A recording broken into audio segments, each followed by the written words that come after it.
Alright, so we're going to go ahead and get started. I'm just going to be doing a regular new game playthrough of this, no extra new game content. I'm going to be getting the regular ending. I'm not going for UFO or possessed. I'll do that another time. We're going to be playing on hard action, hard riddle. So, we're going to get to do all the hard riddles in the game, which are... This game has some of the hardest riddles in the Silent Hill series when you're playing on hard difficulty. They are very abstract and obtuse when it comes to the train of logic to solve them. Nope, it's a beautiful intro, but we saw it. We got to get started. Hey, Crosadia. And Faith, thank you for the host. Alright. So, hard action, hard riddle, bullet adjust. Yeah, let's get started.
Where am I?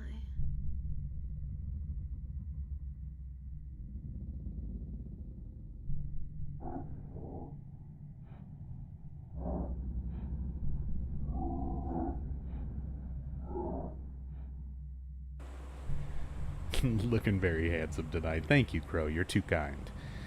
Speaking of looking handsome, look at this crisp, clean image with the widescreen resolution, the higher rendered graphics. I mean, even on its basic settings, or like, you know, PS2 and all version and everything, this is already such a beautiful game.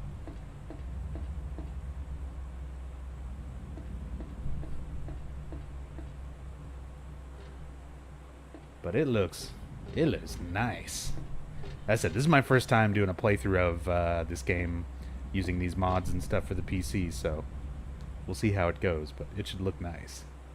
It already looks nice. A rabbit doll. No? It's a costume.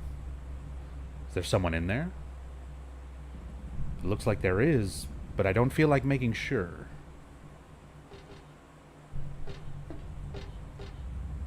It's a giant rabbit costume. Why would this be here?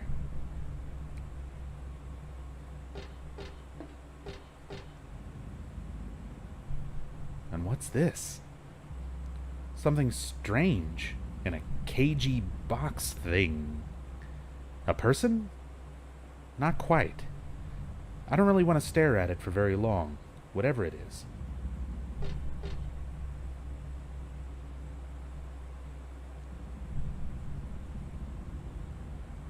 You can see like that creeping texture on it. It's just like a large chunk of meat, flesh.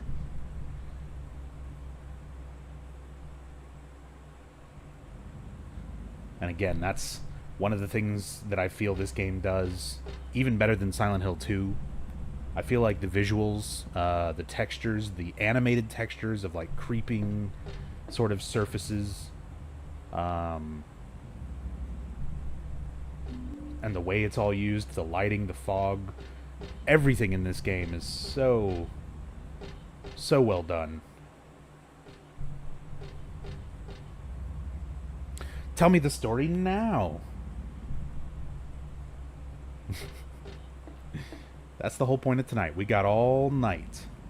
You'll notice we're starting here at the Lakeside amusement park. We haven't been in the Lakeside amusement park since Silent Hill 1. Silent Hill 2, we went near it. We know that the Lakeview Hotel is somewhere nearby.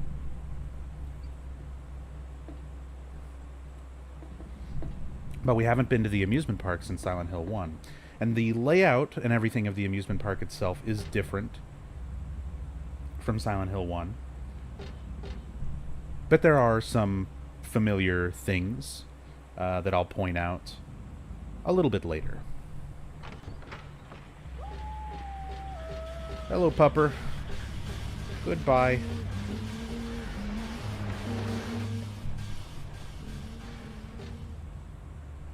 There's a rabbit stuffed animal here. Some normal souvenir type toys here. Huh. Never thought I'd say normal in a place like this.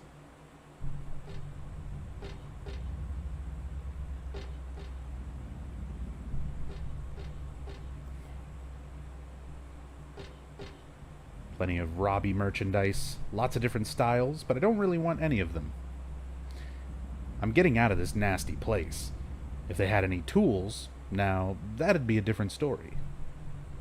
So you'll notice something right away that is very unique about this game, I feel, compared to pretty much all the Silent Hill games.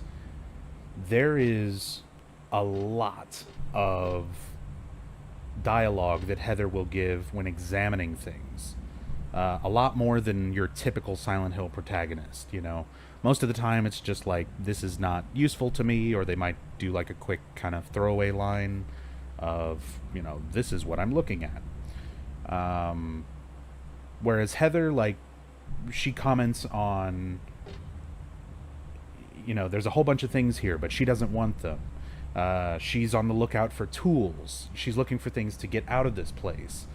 So you get a lot more of her mindset. You get a lot more of her character when actually examining things, even things that are not critical to progression in the game.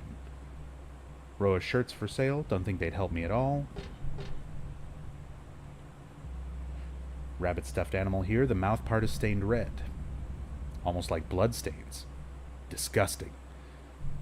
Again, she lets you know when she's disgusted, or when how something makes her feel, or how she interprets things. And I mean, it's almost everything that you can look at in the game.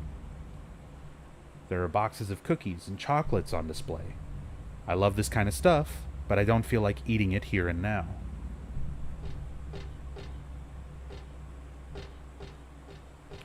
Don't remember monsters being around this early. It's because I'm playing on hard difficulty.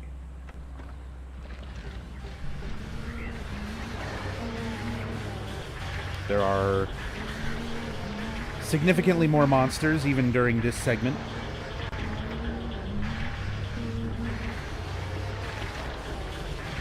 Yeah, you can see like 3 closers in this area. Those of you who are familiar with watching me do like speed runs and stuff, which are typically any percent runs on the easy difficulty, know that there's like,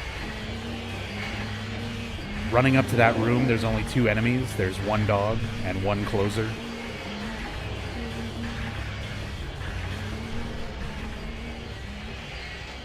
Locked. You can see some more of those creeping textures in there. Final boss is going to be a pain? Nah. Unless the mod messes with the cheese strategy for the final boss, we should be fine. Even if it does, I'll try to stock supplies accordingly so that I can fight the boss the good old-fashioned way.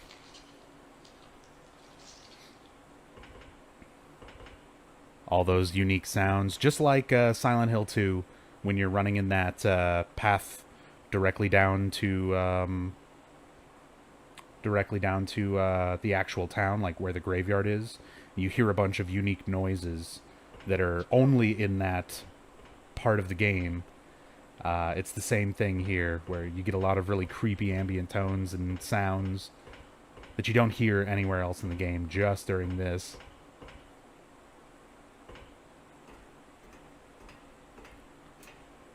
What do I use to stream? PC version with a widescreen and resolution mod.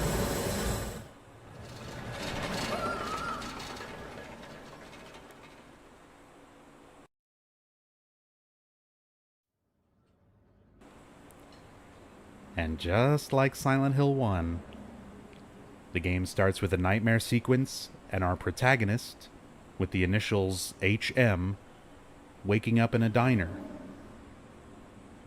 Even the same little condiments and things are on the table. There are so many parallels between this and Silent Hill 1. What a nightmare.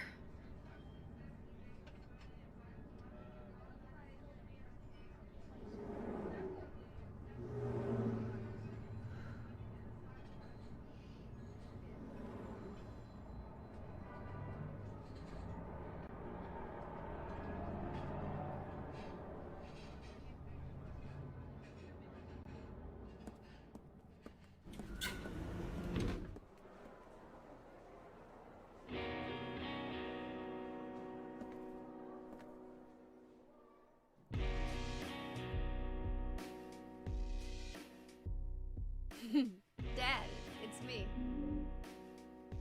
Yeah. Sorry I didn't call sooner.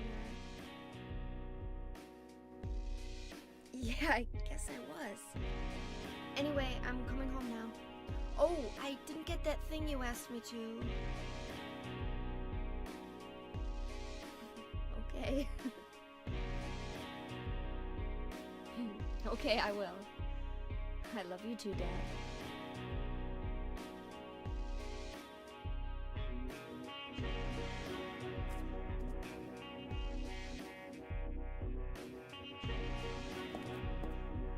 Heather, I need to speak with you.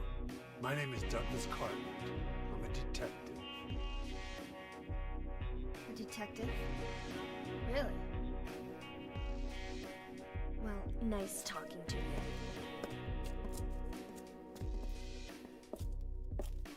Hold on. There's someone that wants to meet you. Just let me have an hour. No, half an hour of your time. My daddy always told me not to talk to strangers. This is very important. It's about your birth. I'm not interested.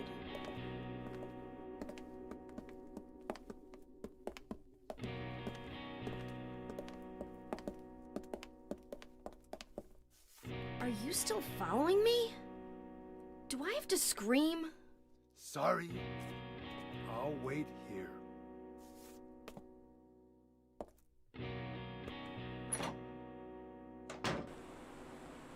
Hey, what's up, Irimi?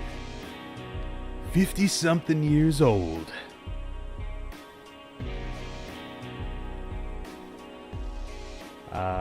One second. Three Dog, what is up? The traffic that passes by the window in shadows don't make sense, do they? Sounds like cars passing by the window. See a big shadow pass at the same time. I mean, I feel like they make sense for the context of people right now are in the process of leaving the mall, and the mall itself is kind of emptying out, giving it its kind of abandoned feel.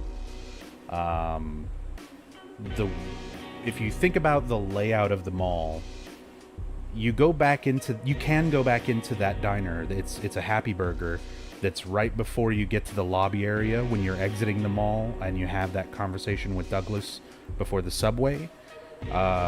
So it is somewhere located on like the front part of the mall, where presumably there would be a street and passing traffic, although you never get to see outside right there.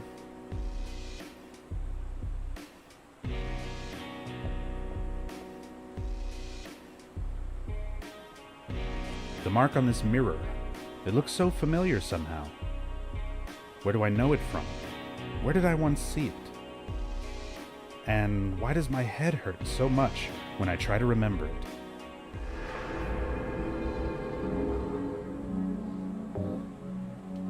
The halo of the sun.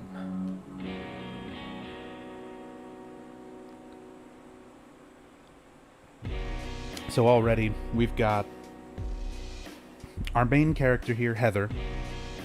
She was just named by Douglas, Douglas Cartland, the detective, who's trying to find her, and he's got something very important to tell her about her birth. And we already know that there is some strange circumstances surrounding her birth. Again, this is a direct sequel to Silent Hill 1. This takes place 17 years after we'll say the good plus ending. It could be the good or good plus ending of Silent Hill 1.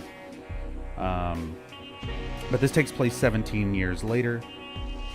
Harry Mason was able to stop the birth of the god, and Alessa reincarnated herself into a newborn baby before her death, handing this newborn baby off to Harry Mason, which he escapes with. And Heather is that baby. She's now a 17-year-old teenage girl, and there was a problem when Alessa reincarnated. The god that was growing inside of her, part of that god reincarnates with her, so that element of the god that is still inside of that newborn baby, still inside of Heather, is now maturing to a point where it's going to start affecting things in her life much more drastically. And even more so as Heather experiences negative emotion. So anger, sadness, all of these kind of negative emotions, negative stimulus that Heather's going to be experiencing throughout the game is causing this god that's inside of her already to start growing, and it's going to start affecting things. And it's this god that's inside of her, as well as her own latent abilities, that are affecting reality around her this time. Because this time, we're not actually in Silent Hill right now. There is no spiritual power surrounding the town. They're not in Silent Hill. They're in Portland, Maine. So, how does the nightmare happen? How does reality keep changing? What is affecting these things? That is the explanation. But eventually we do go to Silent Hill. Let's take a look at the inventory we start with. Heather's got a house key. It's the front door key. Daisy Villa apartment number 102 is carved into it. She's also got a pendant. Dad gave me this pendant on my birthday. It's one of my treasured belongings. Yoshio, thank you for the host. There's a jewel inside, like a little red tablet. When I asked Dad what it was, he said, "Just a lucky charm." But then he told me to take good care of it, and never take it off. So that little red tablet is a glophatus, the same substance that was used to drive the demon out of Alessa in the finale of Silent Hill 1. Now, the fact that Harry has this has led some fans to theorize that potentially the good ending and not the good plus ending is the canonical ending. Simply because you can pick up the Aglophatus in the hospital, not use it on Sybil, and just kill Sybil when you encounter her, and then finish the game after saving Kaufman and get the good ending, and Harry escapes with the newborn baby and Aglophatus in his inventory. And considering Sybil never ever gets a mention in this game, it's absolutely plausible.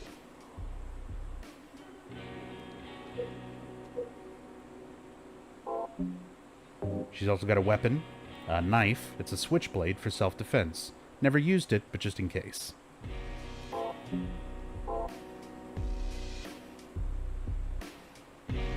And a little bit of foreshadowing dialogue here, as well as some insight into Heather's own kind of personality and fears. I don't like mirrors. It's almost like there's an unknown world right on the other side. And the person staring at me isn't really me, just an imitator. I know how stupid that sounds, but that's how I feel. But if I keep thinking about it, it just makes me feel sick. In a way, Heather has to face up to this when facing off against the memory of Alessa later on. The road is blocked with empty boxes and stuff. I can't get through. Pretty sure Masahiro Ito said Sybil was dead as well. I don't know if it was Ito, but I feel like I've read somebody had mentioned that to... Maybe it was Ito. It's usually Ito if it was like something he said on Twitter. Because Ito is always dropping knowledge bombs on Twitter. Although sometimes he can be a bit of a troll as well.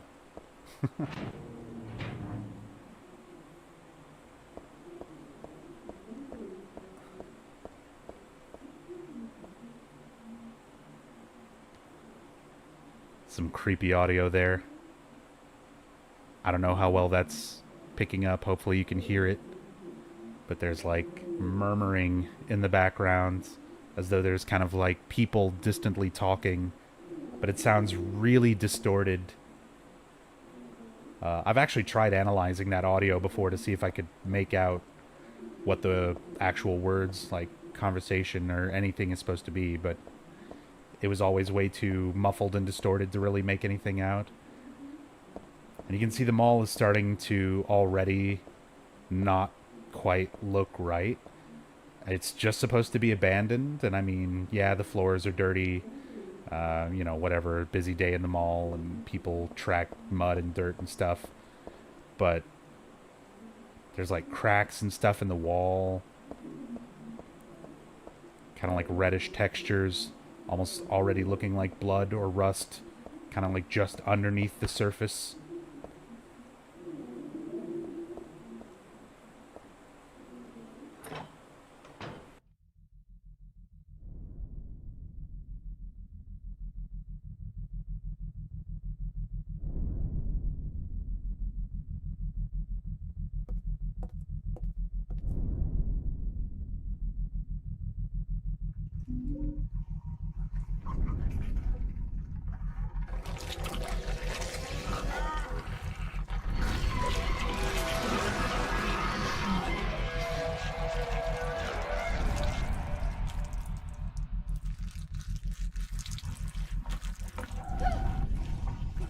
Stay back!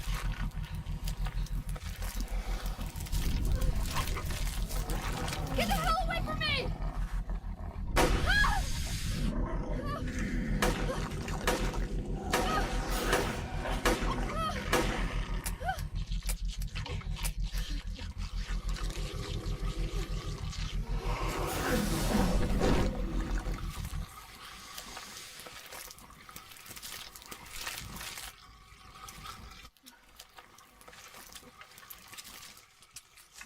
What the hell is this thing?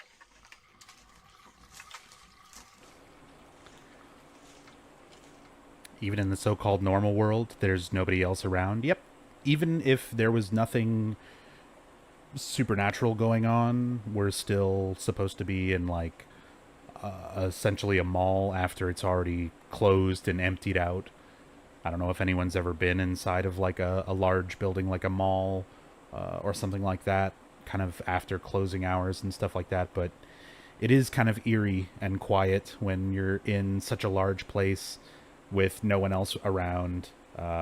Feel very isolated. And by the way, that sense of isolation, you bring up a good point, Three Dog. Silent Hill 3 is like a polar opposite to 2 in terms of pacing. 2 is very drawn out. It gives you a long time. It's a very slow burn, setting up the atmosphere and setting up everything. Silent Hill 3, you're thrown into it. You're in the nightmare. You're in the mall. You're in a nightmare, you know, and it does not let up. It's a very oppressive atmosphere. It's much closer to the feel of Silent Hill 1. But even Silent Hill 1's pacing tended to break it up with the open town segments. When you're just kind of running around and exploring the town itself. You don't really get that opportunity in this game for a pretty long time. You're always in these kind of contained areas. You're running from room to room, hallway to hallway throughout the mall, throughout the building area, throughout the subway. You're kind of constantly getting this sense of isolation and almost a claustrophobic feel where the game is not letting up on you. There's enemies, there's, you know, just constant sort of pressure to keep moving and to get out of these areas. And it never ever gives you a chance to breathe, really. Parallax, thank you so much for the host, dude.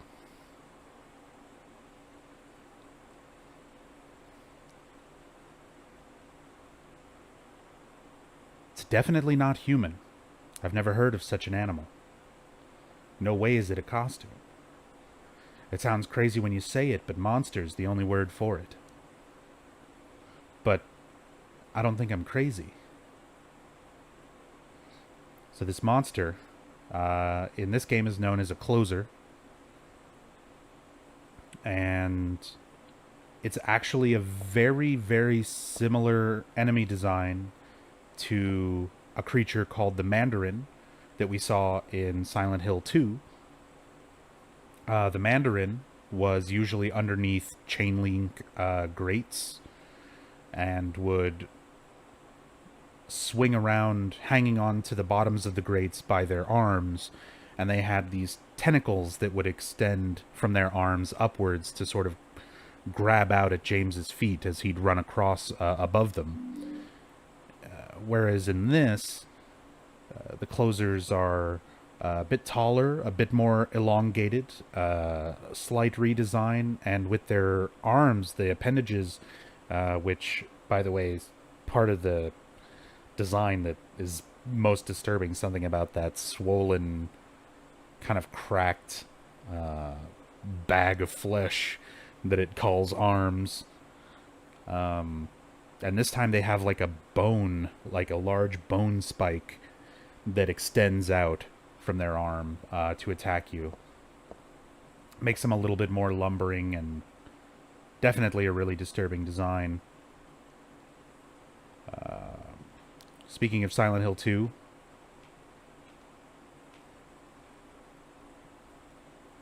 we've got a familiar face here. This is Angela Orozco.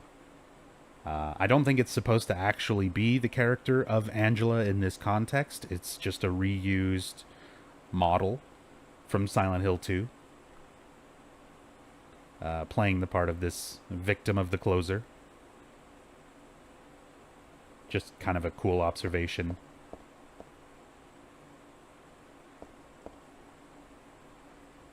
I can tell from here that it's dead. Should I call the police? Not like they'd believe me if I said someone's been killed by a monster.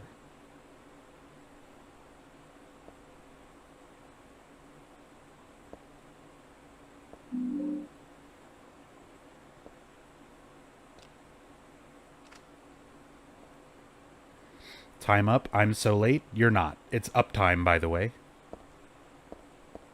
This is the very beginning of the game. It's not that I hate clothes, but this isn't the time or place. All right.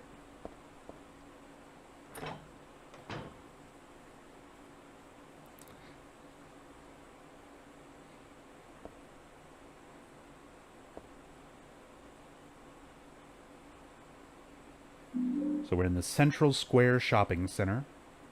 And again, this is not Silent Hill. This is Portland, Maine.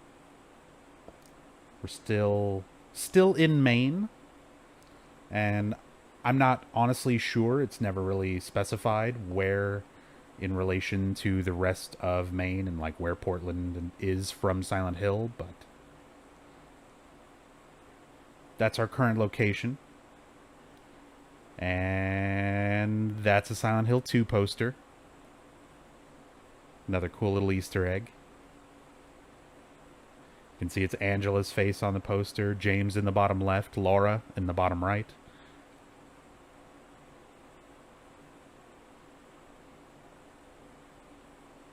Even a faint silhouette of Eddie behind James, and a faint silhouette of Mary behind Laura.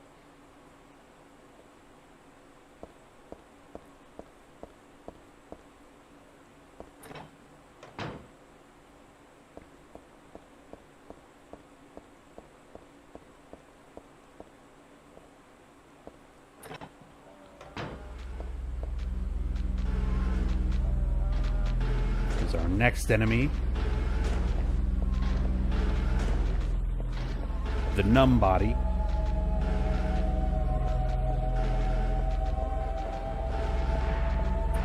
The Nubzombies themselves are supposed to be reminiscent of sort of undeveloped fetuses.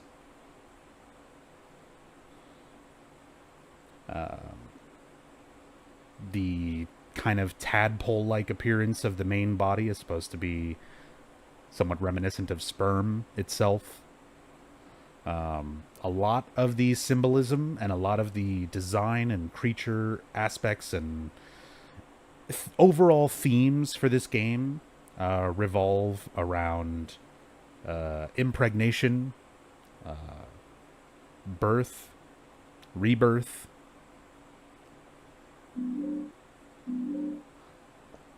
Even this symbol here that is our save point, the halo of the sun. The meaning of this essentially is reincarnation. It's supposed to represent reincarnation, with the 3 circles inside representing past, present, and future. Although we get a lot more information from some notes and stuff on the Halo of the Sun that I'll be reading later, although that's pretty close to the end of the game. It's like a magic circle I remember reading about in a book on black magic. Does it seem so familiar because I read about it in that book? No, that's not it. It's not from the book. It's from the altar. Altar? What am I thinking? So, little by little, it's not every single save point, but as you examine a lot of these save points, Heather is getting bits and pieces of her memory back. She's a reincarnation of Alessa, but she doesn't have a conscious recollection of Alessa's life. She has sort of subconscious instinct and some subconscious memories of her life as Alessa, and we see that seep through into her character.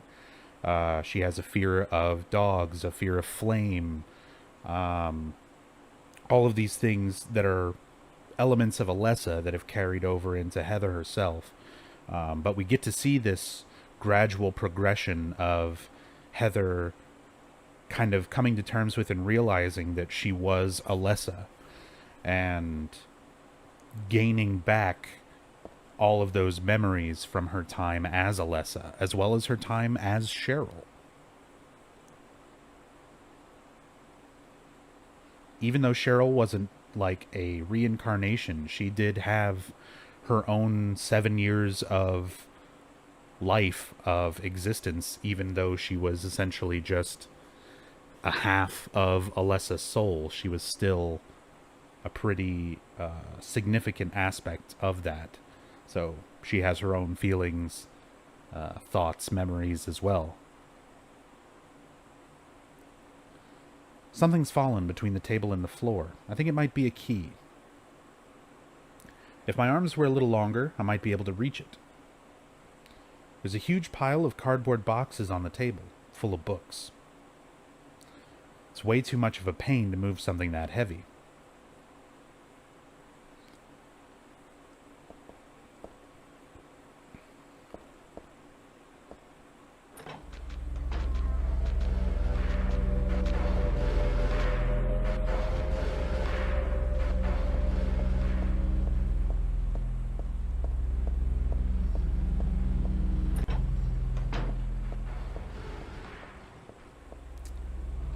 Helen's Bakery.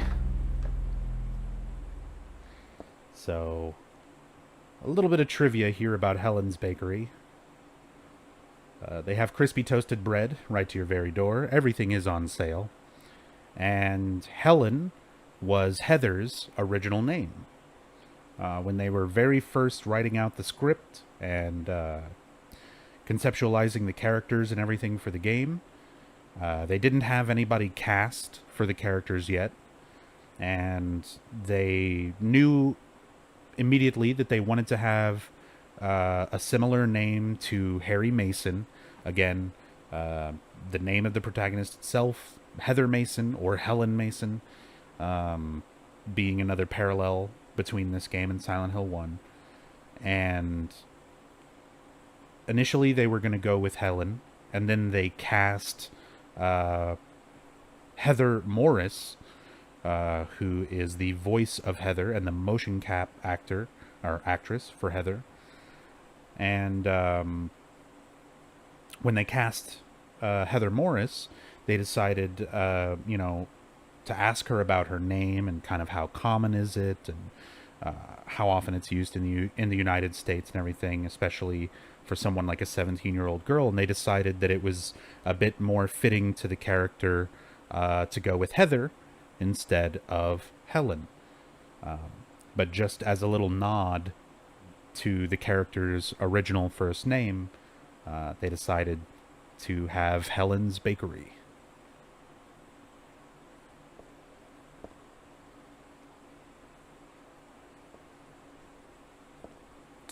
It's bread.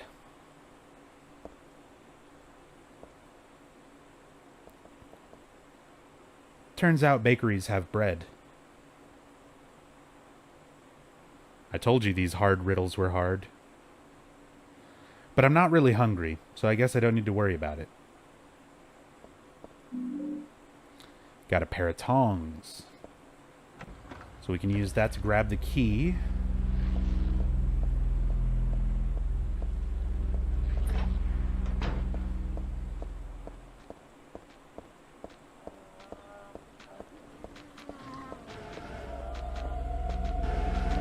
Helen is an old person's name. I mean, obviously the name Helen is still used today, but I definitely agree just from the standpoint of writing a teenage character. I feel like, given the time frame, Heather is a little more appropriate of a name than Helen. Helen does give off a more mature, I guess, vibe to it than Heather.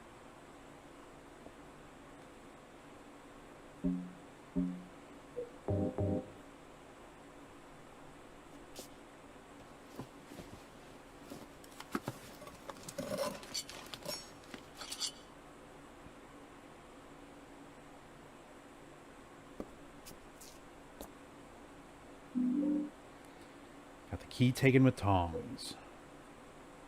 This was dropped in the storeroom. Use the tongs to get it. There's a tag on the key that says My Best Sellers. My Best Sellers. A bookstore key.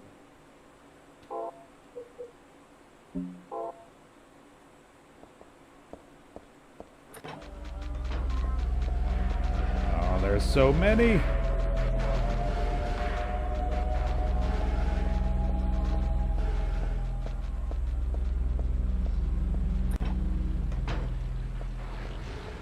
Sunshine Princess. I wonder if this is a little bit of a nod towards the Princess Heart outfit. Bluebell. Fuck yeah, I want some ice cream. Natalie's shoes. Excuse me, closers. I'm doing some shopping. Window shopping. There's my bestsellers with the Final Fantasy font for the store sign. Cafe Paradise Noon. Boutique Marguerite.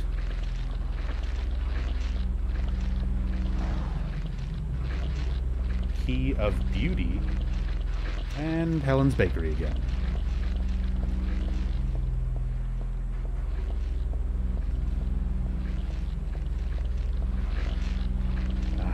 Get out of my way. I'm going to the bookstore.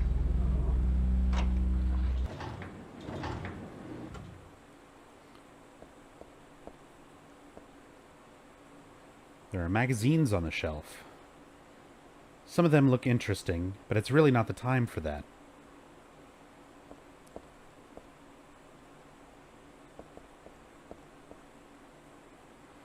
None of the books are very interesting, just the kind that I can buy anywhere. What do they sell at Sunshine Princess? I have no idea.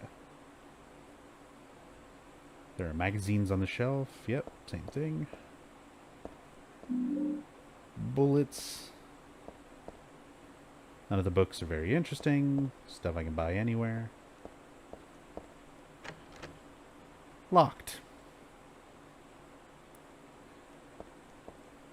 So, before I read that, there's a bunch of books here on the ground. Shakespeare anthologies. 5 of them in total.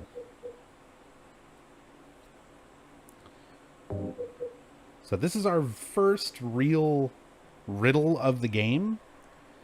And on hard difficulty, this is also arguably the most difficult riddle in the game. So we'll just try to go through it, and I'll try to break it down and explain it step by step. I could just run up to the code and plug it in and call Shakespeare dumb, but we'll go through it. That's usually what I like doing, just to explain kind of how abstract this particular puzzle is to solve. So we have 5 Shakespeare anthologies. It was on the floor of the bookstore, a Shakespeare book, just like it says. Shakespeare Anthology 1 is Romeo and Juliet. I'm not much for sentimental slop like Romeo and Juliet. So, everyone knows Romeo and Juliet, including Heather. It's good. Anthology 2. King Lear is in this one. I've never read that. I have to harp on this because Heather has not read this book. And there's another one of these that she mentions she has not read. Heather herself, our protagonist, does not have enough information offhand to solve this puzzle. Although somebody brought up a good point. The books are in her inventory. She could just open them up and read the information that she needs. It would obviously take a while, but she could do that. But at this moment, as she's looking at these things in her inventory, she does not have enough information to solve this riddle because she has not read all of these books. Anthology 3 is Macbeth. One line from Macbeth that I just can't forget. Life's but a walking shadow, a poor player, that struts and frets his hour upon the stage and then is heard no more. What about the riddle with the poems in the morgue? That one's difficult too, but we'll get there. One at a time. Anthology 4. It was on the floor. Hamlet is in this one. Again, she has not read this. She does not have enough info to actually solve this. And Anthology 5. Othello is in this one. Must have read it, but I forgot what happens.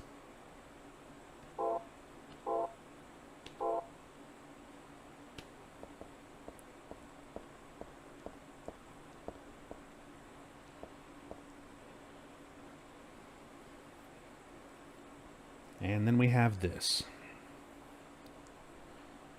In here is a tragedy. Art thou player or audience? Be as it may, the end doth remain. All go on only toward death. The first words at thy left hand, a false lunacy, a madly dancing man, hearing unhearable words, drawn to a beloved's grave, and there mayhap true madness at last. As did this one, playing at death, find true death at last. Killing a nameless lover, she pierced a heart, rent by sorrow. Doth lie invite truth? Doth verity but wear the mask of falsehood? Ah, thou pitiful, thou miserable ones! Still amidst lies, though the end cometh not, wherefore yearn for death? Wilt thou attend to thy beloved? Truths and lies, life and death, a game of turning white to black and black to white. Is not a silence brimming with love more precious than flattery? A peaceful slumber preferred to a throne besmirched with blood? One vengeful man spilled blood for two. Two youths shed tears for three. Three witches disappeared thusly, and only the 4 keys remain. Ah, but verily, in here is a tragedy. Art thou player or audience? There is nothing which cannot become a puppet of fate or an onlooker, peering into the cage. Obvious, right? I'm sure some of you have the answer already. Such an easy riddle. It's so easy, in fact. Don't mind me. I'm just going to open up some notes really quickly.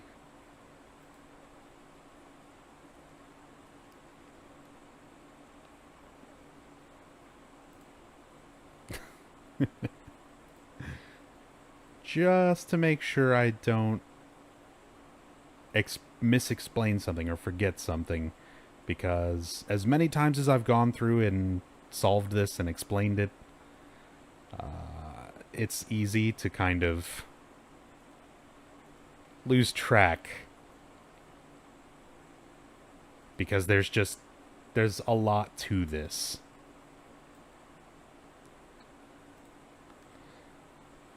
All right. So we have our 5 books.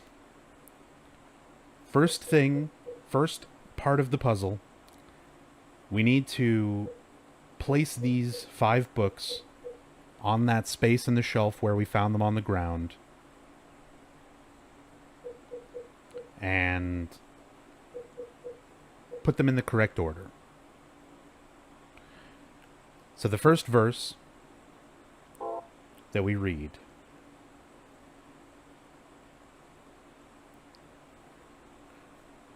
In here is a tragedy. This is just setting up the riddle. This is the first book. The first words at thy left hand. So we're putting these in order from left to right. A false lunacy, a madly dancing man, hearing unhearable words, drawn to a beloved's grave, and there mayhap true madness at last.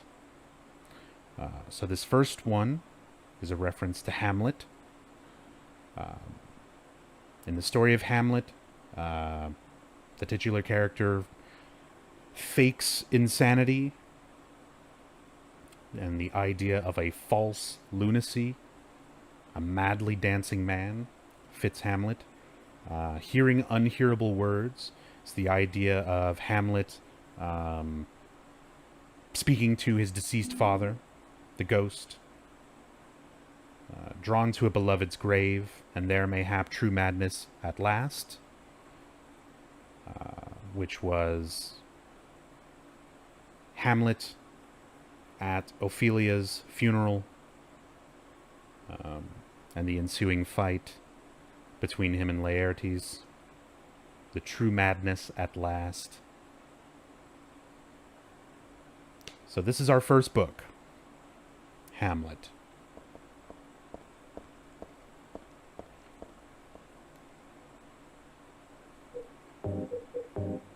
That's King Lear, Macbeth, Hamlet. Boom.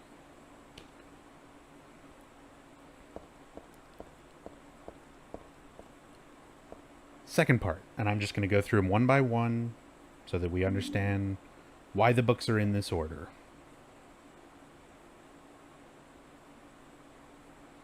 And thanks, K-Man. This is not my first time playing. I'm just taking the time to explain everything. This is an in-depth story playthrough, so I love when people are, like, giving me tips. Alright. Next part. As did this one, playing at death. Find true death at the last. Killing a nameless lover. She pierced a heart. Rent by sorrow. I feel like this is the one that most people will get, just because most people, I would say, out of all of Shakespeare, are familiar with Romeo and Juliet. Playing at death is obviously Juliet faking her own death using the sleeping potion, and then eventually at the end of the story died, piercing her own heart with a dagger, piercing a heart rent by sorrow. The reference of killing a nameless lover is a reference to Romeo's what's in a name, a rose by any other name line from Romeo and Juliet. So next book on the shelf is Romeo and Juliet, which should be book 1.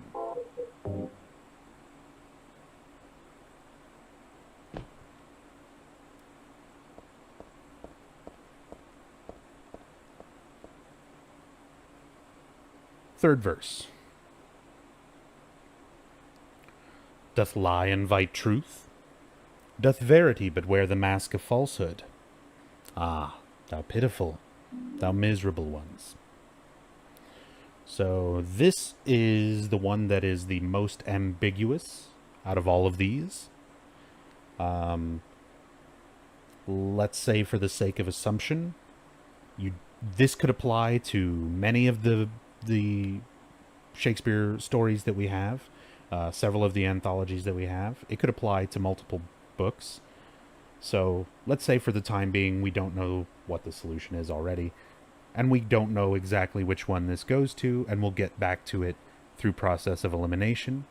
So we'll skip that spot and move on to the fourth book on the shelf, which still amidst lies, though the end cometh not, wherefore yearn for death. Wilt thou attend to thy beloved? Truths and lies, life and death, a game of turning white to black and black to white. So the first part of this, again, talking amidst lies, the end cometh not, wherefore yearn for death. Truths and lies, life and death. Again, truths and lies and life and death could essentially summarize most of Shakespeare's work. But at the dead giveaway is the last line of this part of the poem, a game of turning white to black and black to white, which is a reference to the board game Othello, which shares its name with the Shakespeare anthology. Lost Shinta with 1,000 bits. Thank you for all your in-depth playthroughs, and goes back to lurking. Thank you so much for the 1,000 bits. And thank you just for being here and hanging out and enjoying the playthroughs. Enjoy your lurk. Enjoy the stream.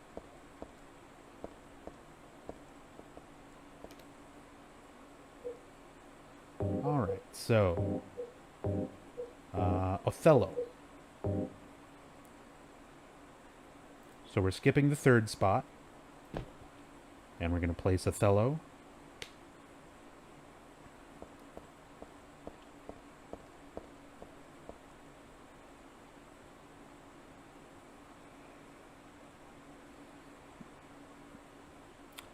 Lastly, is not a silence brimming with love more precious than flattery?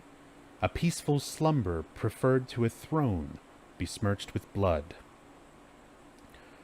So this one is a reference to King Lear. It's in reference to Cordelia, who loves her father, King Lear, but doesn't outwardly talk about it. Instead, shows she shows her love through actions rather than precious flattery, the way it's described here. The idea of a throne besmirched with blood, referring to King Duncan's murder.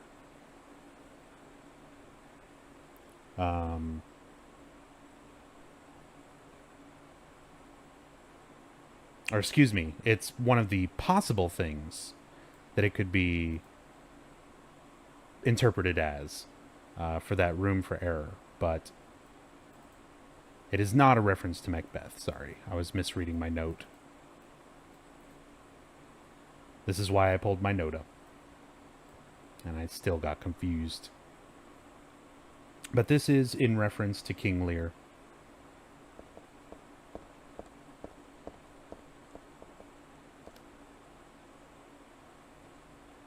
English lit majors finally feel useful with this puzzle. Like, I'm not even going to try to pretend. I did not solve this puzzle on my own the first time I played this game on hard. I had to look this up.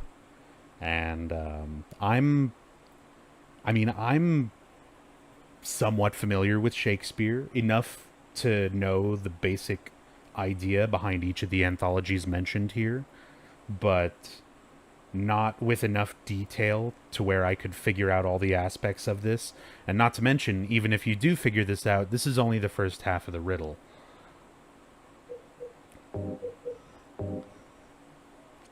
But here, so we've got King Lear as the last book. Whoops, last book on the right.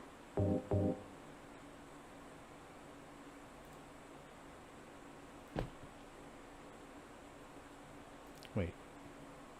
Did I look at the wrong one? No, that was it. Okay.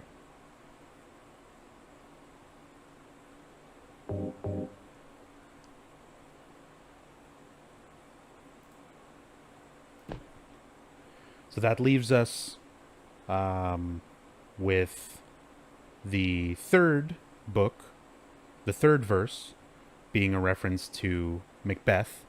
Again, this one was the most vague, just dealing with the theme of lies and truth, which could essentially apply to, almost any of the Shakespeare anthologies.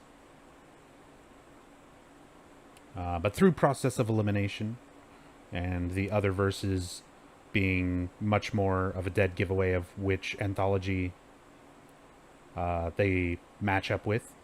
This is the book order that we get. 4, 1, 3, 5, 2.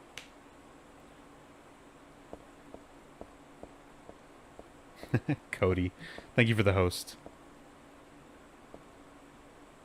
We're not hitting any levers. So, now we've got the book order. Now we still need to narrow this down to a 4-digit code to open the door. So that starts here. One vengeful man spilled blood for 2. 2 youths shed tears for 3. 3 witches disappeared thusly, and only the 4 keys remain.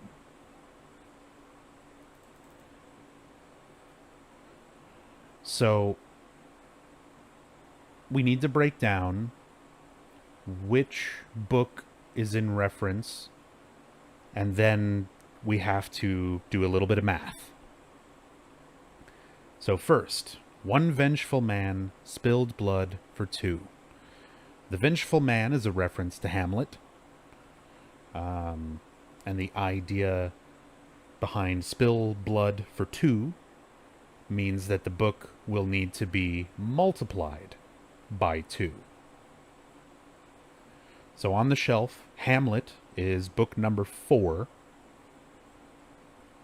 So we're going to multiply that by 2 for 8. So 8 is our first digit. Second, 2 youths shed tears for 3. The 2 youths being a reference to Romeo and Juliet, which was book number 1.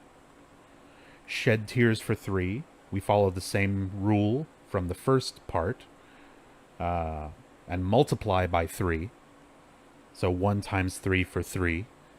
So now we have the first 2 digits, 8 and 3. Puzzle made sense until you said multiply. I mean, there's only so many mathematical ways you can approach this. Addition and multiplication would usually be the first things you would try, I think, logically, if you were trying to apply math to the volume numbers. But as said, it is still quite a stretch following this train of logic, not only knowing enough about the Shakespeare stories to make sure that the books are in the correct order on the shelf, but then to also follow the math to get the final code. But yeah, anyway, multiplication, eventually through trial and error, you would get to the point of 1 vengeful man spill blood for 2 is Hamlet times 2. Book number 4 times 2 for 8. 2 youths shed tears for 3. Romeo and Juliet, book number 1 times 3 for 3. So our first 2 digits are 8 and 3. 3 witches disappeared thusly. The 3 witches are characters from the story Macbeth, which basically means the Macbeth book, that number is just completely removed from the final combination, and only the 4 keys remain. So this leaves us with 4 digits.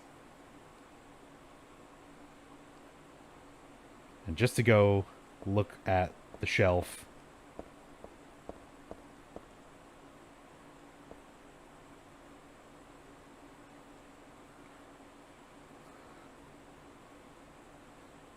sad part when you know the numbers but don't want to spoil it. This isn't the first time I've done this, White Wolf. I know the numbers. I could have run right up and plugged the code in and moved on if that's what we were doing, but this is an in-depth story playthrough. Welcome, everybody. I am taking the time to explain every little aspect of this game. Story, trivia, development, puzzles, everything that I can. So we've got 8. Again, 4 times 2 for 8. 1 times 3 for 3.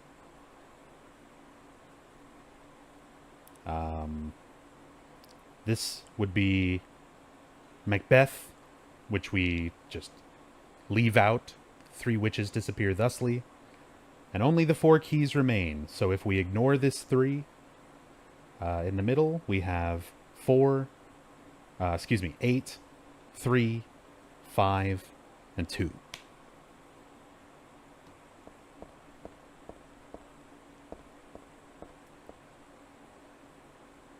It's nice to think that Team Silent assumes we are smart. Are you kidding me? Do you know what I like? I would absolutely love to play a horror game that is willing to go this far to stump you on a puzzle. Because I can't think of another game where I got stumped on a puzzle the way I got stumped on these puzzles back in 2003. Everything has gotten so dumbed down in survival horror where puzzles are literally the 99% of puzzles in survival horror are find the thing and match the shape. Maybe it's match the color. Maybe it's match the number. But it's never like this. It's never, first you gotta know Shakespeare to get the books on the shelf in the right order. You have to read all the descriptions of every book to know what books they are. You have to figure out what mathematical property to apply once you have the books in the proper order. Like, there's so many different layers to it. And as said, there's no hand-holding here. Anyway, 8, 3, 5, and 2 is what we wind up with at the end of this puzzle. Again, insanely complex puzzle, especially considering this is the first puzzle that you experience in the game. Nothing pleases me more than watching people play this game for their first time and putting it on hard difficulty. Like, yeah, whatever. I've played survival horror games. I'll put this on hard difficulty. And right here at the very beginning of the game, just stuck here for hours trying to solve this. I cannot wait to watch TGA Dave play this game for the first time. I cannot wait.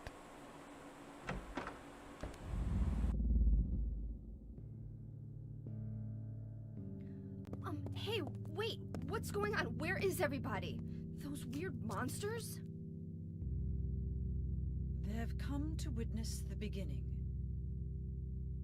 The rebirth of paradise, despoiled by mankind. What are you talking about? Don't you know? Your power is needed. How should I know? I am Claudia. So what? Remember me, and your true self as well. Also, that which you must become. The one who will lead us to paradise with blood-stained hands. Claudia, right? Did you do all this? It was the hand of God.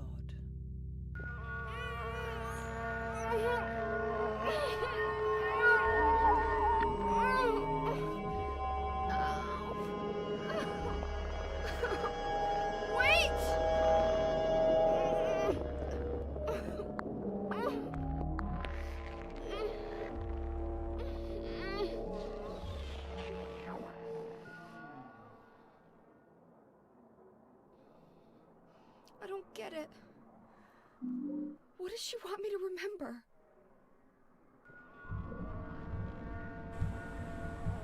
So that's our introduction to Claudia Wolf.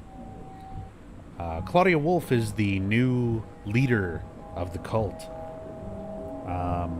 So I was talking a little bit about the progression of the cult during Silent Hill 1 and Silent Hill 2. In Silent Hill 1, you know, the cult, we get a good idea of what their overall plan is based on what Dahlia is attempting to accomplish. But after the events of Silent Hill 1, Dahlia was killed. The cult at that point wouldn't have had a proper leader. And the cult itself was already sort of fractioning itself into different sects with different sets of belief.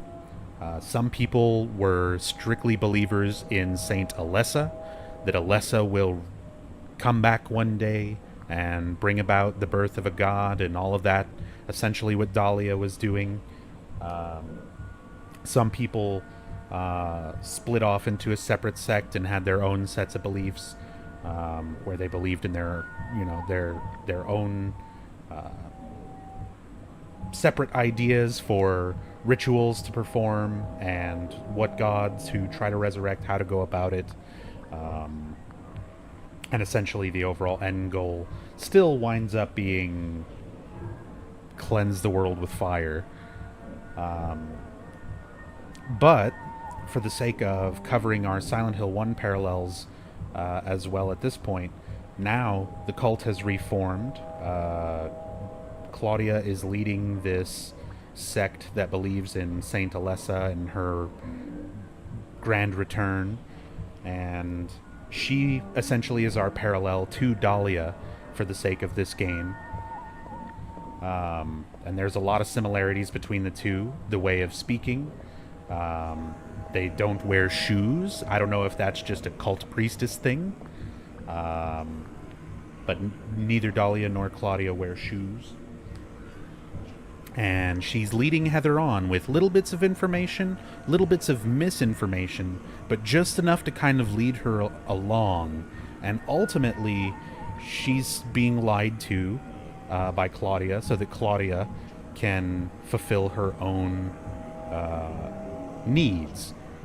For Claudia, she's trying to drive Heather to the point of giving birth to the god. For the god to grow, Heather needs to experience negative emotion, and Claudia is doing everything that she can to cause Heather to experience this negative emotion.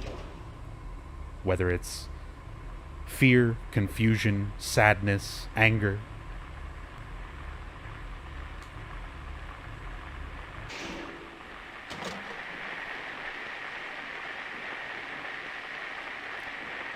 True, Claudia didn't say anything to lead you yet. I'm getting a little ahead of myself, but just for the sake of making that parallel between her and Dahlia right now, I wanted to bring that up. And as said, she's giving little bits of information. Heather asks, did you do all this? Claudia says, it was the hand of God. Technically, it's the God inside of Heather that's doing this. Yo, Turtle. Turtle, thank you for the 20.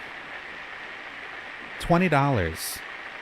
I was going to donate yesterday, but fell asleep thanks to Silent Hill 2 music. I totally understand. Thanks for the in-depth story playthrough. Always fun to watch. Thank you so much, Turtle. Really appreciate the support. A radio. What the hell is this doing falling down from the ceiling? Anyway, I guess that explains the static from just before. But all it's picking up is static. I wonder if it's broken.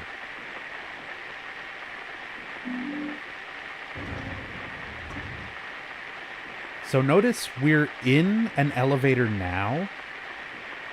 And when we walk out here, we essentially are walking into this same elevator, but it's a reflection. It's a nightmare elevator. Il Palazzo, thank you for the host.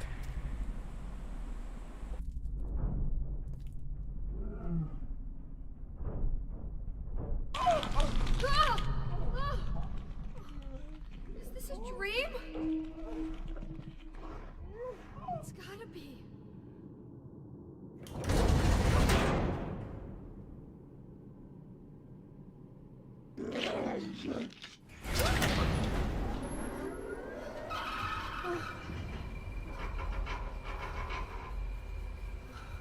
Not even a kid could believe in this. But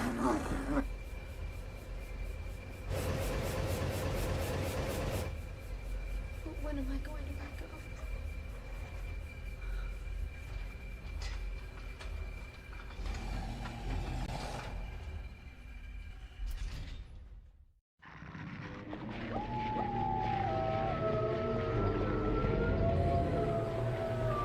Stay away from me, doggers.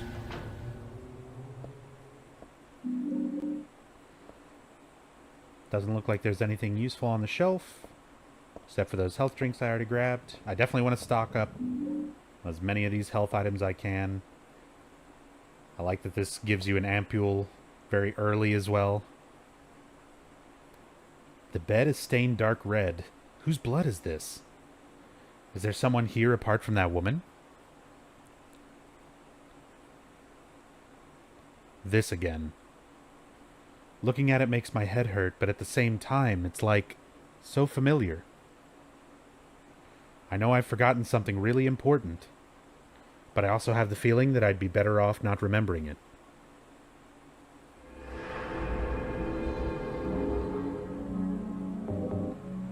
What is the point of the radio? In the context of game mechanics, the radio is your alert that there are enemies in the area. in the context of story, the radio and why it functions that way is never actually really explained. In Silent Hill 1, you pick it up off of a dining room table. In this game, it's kind of funny. They just throw it at you.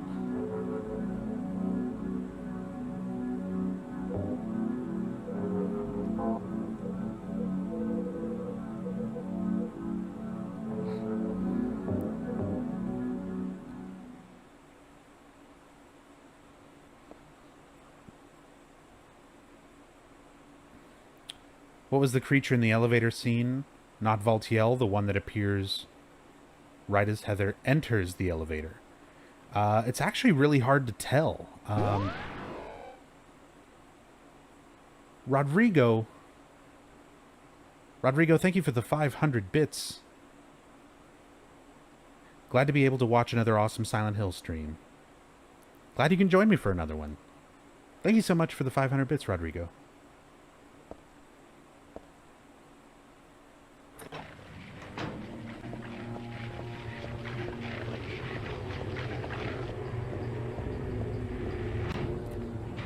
Remember when they made the radio the cell phone in the movie? Remember when they made the radio a cell phone in Shattered Memories?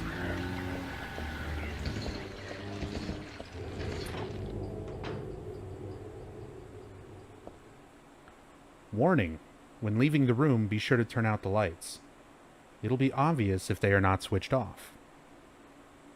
So this is to give you a hint to switch off the light switch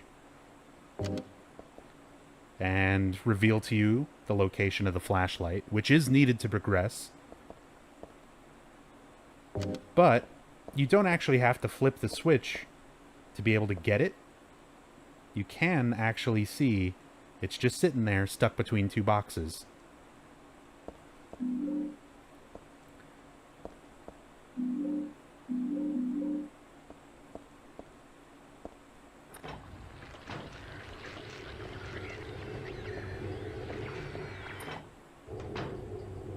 Pyramid Head in the movie. Yeah. I mean, that's a pretty easy explanation.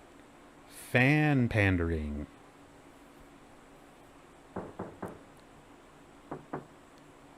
Is someone actually in there?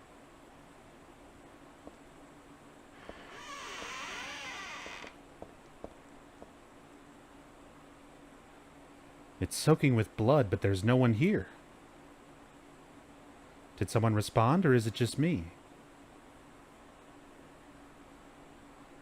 Pyramid Head squee. I saw Pyramid Head and I clapped. It broke new ground.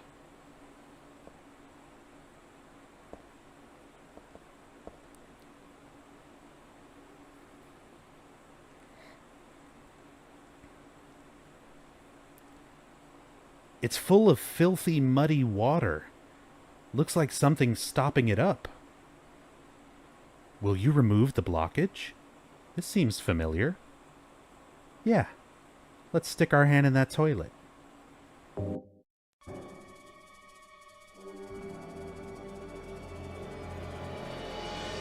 Oh, forget it. This is way too gross.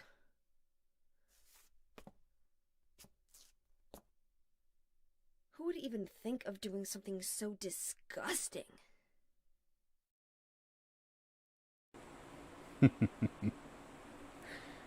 James Sunderland.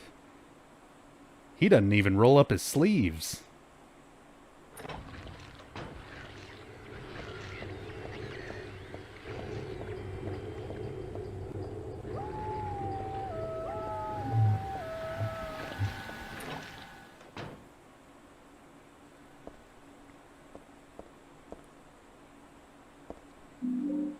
Bulletproof vest. So this can actually come in handy, especially on hard difficulty, for a few things. It's heavy under a jacket, but it should protect against a monster's attacks. The only problem is it's heavy and harder to move, so I'll run slower. So it's nice because you'll take less damage, And on hard difficulty, that can mean the difference between life and death for a lot of different fights. But you can see kind of how quickly Heather's run speed is normally versus when she has this on.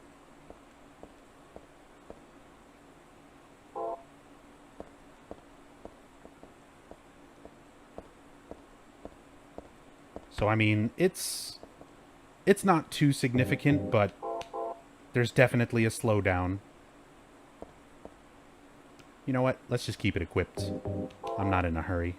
Not that much of a hurry. Got a hanger. Wire coat hanger I got at the boutique.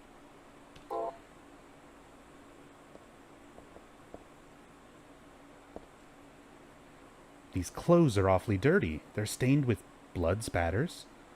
They weren't like this before. What could have happened?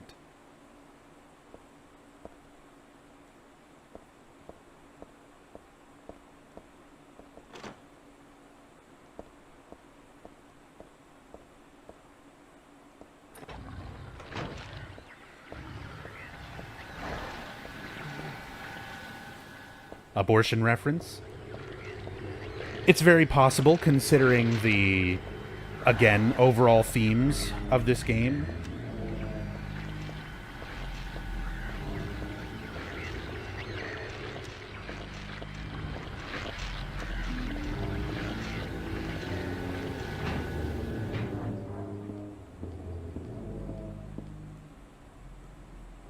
A ladder hanging halfway down from the ceiling. Even if I stand on the table and stretch my hands out, I can't reach it. If only I had something to snag it.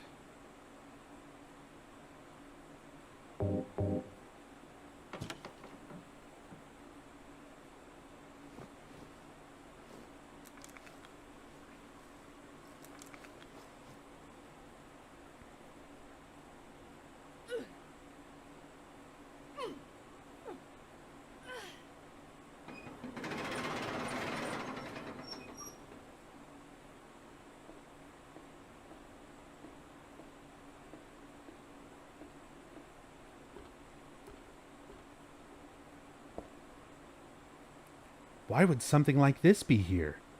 This isn't a hospital. Harry Mason comments very, very similarly when examining a similar gurney during the intro of Silent Hill 1.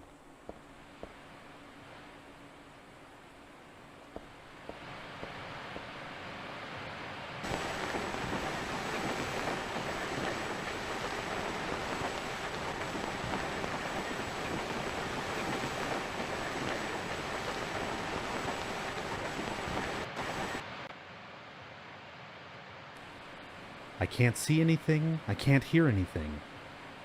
What was that, I wonder? I thought I heard someone say daddy. I thought I heard someone say lawsuit. So, I am playing the PC version, and there are a few audio clips that are missing from the PC version of this game due to a lawsuit against Konami by one of the voice actresses from Silent Hill 1, named Thessaly Lerner. Thessaly Lerner was the actress who played Lisa Garland in Silent Hill 1. Now, the contract that they had with Konami was basically to allow the use of their voices and everything they recorded. All they did for Silent Hill 1 is exclusively for Silent Hill 1 and Silent Hill 1's subsequent re-releases. So it was only for the PS1 or any other releases of Silent Hill 1.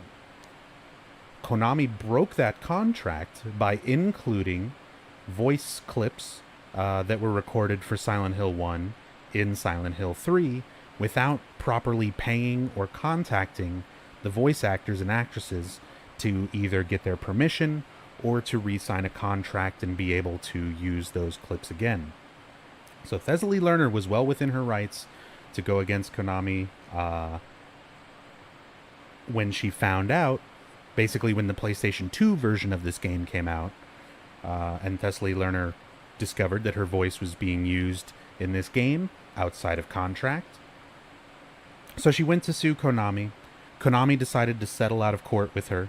According to an interview that Thessaly Lerner gave, she made, a couple $1,000 off of that lawsuit to basically not pursue the case.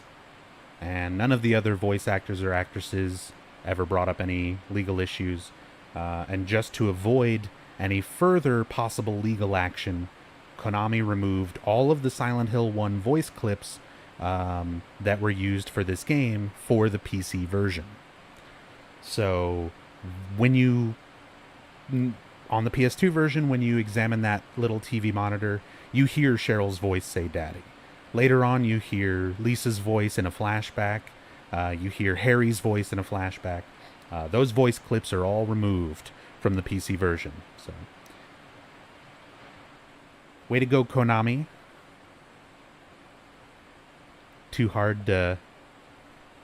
Just way too hard to pick up a phone and call your voice actors. And go through the proper channels.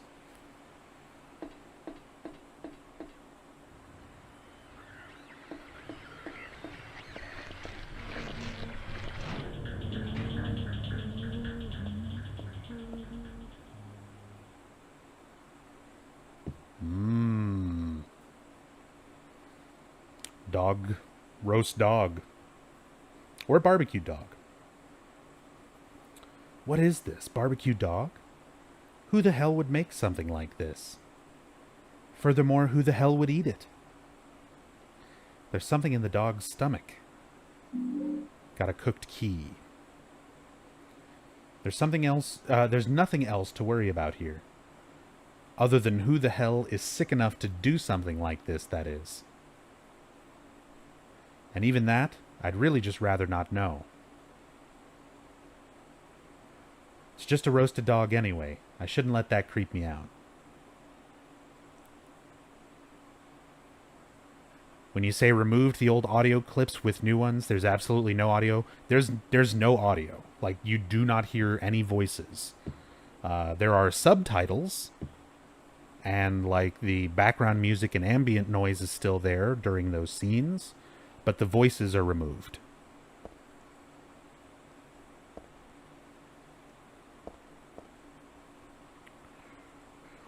Here's one of my favorite bits of dialogue when you're just examining things. Rows of wine bottles. I don't really feel like eating and drinking stuff from an alternate reality, okay? People eat dog in some countries, that is true, but not in Portland, Maine. Not in America in general, in the United States anyway.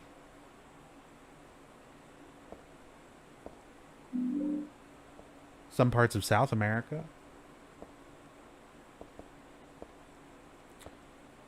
But not here. Definitely not in the context of this game. Roast dog is not something commonplace.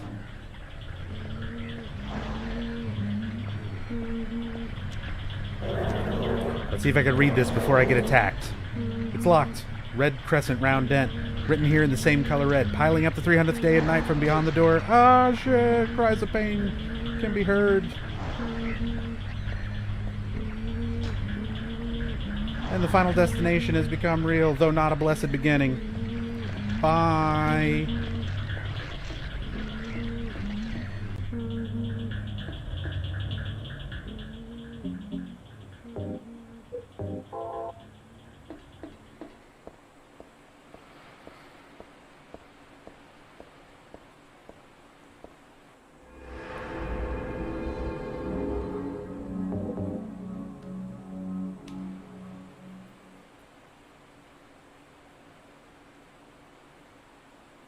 Can't cook and sell such food in some Korean restaurant. I mean, in the USA, not commonly, I guess. Maybe I'm Maybe I'm just uncultured swine, but I've never eaten dog, nor have I ever seen anywhere in the United States, anywhere that I've gone, where dog is prepared or served.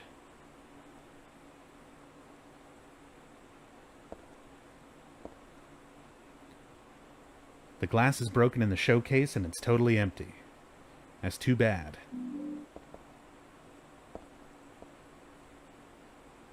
There was a nice silver ring in here the last time I came. Bummer that it's gone, huh?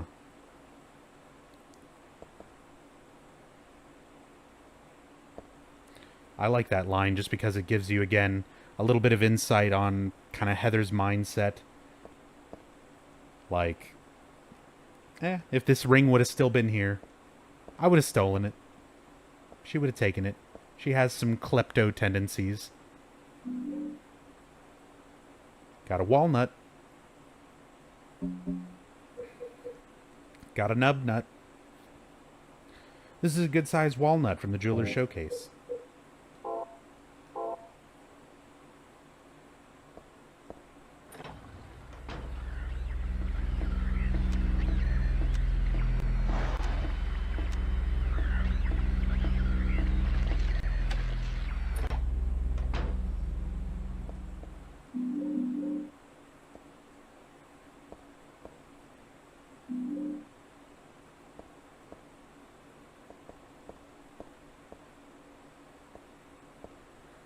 There's warm steam coming out of the pipe. There's nothing else interesting going on. Yeah, kleptomania is kind of a common thing. Although, it's funny because it's just... That's normally just a given for most survival horror games. You're expected to go around collecting items, various items that could be used for, you know, solving puzzles or whatever. And I like that they actually work it into the character's personality. That it's part of her personality that, you know, she's a little bit of a thief. Doesn't explain anything for Harry's personality, why he would put a pink rubber ball in his pocket, running around a creepy school. There are glasses and plates on the counter, but there's really nothing important here.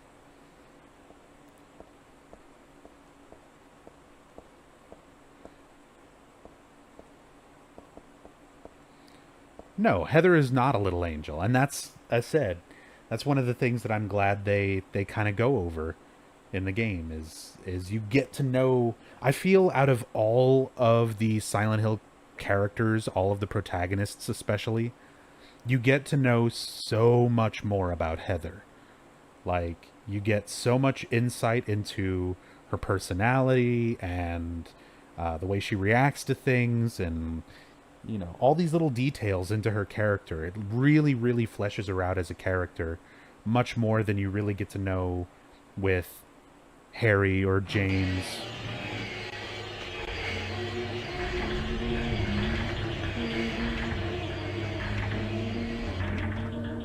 What's up, Black Flower? How's it going?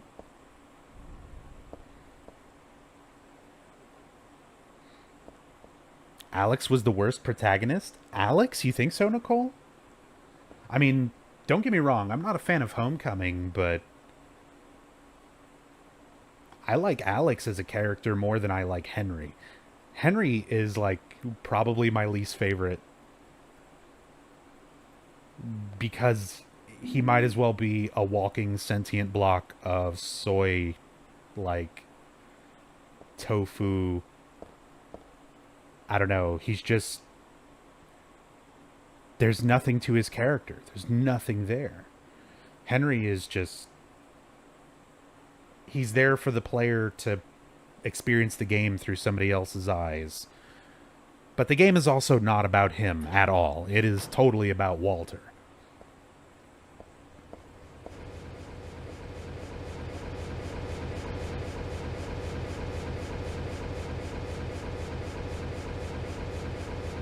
Don't know what kind of switch it is, but it's on.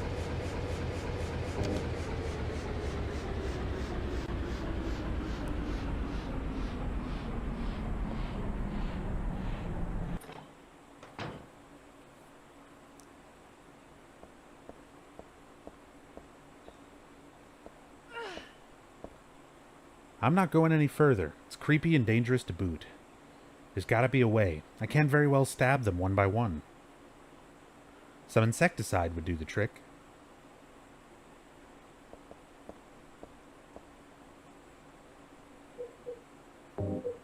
Well, I do have this bleach. The sort of stuff you'd use to clean a toilet. I think I have the same kind at home. Bottle says, danger, do not mix. Mix with an acidic detergent and it'll produce poisonous chlorine gas. And the detergent mixed with chlorine bleach.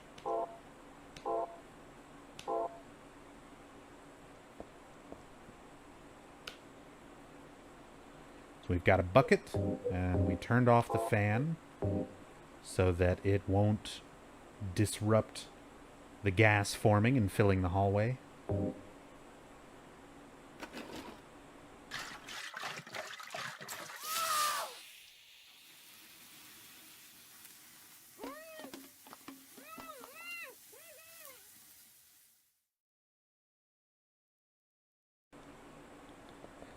So, one of the things I like about this game is also a lot of the differences, the little changes and things that happen from difficulty to difficulty. So, on easy riddle difficulty, there's not even bugs in this hallway. There's no bleach. There's no detergent.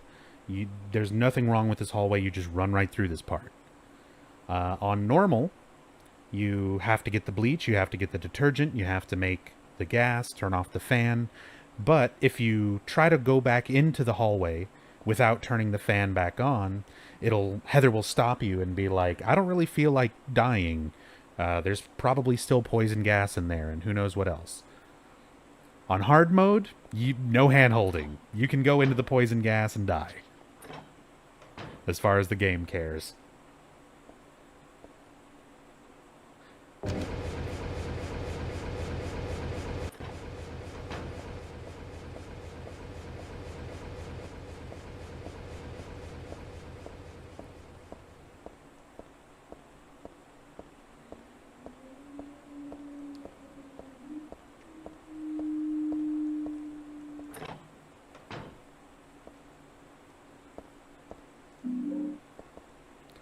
Beef jerky. And some more bullets.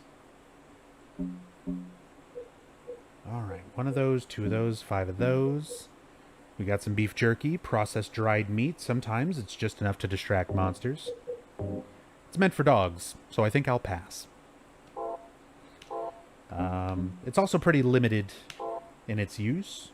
The jerky doesn't work on everything. It does work as a distraction. Monsters will go for it rather than go for you in a lot of situations, but it tends to only work on the dogs, the slurpers. I think the numb bodies? And I'm not even sure on that one. Definitely dogs, definitely slurpers. Does not work on closers, for example. Or pendulums. They don't care.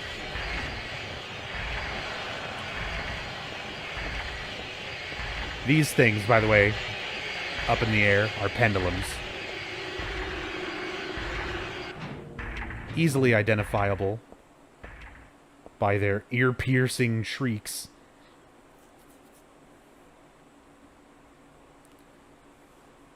Lana Bub, thank you for the host.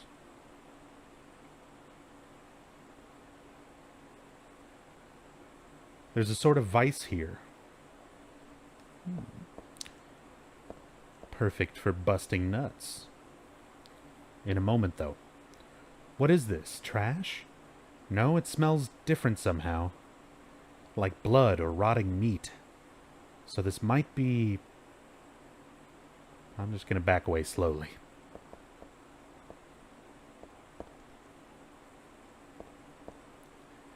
This pattern looks like it could have been drawn in blood. I bet it's some sort of cursed symbol. No wonder my head hurts and I feel so awful when I look at it.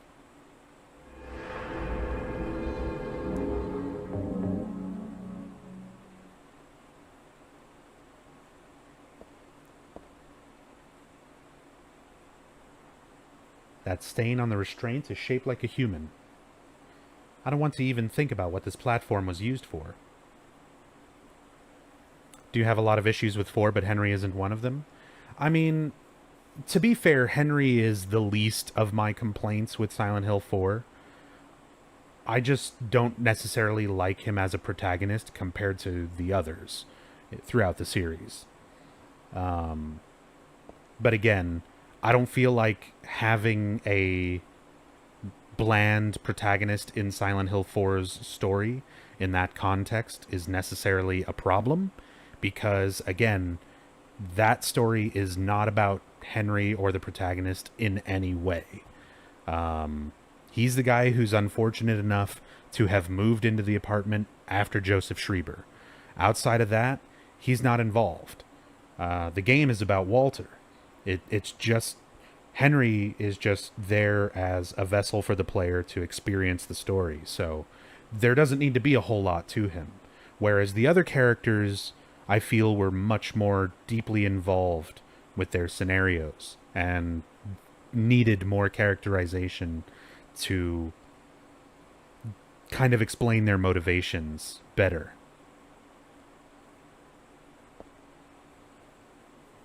But as said, in 4, he's boring, but again, that's the least of my complaints with 4.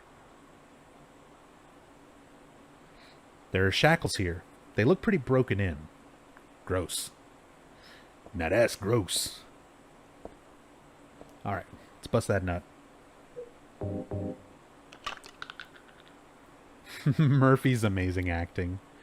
Charlie! No nut in the walnut shell, just a jewel. I got a moonstone. Now I can get a clefable. Oh, dog bite.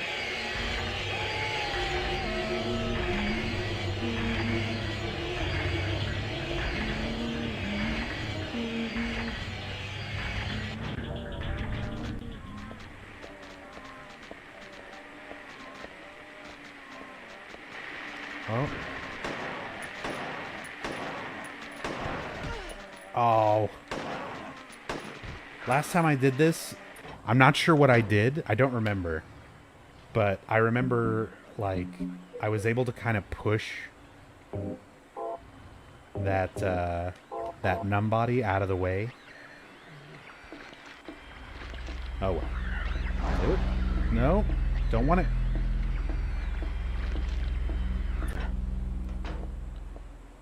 So that door, where there was a crescent moon, is definitely where I'm going to take the moonstone.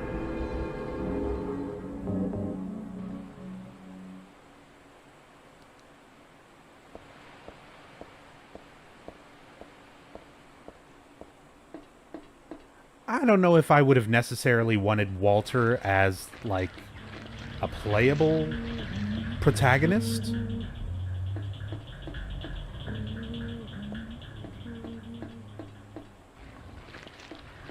Although it would have been interesting to see some of the events, even if you're not necessarily playing as Walter, it would have been interesting to see some things sort of from Walter's perspective.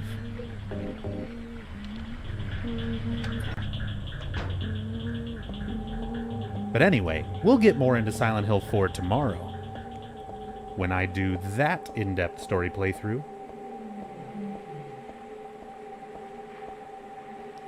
Right now, I gotta go kill a symbolic penis worm going in and out of holes.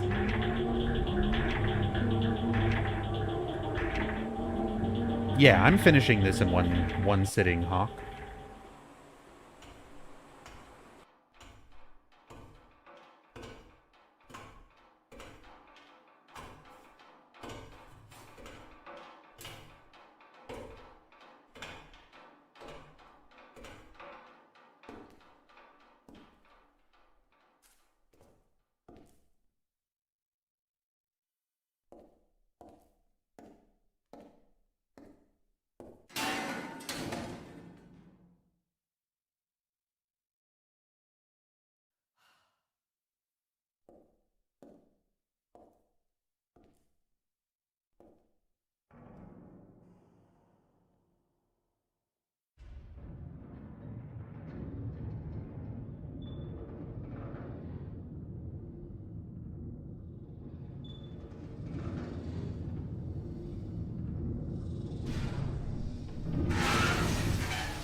Let's give him the pipe.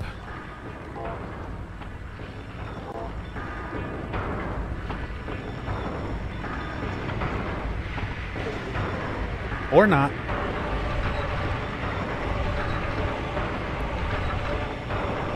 But it takes so long to get back up.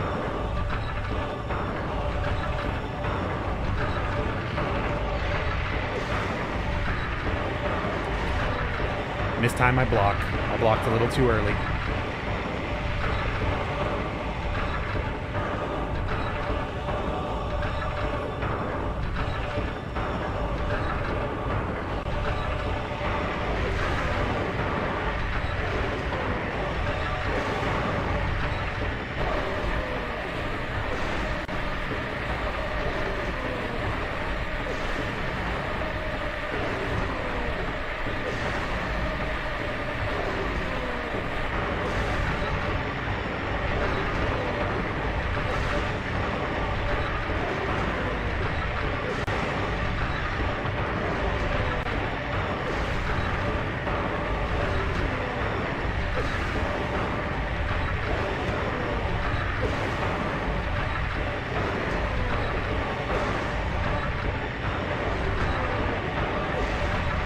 Seen enough hentai to know where this is going.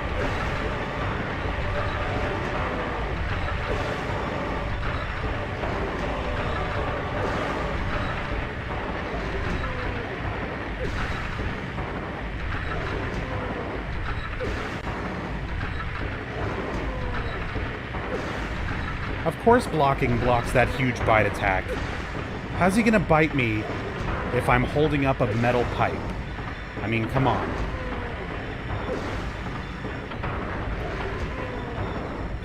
That just does not make sense.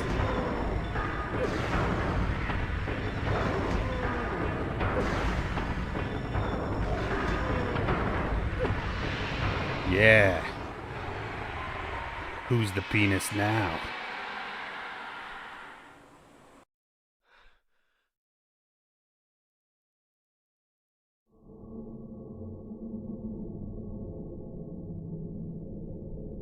What? It's the shopping mall just like before.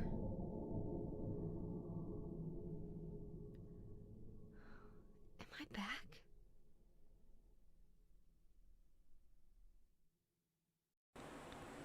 Gonna guess this is on hardest difficulty? No, it's not on hardest, but it is on hard. This game has 14 action difficulties.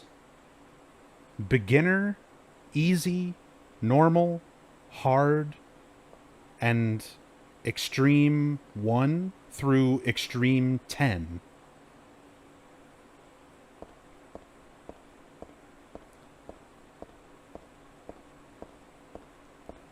How am I doing on health?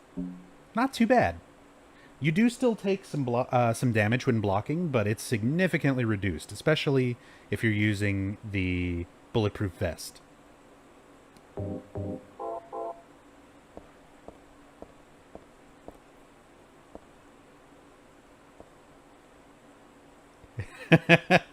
I think he's making a sex joke. That's okay. It wouldn't be a Nubzombie stream if I didn't, like, answer joking comments seriously once in a while.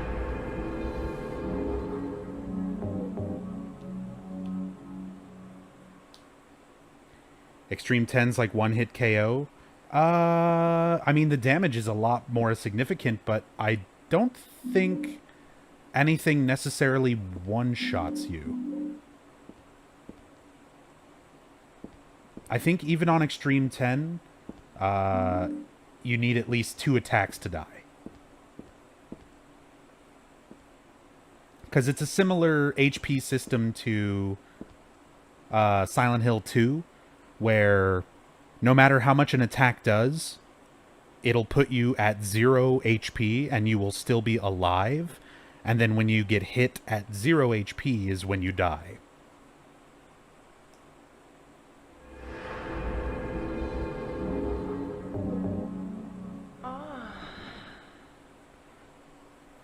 Yo, Purple. Thank you for the 6 months of subscription support in a row.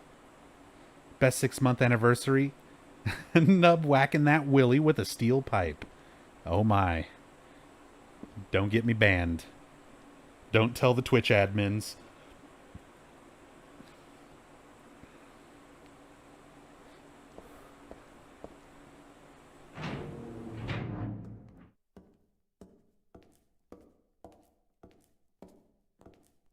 Heather, It's you.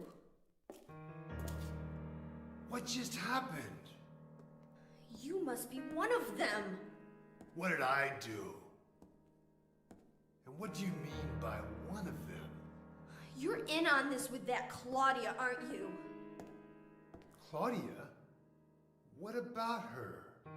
She asked me to find you, that's all. So you are one of them. Claudia did all that? Look, I was just hired to find you. I'm not on anybody's side. I don't know anything about this. Why don't you start by telling me what happened here?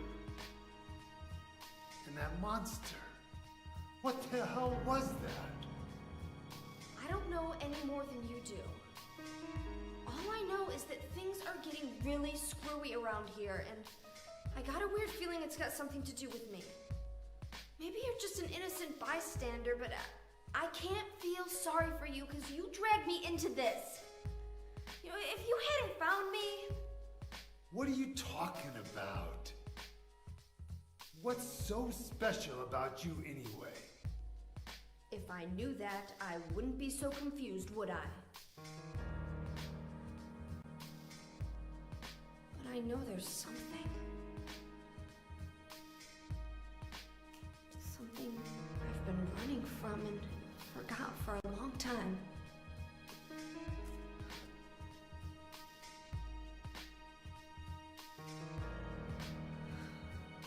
How did I remember that? What's wrong? Nothing. Where are you going? I'm taking the subway home. What should I do? Hell if I know.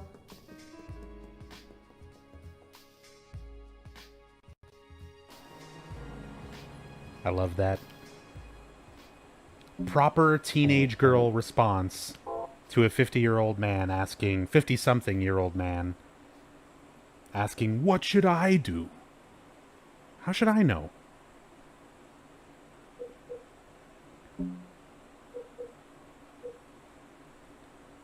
All right. All right.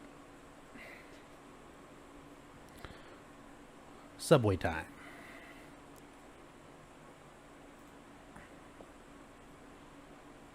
Let me catch up on chat here.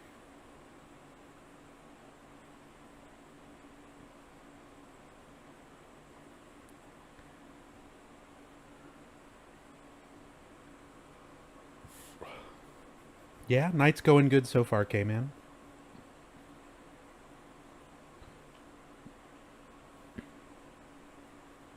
Time to re-listen to Silent Hill 2 and 3 OSTs again, and 4 for Mary Elizabeth. 4 for Mary Elizabeth? That's a funny way to spell Joe Ramersa.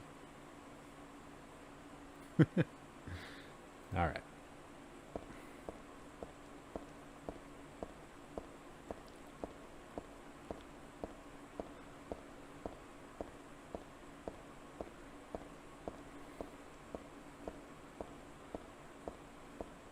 Oh, can't forget. Best thing about the subways? Minmo. I love how, like, Heather's, like, creeping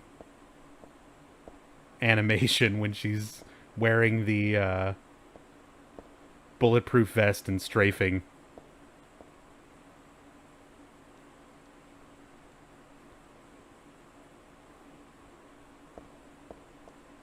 Growing strong and healthy.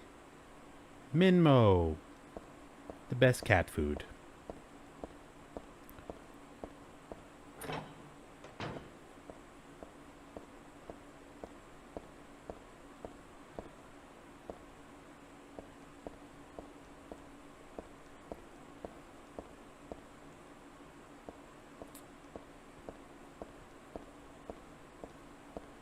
I still remember my first time playing this game.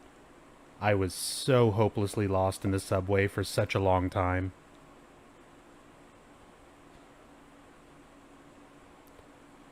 There's a newspaper left on top of the ticket machine. Fatal accident at Hazel Street. At about 11 p.m. on the 4th, a man waiting on the platform at the Hazel Street station fell onto the tracks and was decapitated by the arriving St. Renata college-bound train. The victim died instantly. While police have not yet determined whether the death was an accident or suicide, witnesses report that the victim did not look inebriated and seemed to jump off the platform deliberately. The victim's identity is still unknown. He was approximately 40 years old, 5 feet 10 inches tall, and was wearing a black jacket. This newspaper is 4 months old. What's it doing here now?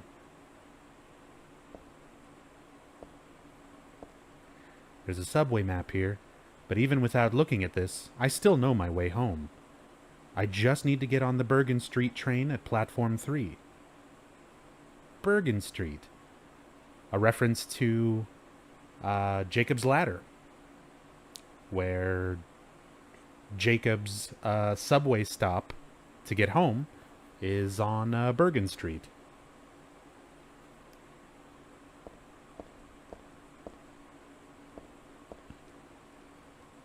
This is another one of those moments where I just like to talk about how much detail there is in this game. Look at how many little unique props and textures.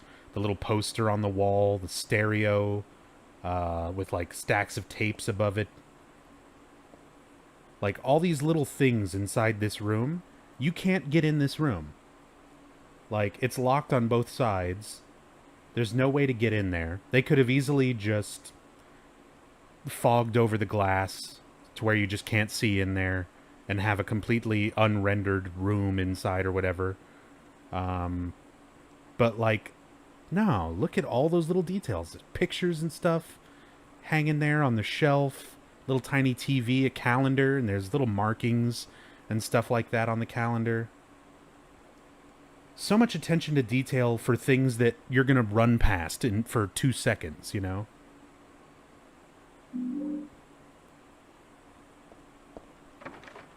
But yeah, no way in there. Just a room with a bunch of unique little props and things.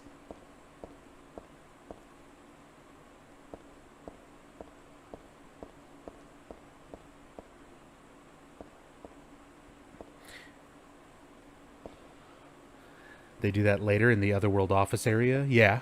Yeah.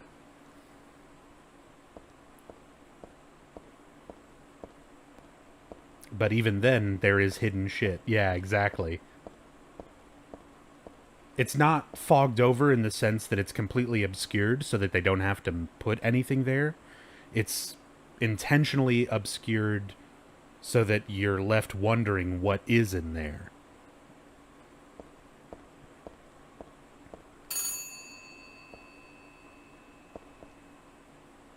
A row of phone booths, but they're all broken. Again, memories of my very first playthrough. Wandering around. I imagine a lot of you play survival horror games the same way I do when I play a survival horror game for the first time. I look at everything. Like, I meticulously will go through a room and I'll be like, what is this? What is this? What is this? What is this? And like, look at absolutely everything. And I can remember doing that, running through this room, kind of clearing everything out, and then approaching the phones. And that sudden phone ring got me to jump.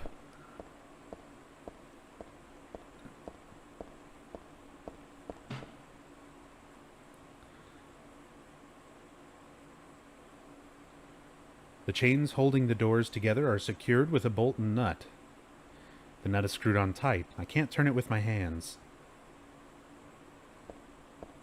On nuts.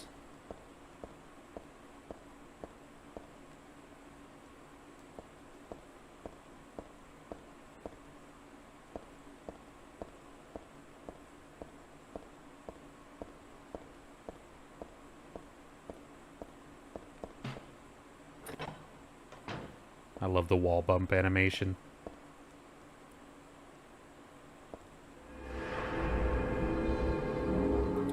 So she doesn't say anything about this save point. Unfortunately, not every save point gets dialogue for whatever reason. But at least a majority of them do. Fire doors are locked. They'd be tough to open, so forget it. If it's just for going in and out, I should use the small door at the end. Boom.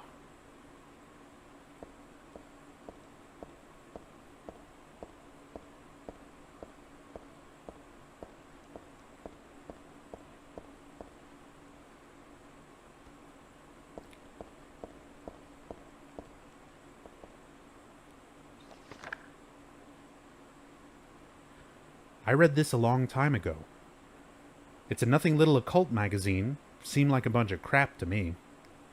It's not so bad if you just read it for fun, though. The souls of those who died suddenly by suicide or accident don't realize they're dead.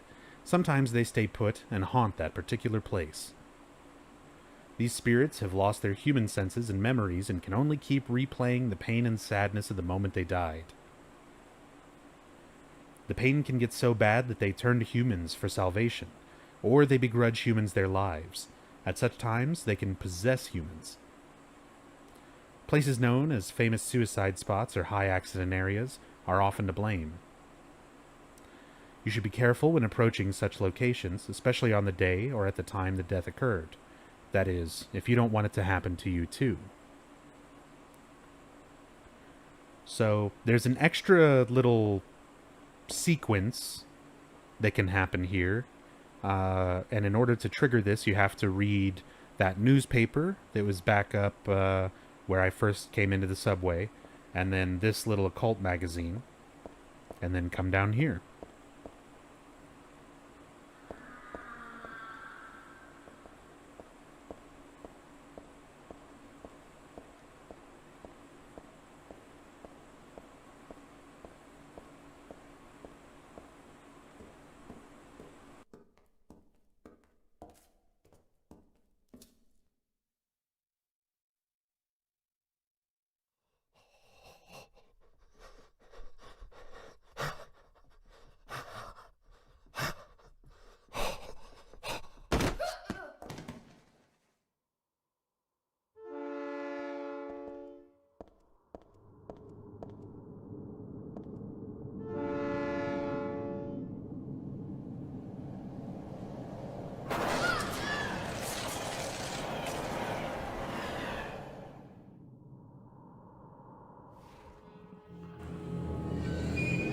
Rip.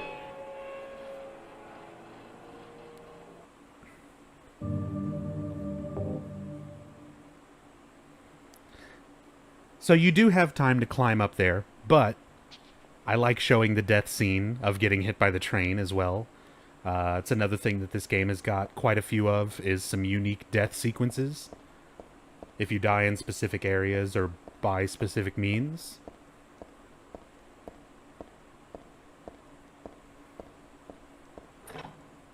So I'll show off several of those as well.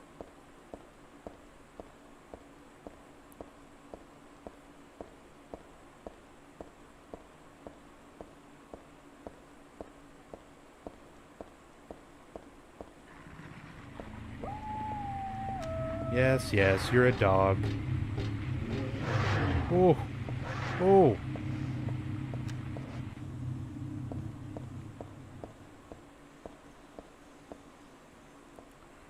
The path is blocked with trash. I can't get through here. Got a nutcracker. Rusty and impossible to turn. This is for cracking open nuts.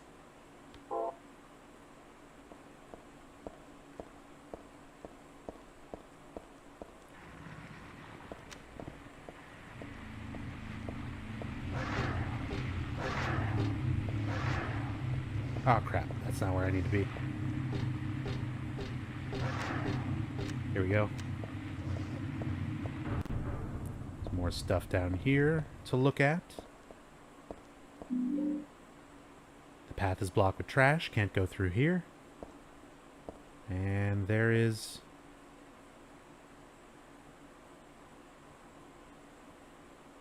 a pair of legs and a bunch of blood.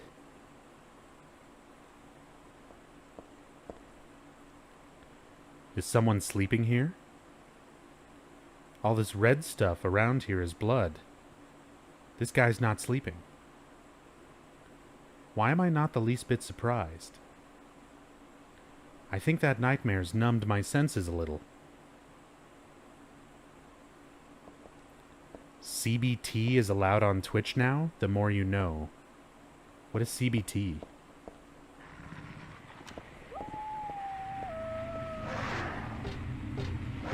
Ah, dog.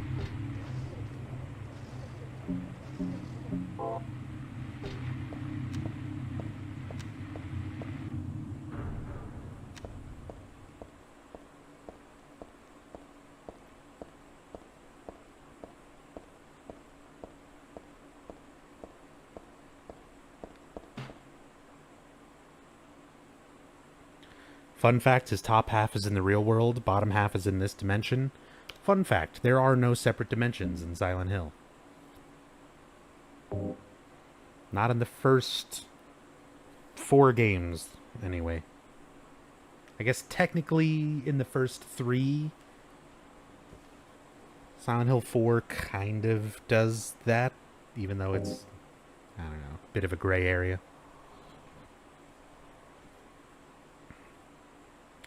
Used a nutcracker. Cracked the nut.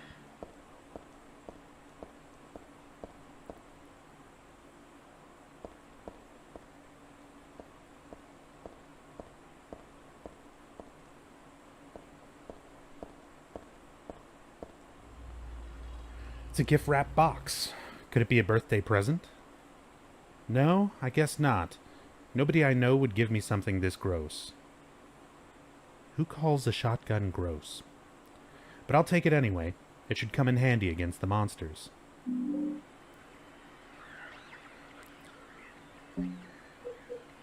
It's also the first hint we get towards Heather's birthday.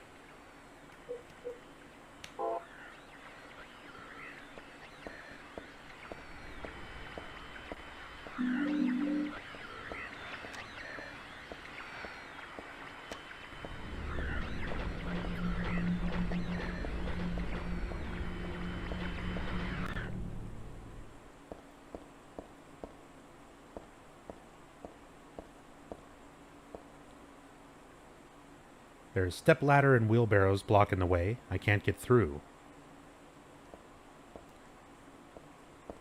Here's the most frustrating door in the whole game, at least for me. This is just a fire door. It doesn't lead anywhere.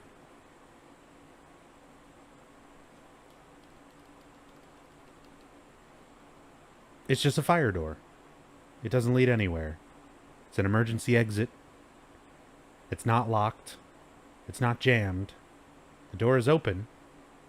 We're just not going to go through it because it doesn't go anywhere. Except for maybe outside. I mean, maybe. But we don't want to go outside. We want to go to Bergen Street and get on the subway and go home.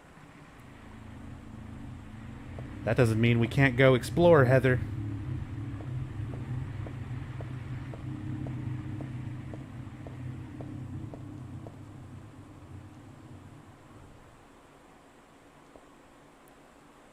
I love how they do the lighting and the camera angle here to just be like, hey, why don't you come check out this door?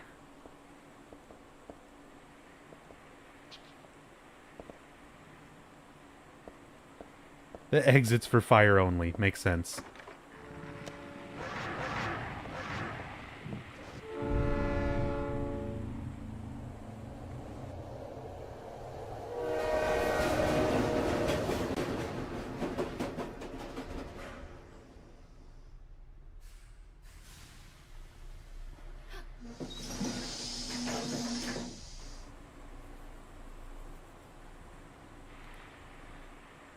So this scene right here is why I like showing the death scene of getting hit by the train first.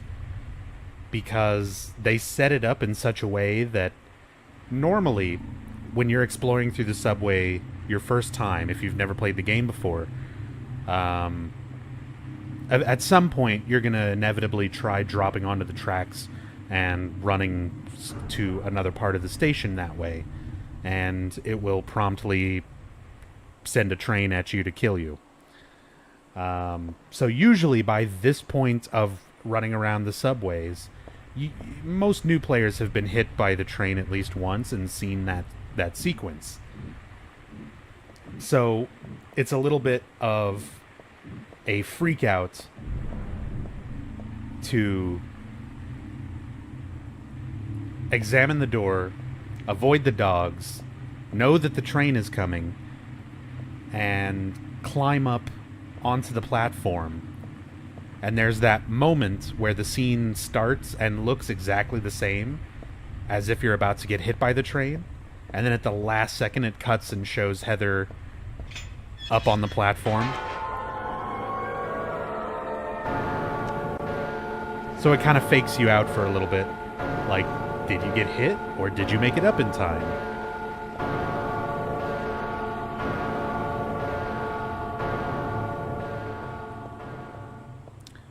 Maybe Blaustein made a translation error on the fire door? It doesn't seem like a translation error. It just seems... It seems like the idea behind it was just... Heather has a designated place that she's going to go. She has a goal. And the emergency exit would not lead her that way. But it just seems bizarre to me that they wouldn't make up an excuse for why you don't go through there. Like, they could have easily just said it was jammed or blocked or whatever. But it doesn't seem like a translation error.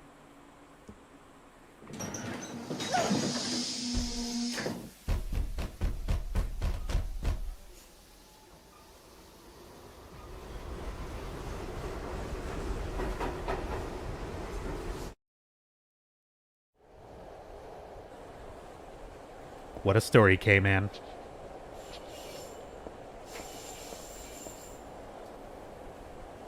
Although, to be fair, I've had light bulbs like break and pop while I'm like next to them or near them. It can be kind of freaky when you're not expecting it. That symbol's drawn on the floor. Hope I don't get cursed just by stepping on it.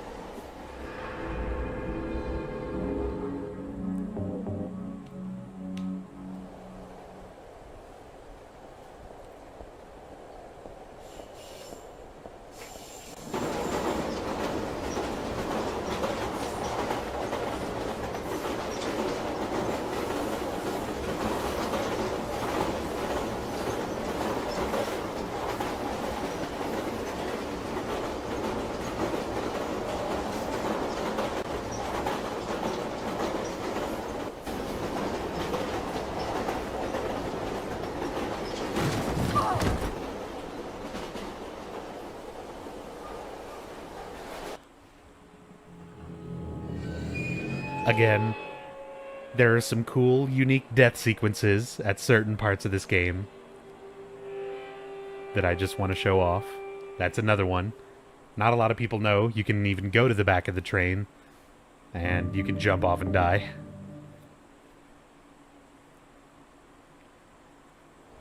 Something else not a lot of people know. When you go into each new part of the train and try to go back, the cart you were just in is gone.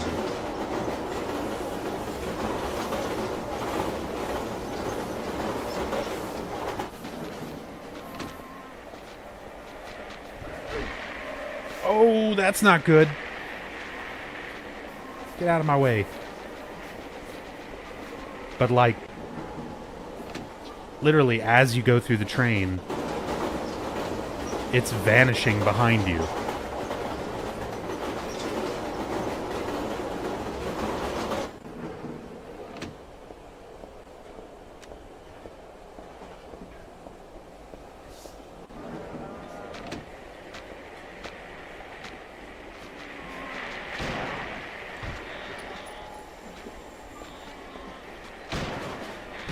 Oh.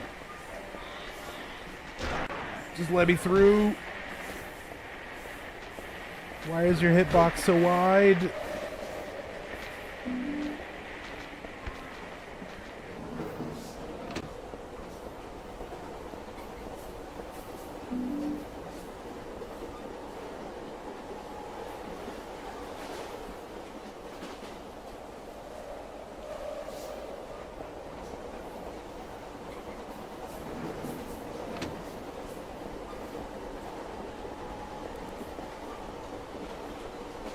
Oh boy, S. Brown is back.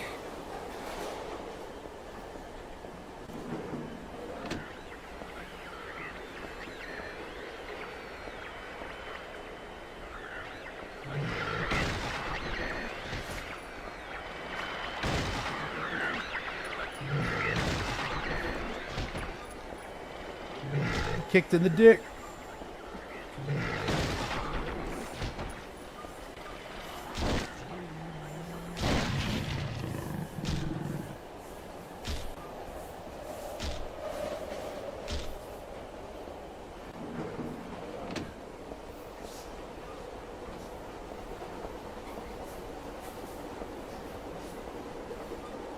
He might be schizophrenic. I think it's just a bored individual on the internet.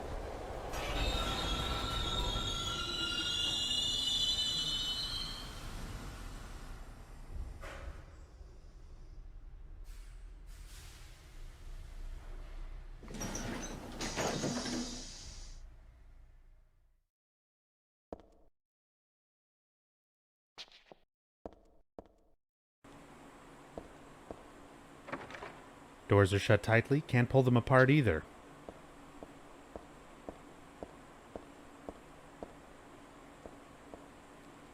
This must be the first car. I can't see the next car through the frosted window. All I see is the track. Wait a minute. There's no place for the conductor. So how does it run? Or did the car before it already go on ahead? I didn't hear or feel it if it did. Anyway, it's obviously pointless to stay on this train any longer. So there was no front of the train, no conductor, and each car of the train was vanishing as you stepped away from it.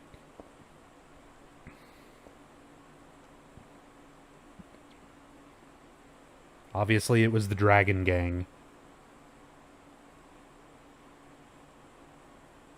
I don't know if there's any actual significance or anything to it, but there's also graffiti in Silent Hill 2 that says Dragon in the apartments. That old pattern's painted in here among the graffiti. Looks like it was just put here, too. But by whom? And why does my head...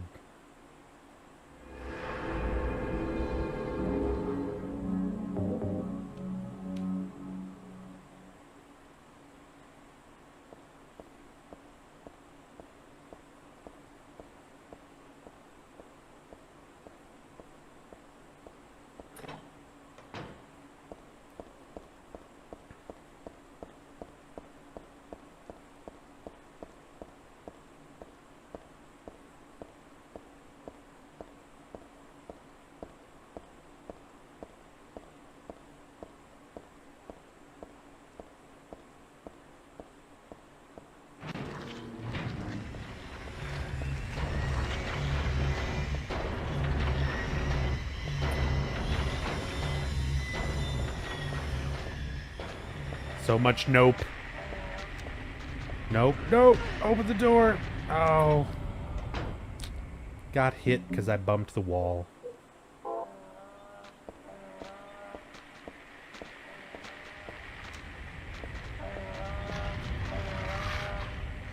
Actually. Okay. Probably just start burning some of these handgun bullets. Oh, the dodge.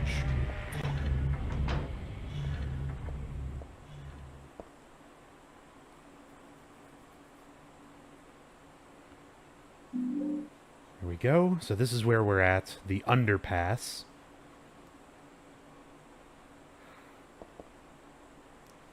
We're kind of making our way to, like, the sewers underneath the subway. But it's still following the same Bergen Street line. So the idea is that hopefully it'll still lead to Heather's neighborhood. Got a mall. Helmets? Should I take them with me? Nah, never mind. It's pretty geeky looking.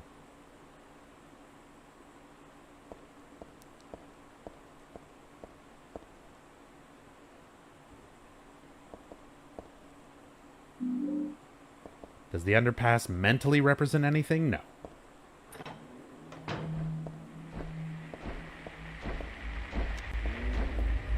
It is just an underpass. Again, I was talking a lot more about kind of the significance of places and details and environments of Silent Hill 2, because so much of Silent Hill 2 is being affected by the characters in the game and their subconscious. So we're seeing much more of the world being affected by James's subconscious, Angela's subconscious, Eddie's subconscious, and that's constantly affecting everything. There's a lot more symbolism to take from everything. But Silent Hill 2 was unique in that aspect. Silent Hill 1, Silent Hill 3, Silent Hill 4, there are psychological elements, and there is obviously symbolism in enemy design and bosses and things like that, but for like the places that we're in, these are real places that exist. Obviously they're being affected by the god growing inside of Heather, which is why there's monsters manifested, and the places are sometimes perceived in more rundown states than they actually are. But it's not like Silent Hill 2 when you're in like the prison where the town has completely manifested this area representing the character's subconscious. This game is not like that. As said, Silent Hill 2 was unique in that aspect. But that uniqueness of Silent Hill 2 somehow, well, not somehow, I know how, but it became sort of the stigma for the overall series, that everything is symbolic and significant in every way. And that was the case in Silent Hill 2, but as said, for the other games, it's more... how can I put it? Like in Silent Hill 1, it's just a supernatural story, and you're literally finding everything out the same way as Harry. Harry doesn't know anything about the cult. He doesn't know anything about the rituals. So as he learns stuff, the player learns stuff. But nothing is, like, psychologically relevant to Harry. There are obviously lots of psychological elements to the game that reflect parts of Alessa's mind. But yeah, not the way that Silent Hill 2 does it.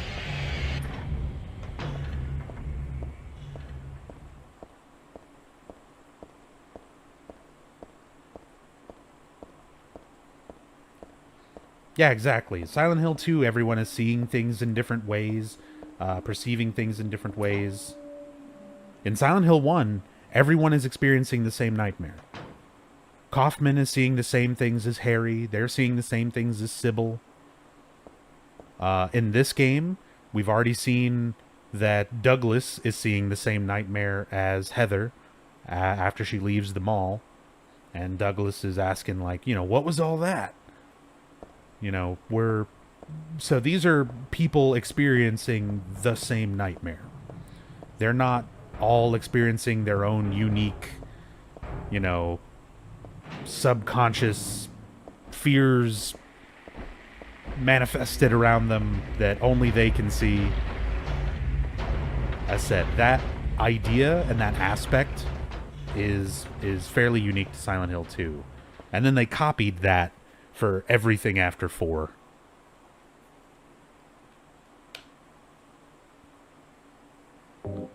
And that's why it became the stigma of the series, is because they just tried to copy the formula of Silent Hill 2 over and over and over again. Once the series was in the hands of Western developers.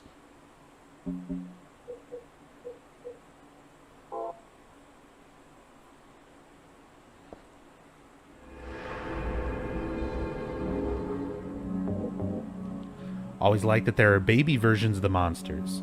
That's a good point, and I'm glad you brought that up. So, we started off seeing the small Nubzombies, and I explained that they're supposed to kind of represent these undeveloped or underdeveloped fetuses, much like the god fetus that is growing inside of Heather.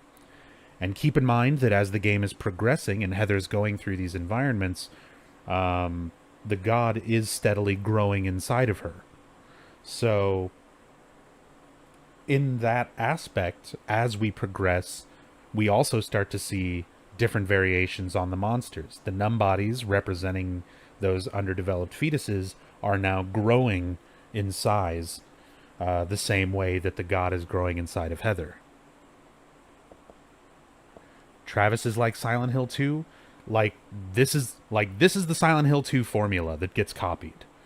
Protagonist who, either through psychosis or amnesia, or traumatic stress or whatever, has forgotten some, or is blocking out some traumatic event in their life, and they are working out their own personal inner demons by the means of Silent Hill to discover what it is that they blocked out from their life. Travis Grady blocked out his crazy mother, his father's suicide, and he's working through all of that and all of his personal demons that stemmed from that as you go through Origins. Alex Shepard doesn't remember that he was in a mental hospital. His psychosis makes him believe that he was in a military hospital after being in the service, and he's working out his own inner demons, his guilt for killing his brother Josh. That is the formula that just gets copied over and over and over. Harry's not working out his personal demons in Silent Hill 1. He's discovering everything as you discover it. It's not about him. Heather, she's working out some personal issues as she goes through this, but there's also an overall encompassing supernatural storyline that's going on with the cult involvement and how the god is affecting things. And yeah, it's a part of the story, but it's not the main thing. Silent Hill 4 is Henry is the least involved in the story of Silent Hill 4. It's got nothing to do with him or his inner turmoil or anything like that. But then everything after 4, as said, it's just copying that formula. They wanted something to be as successful as Silent Hill 2, and they couldn't help but just try to copy that formula to try to recapture that success. And it never paid off because Silent Hill 2 did it well enough that it's difficult to kind of top that. And once Silent Hill 2 did it, fans kind of expect it, so things became predictable. But they were too scared to branch away from that and try anything genuinely unique. Anyway. This is some more dialogue that I like. Some more insight into Heather's character. Just something small that I like that none of the other protagonists really ever talk about or mention. This locker is filled with junk. So there's plenty of times in the other games where you find something and the character's just like, this is junk, or this is useless to me. But Heather, she gives a little bit more to it. No, it's not junk.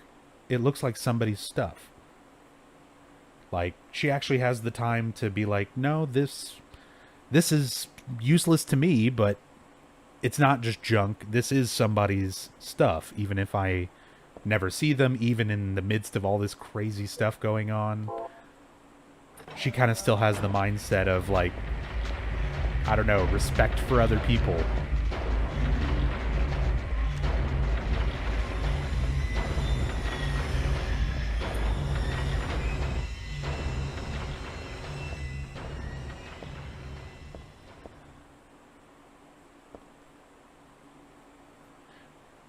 Tom Hewlett, I mean, like, Tom...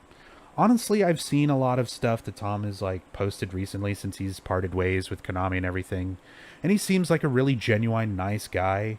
And, you know, he's a big fan of a lot of other games and series. And, you know, he is a Silent Hill fan. The problem is, he's kind of your general run-of-the-mill Silent Hill fan.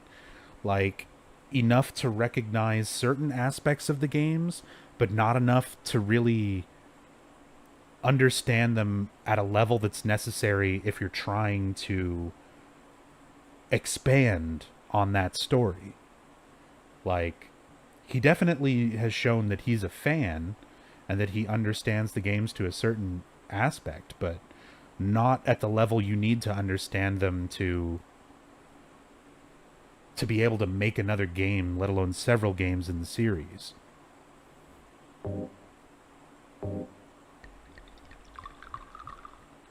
Put kerosene in the fuel tank.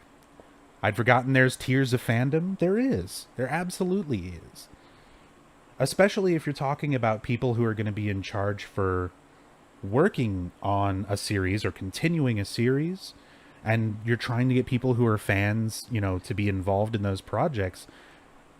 They can't be your general fan that doesn't understand this, what Pyramid Head is, or the significance of why the enemy designs are the way that they are, why the atmosphere is done the way that it is. If you just kind of don't have this grasp of a lot of the more finer points of the series, you shouldn't be making games to continue the series.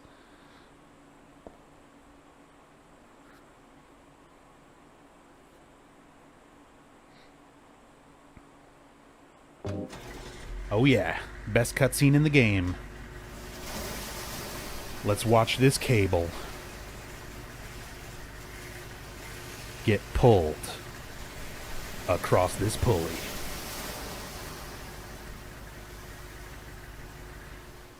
Blame Konami? I mean, Tom is definitely not the only one to blame, and in a lot of cases, he was limited by things that Konami would have imposed onto him.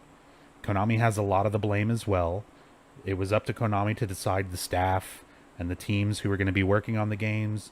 Konami was ultimately the final say in everything.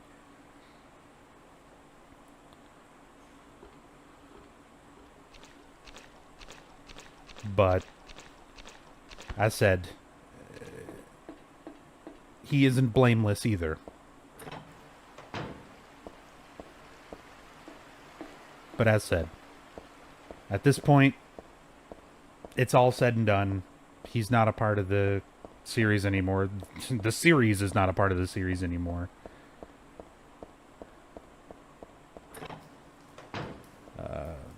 Can't really complain too much about a couple of bad games in an overall dead series now. Because, hey, we still got these. You can still play the originals. You can enjoy the hell out of them. You gonna keep chasing me like this?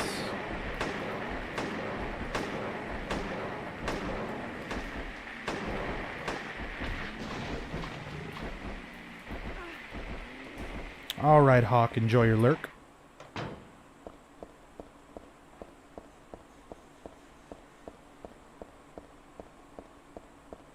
Yeah, I actually read that bomb guide. Tom was against putting Pyramid Head in Homecoming, but Tom also said he was the one who went in and made Homecoming confusing again.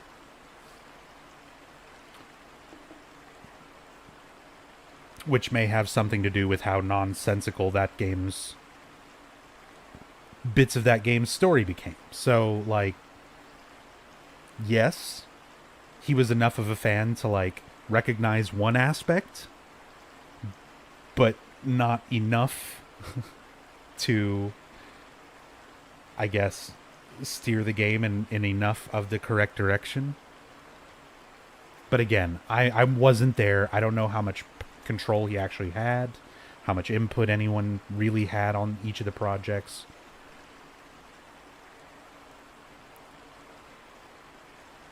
I'm just going to look at this slurper hanging out down there in the poop water.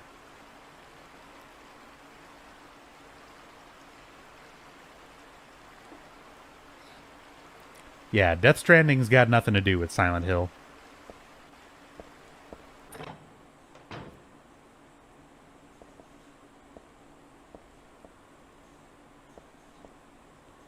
Now that's a lot of garbage. Where the hell did it come from? I guess this is all the stuff that gets tossed out into the sewers. He did. He did want to put Laura in Homecoming. The character of Elle was originally supposed to be Laura as an adult.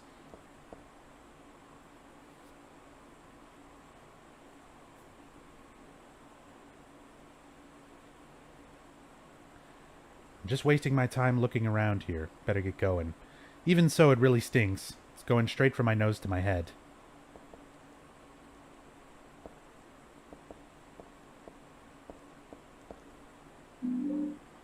Hair dryer. Still usable. Nothing that looks useful in the cardboard box. There's a deodorant inside, but it would probably be a waste of energy.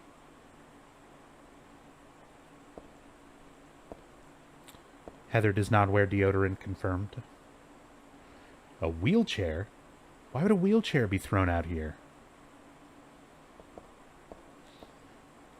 There's a wheelchair. It's officially Silent Hill.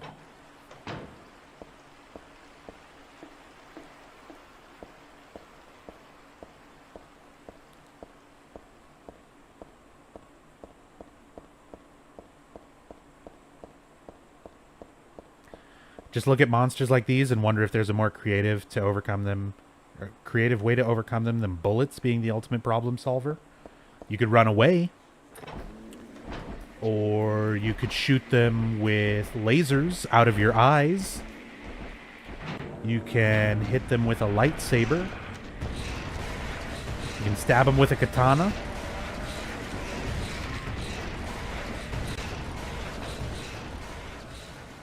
Whatever you think's more appropriate or creative.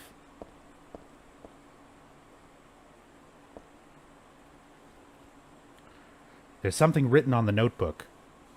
Here's the Silent Hill spin-off game that I want. I want a video game about the guys who left this note. The guys who were working in the sewers. There's a monster in the water. The bastards killed 2 of my buddies. I should never have doubted that old urban legend about alligators in the sewers. That was no myth. But no one believes me. They were drunk and slipped. We're not that damn stupid. Even calling it a monster isn't quite right. This is something else. All I know is, something's in there. I'm going in now to beat that thing's head in. If you find this note, consider it my will. Revenge is futile, or so you may think, reading this, but Jose and Jaime were my best buddies. Wish I knew how to do the deed. Guns won't work underwater. Even my famous knife work won't do much. If only I had a hand grenade.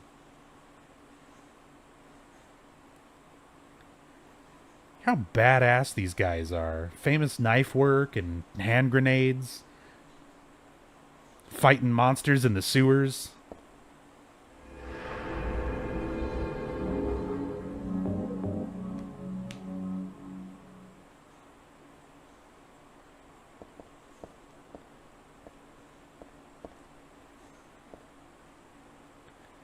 Danger. Keep out. This was probably pasted on that door there. I can see where it fell off. Again, I like the detail where you can actually see the change in the color of the door where the sign was. I think that's supposed to be Jamie. No, it's not. Jose and Jaime are very common Spanish origin names. Speaking from experience as a lifelong Texas citizen and knowing many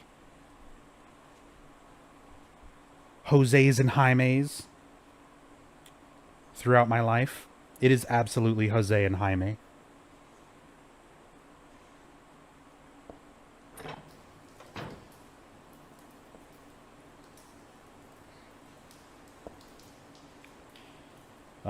Yeah, I saved.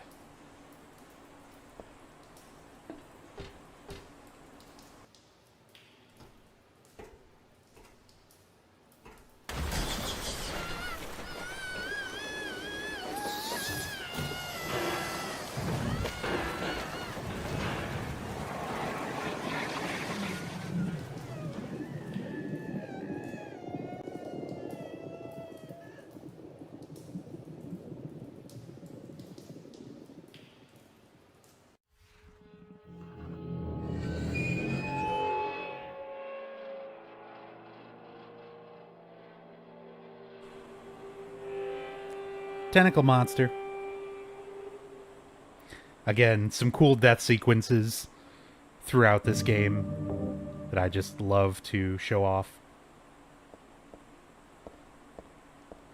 In fact, I'm going to show one more here. It's not like an actual death sequence, but it's funny.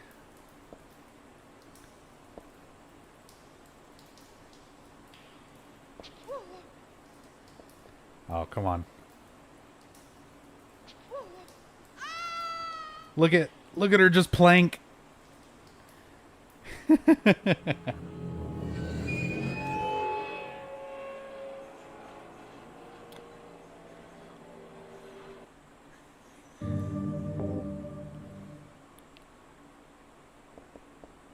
Planking before it was cool.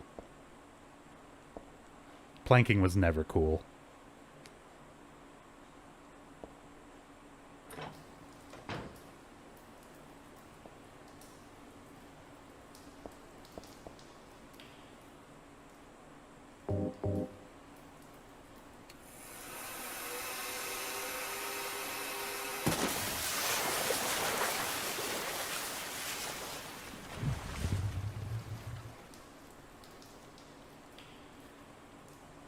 This is a regular New Game. Pipe Fairy's only on New Game Plus, so we're not showing that today.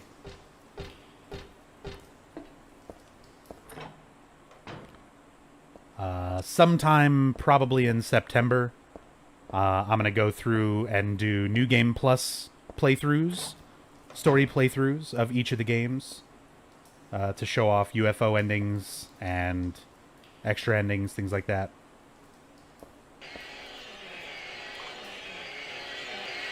But not this week. This week is just regular New Game playthroughs to talk about the main overall plot of each game.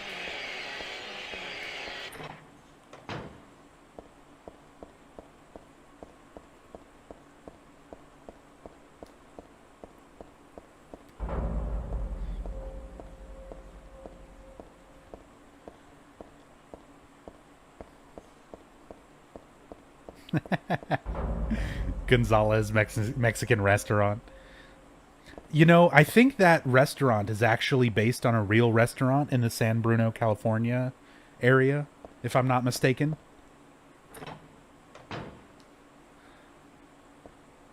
One of these days, I'm going to get out to San Bruno and go explore and see if anything is still similar, any building fronts, streets, things like that, that I can find as references. I actually did that a couple years back. I went to Maine to see a lot of the other places that Silent Hill 1 and parts of this game were based on, such as the mall. That's here is based on a large mall that's in Portland. I can't remember the name of the actual mall, but it's based on a big major mall that's in Portland, Maine. I also went to Cushing, Maine, and saw the Olson house, which is the actual house that the Gillespie house was based on. So that was cool. And then I spent some time in Freeport, Maine, where there is a lot of inspiration as well. For like the layout of Silent Hill 1. There's like the Andy's Bookstore. I actually saw Andy's Books and Stationery and a couple places like that. So I did that a couple years ago. It was a lot of fun. kind of walking around and finding similar places and some of the things that were inspirations for areas around Silent Hill. But that would be the next place I'd love to go and check out, would be San Bruno.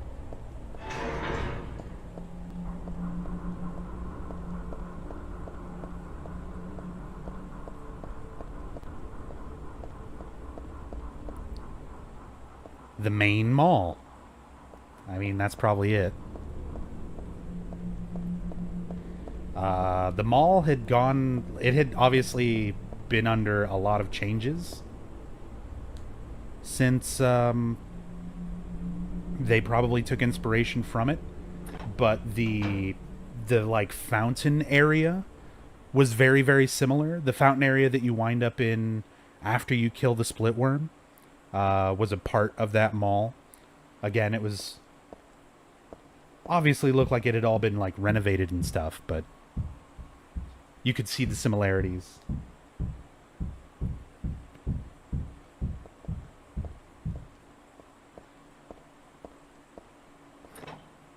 Yeah, the school from Kindergarten Cop is that school in Astoria, Oregon. That would be really cool to like get to see and take a tour of as well. I'd love to get a picture out in front, like on the archway with the stairs and everything. Oh, that'd be amazing. One day.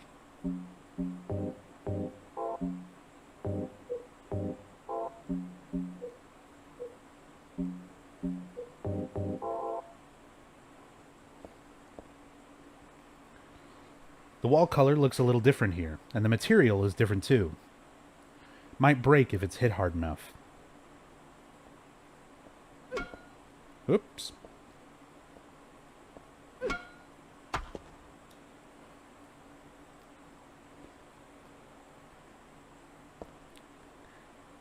I can see legs. I think I'll just leave it alone. There's nothing I can do right now.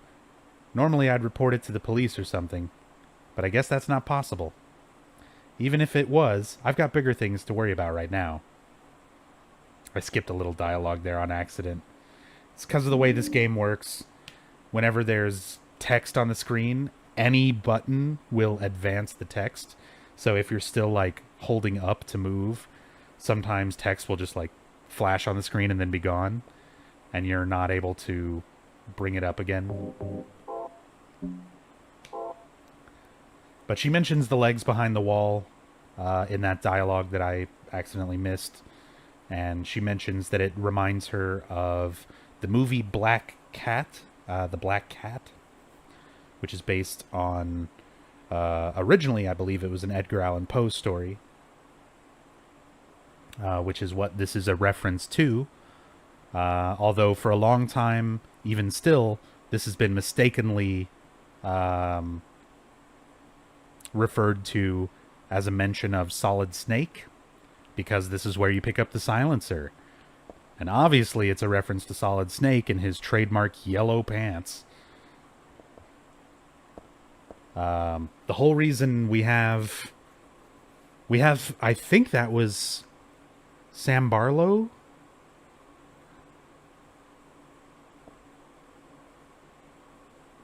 who wrote the guide for Silent Hill 3. Or, no, Dan Burlew. I think it was Dan Burlew who wrote the guide and made a mention in the official strategy guide saying, you know, that was a reference to Metal Gear Solid, which was not true at all, but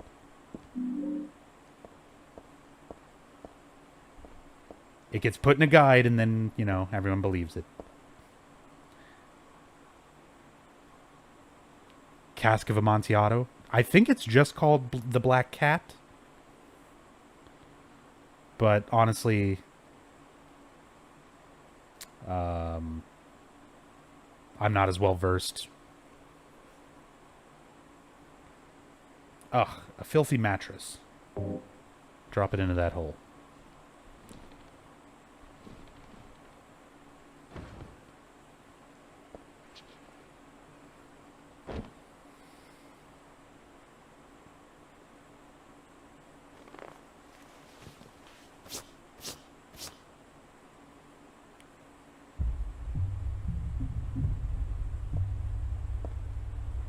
This is the mattress I threw down before. Don't need that anymore. Nah, pick it up. Put it in your inventory. Walk around with it.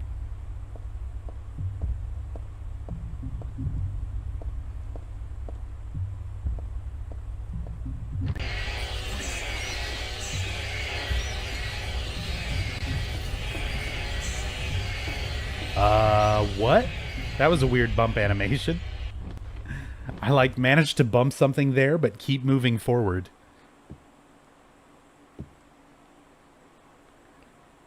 It's a mannequin catalog. I guess this is the reception area for a mannequin company. Oh boy. Mannequins!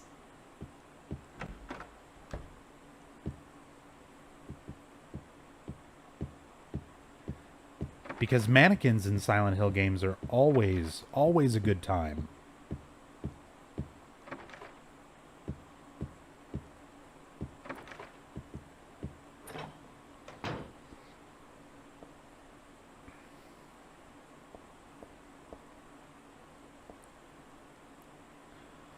Here's a mannequin with no head or legs.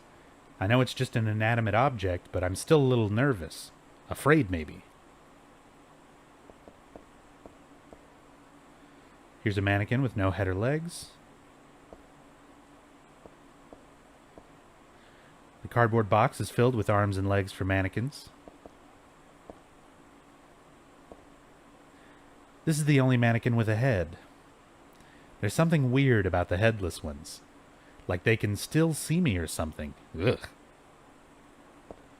Really? There's something weird about the headless ones, but not the one with a head. Nothing weird there. It's a mannequin body. I know it's not real, but it's still creepy.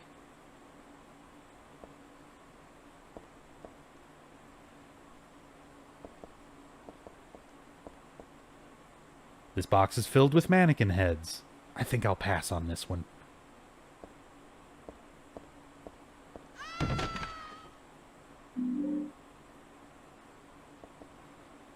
So there's a little bit of a random sound effect there. The scream that you hear during this part can actually be one of two screams. It will be Heather Morris's voice, which is the scream that you just heard. Or it will be another voice actress. I believe it's the voice actress who voices the nurses later on in Brookhaven.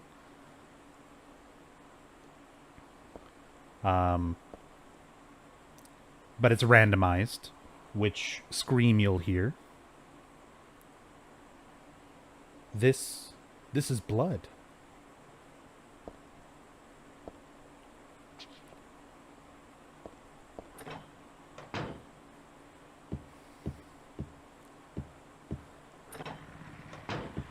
Hey, Electric Bob.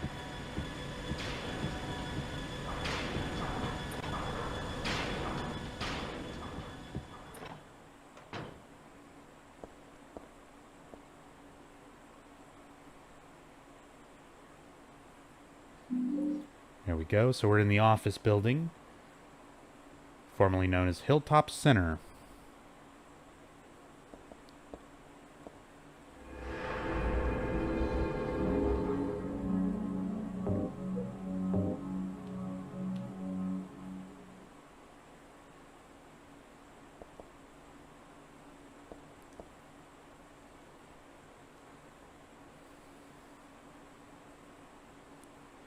The drawer is open just a smidge. Must be rusted or something. I can't pull it out any further.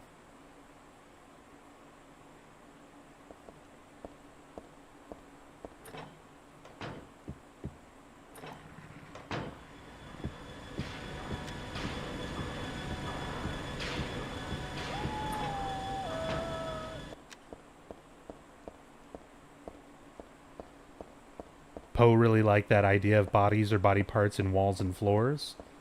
Yeah. Definitely a recurring theme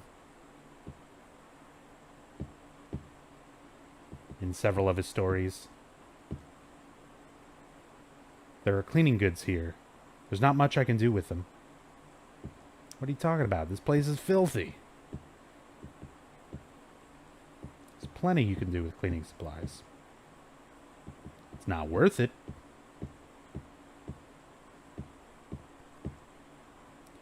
Gallery of Fine Arts.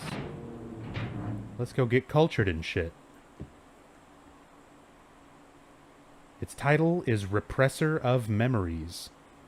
What the hell kind of title is that? I don't get this picture at all.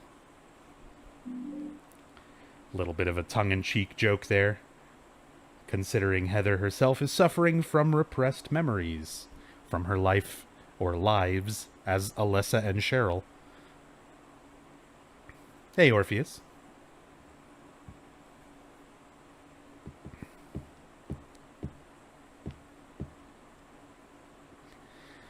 There's a price written here. Let's see.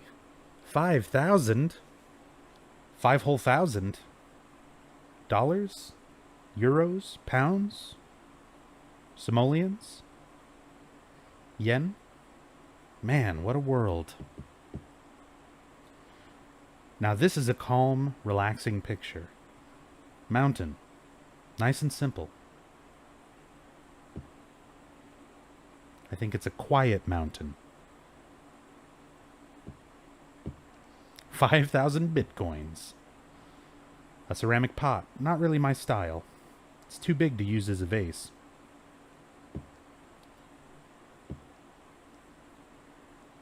Painted plate here. Nothing special. Looks like there was a picture here before, only the caption's still around. Flame purifies all. Flame, eh? Well, I don't know what kind of picture used to be here, but I'm not too fond of fire. It's scary somehow. Again, little elements of Heather's personality, such as her fear of fire, stemming from her life as Alessa.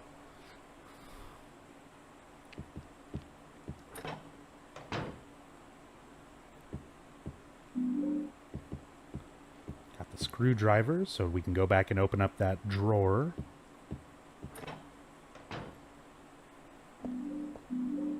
Ninja sword here.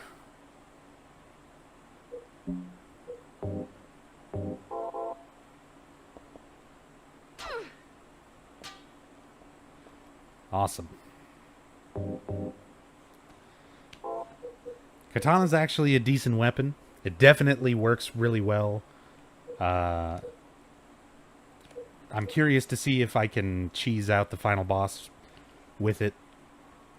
It's a very, very specific trick you can use, but I'm going to give it a shot when we get there. Whoosh percent? I wish. Sadly, swinging the sword in Silent Hill 3 does not move you forward. Otherwise, I would have already been doing whoosh percent runs of this.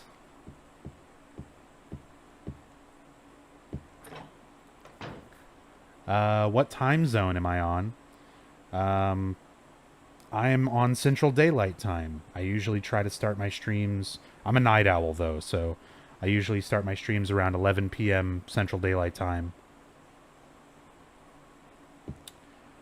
I can understand it's impossible for some people to keep up, but I mean... regardless of what time I stream, it will always be a bad time for somebody. So, I mean, I just stream when it's convenient for me. Yep, Silent Hill 4 will be tomorrow night.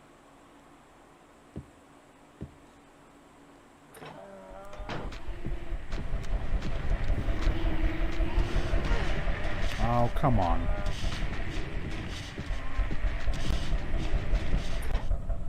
Leave me be.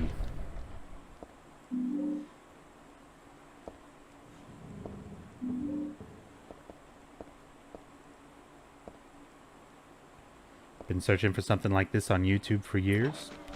Well,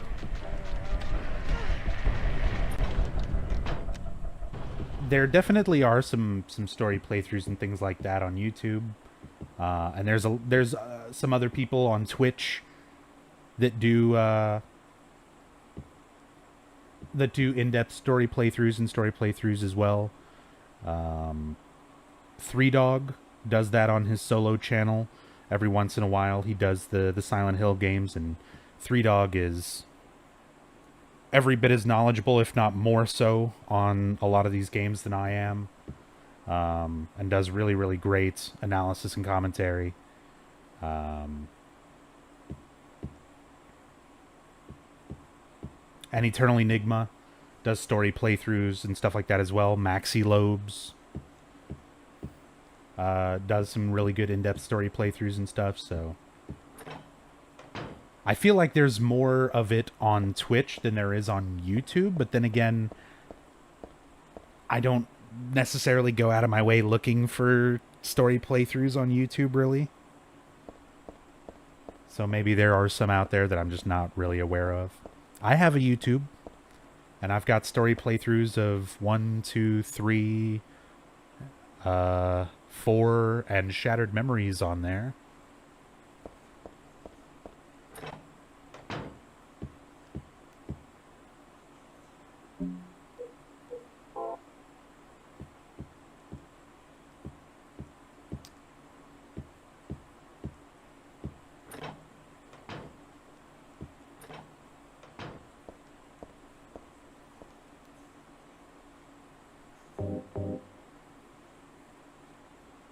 Orpheus, thank you for the host.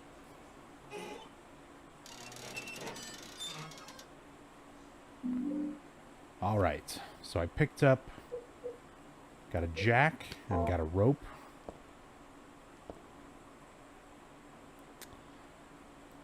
Alright.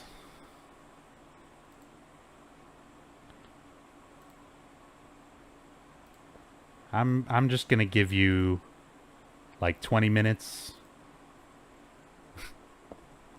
to give everybody a break from whatever it is you're posting over and over in chat. I'm sorry, I need a break from that nonsense.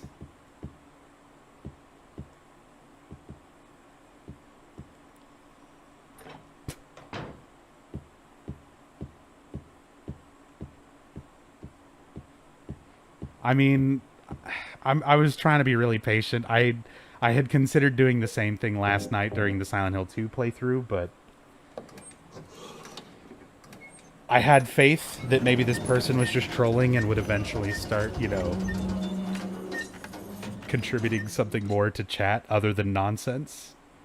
But they literally sound like a bot that's speaking nonsense.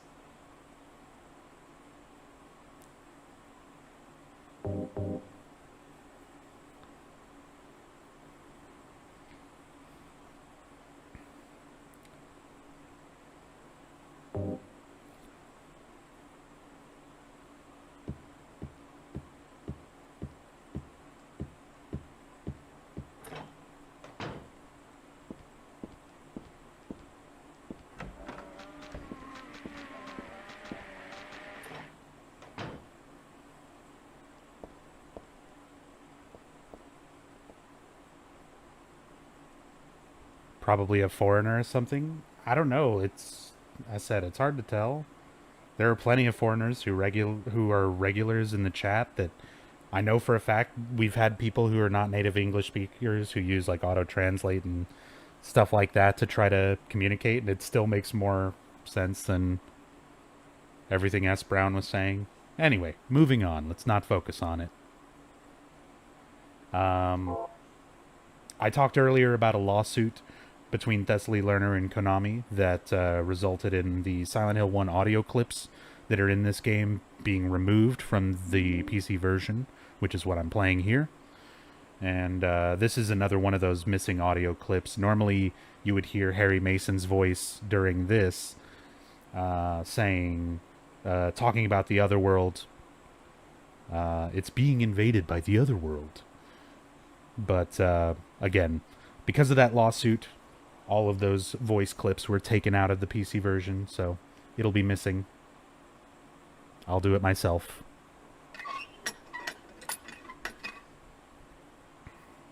I knew it.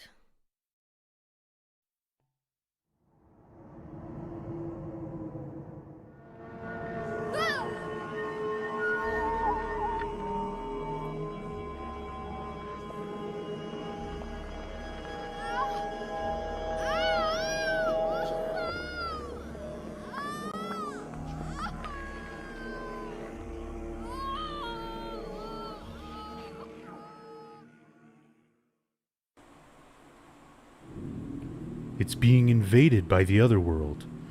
By a world of someone's nightmarish delusions come to life.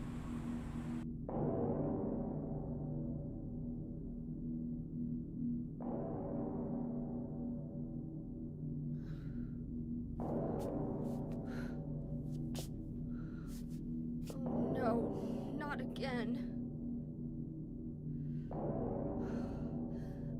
Did she do this too?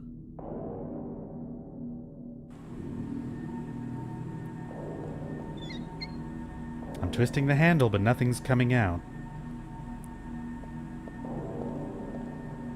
So, just like before, Heather seems to grip her stomach and double over in pain.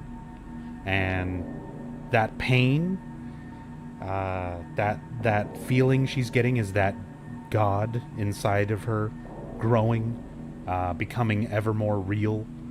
And as it does, it is affecting reality around Heather.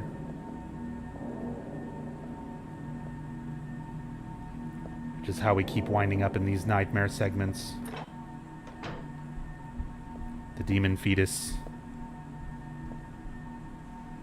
Some handgun bullets. The mummy-like thing in the wheelchair is just a doll. Or is it? Something about it makes me uneasy. Why, I wonder? And why is there a wheelchair in this building? Or a doll, for that matter? There's a doll in the wheelchair. I have a bad feeling about it. I like that she has a bad feeling about it, and yet it's not it's not like something that becomes an enemy or is especially significant later on or anything. It's just to kind of set up that here's something creepy, and Heather doesn't like it. She doesn't even comment on this.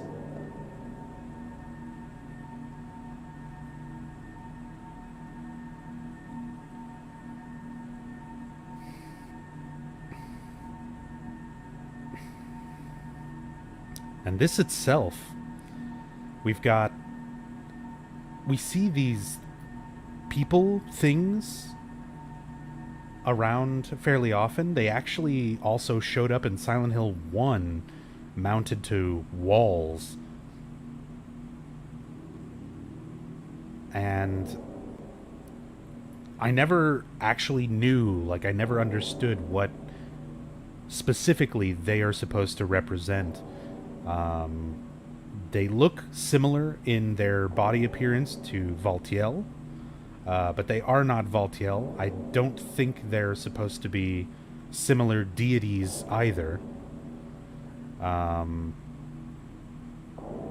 It seems like if they were, there would be something a bit more significant about them.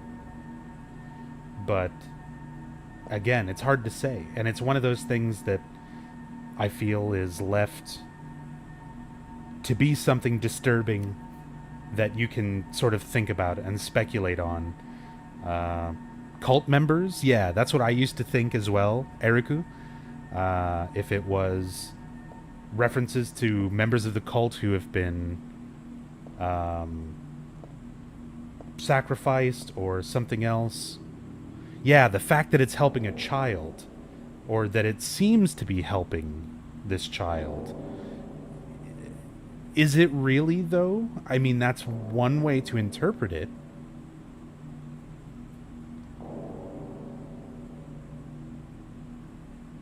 It definitely seems staged and set up that way to seem like it's helping and it's holding up that baby.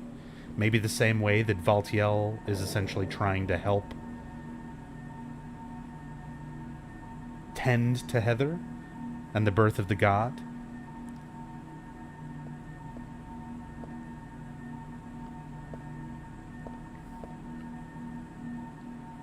Shut your ass, Sigma.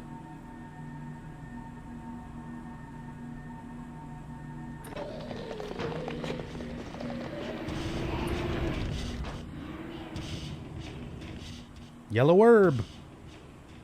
I mean withering plant.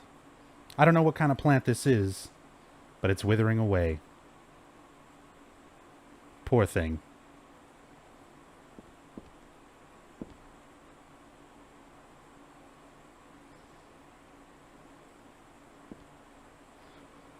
Oh, there's something here. Find the Holy One. Kill her.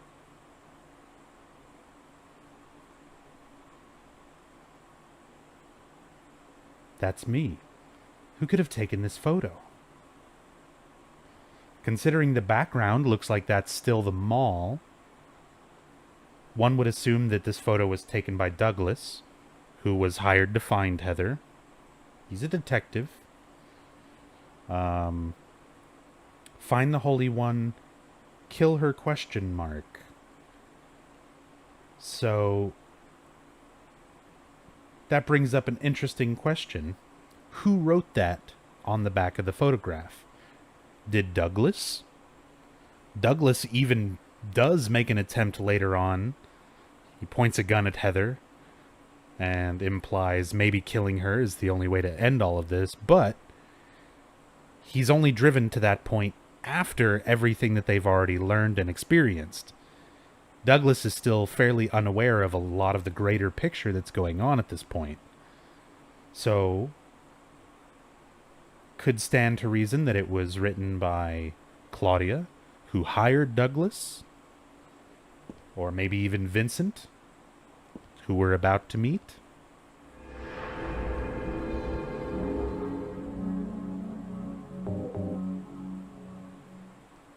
It's a shame Ito rarely has anything to say about 3's designs on Twitter. Yeah, I agree. He has commented on some things. For example, we're about to come across the images of the smiling mouth and the bleeding ears. And at least Ito has commented on some things like that to try to give some insight as to kind of what they represent and mean. But yeah, Ito talks a lot more about Silent Hill 2, I notice, and revealing kind of tidbits of information about the designs and aspects of that game much more often than he does with 3. But I do like the occasional things that he has shared on Twitter about 3.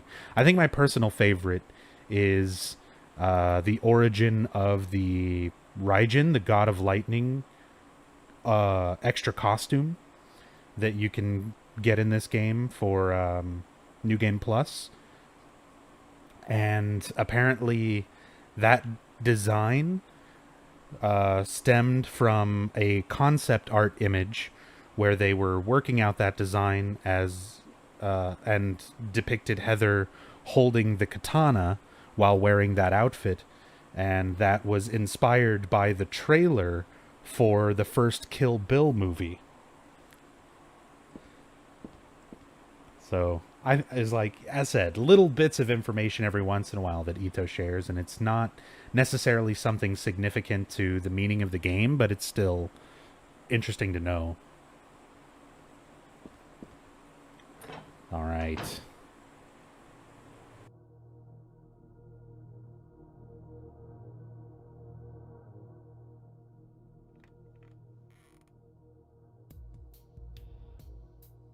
Heather. That's what you're called now, isn't it? And who are you? The name's Vincent. Don't forget it, okay? I'm on your side. So you say. But how do I know you're not with her? Her? You mean Claudia? Please don't lump me together with her. She was totally brainwashed by that crazy old hag.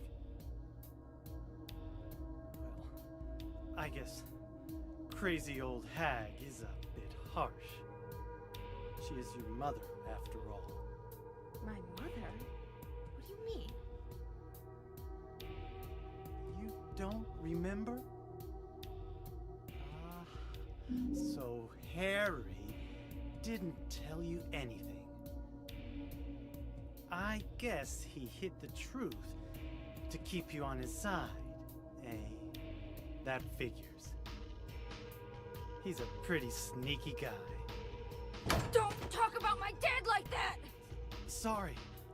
I apologize. Please, calm down. How do you know my father anyway? know everything. I know about your past, too. Then tell me what's going on. You don't know even that? That's why I'm asking. If you know everything, then tell me how I can put an end to this. Not yet. Why not enjoy yourself a bit longer? Enjoy?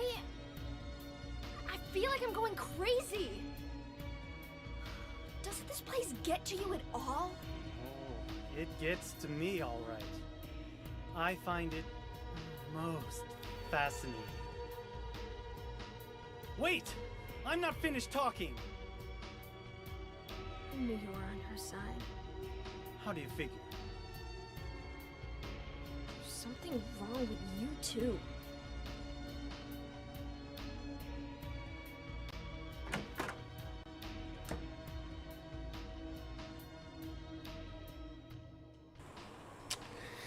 Yep. But yeah, Minity. It's pretty inconvenient. Konami could make so much money if they would just release the Steam, or the PC ports of 2, 3, and 4 via Steam, or Good Old Games or something, but yeah, they only ever got physical releases.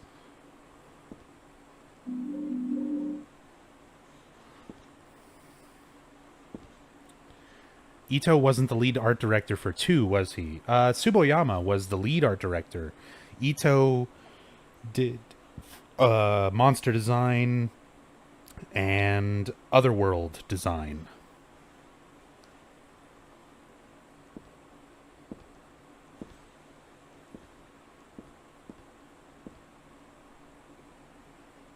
There's nothing worthwhile on the desk. So this is another change due to hard riddle difficulty.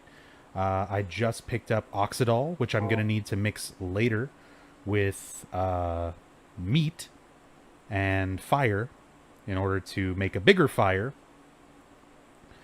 Normally, if you're on like normal or easy riddle difficulty, you get a book right here that gives you a clue of how to combine those things in order to make oxygen, and which you use to ignite and start a bigger fire.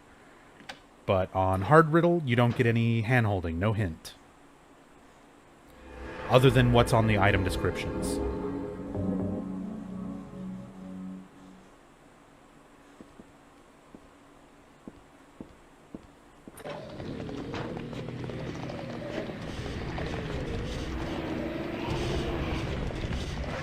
Oh, Jesus.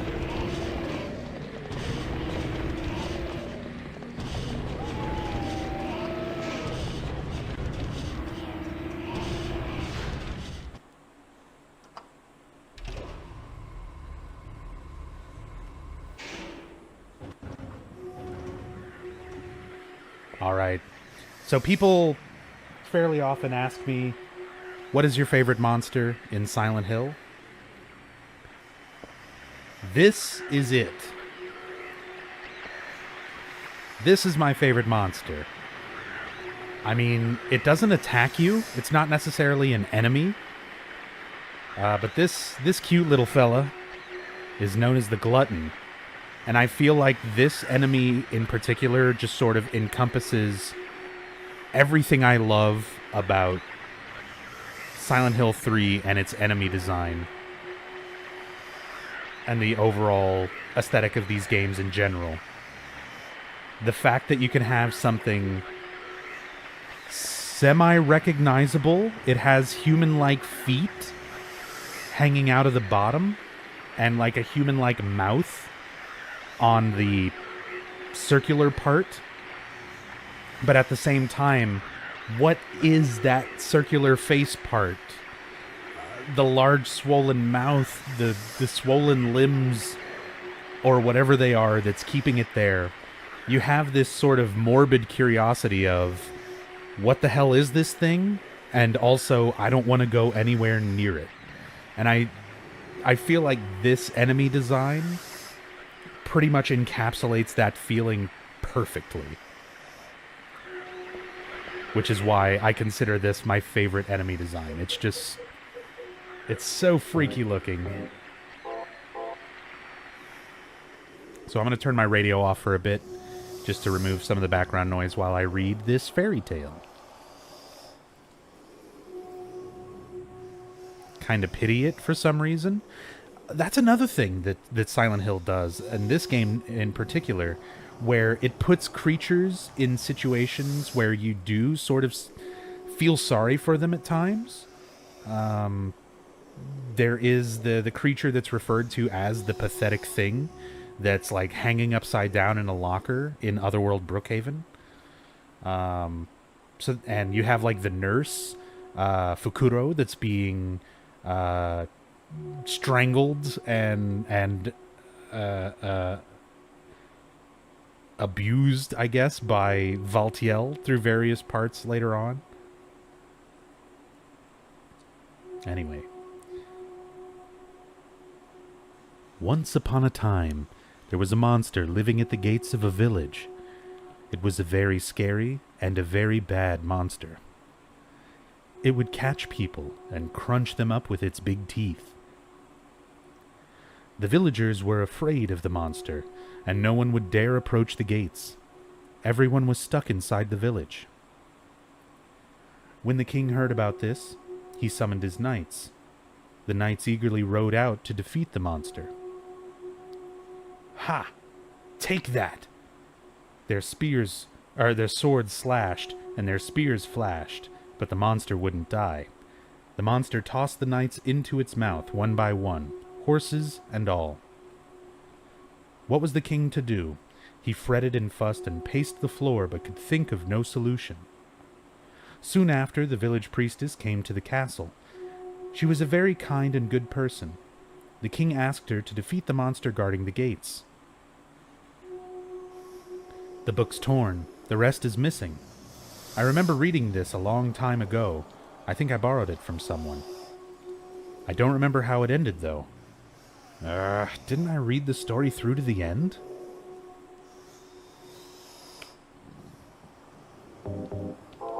So this is our monster at the gates.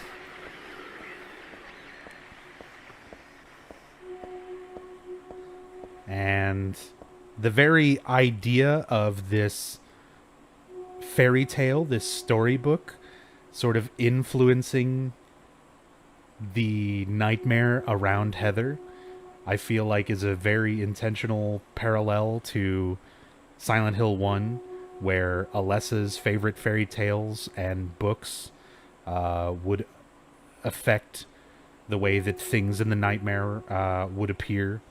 The appearances of creatures, the types of puzzles that you come across.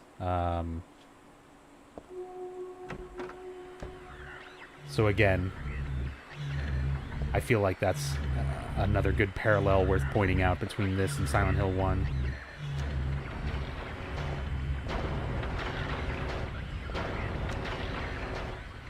For some reason, the only thing in the fridge is liver.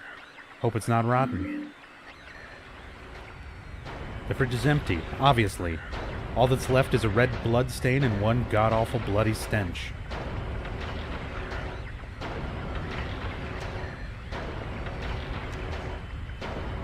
I just want these shotgun shells, buddy. Don't worry about me.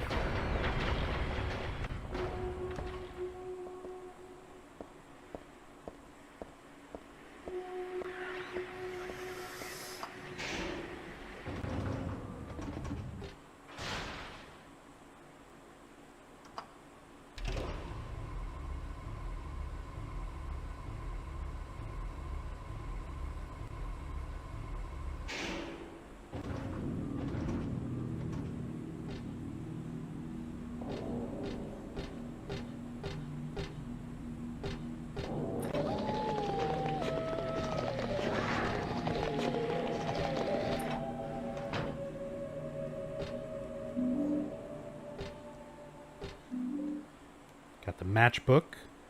Again, here's another little short bit of dialogue that kind of gives a little more information into Heather's past and personality.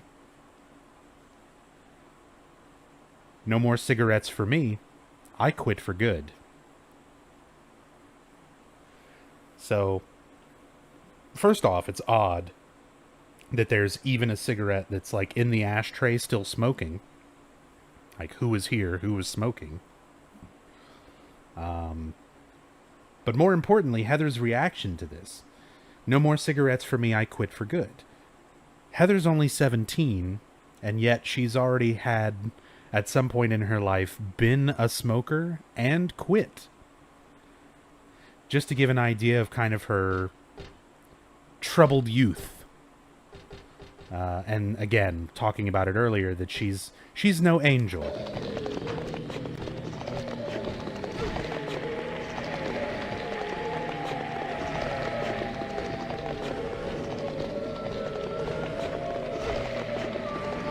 Oh, Slurper.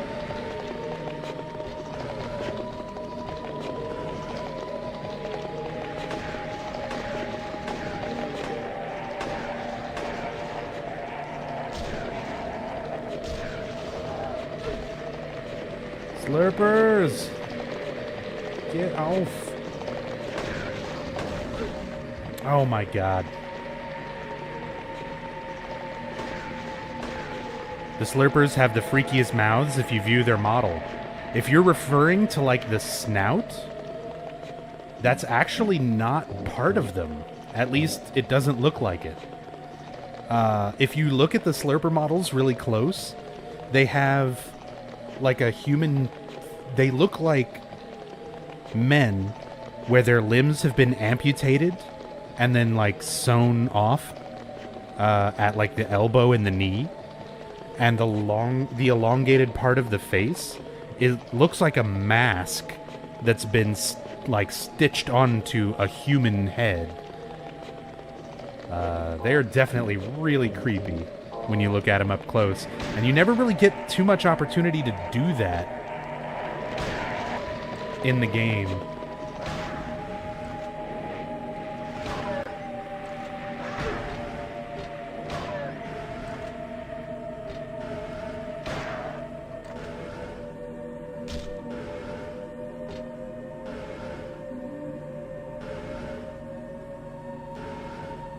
Yeah, so there you go.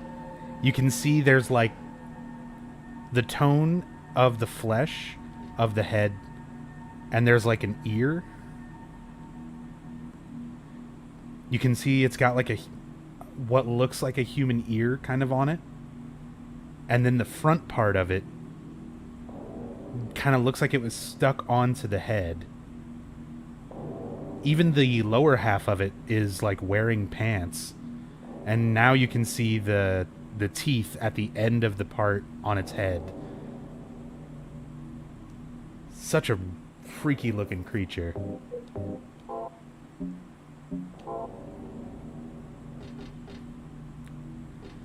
Well, the main reason I wanted to clear this out was mostly to look at this. There's a big sheet of glass in the way. There was some other dialogue there, but I missed it trying to kill the enemies and accidentally examine this. But mostly I wanted to point out this because it's a reference to a film called Session 9. Again, just trying to point out as many of the more blatant references and things that are throughout the game that I can. Just like the Bergen Street Jacob's Ladder reference in the subway. And there are a lot more subtle, like, references and influences throughout the game. And throughout the series in general, Team Silent had a lot of respect for the different media that they pulled inspiration from. And they usually like to kind of give a nod towards all of it throughout their games. But some of these are a little more blatant. Like the Session 9 reference, the Bergen Street reference, and so on. The picture that was here is gone. Now there's just a caption.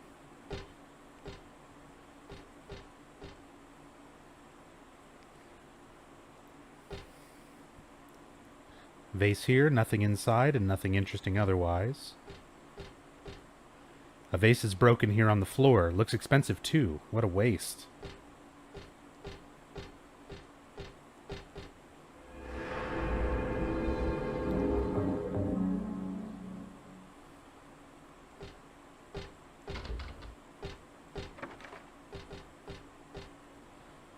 So this was the Flame Purifies All painting that was missing. There's a caption under the picture. Flame purifies all. By these remains may a person find the road to paradise. I've seen this picture before. No, wait. I've never seen it. But I do know it, somehow. Of course you know it. Because what we're seeing is the cult's painting of one of their beliefs, a depiction of the burning of Saint Alessa.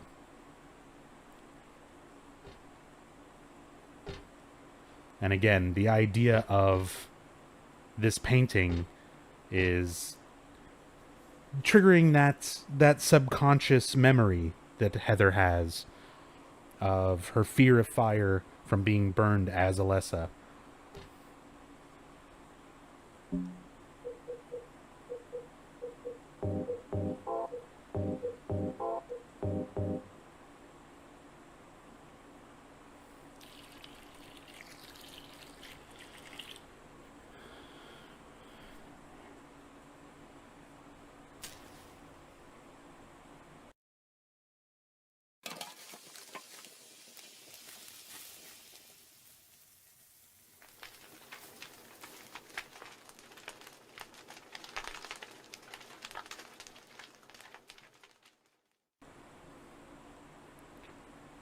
All right.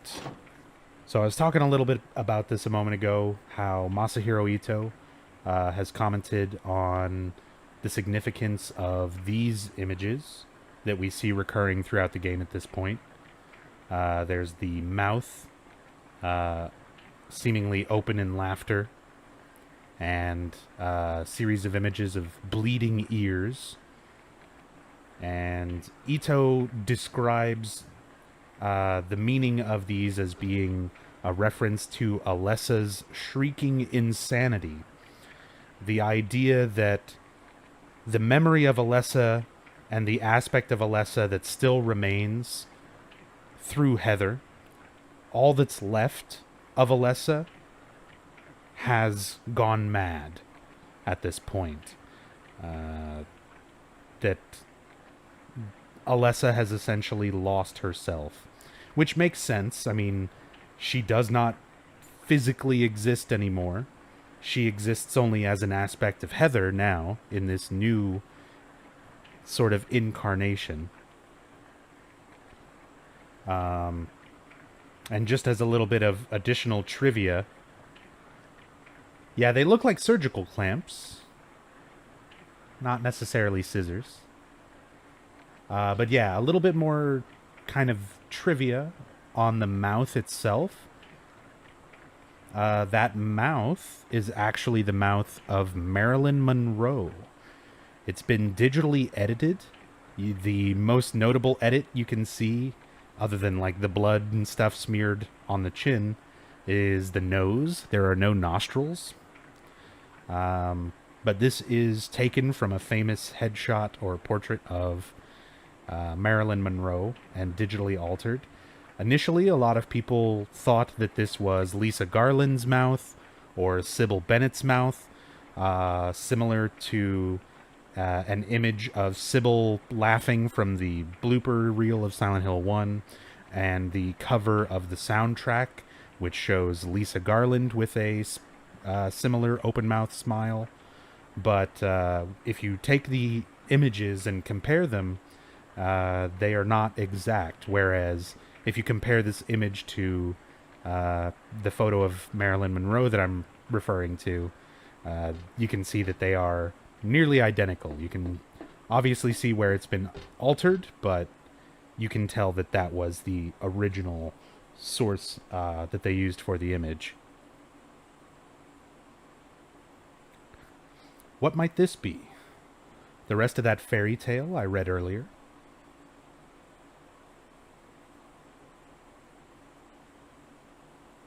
The priestess accepted the king's request and went to the village gates. But when she saw the monster, she tried to convince it with words instead of killing it. "Shut up, you. I'm going to eat you up." The monster didn't listen to a word the priestess said. But she kept trying to convince the monster to give up. "It's wrong to eat people, you know." The monster grew very angry at this and attacked her, killing her with a single mighty blow. The end.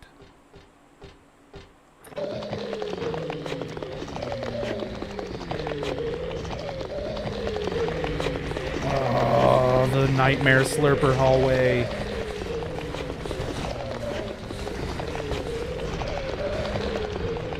Oh, what? I had, ran around the side of it. And I thought I avoided it, and then I got knocked down. Tactical beef jerky? Oh god, it's already rushing me. No!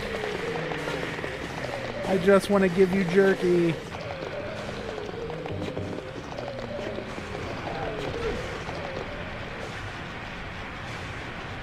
Starting to remember how much I hated the hospital. I love the hospital in this game. We're not at the hospital yet, but there's a lot of interesting stuff in Brookhaven. Got a silver coin.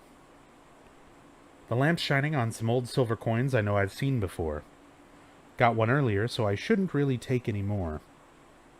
I mean, I'm no thief. I might act like one now and then, though.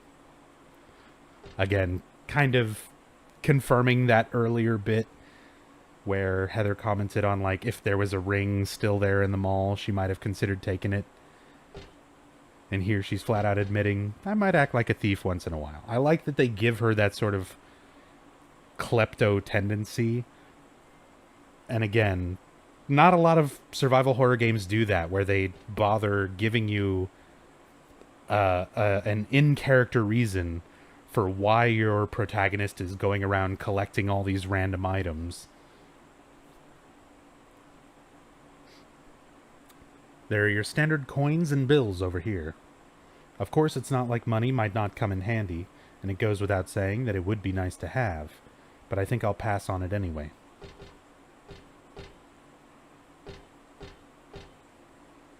There's something written on the wall. Thus one's life turns to riches. What was a bag of silver coins is now the number in a book. Yet fate hath no price. Ah, but people know this.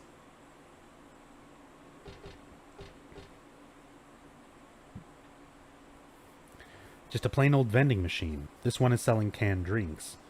Come to think of it, I am kind of thirsty. I'd feel weird drinking anything sold in a place like this, though. Despite Heather's suggestion that she might not necessarily want to drink anything here, we're going to buy a drink.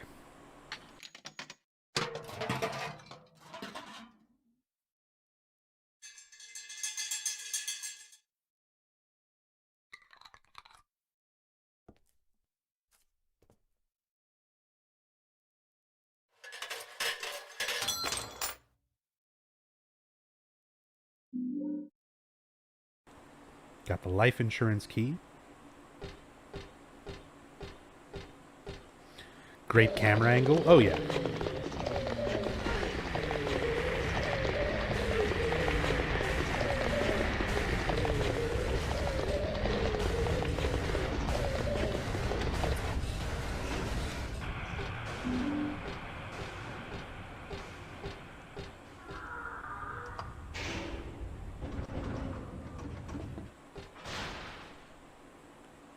Alright, back down to the first floor. We can go through the life insurance hallway now.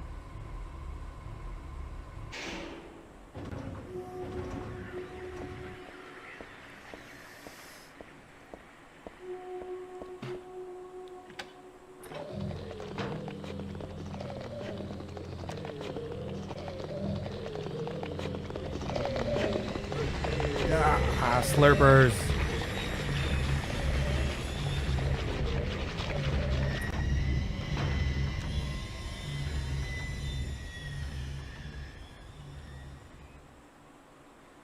This room always inherently creeped me out. I don't know what it is. Maybe it's the fact that it's covered in blood. That the walls are hidden behind sheets. The strange arrangement of the desks. The large, massive hole in the floor.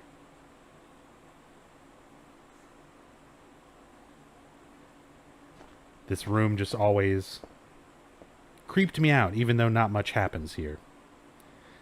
The end of that fairy tale. The king and his people shed tears at the death of the kind priestess. God took pity upon them and, granting their wishes, healed the priestess. The priestess opened her eyes just as she had done every morning of her life. She went once more to the monster's lair. So again, all these parallels in the storybook compared to what we're doing in the game. The idea of a priestess that dies and is brought back to life. Same way Alessa could be viewed as a priestess with her psychic abilities, who comes back to life in a sense through reincarnation. Fool, you wish to die again? No, this time it's your turn. The priestess had come to defeat the monster once and for all. As the priestess was very, very kind, she felt sad about this task, but it had to be done. Swords and spears won't work. Arrows and bullets will just bounce off. You can't kill me. The monster laughed, but the priestess used neither sword nor spear.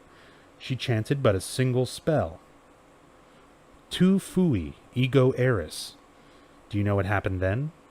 The monster let out a huge cry, and then died and vanished. Tu fui, ego eris is the Latin of the phrase, as you are, I once was. Thus the villagers were able to use their gates once more. Everyone lavished their gratitude upon the priestess, and they all lived happily ever after.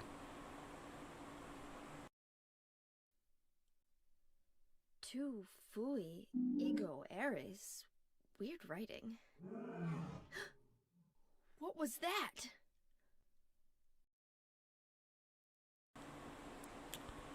Hey, Beard of Truth. I'm doing good.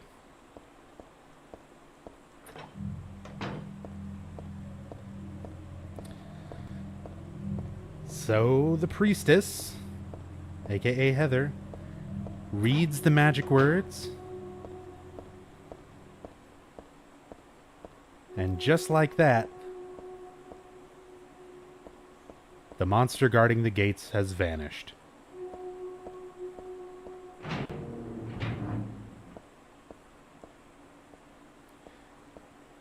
I was so excited the first time I played this game, and I finally got to this part, because I was like, oh man, you're finally like outside. You're not running through hallways and rooms. You're on a street. You're gonna get to explore some town finally. And there's not much here. It's a sign for a cafe. Oh, that's the one I was just in. My apartment is the other way. But what is this thing blocking the path? Am I still having that nightmare? So close to my home. My home? My dad. Is he okay? I'm sure he is. He must be.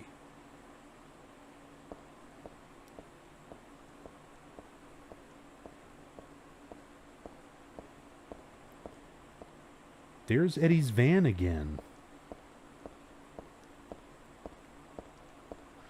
But yeah, I was so excited here. I was like, all right, I'm outside. Don't have anything else to do in this building. I have to get home. Favorite part to explore the streets?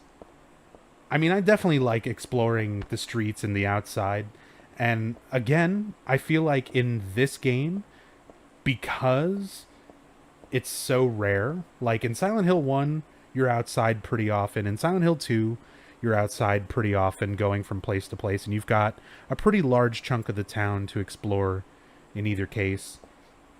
With this one, I mean, you start off, you're in the amusement park in the nightmare.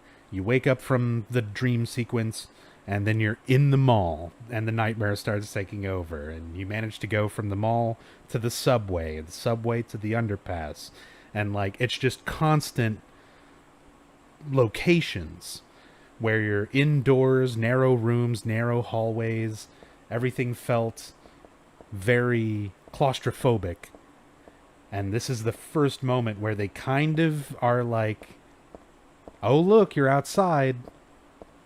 But not really. It's just blocked off. It's one little chunk of street. But it's just enough to let you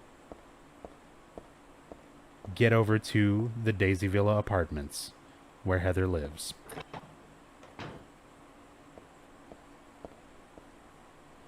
That's not my place. It is now.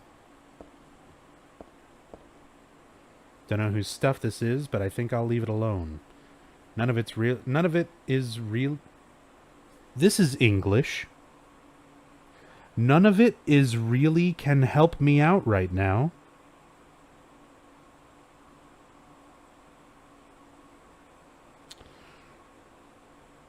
Somebody get me Jeremy Blaustein.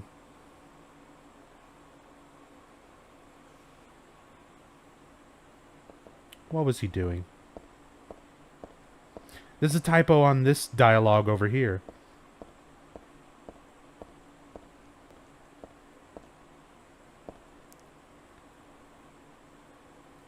This one is kind of more funny, though, because I just imagine Heather suddenly having an accent.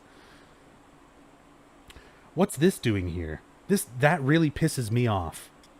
It's like having someone spit on your sacred place. Hey, some people are into that. Looking at that makes me head hurt. What does it mean? Looking at that makes me head hurt.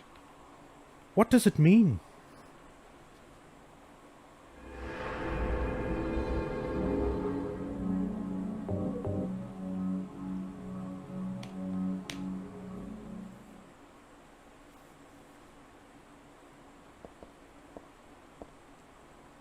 But this is my place. Why should I leave the apartment?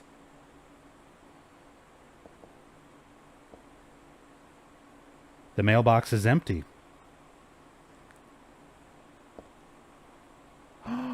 What? This doesn't work?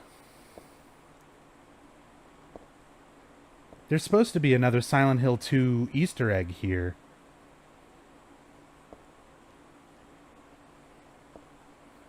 The mod that I'm using also activated, basically made it to where you can see the Silent Hill 2 Easter eggs. Because normally you can't, it's like you don't see those in the PC version. In the console version, you just have to have a finished save file from Silent Hill 2 on your PS2 memory card while you're playing through Silent Hill 3. And it makes like that toilet cutscene that we saw earlier work. And then there's one right here with the mailbox. The toilet one worked earlier, but I'm surprised the mailbox one doesn't. There's a little Easter egg here that should happen where you examine the empty mailboxes, and Heather's like, the mailbox is empty. But she goes on to say, there's not even a letter from a dead wife or anything. Not that I have one of those anyway.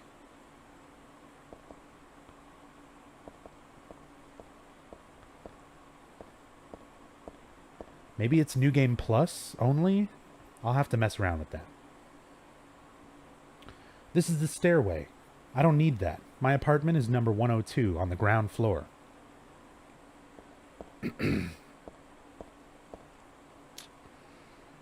Welp.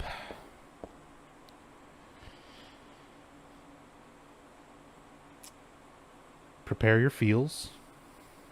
It's been a long time. It's been 17 years since Harry escaped Silent Hill 1 with that baby in his arms. It's been a long 17 years. He had a lot of shit happen. He's been trying to raise this baby as best as he can into the girl that we see now. We haven't seen Harry this whole game. And it's finally time for our reunion.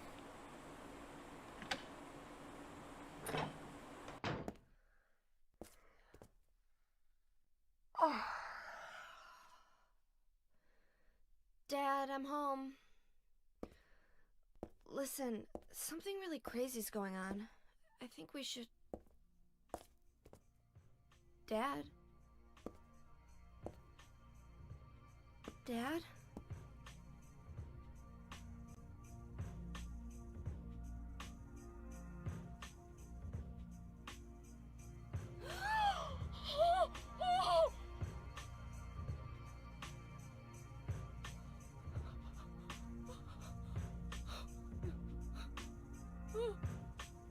No! No! No!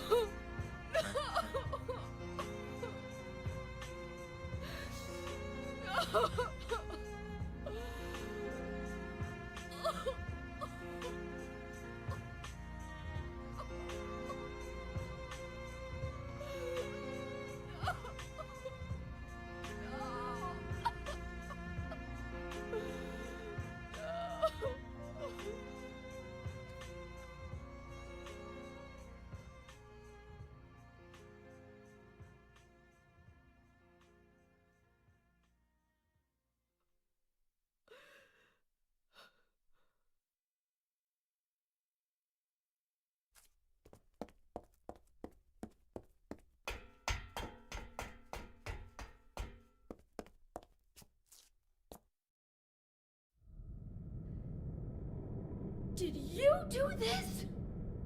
You're late. But why? Why? Revenge for 17 years ago, for one thing. If not for him, our dream would have come true. And then he took you away from us. I'll get you for this! There is another reason. To fill your heart with hatred. It must be this way. One day you'll understand why. No, I'll never understand! You must try to remember me, and your true self as well. You will birth a god, and build an eternal paradise.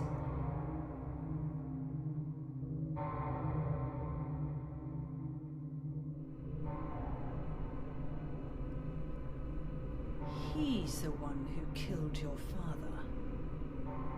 I merely gave the order. So, what will you do?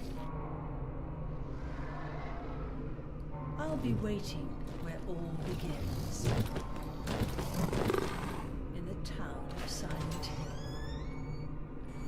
She said it. Roll the credits.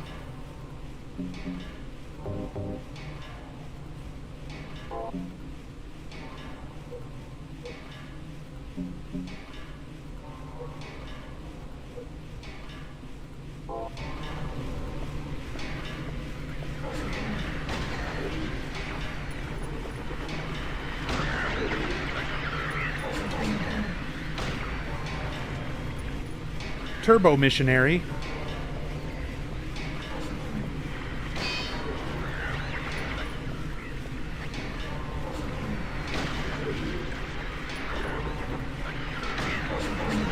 Oh. How did you get up that quick? Come here.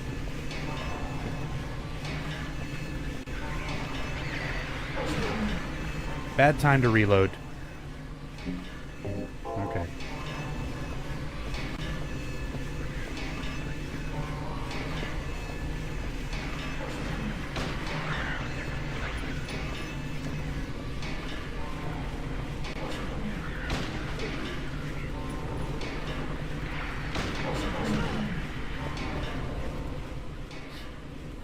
I'd love a Silent Hill haunted house deal. Yeah, Universal did that when Silent Hill Revelations was coming out, I think. They did a promotional haunted house at Universal Studio.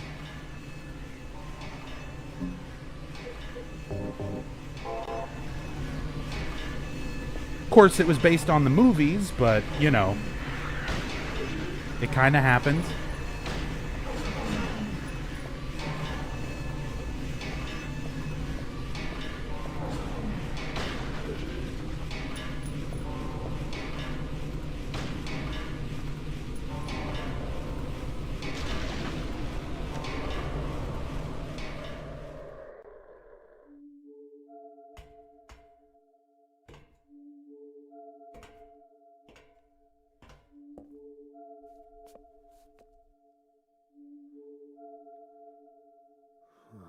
I don't know what to say.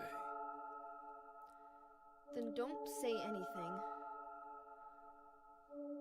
I'm fine, so just get out of here and leave me alone already! Calm down. Calm down? How am I supposed to do that? My father is dead! He's murdered! Get out! This is all your fault! If it weren't for you... I'm sorry. Then go! If it'll make you feel better, I will.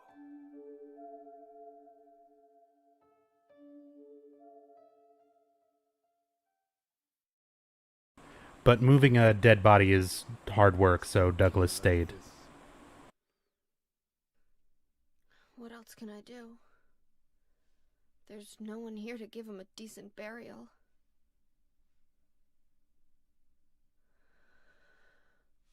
I'm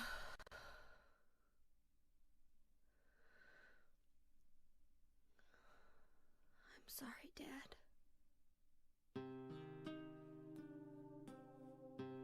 What do you do now? I'm going to Silent Hill. What's in Silent Hill? I don't know. Do you think it's safe? Of course it isn't.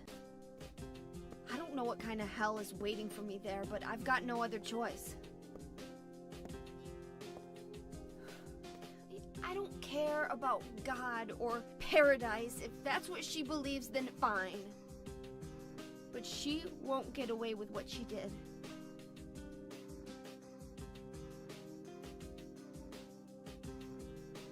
When I find her, I'll kill her myself.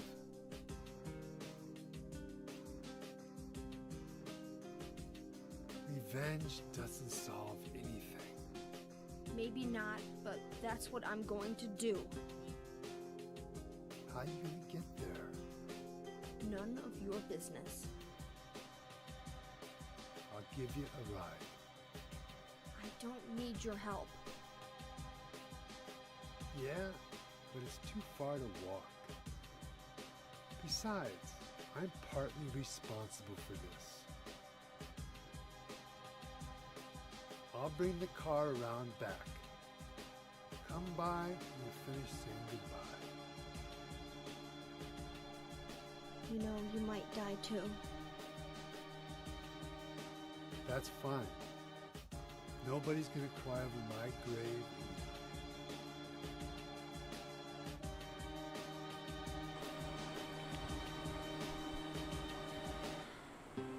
Sad times. Sad times in the Mason home. Even for Douglas. That's our first little hint at kind of Douglas's tragic backstory as well.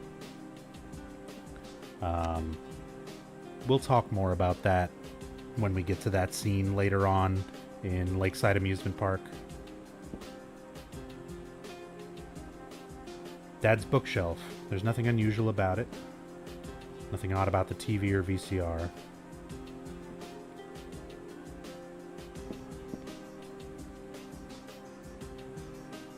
Okay.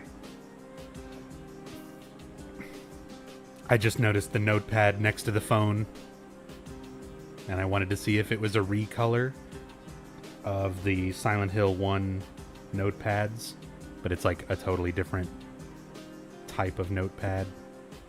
You know, the important details. I'll find that woman and make her pay. I promise I will. I wonder if my dad would be mad at me for thinking that way. I'll be back, Dad. I promise I'll come home soon.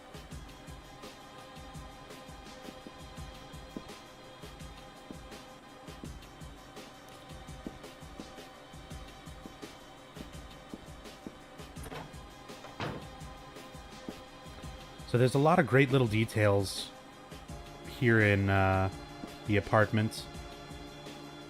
This is one of my favorites. It looks like a child's drawing, most likely done by Heather when she was younger, that Harry was proud of and framed and put up on the wall.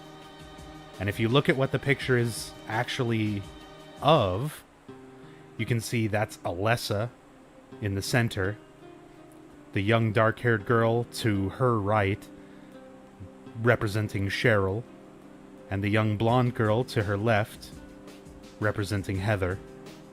Alessa and each of her incarnations. It gives us the impression that even as a child, Heather had these subconscious memories from her life as Alessa and Cheryl.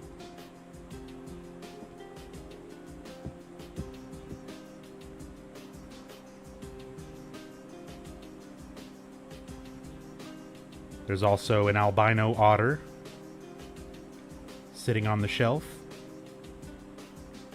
Shoutouts to UFO Techie. There's no need to go back on the roof. That monster is dead now. Besides, Douglas is waiting outside. Regular TV. There's nothing different about it.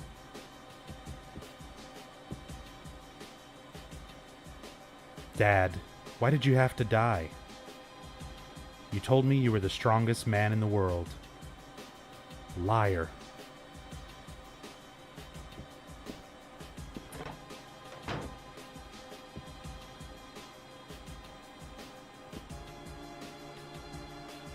I don't remember exactly when, but I think I got this doll at a garage sale. I still like it, but there's nothing I can do with it right now.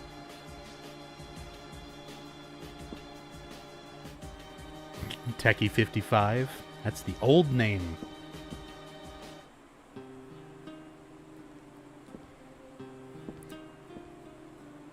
Few things here that are, again, parallels to things that Alessa had. Alessa had a pair of dolls, one of whom was named Scarlet. And she comments on that a little bit later, when we actually get to Alessa's room near the end of the game. What's wrong with your face? Seriously. What is this picture of? And why is it above her bed? And why does this person look like they've been stung by 9,000 bees?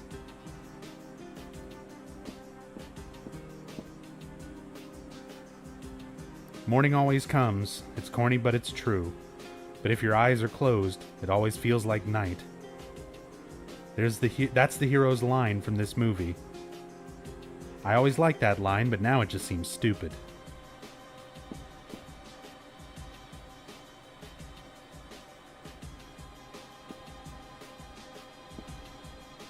There's an actual teddy bear. Stun gun. This is my dresser. I don't need to change, so I'll leave it alone. The stun gun is a horrible weapon. But I like the description of it. High voltage to zap the bad guys. It has to touch them, though, so it's very short range. My worrywart dad gave this to me, just in case. I don't usually carry it with me because it's bulky and gets in the way.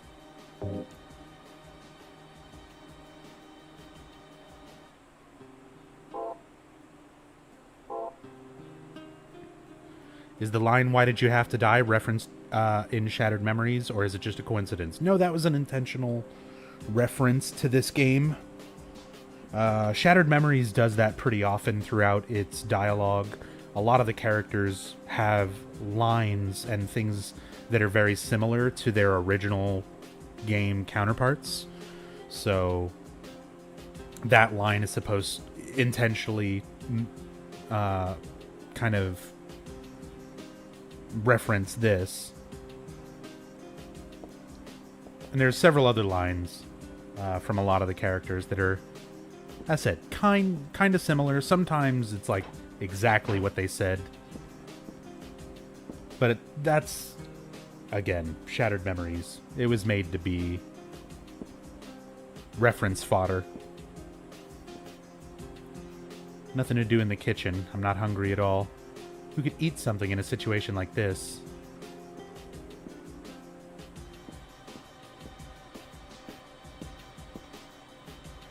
I can't reach anybody. Not the police or the church. I always thought it was interesting that she mentions reaching a church. I guess to arrange, like, for her father's funeral or something like that. But I always took that to imply that Harry himself is supposed to be like a Christian. While not overly religious, it's, you know, part of his character. And maybe it's something where, you know, he would have raised Heather to be the same way. Although she is, again, no angel. She probably rebelled against it, but it's still interesting to me that she mentions the church even when thinking about people to call at this point. Because, like, me, I'm not a religious person. I haven't been to church since I was probably like 5 years old. And if I came home and a family member was dead, church would not be the first thing on my mind of people to call.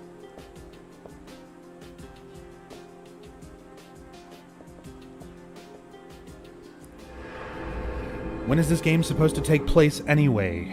There is no definite timeline for these games. You can kind of try to infer a general timeline. Oh, S. Brown, I gave you a chance. Goodbye, my friend. I don't know. There's really not a set timeline. The closest thing that you can really get to arranging a proper timeline comes from Silent Hill 1. The model of Harry's Jeep is a 1987 YJ Wrangler, meaning that the earliest that Silent Hill 1 could have happened would have been 1987, if we're going by that logic. And again, this is a fictional universe. It doesn't have to actually line up with facts from our reality, which is why all of this is irrelevant. But if you're going to try to force a timeline onto it, Silent Hill 1 would be 1987, Silent Hill 3 would be 17 years after that, putting us in like 2004 or so.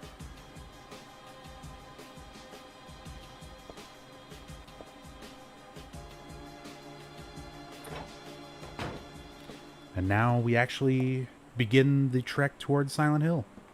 I just met some guy named Vincent. Vincent? He's a friend of yours, right? I'm not sure. He said when we get to Silent Hill to look for a guy named Leonard. And he gave me this map. What do you want to do? We can't trust him, but we've got no other choice.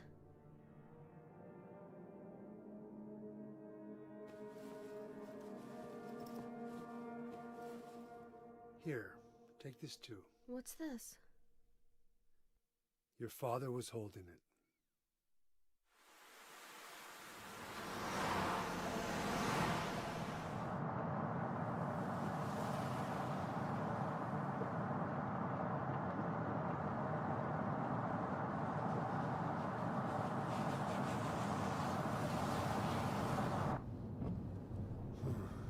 started raining. Are you sleeping? I'm awake. You cold? What's the deal with Silent Hill anyway? It used to be a nice, quiet little town. But now... You've been there? Once. On a missing persons case. Never did find him. But I'll tell you, that's one screwed up town. My line of work, you hear a lot of nasty rumors. I was born and raised there. Sorry. I didn't mean to offend you. No offense taken.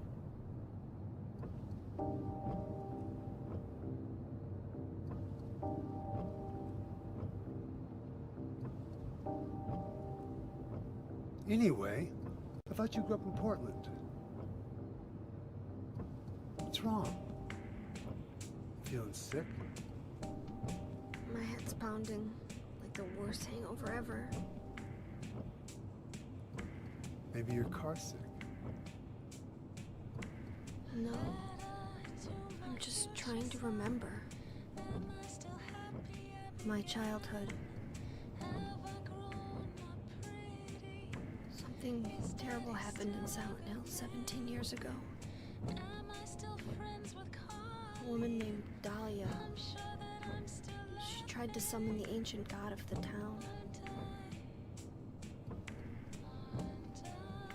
She offered up her very own daughter. That's crazy. Maybe so, but it worked. The girl gave birth to a god. You see, that girl had special powers. Powers? Her classmates called her a witch. She could make things happen with her mind. She could kill people just by wishing for it. But in the end, that god was killed by a single person. My father, Harry Mason. I guess it wasn't much of a god if it could be killed by a human being.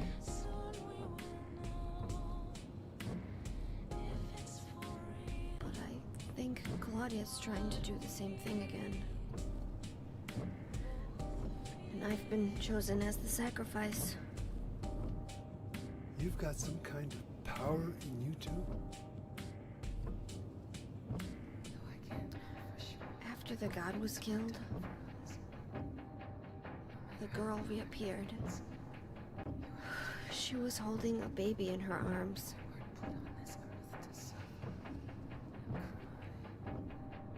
Before she died, she gave the baby to my father.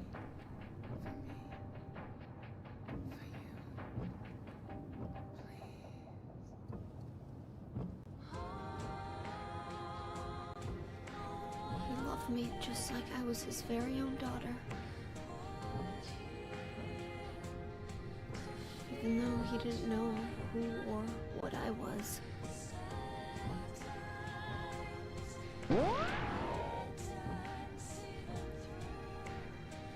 It was so sudden.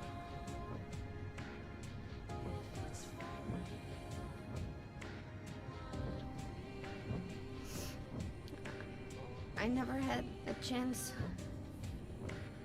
to tell you how happy you made me.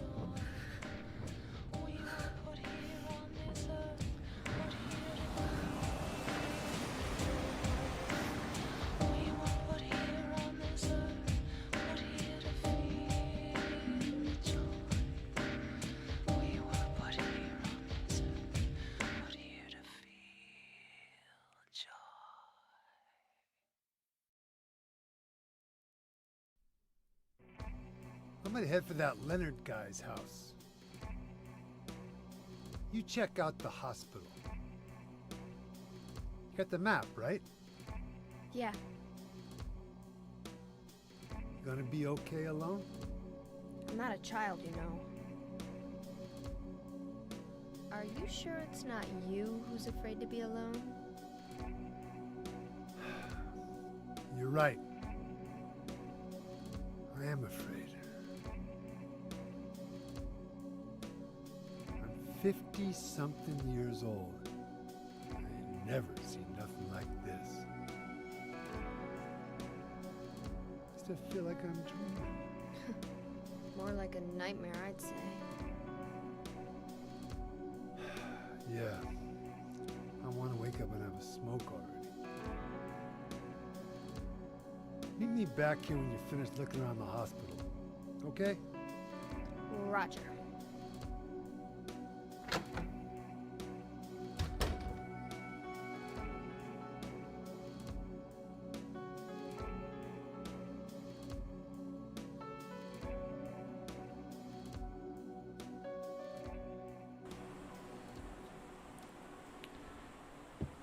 That is by far one of my favorite cutscenes.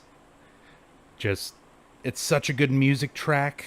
The name of that track, when they're in the car, by the way, is Letters from the Lost Days, or Letter from the Lost Days.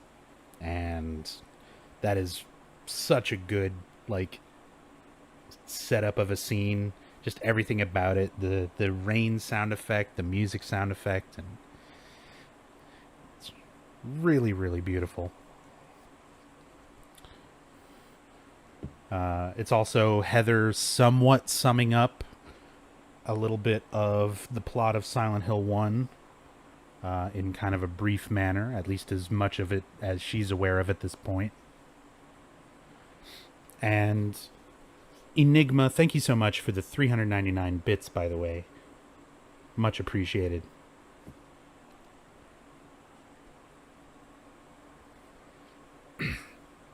It's got to be a coincidence.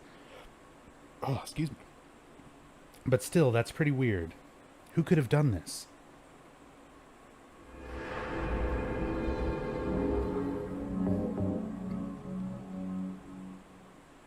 All right. We're finally in Silent Hill. This is Jack's Inn, which we passed by briefly. I took a moment to kind of talk about it when I ran past it in Silent Hill 2. Just to kind of mention, this is where Heather and Douglas wind up in this game. And here we are.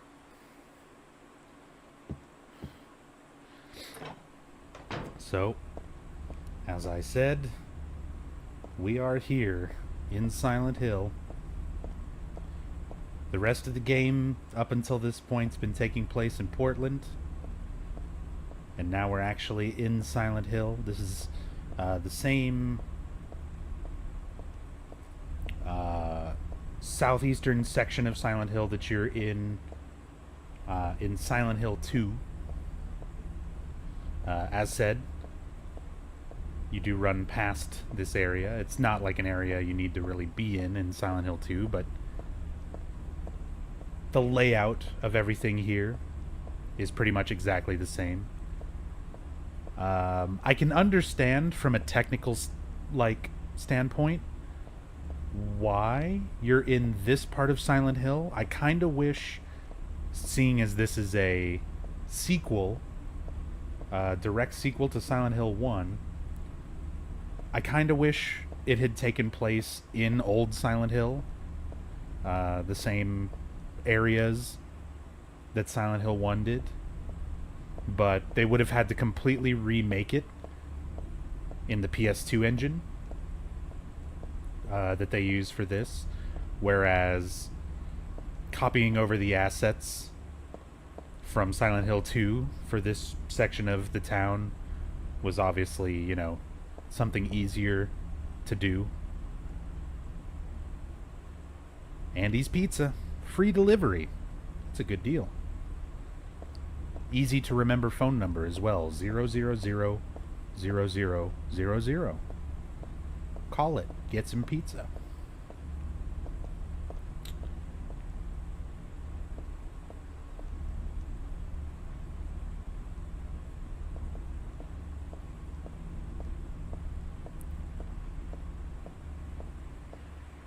probably could have recycled many SH2 assets and remake only a few things for old Silent Hill. I mean, we get to go to Lakeside.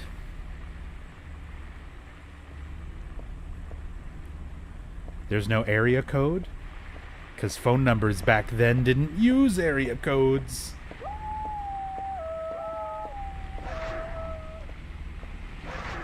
Is that normal or HD version? This is the PC version.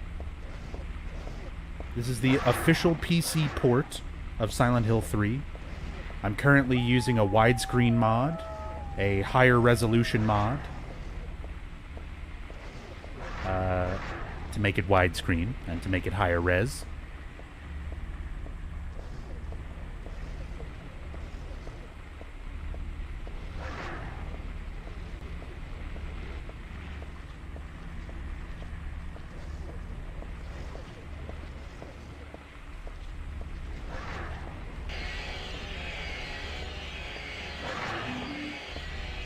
Oh my god, dogs. Heard they fuck up fog with HD. Well, the thing is, if you're ever like jumping into a stream and you're trying to figure out, is this HD or is it not? With Silent Hill 3, in this area you can tell because the frame rate drops to about 15 FPS. The fog is all fucked up. Hell, sometimes it glitches out and it's blue at this point. Like all the fog. And the voices. The HD collection for Silent Hill 3 does not have the original voices as an option. So if you hear original sound effects and voices, you're not watching HD.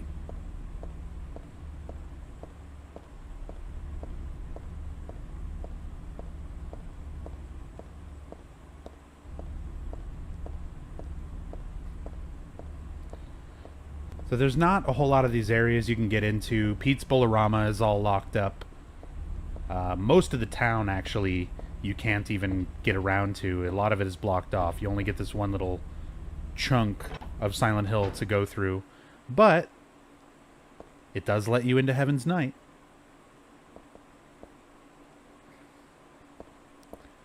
Was just reading some plot points from Silent Hill 1 through 4. Is it even worth to play after 4? It depends. If you're a huge fan of the series and you don't mind playing some games that are significantly less quality, go ahead and play them for the sake of playing them. If you don't have time for that shit and you just want to focus on playing the ones that are considered worthwhile,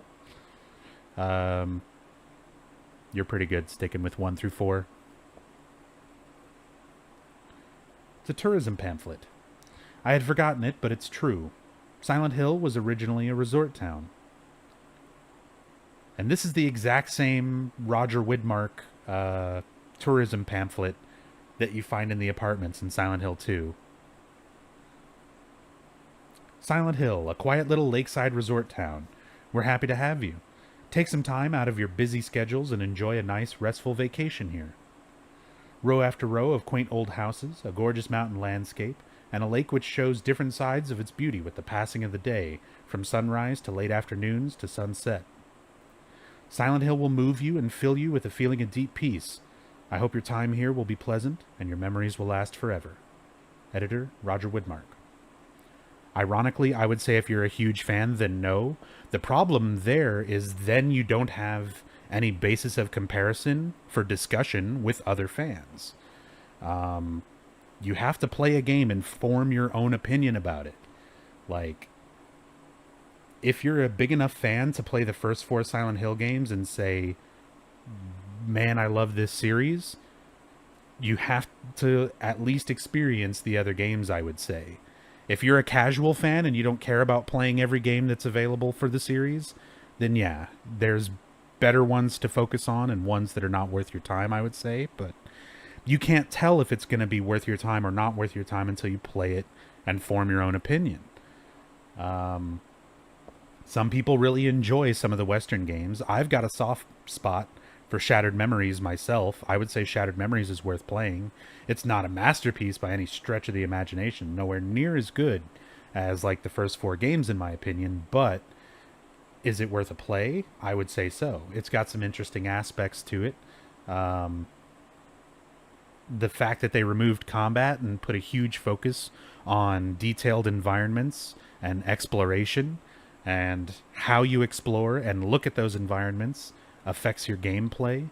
That is a cool aspect. That's admittedly a cool thing. It's a shame that it was put into a game with an awful story, but there are some redeemable things about the game. And as said, if you call yourself a huge fan of something without having experienced the bad and the good that goes along with that series or fandom that you're a part of, I don't know. I don't know if you can really consider yourself a huge fan. Like, I play all the Silent Hill games, not just the ones I like. I analyze and do story playthroughs for all of them. The same way that I play through these and explain exactly why I love these games, why they're meaningful to me, and why I consider these some of my favorite games. It's just as fair that I play through the other games and explain why I don't think they are as good as these. I don't just call them bad and leave it at that. I actually try to give a basis for why I have the opinions that I do. And a lot of people just, they're not going to bother with that, you know? You just avoid the stuff that you don't like and focus on everything else. But to me, that's unfair. To me, that's unfair. For better or worse, those games are part of the series. You missed the Maria poster? I saw it. It's on the stage. I just was a bit distracted there. It's in, like, during these playthroughs, I'm unfortunately don't stop and talk about everything. It depends on the discussion I'm already having and things like that. That's why I do multiple story playthroughs. I don't always cover the exact same things every time I do a story playthrough. Sometimes I skip over certain aspects and cover others, and so on.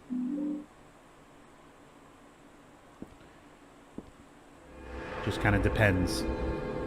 Because I don't like being too repetitive when I do these story playthroughs. I kind of like to point out as many different things as I can. And if I just went over every little detail the exact same way every time I played, I would fucking just go insane. I already play these games so much. Several months back, I was starting to get burned out from how often I was doing it, and I was like, I don't want to get that feeling. I don't want to feel burnt out on some of my favorite games. So I kind of had to change how I go about all this. How often I do these playthroughs and how much I cover.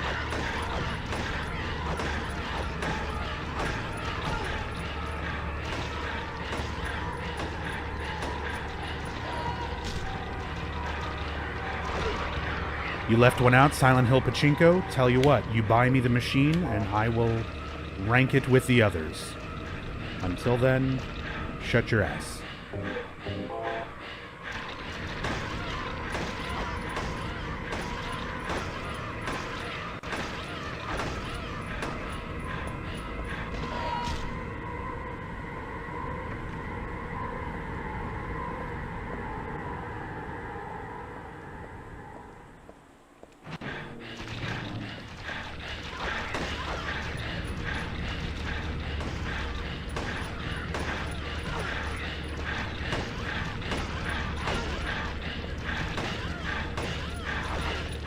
Oh, this is bad.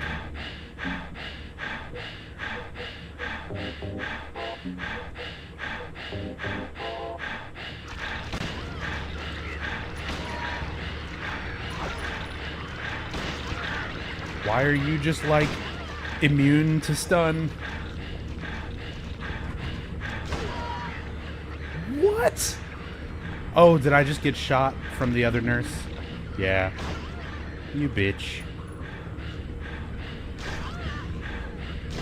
Get crotch stomped.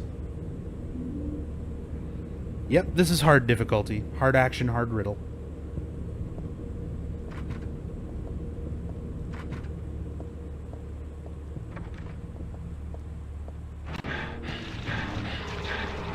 This isn't where I left my car.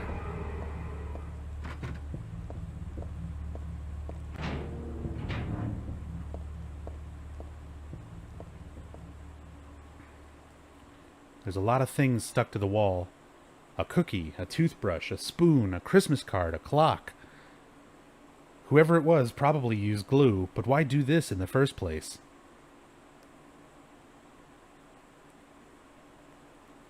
There's a key glued to the wall. I'd love to take it with me, but it's really stuck tight. I can't even pull it off. Yes, the nurses actually have faces instead of big pustule things. The nurses are not just a static, generic Silent Hill monster. The nurses are supposed to be unique in each game, representing different aspects.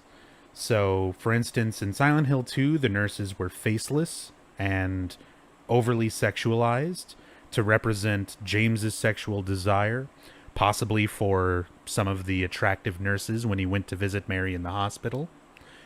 But he didn't really pay too much attention to their faces. They were just sexual objects, as far as he was concerned at that point.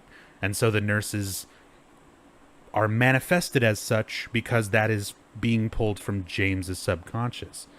Whereas the nurses that we see in Silent Hill 1, we're seeing them as these sort of possessed puppet nurses.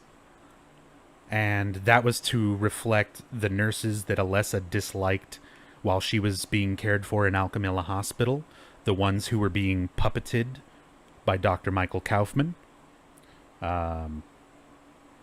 So, I mean, it's not a situation of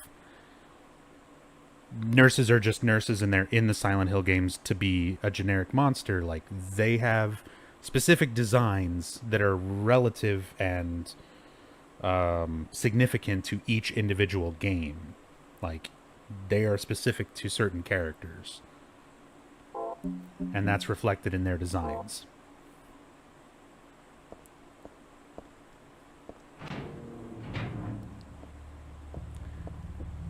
Explain the ones in Homecoming.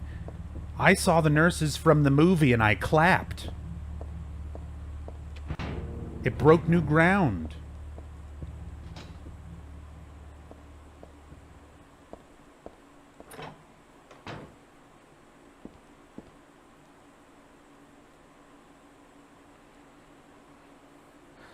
Oh, here we go. There must have been kids here, too, then. I played with dolls like this when I was a child, too. It really takes me back. Aw, how nice. There's a doll. There must be kids. I remember when I was a kid and played with dolls. What a nice memory, Heather.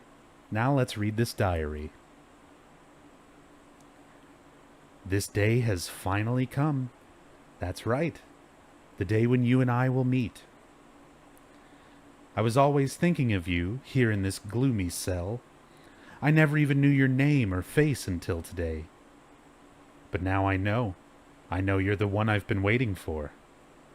And haven't you been waiting for me too? That's why you came to rescue me. Oh, how I love you, Heather. I want to give you my prize doll I made to commemorate our meeting, the start of this everlasting love. I can already see your smiling face. Stanley Coleman. Let's take another look at that doll. Disgusting. I won't touch that with a 10-foot pole.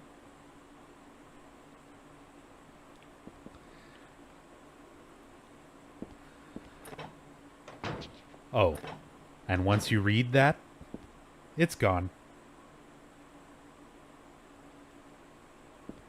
And now there are more Stanley diaries hidden around Brookhaven that we can go find.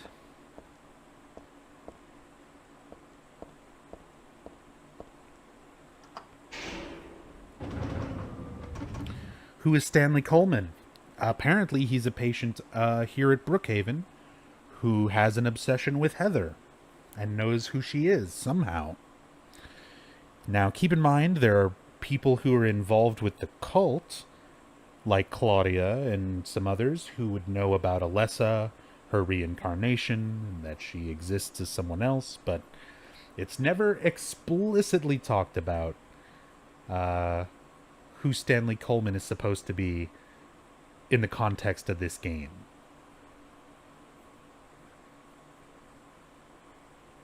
Nice Wikipedia reference, MTX. No.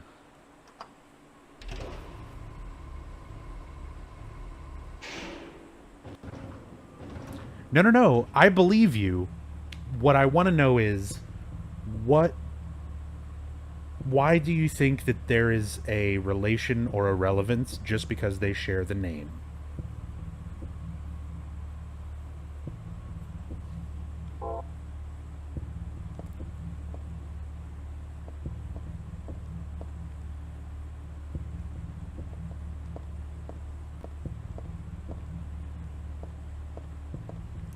Do I have any Silent Hill stuff in my home? Posters, figures, that kind of stuff. I actually don't have a whole lot, but I do have a couple things. I have a sign, a Welcome to Silent Hill sign, in the style of like a street sign. And I keep that up on my garage door. I stream and use my garage. My garage is converted into a studio, basically. So I keep that Welcome to Silent Hill thing up on the garage door. And I,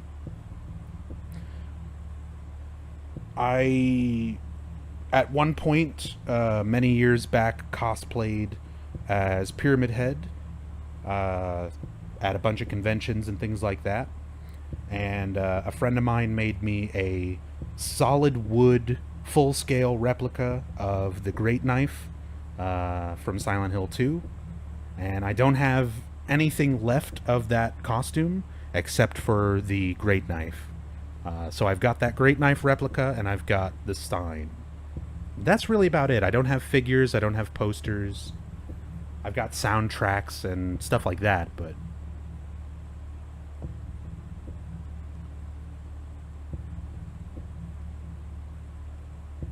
do I have pictures of that? I do. Here, before we do another Stanley note,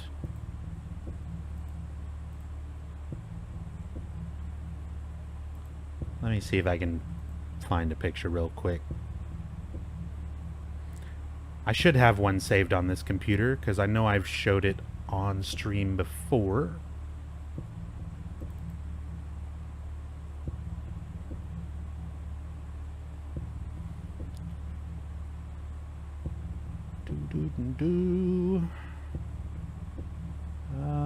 Damn it. At least I thought I did.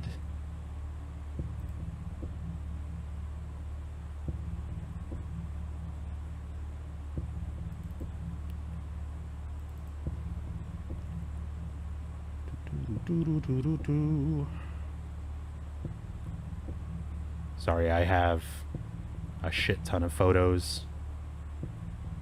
Yeah, here we go. So this is me and my girlfriend at the time, Pyramid Head, and a nurse.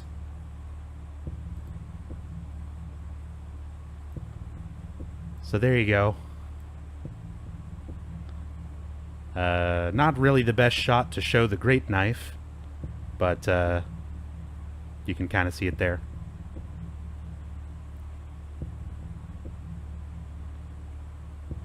And I want to say this is probably from 2006? 2007, somewhere around there.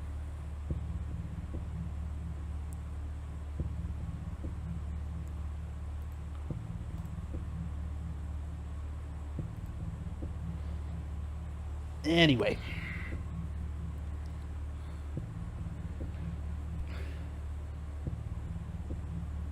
So, we got another Stanley Coleman diary here. You may not yet have realized your own true feelings, but you sense them unconsciously. And so you're trying to get closer to me. That's a virtue. The path to paradise. If the door is locked, open it. Use the password for the prison gates. Dr. I've forgotten his name. Anyway, that quack has it posted. He should be here too. I mean, 4 numbers would have been good enough, but he kept on going. Isn't it a shame? I'm not there. Aren't you irritated? I long for you, but you're so cruel. Still, I want you, Heather. Stanley Coleman.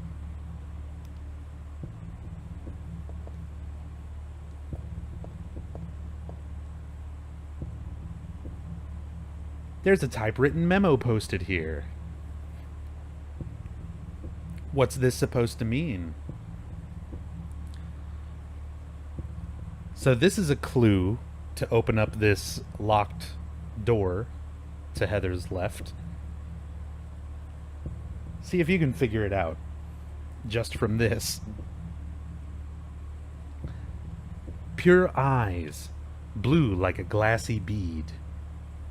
You are always looking at me, and I am always looking at you.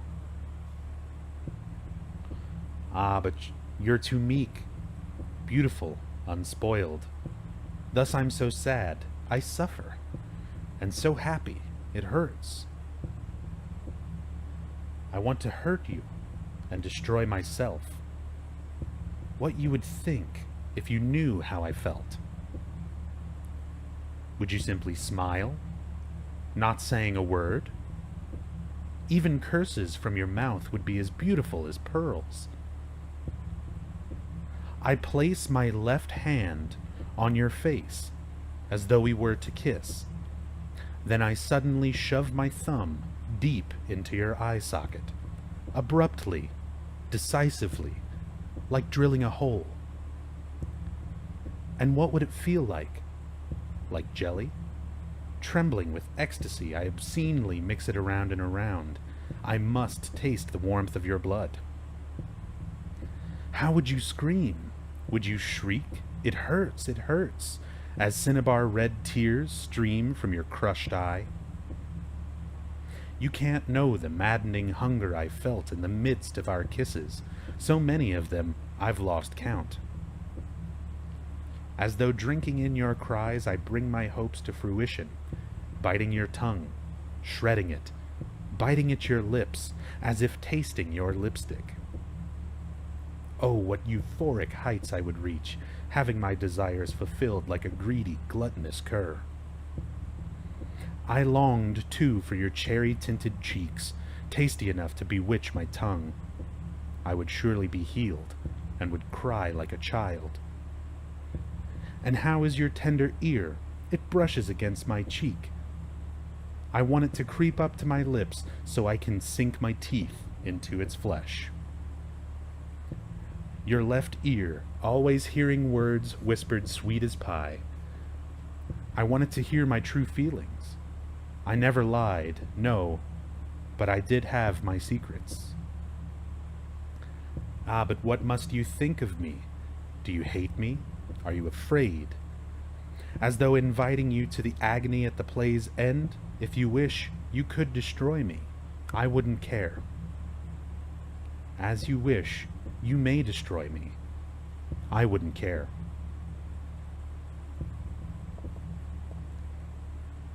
Easy, right? It makes perfect sense. It's obviously a numerical code to open up this door.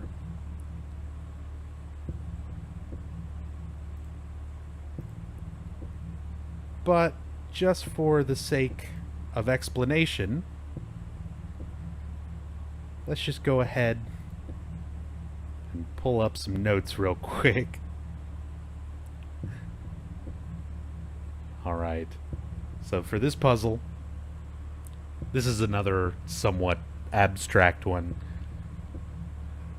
So the idea behind this is you're trying to equate the times that the writer of the poem was tasting or biting or eating part of the person he was writing about.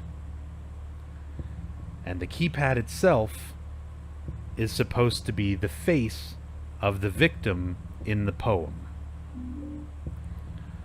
So if you're to look at this as if it were a face and assign a part of the face to each number, you would essentially have the person, like if this was a face facing you, you would have the right eye, the nose bridge, the left eye, the right ear, the nose, and the left ear, the cheek, the mouth, and the left cheek. By the way, is my... Okay, good. My cursor is on there. Sorry.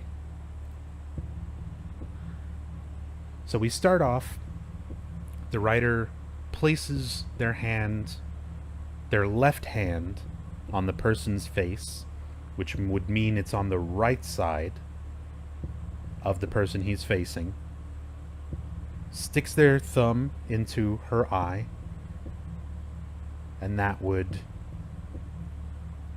bleed down. And even though this doesn't necessarily equate the way it would, like, you know how your tears run down the inside, your tear ducts are closest to your nose? I don't know. There's so many different ways you can interpret each part of this poem, and that's what makes it so abstract. Even if you're at the point of this, where you can figure out, okay, this is a face, and it represents each part of the face, like, trying to exactly figure out which parts of the poem are relevant to which number on the pad, and what each part of the pad is supposed to represent. That's when you get a Brady Games strategy guide. Again, my first playthrough of this on hard back in 03, I needed a guide. Just like with the Shakespeare puzzle. So we start off crushing the right eye. Even though this is the ear, we're supposed to assume that the tears would stream downward from the eye to the next number, which would give us a 4. After this, the next portion of the poem that is relevant is the line of biting your tongue and shredding it. So that would be the victim's mouth, which would be 8.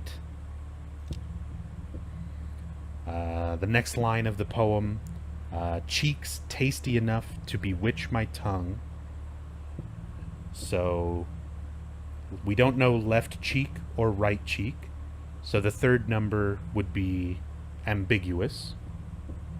So for the sake of just trying everything, we would try, say, 7 first. Finally, the mention of the victim's tender ear and sinking my teeth into it. And it's further explained that it is their left ear, which would be the number 6. And as you can see, the door does not open, and it's not a correct code. So starting over from the beginning, we have tears running down from the eye. The 4 would be below the eye. 8 for the mouth. This time the left cheek, 9, instead of the right cheek, 7. and finally the left ear. And the door unlocks. Again, not only is it such an abstract poem where there's a lot of things that you could take as relevant from that poem that aren't necessarily relevant, trying to figure out that the number pad itself equates to a face, and then working out the connection between the two. Pretty abstract.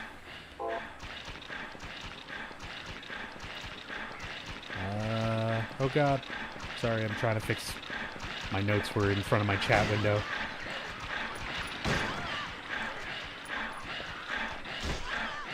No!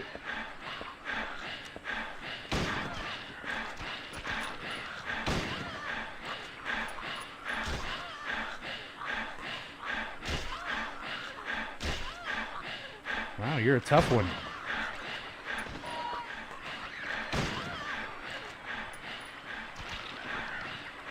Bad time to reload? Okay, good.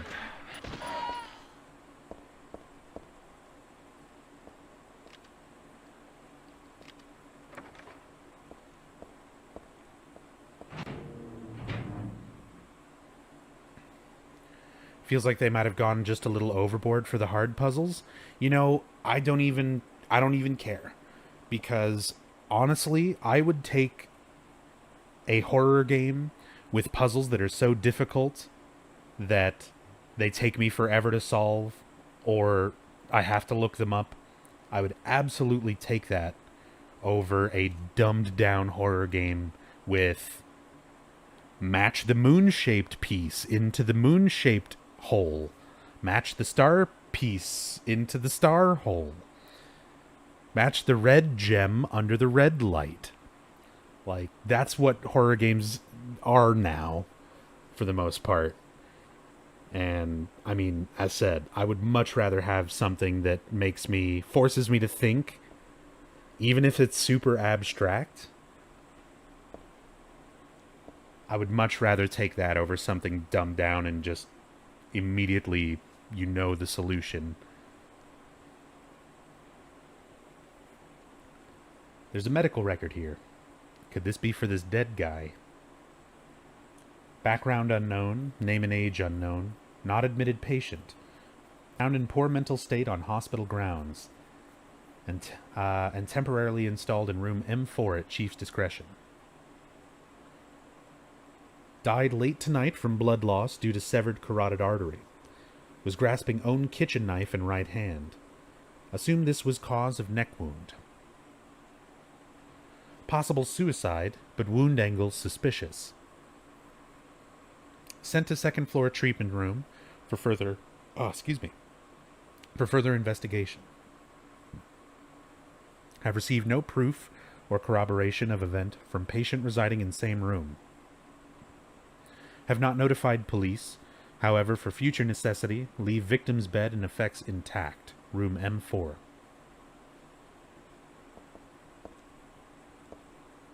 There's a man's corpse laid out on the stretcher. The hand that's sticking out of the sheet has something written on it.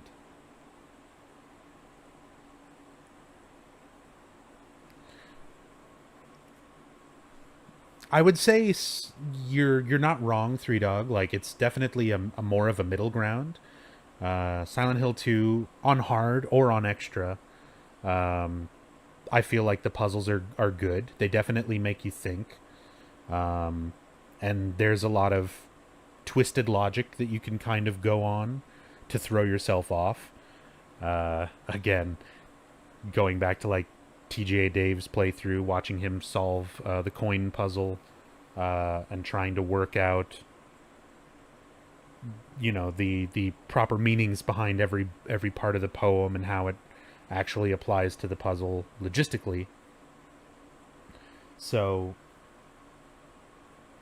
you're not wrong there, but I don't know, even that level of difficulty I feel is missing in a lot of modern horror, and in a lot of other survival horror games in general. Usually things are somewhat more straightforward.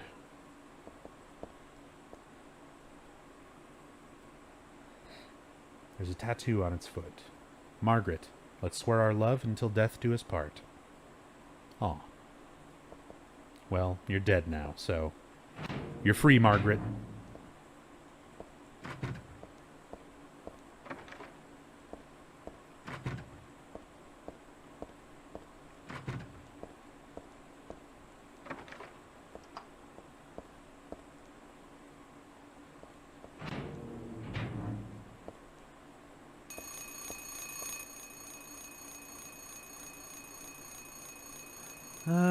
Looks like 8:14.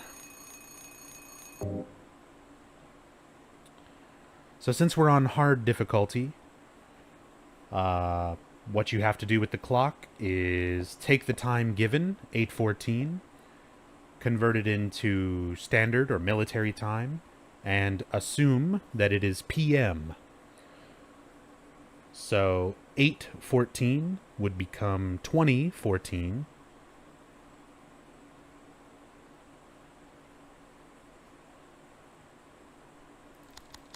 Whoops.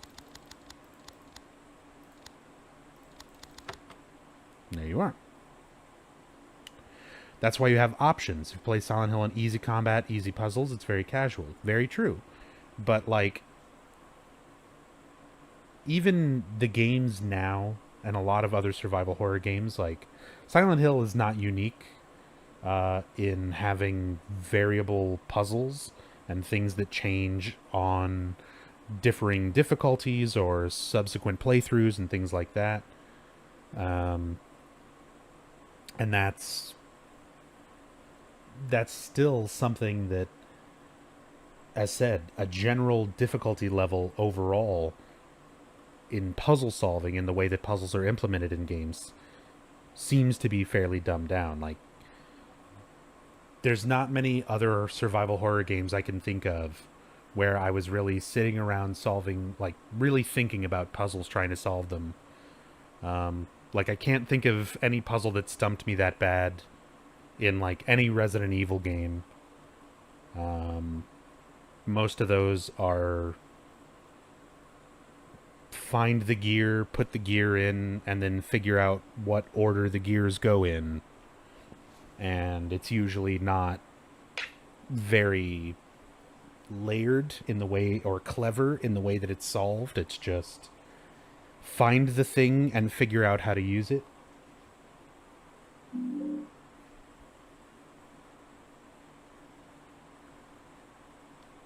Got an instant camera.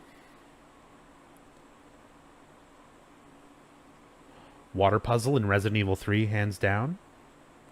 I guess somewhat, but compared to Shakespeare, compared to later on, we're about to get later in Brookhaven, we're going to solve the riddle of Cock Robin. Like, I feel that's a whole other level of kind of critical thinking that you have to apply to solve those. Whereas water puzzle in RE3, I mean, you can essentially work out most Resident Evil puzzles through trial and error pretty quick. Whereas even trying to get to a point of trial and error with a Silent Hill riddle like Shakespeare, like, so many things have to work out perfectly. Anyway. Another Stanley Coleman. Are you kidding?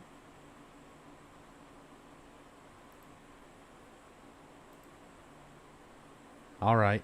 That's obviously the same person as before that I banned already. It was the same exact pasta and they were the only one who did it. Last warning, that's ban evasion. I'm going to report you to the Twitch police. And if I've got any moderators in chat, just keep an eye out for dumb shit. Anyway, there was a tattooed guy on that rumpled bed. Not anymore, though. That alarm clock and filthy bag are his. But don't misunderstand. I haven't done a thing. I didn't hate him, though he was a liar. Shall I write something of my own? On my chest, since I can't cut it open to show you my heart? I love Heather. No, something a bit more forceful. I love Heather isn't enough for what I feel. Oh, what tender emotion this image brings. Stanley Coleman.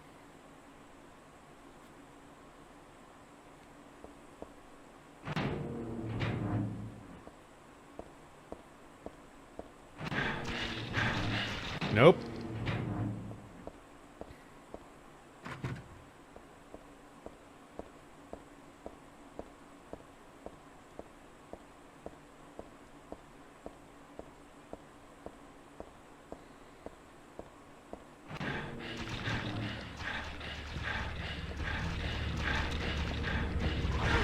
Oh, wow, that swing.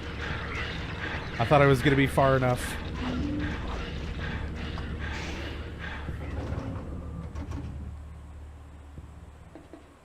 Hey, jury.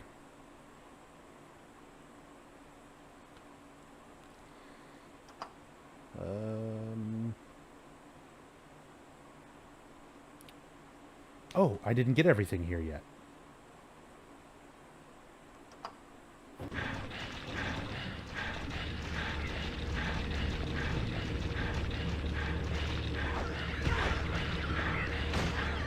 Shut up.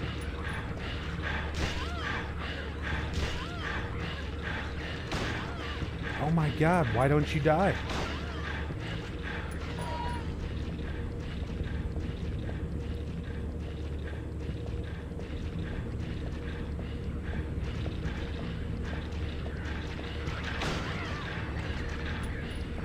Nope. God dang it. They shoot so fast on hard mode.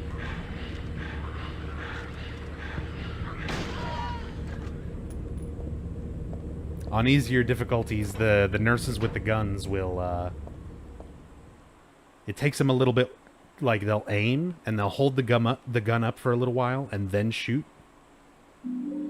But now they just, like, they pull that trigger right away.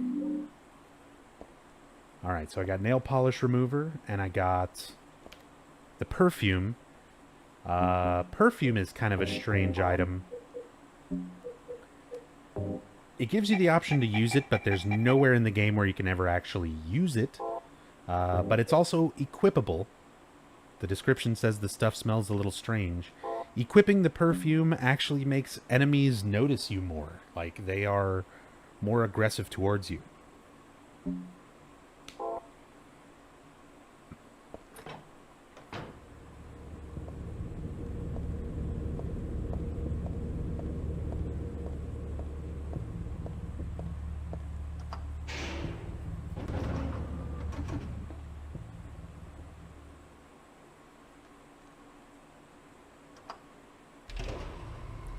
So now that we got the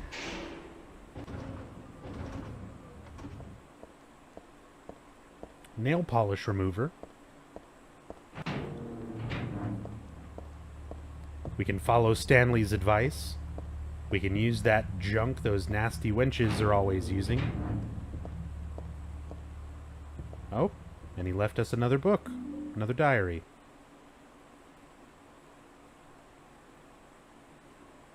The organization has me shut up in here. They mean to break my will, to make me forget about all that.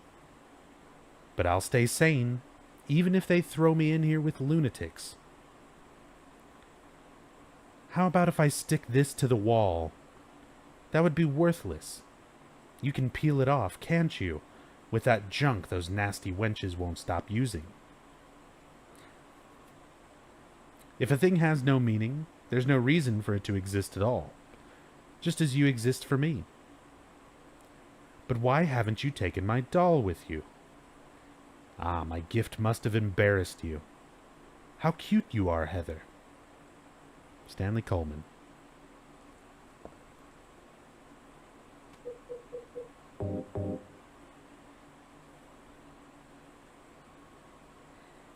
And yeah, I need hugs. This is hard action, hard riddle.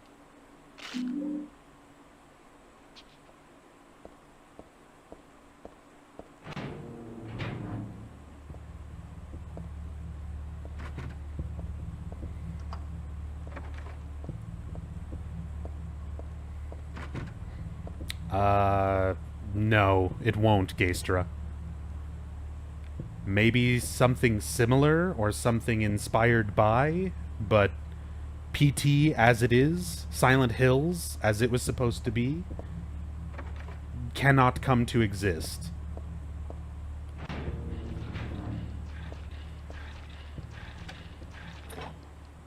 Not unless Kojima gives up his studio that he just established to continue working on it with Konami, which is, yeah, not gonna happen. Or if Konami gives Kojima the rights to both PT and Silent Hill in order to continue the project, which is not gonna happen. It's not just a matter of renaming it. Every asset that was used, the textures, the sounds, that's Kojima's. And he can't use any of it because technically it belonged to Konami, since that's who he was producing it for. So, Kojima can't do anything with it. Konami can't do anything with it. As said, making a game like that and naming it something different is making a new game. It's not Silent Hills. It's not PT. It's not the same.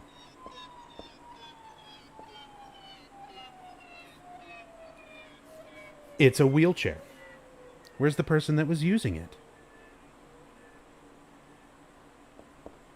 Do you think Silent Hill has become a dead franchise? Yeah, I do. I think PT was the last real chance that Silent Hill had for a comeback. And with Kojima's falling out from Konami, that was pretty much the nail in the coffin. I can see Konami milking what they can, since obviously they're not selling the rights to Silent Hill. They're not giving it to anybody else. I don't see them making another Silent Hill game. I can see them milking the license, putting Silent Hill characters in other Konami games, like Pyramid Head and Bomberman. I can see them making more pachinko games, maybe mobile games, cell phone games, and things like that. Cheap throwaway stuff, but a full-fledged Silent Hill title, I don't think is going to happen. Not likely, not anytime soon.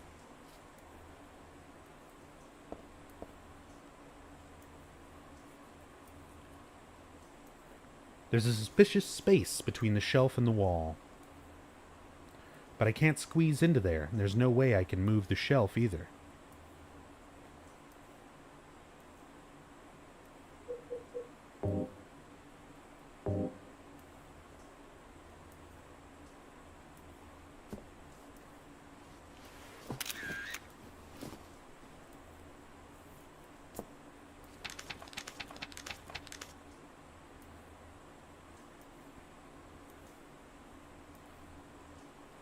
Five 287. Do you think Downpour or Homecoming would have been considered better games if they hadn't been associated with the Silent Hill brand? Slightly. I don't think they would have been better games. That's not the right way to phrase that. I think they would have been... there wouldn't have been as much expectation from them, so fans wouldn't have jumped on all of the inconsistencies, because once you put the Silent Hill name on something, you're comparing it to every other Silent Hill thing that exists. So because of that comparison, people are going to have expectations, and the games did not meet those expectations. Now, if you were to remove them, all the elements of Silent Hill, and release them as they were on their own as standalone games that had nothing to do with Silent Hill, they are still mechanically not very good, not written very well, full of plot holes. I don't think that makes a bad game better just because it's not being compared against other better games. If that makes sense.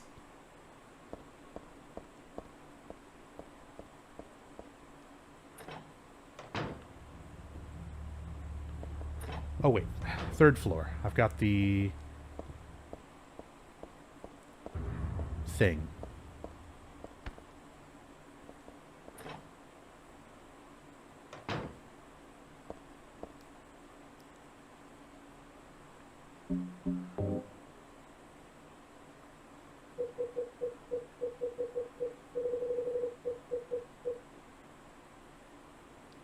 $52.87.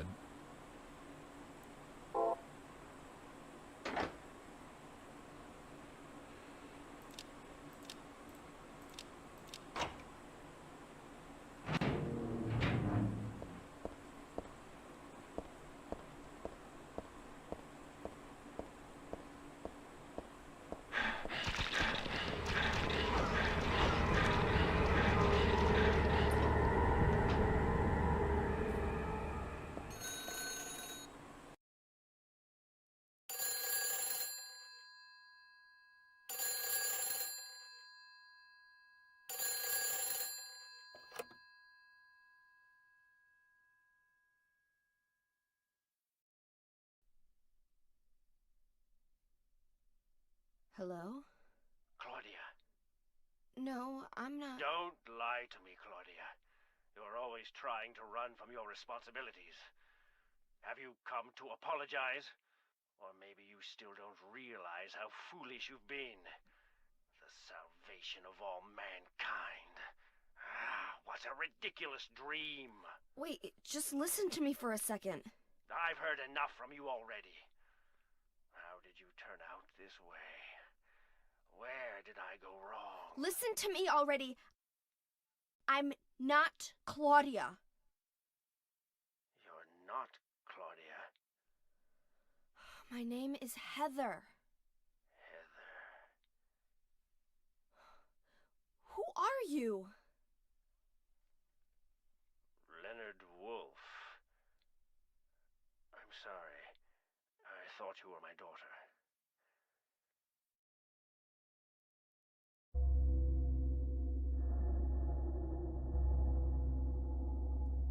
Claudia is your daughter? Oh, so you know her, do you? Are you one of her followers? No, never.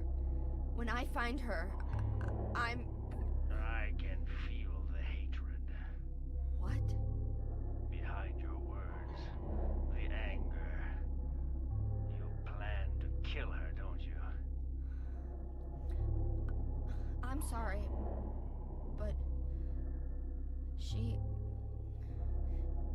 She killed my father. She's a fool. But she's still my daughter. I was going to forgive her if she changed her ways. But I see it's too late. Heather, will you help me? Help you? I'm locked up in here. And I must stop Claudia. Where are you now? I'm not sure myself, but the door is at the end of the hall on the 2nd floor. I think I can be of help to you. I have a seal. Please. A seal?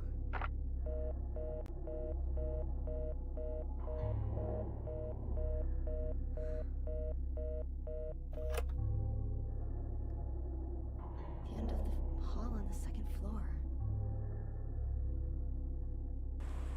Well, you would assume he's human? At some point, yes. Because he fathered Claudia Wolf. And he speaks. We don't really come across a whole lot of other manifestations or monsters or anything that have the capability of speech. But we never see Leonard in any kind of a human form. We never have any kind of inclination as to if he died and now he's like this, or if we perceive him like this because of the effects of the god inside of Heather. There are so many unanswered questions about Leonard. No, I don't know what he is exactly. He is quite mysterious. There's a lot of details about him that we just simply don't know.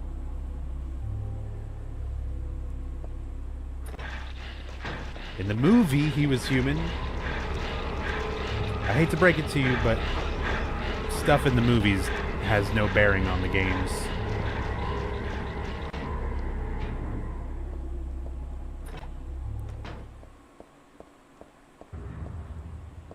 Such a shame, too. I love Malcolm McDowell as an actor.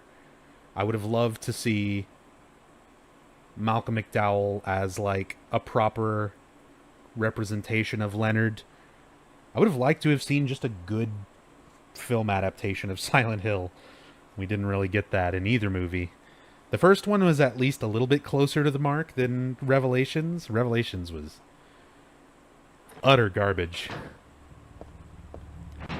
Where do I purchase it from? The PC version of Silent Hill 3, you mean? You can find it on, like, Amazon or eBay.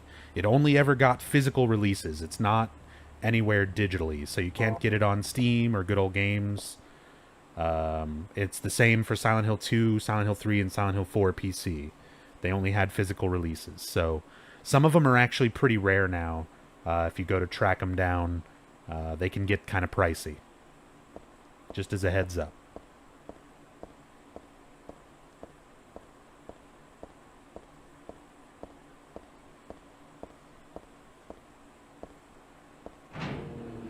Sure, you can get it digitally illegally.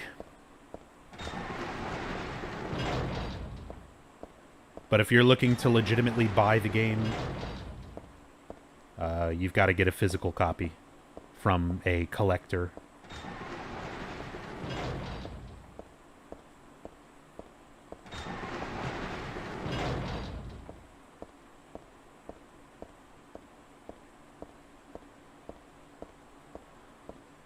What movies? Yeah. Malcolm McDowell is Leonard in Silent Hill Revelations.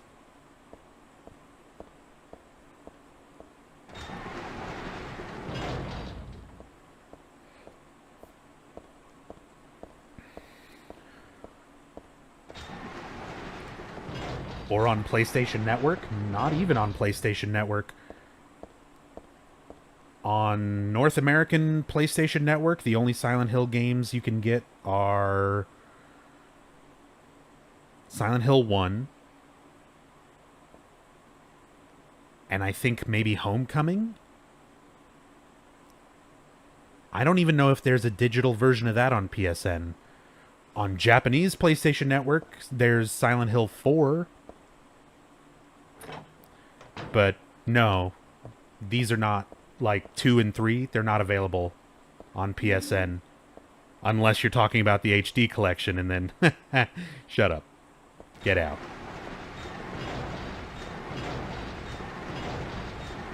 That version doesn't count.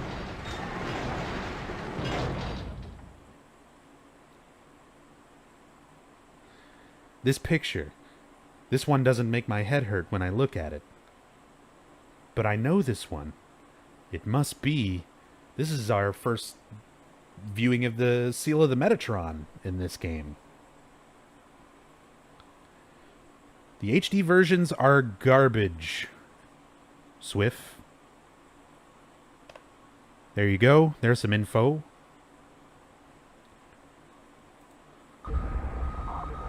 Still has an unusually high fever. Eyes don't open. Getting a pulse. But just barely breathing. Why? What is keeping that child alive? Again, sadly, Thessaly Lerner, the original voice actress for Lisa Garland. Again, that voice clip is removed from the PC version here. What the hell? Was I daydreaming? No, it was more like watching a video in a dark room. I love that she expresses it that way, because that's exactly how you see that scene in Silent Hill 1. You're watching a video in a dark room. But that nurse, I know her. Lisa, who was so heavenly toward me in that hellish hospital room. She did get a little weird, though.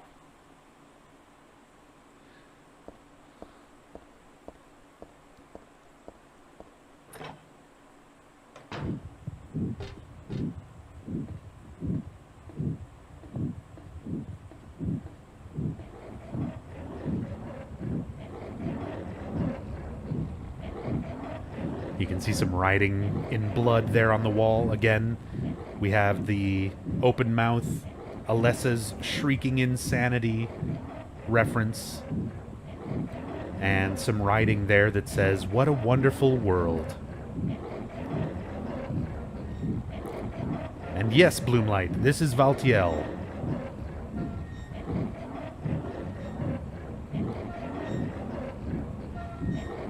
The cult's wet nurse.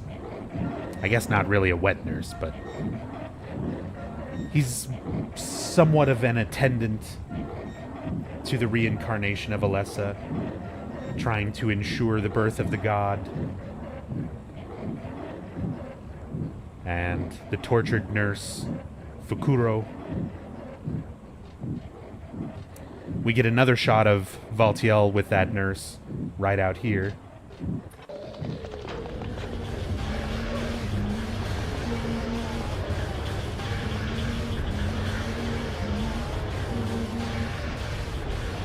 It's kind of hard to get a good view of it there, but that was Valtiel grabbing the nurse and pulling her into that hole. And we'll see Valtiel sort of torturing this poor nurse, Fukuro, in a few situations here in Brookhaven.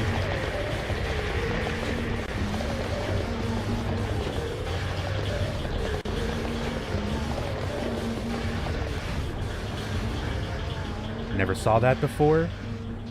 Oh god, don't fall. Well, I'm always happy to show off some stuff that people don't know about in Silent Hill games. Especially the fact that I can show like new stuff to people like yourself, Three Dog, and other really huge fans who know a lot about these games as well. That's what I love about these games. As said, the discussion and watching other fans do playthroughs, you can always learn and discover new things, I feel like.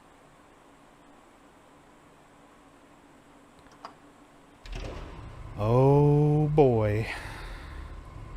It's time for me to pull out some notes, so that we can learn the tale of Cock Robin.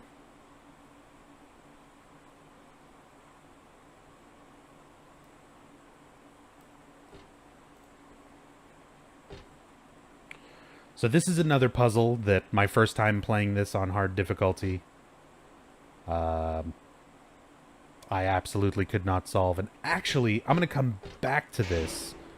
There's something I forgot to do. I want to do something else first. Because one of those particular gurneys is significant. Number 7.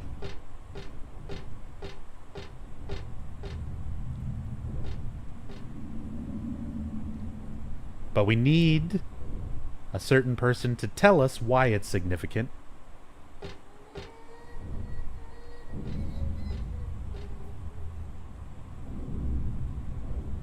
I'm also going to take a moment and look at this weird shit. There's Valtiel seemingly torturing this nurse Fukuro again.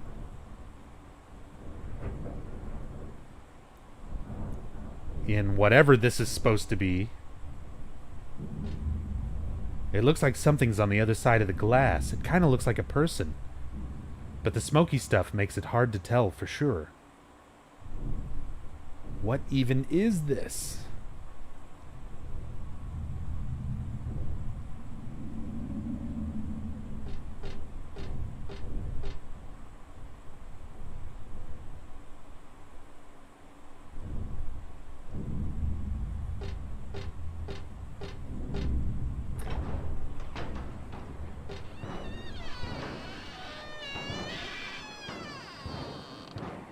Sorry, but who is torturing who? 6Z Valtiel, I just explained a moment ago, is a deity that the cult is part of the cult's religion. Valtiel is the... Well, we'll see him later in a much more clear, visible place where I can point him out. And Fukuro is the name of that nurse. But yeah. Something strange is cooped up in the locker. I think I'm safe, but I shouldn't get too close. Actually, the more I look at it, the more pitiful it seems. Like a child locked up in there with no chance of escape.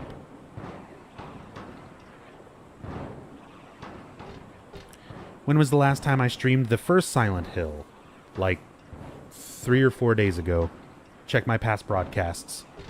I did an in-depth playthrough of Silent Hill 1 on Sunday?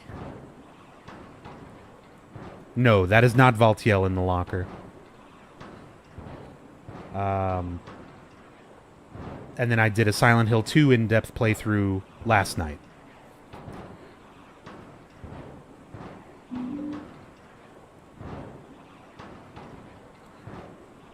What's up, Christopher Falcon? How's it going? The only one you haven't seen is Homecoming. Will I do that or just the main 4? I've already done 1 and 2. I'm doing 3 tonight. Tomorrow night I'm going to be doing 4. And then Friday I'm not going to be streaming. Saturday night will probably be Origins. Sunday should be Homecoming. Monday should be Shattered Memories.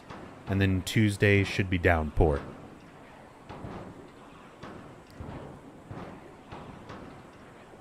I got a plastic bag.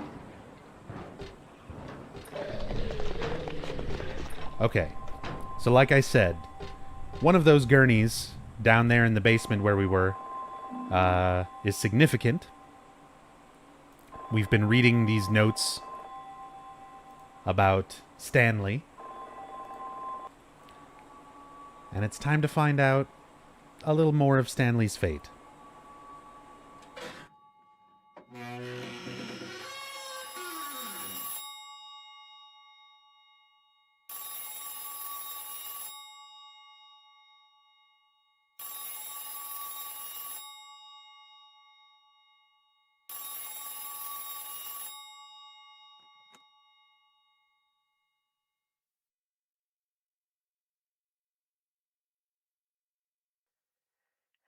Happy birthday to you. Happy birthday to you. Happy birthday, dear. Oh, I forgot your name. Who are you? Oh, okay, thanks. Happy birthday, dear. Who are you? Happy birthday to you. Happy 31st birthday. Is this Leonard? That's the murderer's name, not my name. I'm not your beloved Stanley either. He's underground now. His new name is Number 7.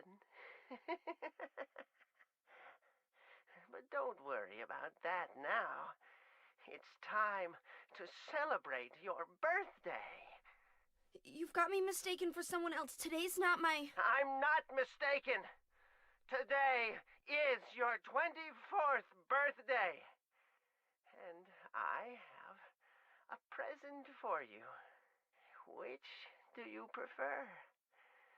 To give pain or to receive it? You can have the one you hate the most. Happy birthday to you! But you're wrong. It's not my birthday.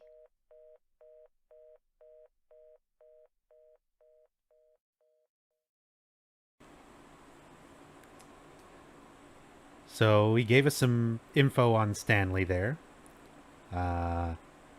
He says, I'm not your beloved Stanley, and that he's underground now, and his new name is Number 7. So down there in B3, where all the gurneys were, where they're numbered, One of them was numbered 7, and that is Stanley. So now we can head back down there and examine things in there a little bit closer. 31st or 24th, both. So the difference in ages that the person on the phone, by the way, the person on the phone is never explained who that is or why they know what they know. A lot of things in these games are simply left to be mysterious and ambiguous with no definitive answers, but there is a lot of the main plot that does have definitive answers that people tend to look over because it's usually requires pretty close analysis to pick up on a lot of the details and piece things together. But like the happy birthday phone caller, we don't know who that is. But we do know the significance of those numbers. Those numbers are relevant to Alessa's age if you were to add each of her lifetimes together. So the original Alessa, as we know from the first Silent Hill game, by the time she was 7 years old, the ritual was performed on her, and then she was in Alchemilla in a coma, suffering a nightmare for another 7 years, putting Alessa at the age of 14 when you first arrive in Silent Hill 1. During that time, when she was 7, Alessa split her soul into 2, and the soul split was a separate life, a separate entity known as Cheryl, the first daughter that Harry raised. So you're looking at 7 for Alessa, 7 for Cheryl, and Heather's current age, which is Alessa's most recent incarnation. And Heather is currently 17. So the numbers that you're adding up there are basically just the sum of each of Alessa's lifetimes.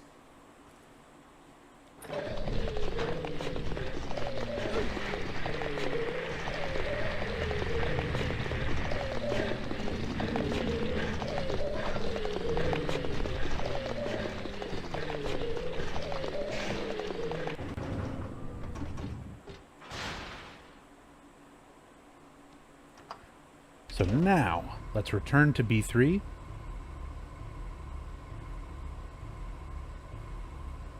And I'm going to mute my mic. This is very, very quiet. So you might need to listen for it. But I'm going to mute my mic so that there's no like background noise or interference. And I'm going to approach bed number 7 over there.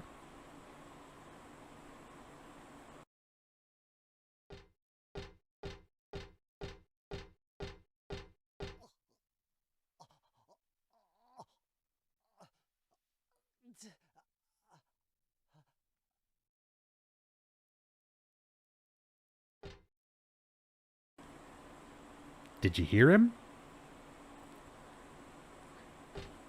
This is our boy. This is Stanley. He's underground now. And his new name is number 7. Even in death, he is so obsessed with Heather that he strains to try to speak to her. And all you can hear is sort of a strained, choking noise.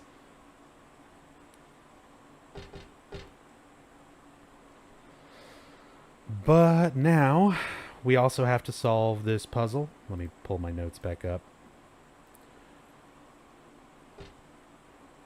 So, we've got a lock. Have the same mic sound really good today? Nope, I got new microphones, new mixer, Totally new audio setup.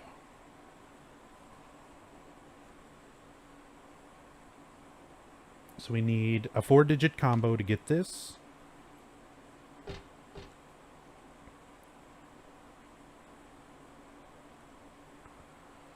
We've got an overall poem, and then we have lots of little individual poems on each one of these beds that we have to read. Burn the one who knows no death, pure, adored by those above. No prayers within, just simple love. And now the pining hunter, the flames longing for his rebirth. Oh, excuse me. A distant breath within the earth. Burn up that heavy body of his, make it wind dancing in the sky. That bottomless gut, now a cloud, now a sigh. Fancy, I noticed right away, I know my nubs. You also have those very nice headphones that I bet you're listening on. Probably makes a difference. The sweet blood on his laughing lips now calls him to the gates of hell. There burns evermore that soulless shell. 4 bodies return to ashes. Thus the door is opened. Thus the door is opened. So there are 4 bodies that need to be burned that are referenced in this main poem. And to learn which ones the poem is referencing, we have to read every poem on every corpse, or every bed.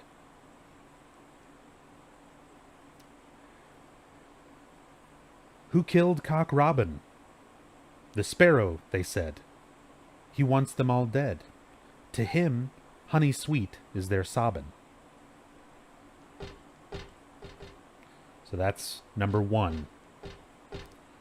Bed number 3. The grass the thrush so loved to eat gave him sweet happiness. He sank ever deeper and finally fell to destruction and fatal distress. Stanley, number 7. He seeks out her soul by his own black ambition, frightening her out of her wits, whispering love songs into her ear. What cruel Lynette wants, he gets.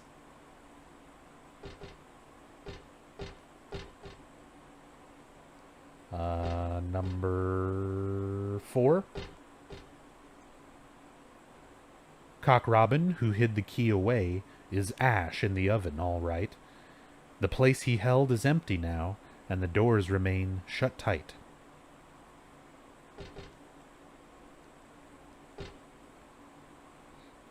The black rook is the praying sort who hears the gods in the skies.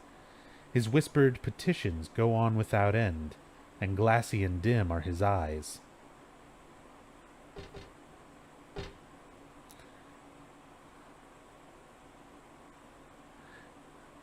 Don't get your Sennheiser 6 till December.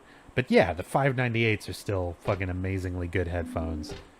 Good enough that you would be able to listen to me on each of my different, like, my old audio setup and my new audio setup. You would definitely be able to tell the difference on that. But yeah, I've got a little bit better stuff now. More importantly, I've got a decent mixer and matching mics and stuff because now I can set up for multiplayer stuff easier. As multiplayer as in having my friends here with me, like Hirimi and Jubes, and being able to have a more consistent setup for that. But just to, better the audio quality in general. Alright, so that was that. This is 5. The lark's child lost all his words and walled himself up all away. Heart and mouth both locked up tight in a cage where none want to stay.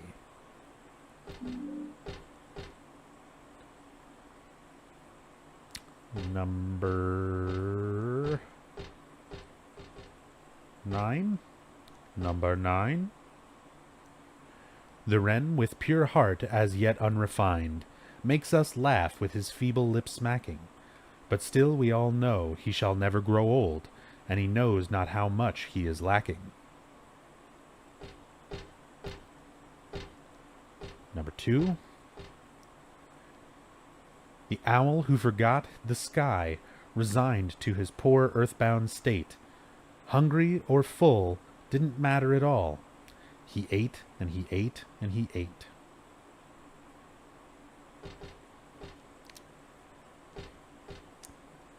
Six. The dove's hope died. He chose his path. His flapping wings fell still. Drenched in scarlet, here they lay, his cheeks pale white and chill. And lastly, 0. The kite, hot, crazy, and panting mad, sweet shackles that tease and excite. Death itself would drive him wild, red blood that turns milky white.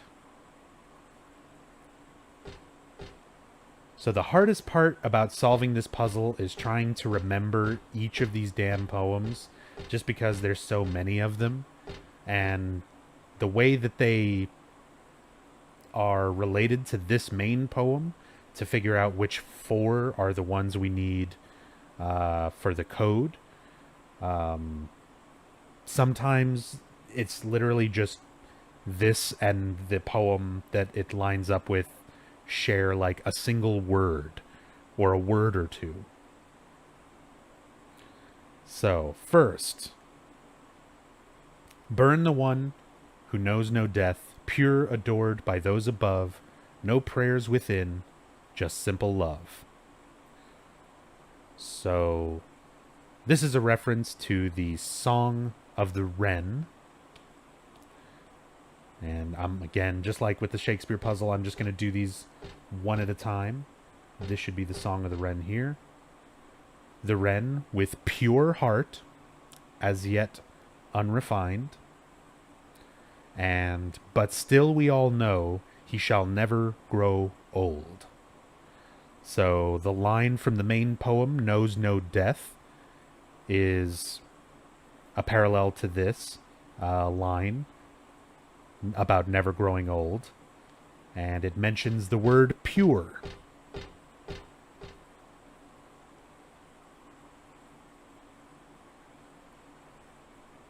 Pure, adored by those above. So 9, the Song of the Wren, would be the first number.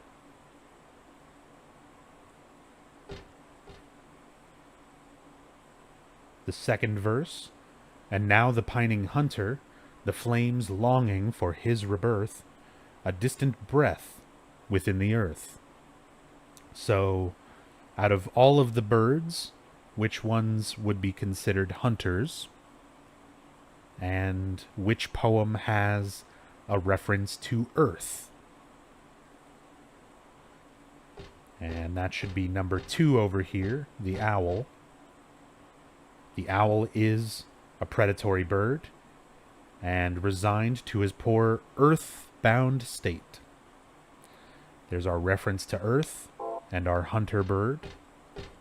So that gives 2 as our second part, our second digit.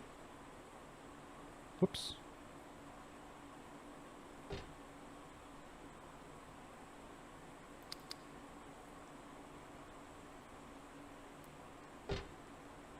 The third verse. Burn up that heavy body of his, make it wind, dancing in the sky, that bottomless gut, now a cloud, now a sigh. So this one could easily be construed as the most abstract. However, if you pull enough information from other places, there's a few things in particular.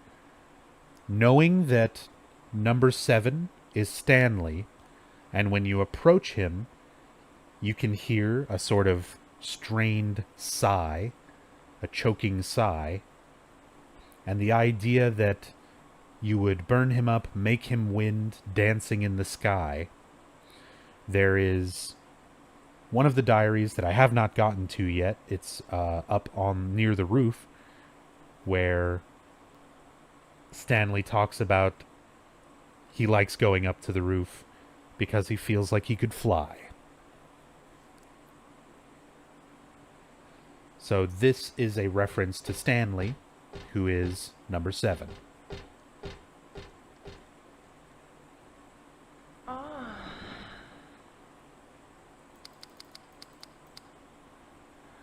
Yo, Voidomatic.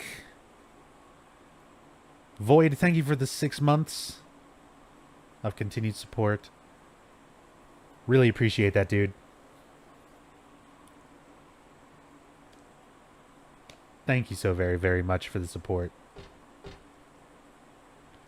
Half a year? I know, it's kind of weird. It doesn't feel like it's been that long since I've been partnered. Where have the months gone? Okay, so, final number. The sweet blood on his laughing lips now calls him to the gates of hell. There burns evermore that soulish shell. So a bird with blood on his laughing lips, called to the gates of hell and burning evermore.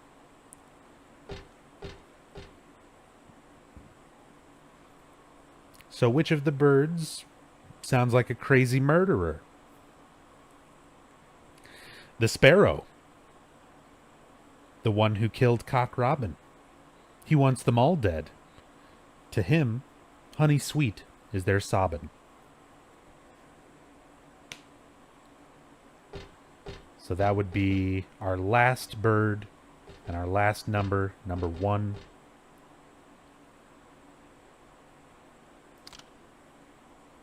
Boom.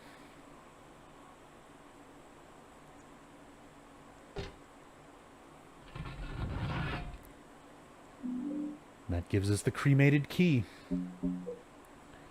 Found this in some sort of crematorium underground. It's burned black, but still usable.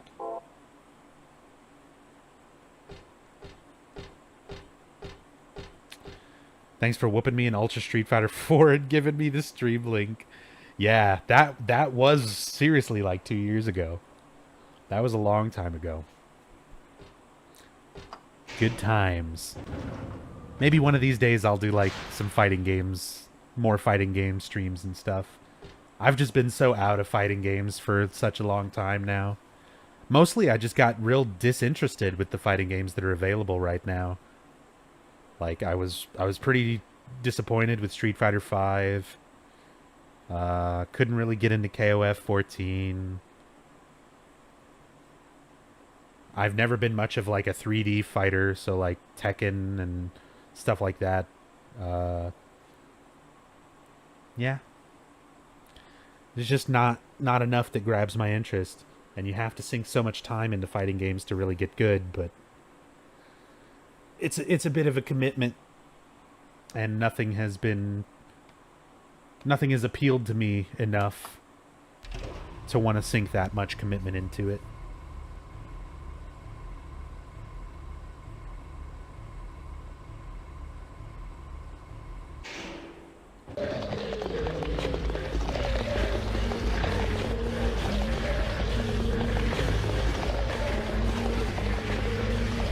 Still managed to get me. Marvel could be good, but probably won't be day one. You talking about Infinite? Yeah, maybe. Honestly, right now, Guilty Gear isn't terrible if you don't mind anime fighters. I don't mind anime fighters, and I actually played the older Guilty Gear games quite a bit. I just never got around to really sinking any time into Zerd or Revelation. Right now, I would say out of all the fighting games that are going to be coming up, the one that I'm most interested in is Dragon Ball FighterZ. Like, the new Dragon Ball fighting game, Dragon Ball Z fighting game and stuff that's supposed to be coming out, looks so fucking fun. It looks really good.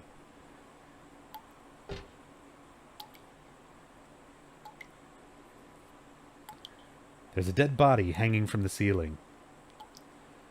The blood dripping from it has totally filled the bucket set out below. Who would do this, and for what? It looks like a full-out bloodletting.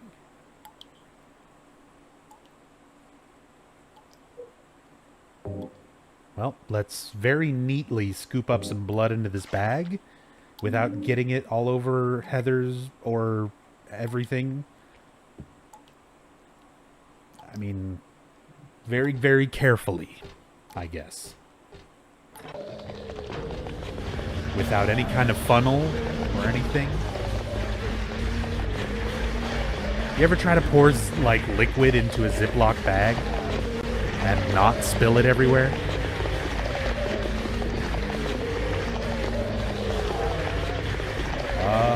I'm, like, totally blocked right now.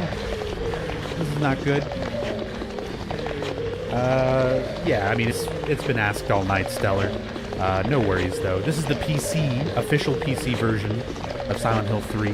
I'm playing it with a widescreen mod and a higher resolution mod.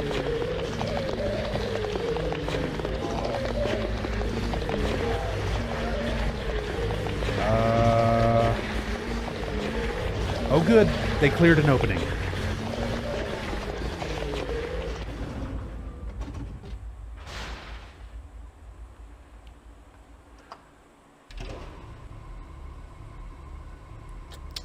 Could sign up for the DBZ free beta. It's next month. As big as your channel is. That's a good idea, Denny. I didn't know that there was a beta I could sign up for.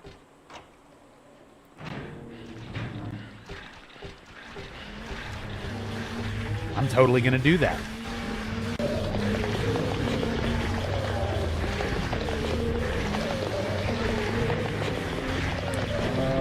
Don't block me, don't block me. Ah, you fuck.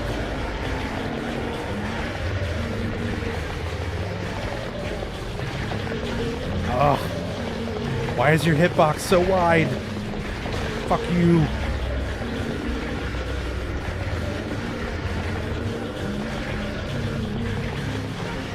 Oh my god, I got stuck on the stupid bucket there. And gave the nurse time to shoot me.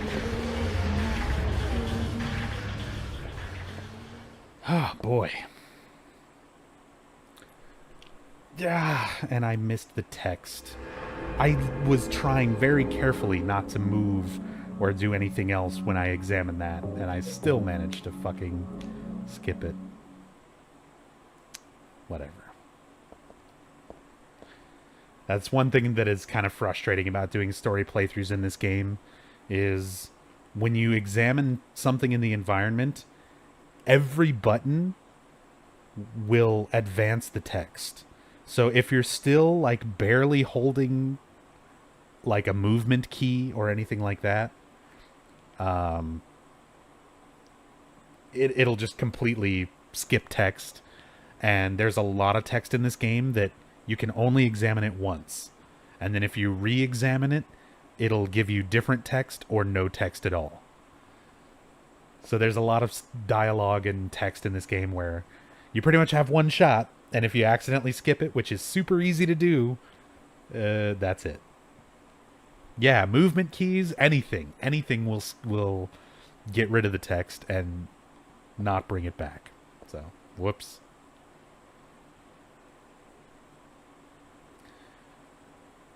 So we got a book here, and what looks like a makeshift altar. Title is Lost Memories.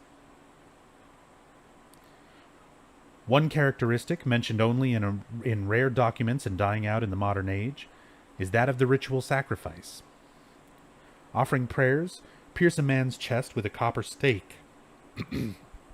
Excuse me.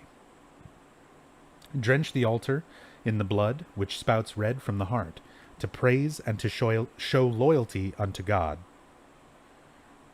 In another sacrificial rite mentioned in the same book, the victim is burned alive. This was a more dignified ceremony, in which prisoners and sinners were not allowed to participate. Only the clergy could be sacrificed.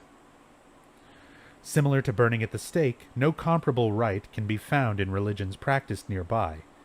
it may have some connection with the main deity being a sun god. Even though this religion extols redemption, it brings to mind a dark and cultish history. So a little bit of lore on the cult. Some of the details of the god they worship being a representation of the sun. The types of people who were able to be used for their sacrifices. Not just anybody could be used for any old sacrifice. And then we have another ritual, or an altar here, set up for a ritual. There's a stretcher here. Not just your usual stretcher. This is more like an altar of some sort. Lit candles, a knife, and... is that blood I smell? It's enough to make a man sick. Did they worship that picture? Or something in the picture?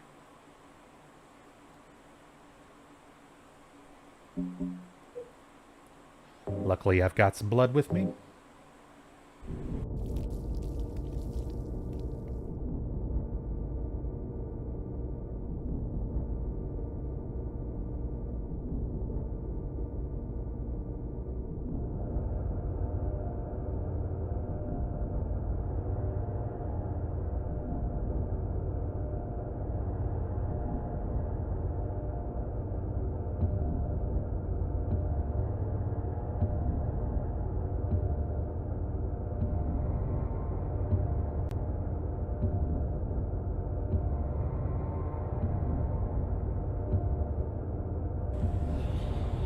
So the blood is added to the altar, and just as though a ritual has been performed, we get a drastic change. And I love the way that this room, like, the hole just opens up, the ladder is there, and you have this streak of blood leading directly to it.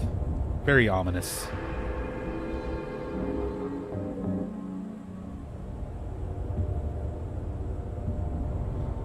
Is that Chris's blood?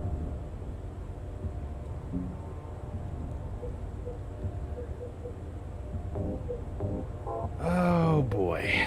Let's see. Let's do an experiment, shall we? I've never tried this. Leonard, follow my logic here. Leonard is in the water. Water conducts electricity. The stun gun is high voltage to zap the bad guys.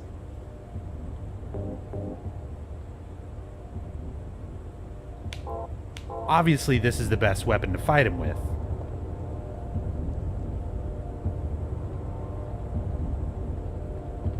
Wish me luck. I've literally never used this weapon on this boss.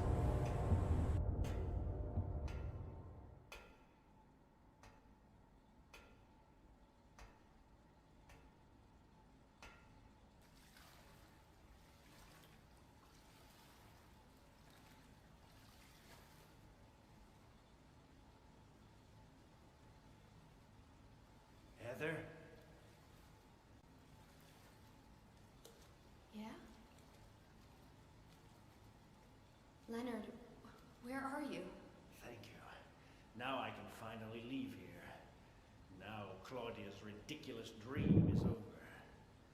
Well, I guess it's time to dispose of her. The salvation of all mankind. Ha!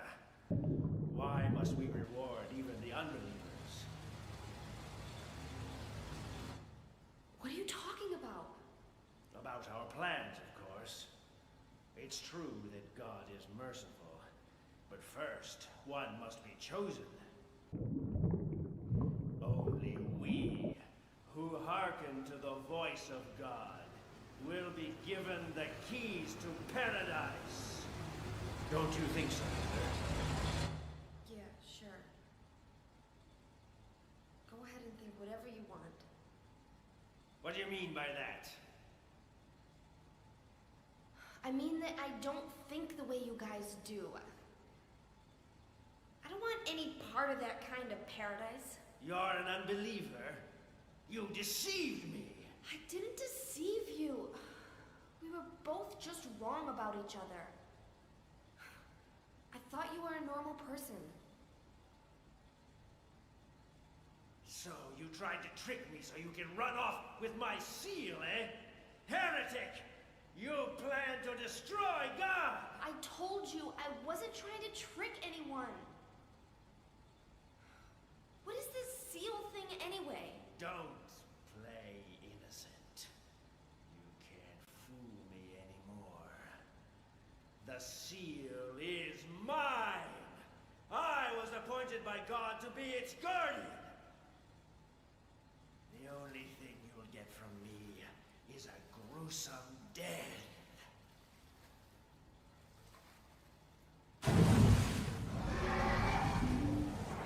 Leonard, is that you?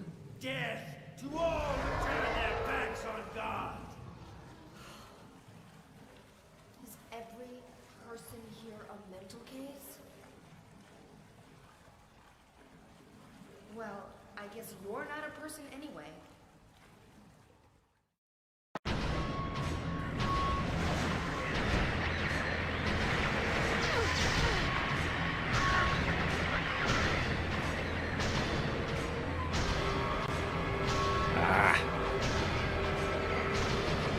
Come on, Leonard. Let me get you them zaps. Let me get that zap.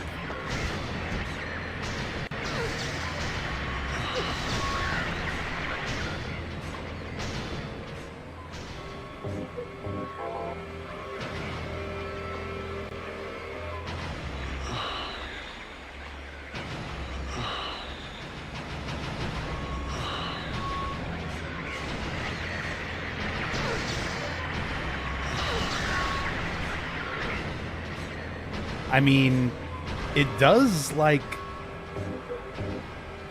his stun animation, but he doesn't get stunned in the water. Like, once he gets in the water, he's able to swim. Oh, Hyper Leonard.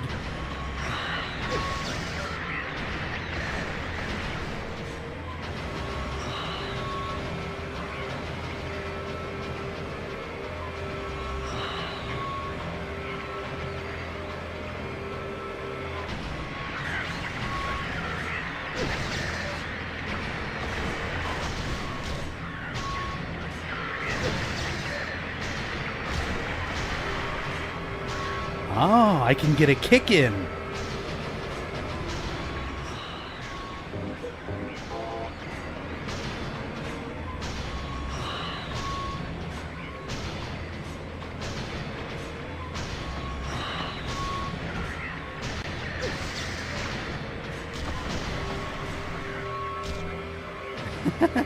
How did I kick when he was swimming away? That was awesome.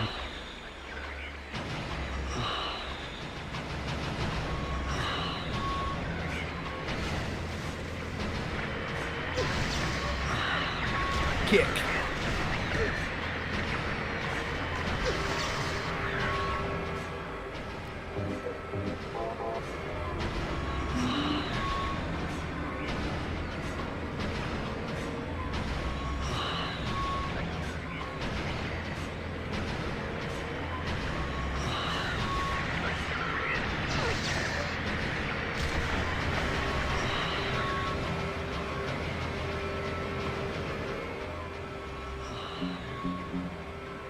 I still got a decent amount of those batteries. I'm gonna use them all. Because I never use the stun gun for anything. So why not, Leonard?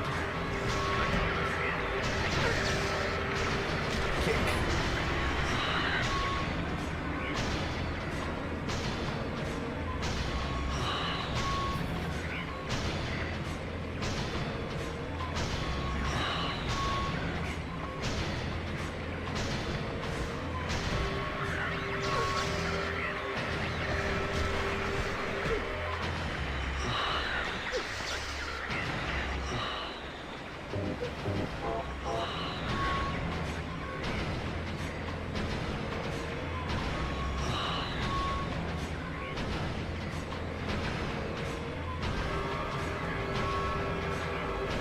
Nice soundtrack. I agree, Bloomlight. Out of all the tracks in this game, I feel like this one is the one track out of this game that most closely resembles like a Silent Hill 1 track, where it's that really heavy, more industrial kind of sound.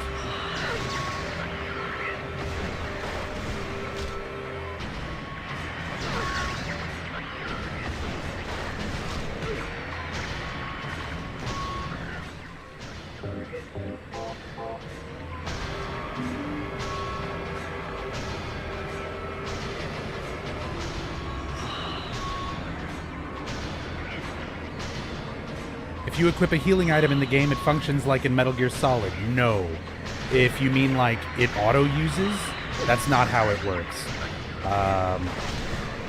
You can assign... so whenever you equip anything here in your supply slot, you have a button that you can press.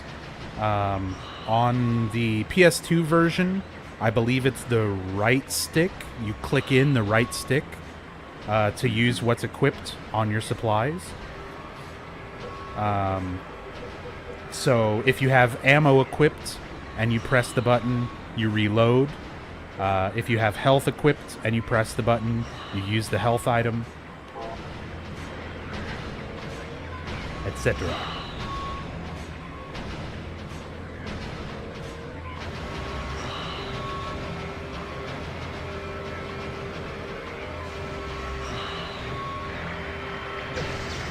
Right in the butt.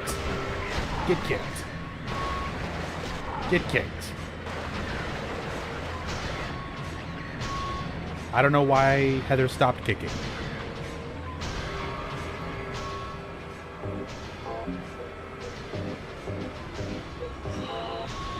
Last four. Last four batteries.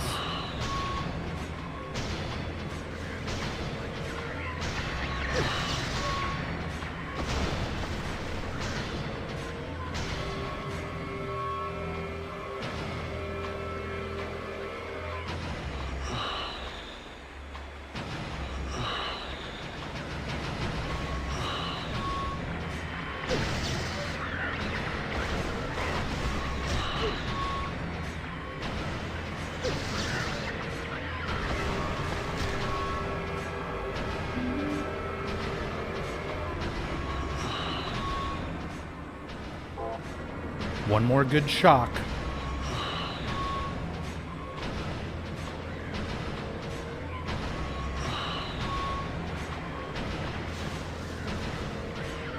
Take it.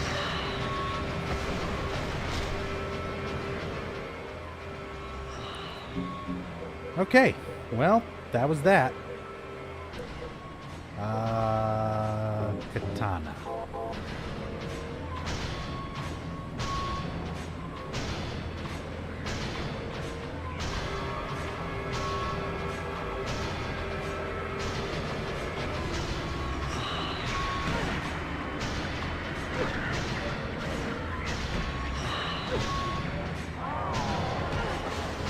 Oh, wow.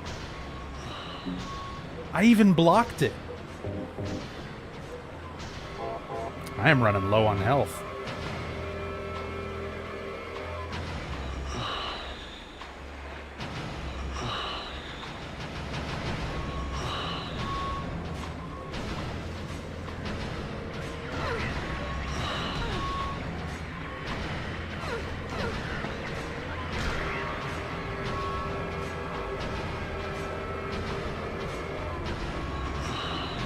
Those are Dark Souls skills.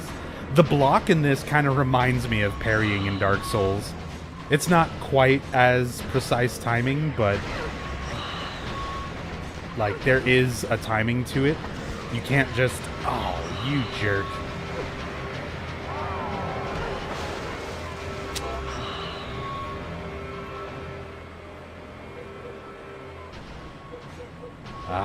I'm tempted to do this fight again and not spend so much healing items. Okay. Alright.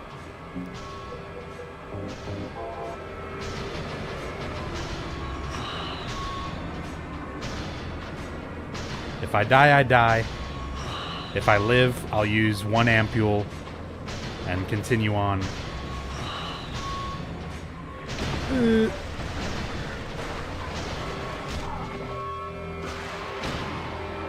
Oh, cool. He was like that close to death.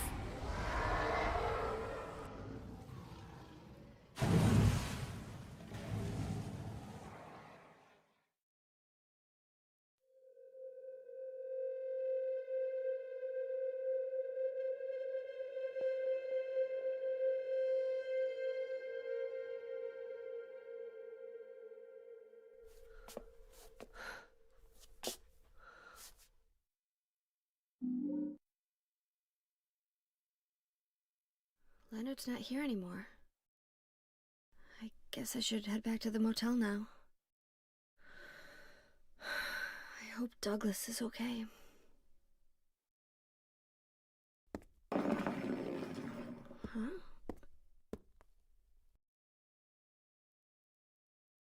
What's this? The seal of the Metatron.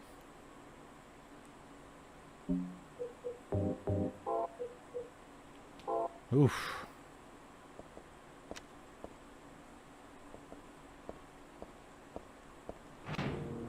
That definitely took me way more health items than I wanted. But oh well.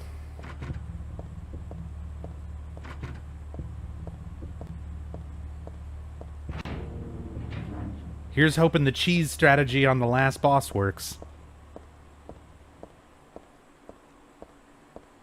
I've never tried it with all these mods, and it's like a very specific frame rate specific trick. So we'll see if it works. So she just wakes up there. Essentially, yeah, like if you were paying attention to where we went and where we were when we used the blood, we were essentially just in that room where we just left from, just in the distorted otherworld version of it. And once Leonard gets defeated, the nightmare subsides, and we're back in the non-distorted world in the same room. So, I mean, it's not like... I mean, I guess kind of she teleported. Not really. I don't know. Did she actually climb down that thing and fight Monster Leonard, or... It's such a mystery. Why did you send her to my father? Was that wrong?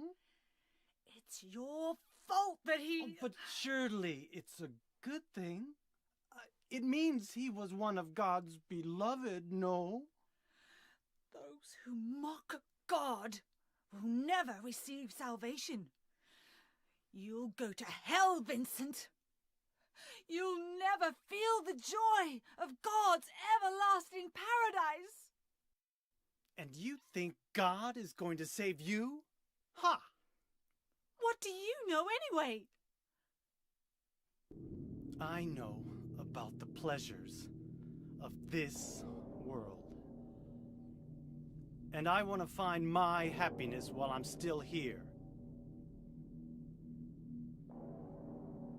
You hated your father, didn't you?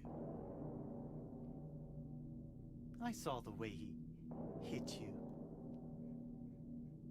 and kicked you, and made you cry.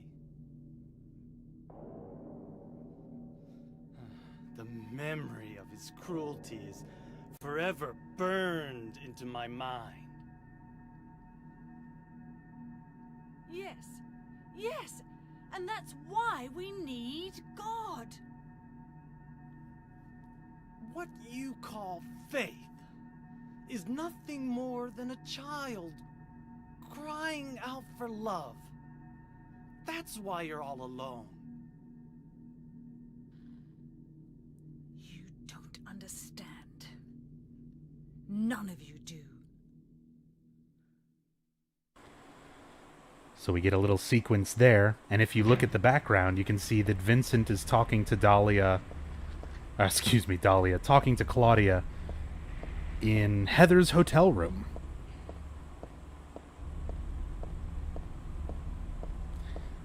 And we get a little bit of insight into Claudia's past there.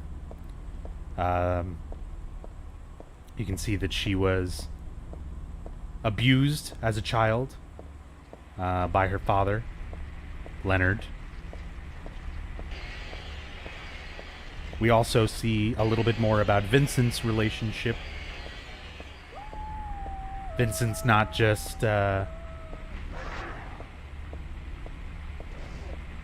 not like he's not just an opportunist who joined the cult to make money.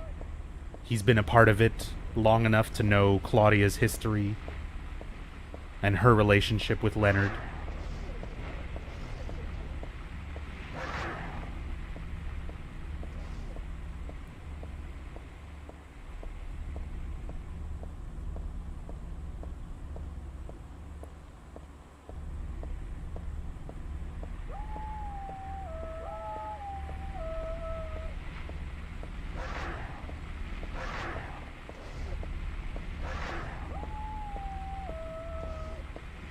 Serpentine.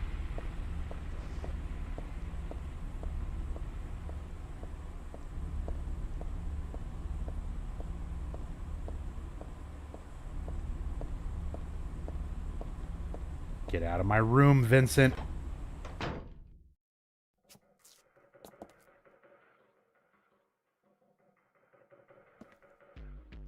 Where's Douglas? He went out. But he left a message for you. Was there someone else here just now? No, just me. Don't you want to know what the message is? Yeah, what did he say? The church is on the other side of the lake. Church? Wonder what he meant by that. You don't understand? That's where Claudia is. Across the lake. On the north side. If you're going, you better go through the amusement park. It's probably the only way in now. Go northwest on Nathan Avenue. It's a bit far, but closer than heaven. Is that it for the message? Uh-huh. Thanks.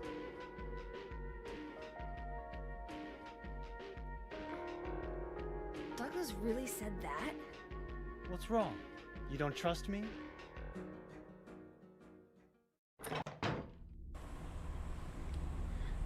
What? You don't trust me?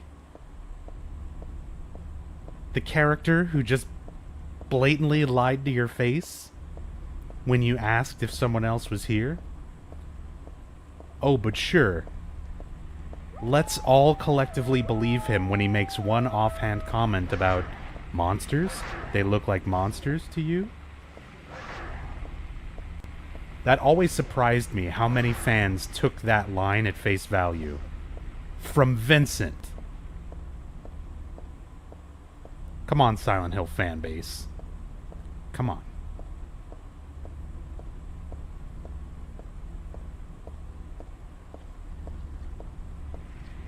Vincent is basically Kappa before Kappa. You can't take anything he says at face value.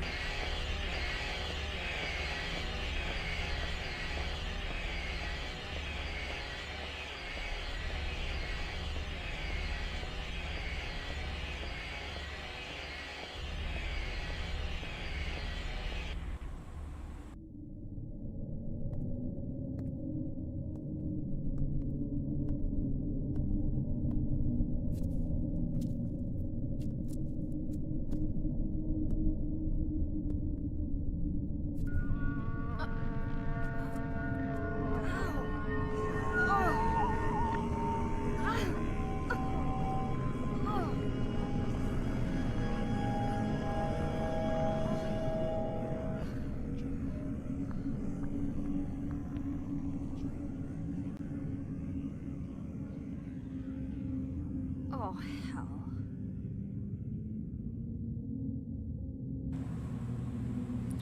I guess it's the way the line is presented, and the fact that Vincent says it's a joke that makes people question it. I mean, it's definitely set up to make you question it, but the fact that, I don't know, maybe it's just me, but I feel like there is so much evidence to the contrary, and there's so many situations throughout this game where Vincent is not what I would consider trustworthy.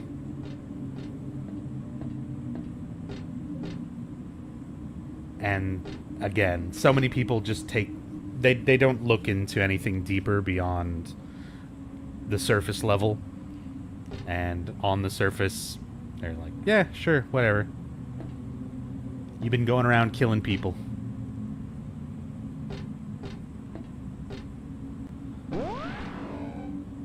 Yo, Turbo Dog. Thank you for the 100 bits.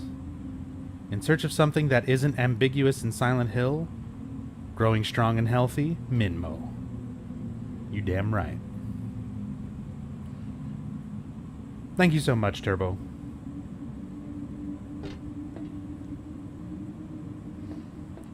So we've made it to Lakeside Amusement Park for real. It's not a dream this time.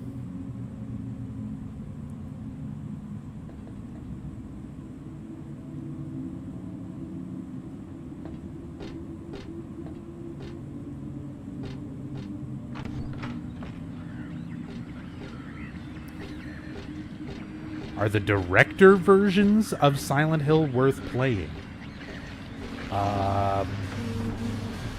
The only game that got a director's cut was Silent Hill 2. And I mean, it's kind of a complicated answer. Depending on the region where you live, the game had alternative titles.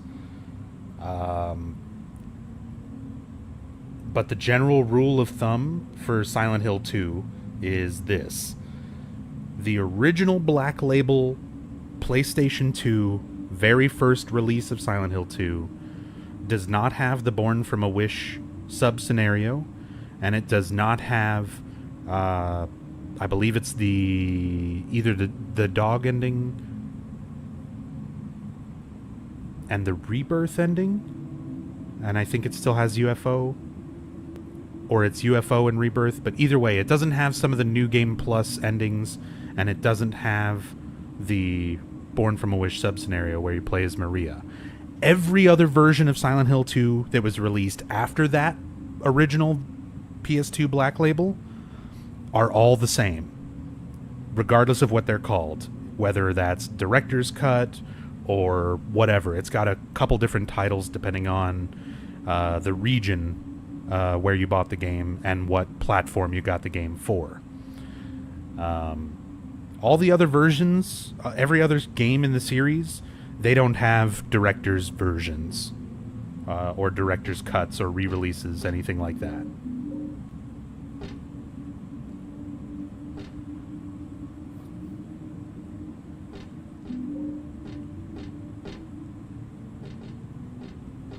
So hopefully that clears that up for you.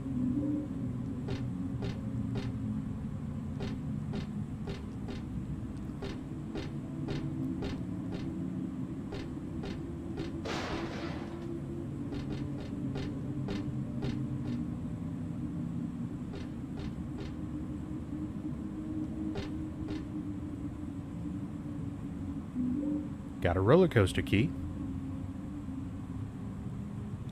Nothing left in the cookie tin. I thought it was a cookie tin, but there was never anything in it but a key. The sweet seemed to have fallen from the shelf and gotten crushed. This wasn't part of my dream.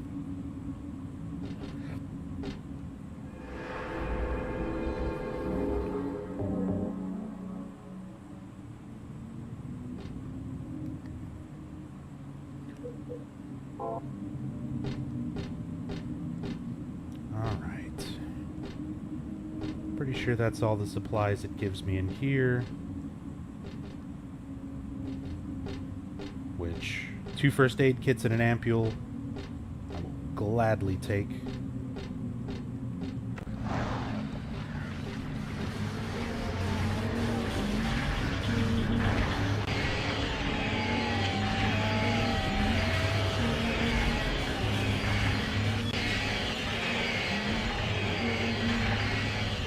Back to the mountain coaster. Just like in the nightmare. Except this time,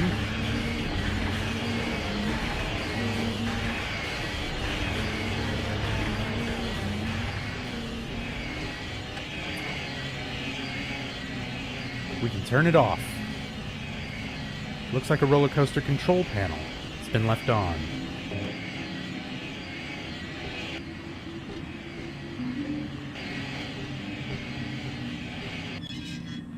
Anyone knows timeline sequence of Silent Hill?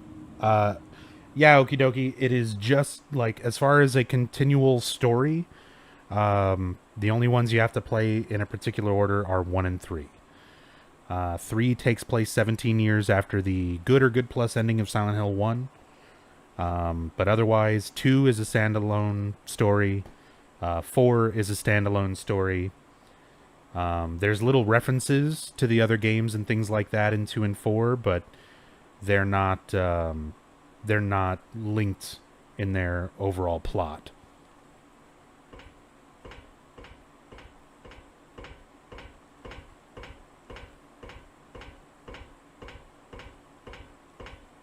And then everything after 4, it's not canon, so who cares?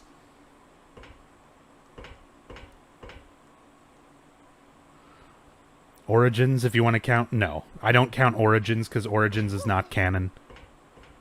Origins will make things more confusing because Origins got the story of Silent Hill 1 wrong.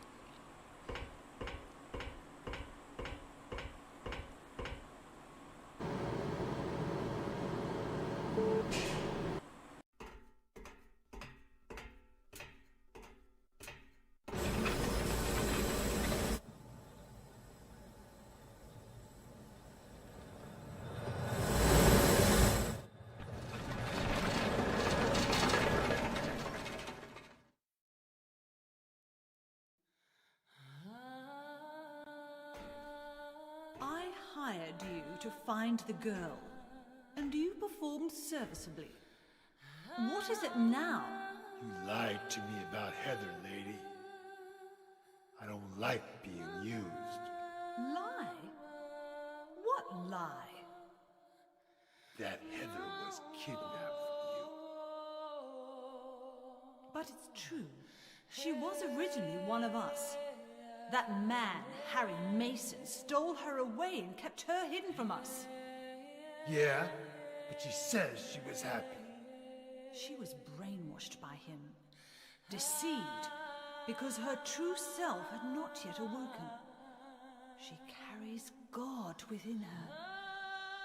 But when Alessa, Mother of God, truly awakens... Yeah? What's gonna happen? She will usher in the eternal paradise. What kind of place is that? A place with no pain, no hunger, no sickness, no old age.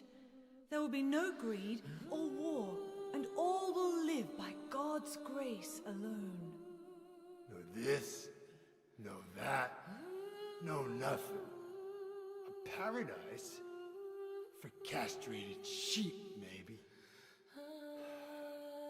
Sounds pretty boring.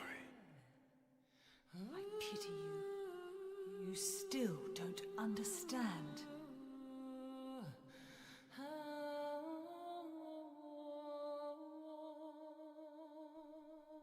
You're going to kill me? Is it really so easy for you? I've done it before. Then I truly do pity you.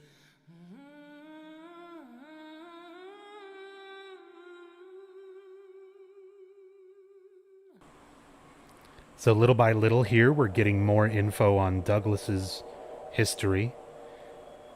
Earlier, during the Harry's death sequence, where Heather says, warns him if he comes along to Silent Hill, he might die too.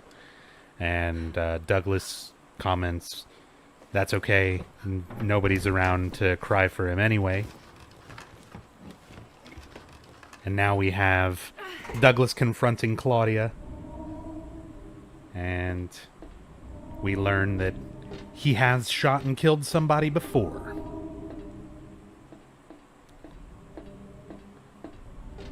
And we'll get a little more info on that in a bit before I expand on it.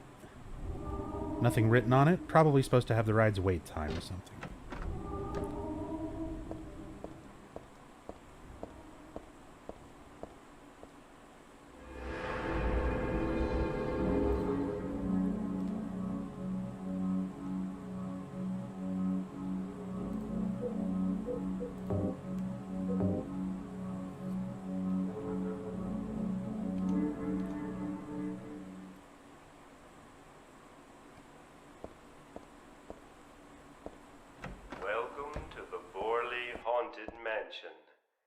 We're so glad you came. Please come inside and look around. When you feel you're ready, then go through the door. Nope, I'm not ready. I'm scared. I changed my mind. No. No. Okay. Help! Help! Do you hear those voices? A family of 4 was sliced into bloody pieces in this room. The cries of the children. The murderer was caught. Do you know why he said he killed his family? Because I felt I had to! Anyway, I'm lying. It's all just a joke. I wanted to scare you, that's all. The truth is, only one person died. By suicide.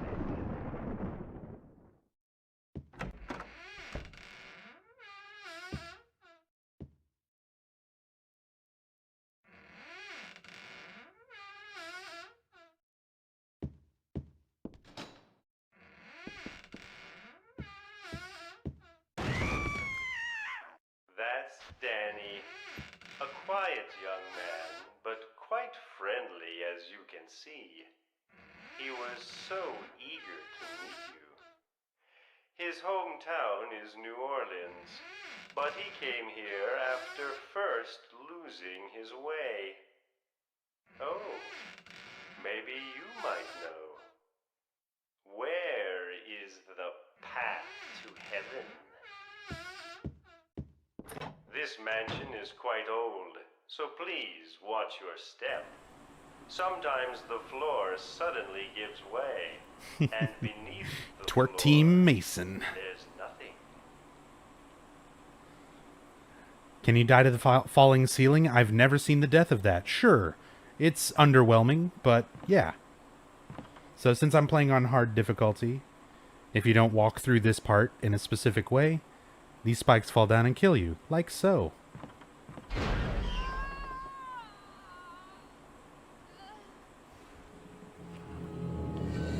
Yeah, as said.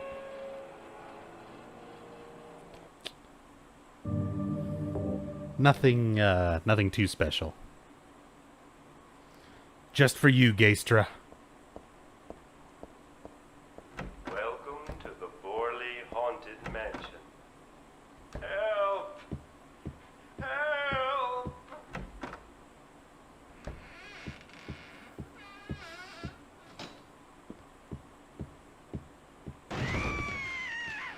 That's Danny, a quiet young man, but Twerk quite Team Mason. friendly as this mansion is quite old, so please watch So your yeah, step. for this, all you have to Sometimes do, the floor suddenly gives way, and beneath the floor, there's ready your nothing. weapon, and then walk.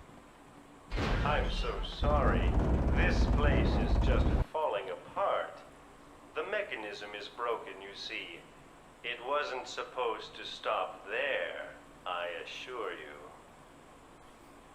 That was supposed to be the exit, but it seems that no one wants you to leave. Everyone really It's likes a you. complicated answer, They want okie to dokie. stay with them forever. I have to agree with them. It changes from game to game, Dying. and the games do not deal with reality and how it is affected in the same way from game to game. Silent Hill 2 is a much more psychological look at the subconscious of the characters. So in SH2, James, Eddie, Angela, Laura, they're real. Maria, the monsters, Pyramid Head, they're not. In Silent Hill 3, Claudia Wolf, Vincent, Douglas, they're all real, you know.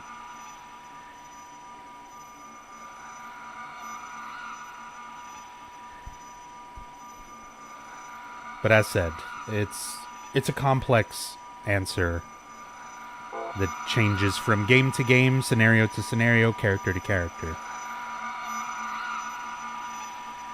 Oh, I should unequip this for this part. Yeah, Harry was real. He's still real. He's real dead. But he's real.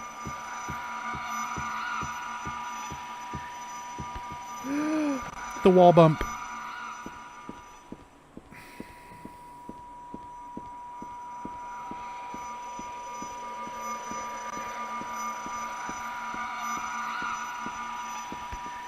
The wall bump. Okay, it's fine.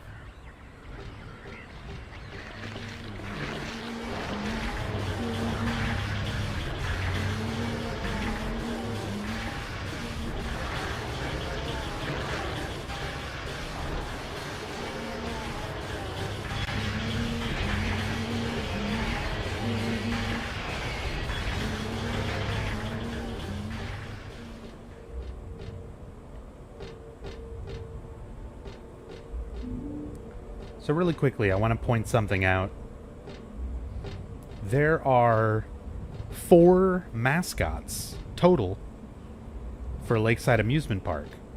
But the only one that anybody ever really pays any attention to is Robbie.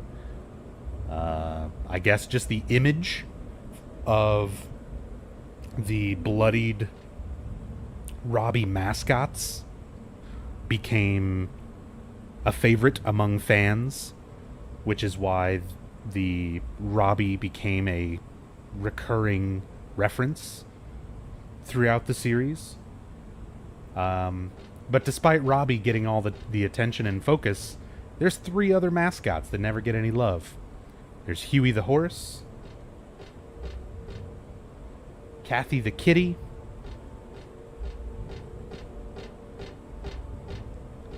and Dawn the duck. But you never see anything for them.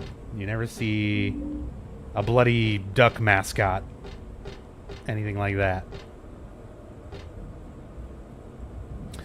A theory say that the monster in Silent Hill 3 are people and that's God inside Heather that make her see them as a monster. That is a bad theory. It is absolutely not true.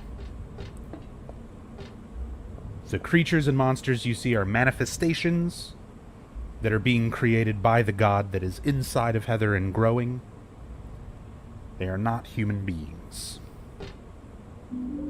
Got a red shoe.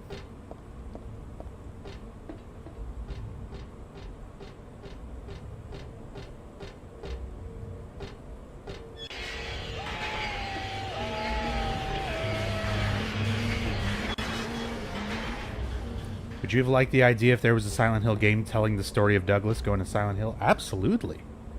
Absolutely. I would have loved anything to expand upon some of these side characters you don't get to learn a whole lot about.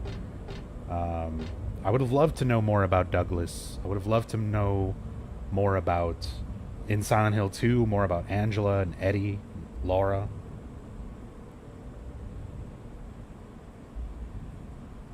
column here. Wouldn't that work? The door doesn't seem locked, but I can't open it. Could it be rusted?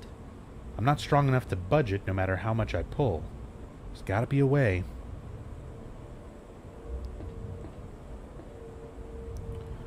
What bugged me about Harry's death is that he survived Silent Hill but died to a single missionary. Well, I mean, in Silent Hill 1, Harry was first of all 17 years younger. He was also going around an abandoned town fairly armed and ready, expecting things, ready to fight. When we see his body, he's just sitting in the chair. It doesn't look like he put up a fight. It looks like he was killed in stealth.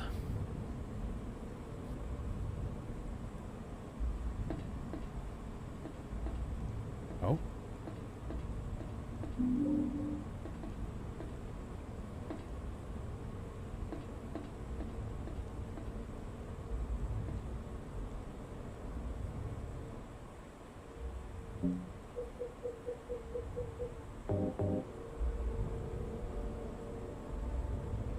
Alright, this half is fine. Better do something with the other half, though.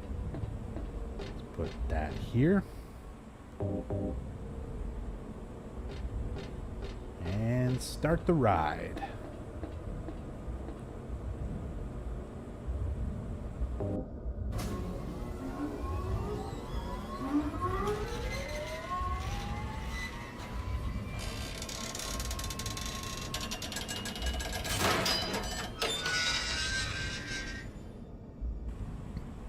If you're talking about Henry, okie dokie, the only reason that he's involved in the story is because he moved into that apartment after the previous tenant, Joseph Schreiber, died. If you're interested, this evening, starting around 11 p.m. Central Daylight Time, I'll be going through and doing a story playthrough of Silent Hill 4. If you want to come by for that, or if you can make it for that, and want to understand more about it.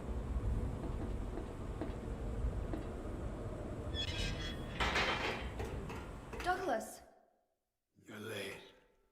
are you hurt? I can't move my right leg. I think it's broken. I'll call an ambulance. What? I don't think one will come. Don't worry. I'm used to it.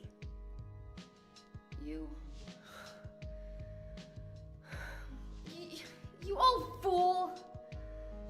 Getting yourself hurt like that? Sorry. Why did you have to do that for me? What'll I do if you die? What'll we do if this god thing gets born? Come on. How powerful could a god from a dump like this be?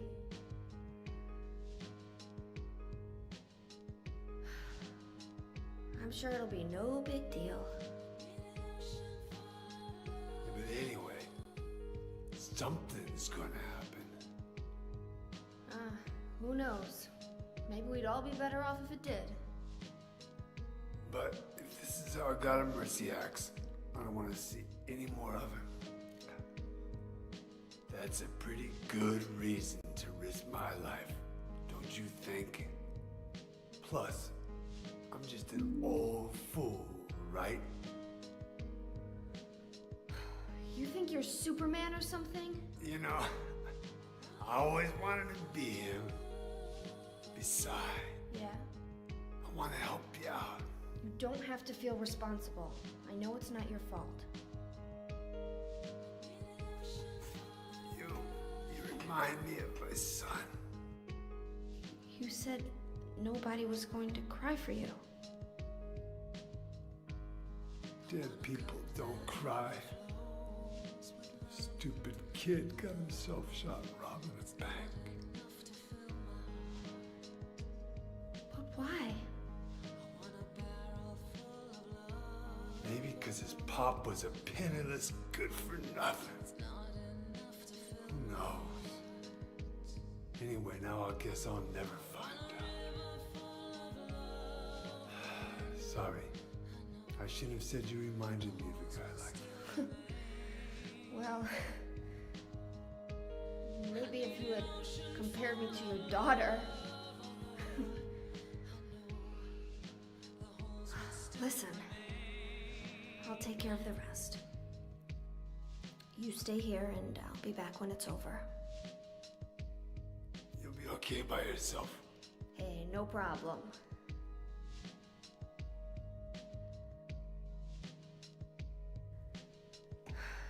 Besides, my dad's not around anymore, so only I can do this.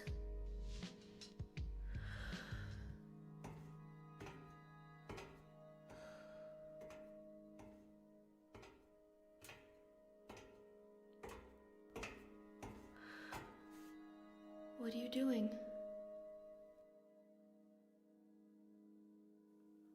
Maybe killing you here is the only way to end this nightmare.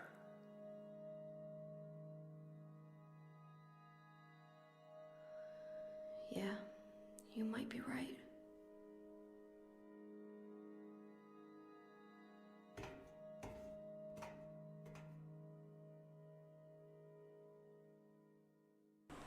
No, okie dokie, the movies are absolutely not canon. Nothing is considered canonical in the overall story of the Silent Hill universe outside of the first 4 games. Silent Hill 1, 2, 3, and 4. Everything else beyond that is glorified fanfic. The movies, the comics, Origins, and all the games after that. The cell phone games. So, we get some info here. Kind of the last little bit of info for Douglas's kind of tragic past. So he's mentioned he doesn't have anybody around to cry for him if he dies. He mentions he shot somebody and killed somebody before when confronting Claudia. And he says that his son, stupid kid, got himself shot robbing a bank.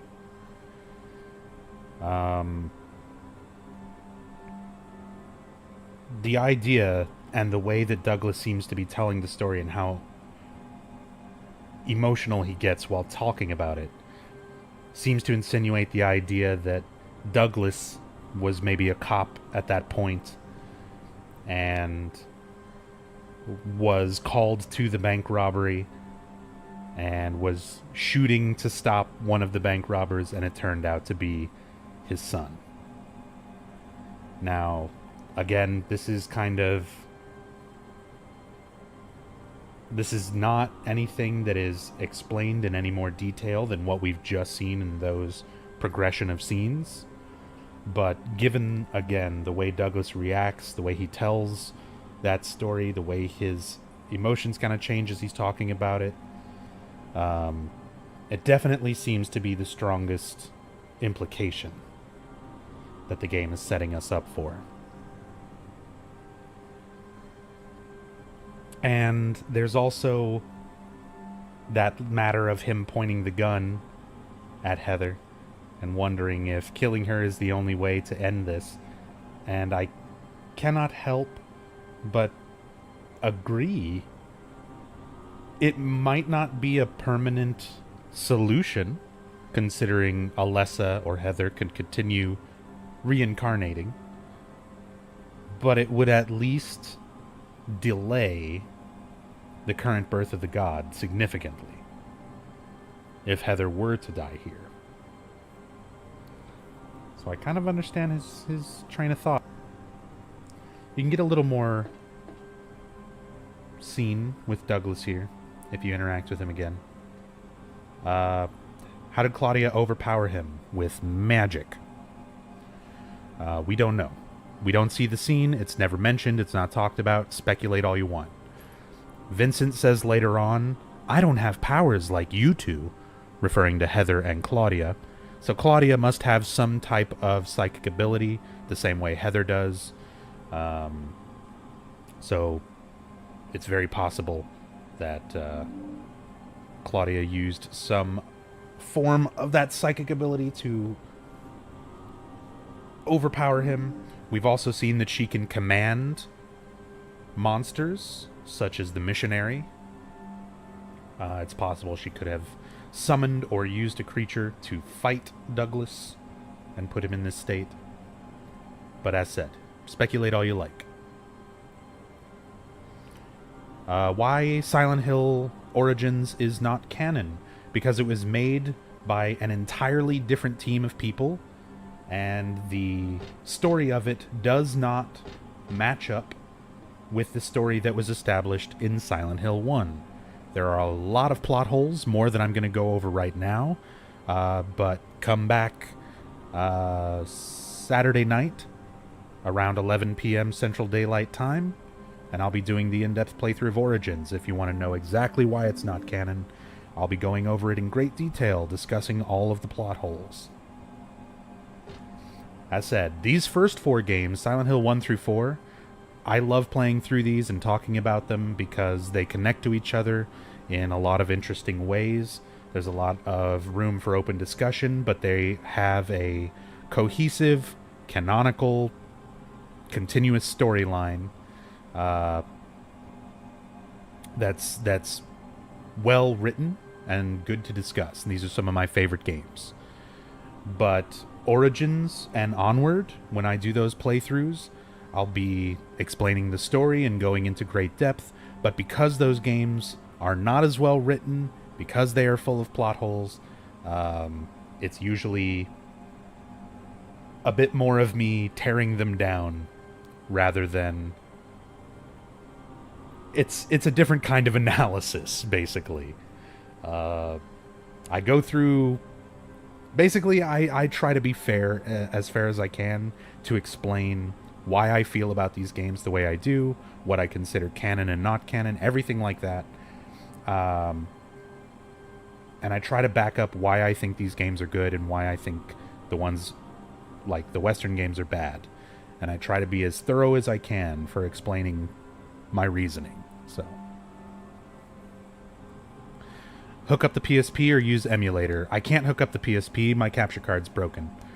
So I'm going to have to emulate it. And the PSP emulation is awful, so I'm going to have to emulate the PS2 version and hope that that's not as awful. So, here's hoping.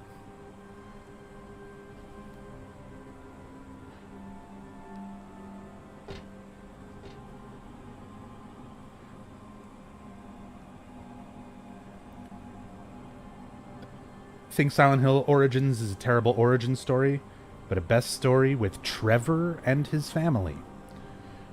His name is Travis, and if you can't remember the main character's name, I have serious doubts as to if you can remember how good or bad the plot of the game may be. No offense. Hope they make a new Team Silent someday. It'd be cool if they came back together and made anything. I would love for Team Silent to reunite and make any kind of a game. Even if it's not a Silent Hill game, I would love to see... They're just all such creative minds. I would love to see them collaborate on something again. Got a doll head. This symbol usually looks unnatural and weird, but here it sort of seems to fit. Still makes me feel creepy though, like someone peeking into my brain.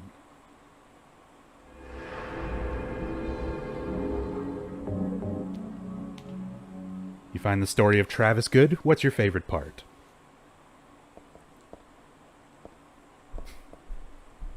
What's your favorite thing about Travis and his story?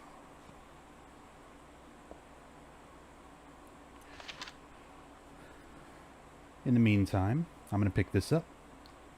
But I'm not going to read this right here because for some reason it leaves a few pages out that you only read when you read it from your inventory. So I've got Dad's notebook, Harry Mason's notebook, that we got when we left Portland before going to Silent Hill with Douglas. I save reading this until this point because I just like to read Douglas's notebook and Dad's notebook kind of all at once right here to sum up what these are all about. So first, let's check out Douglas's notebook.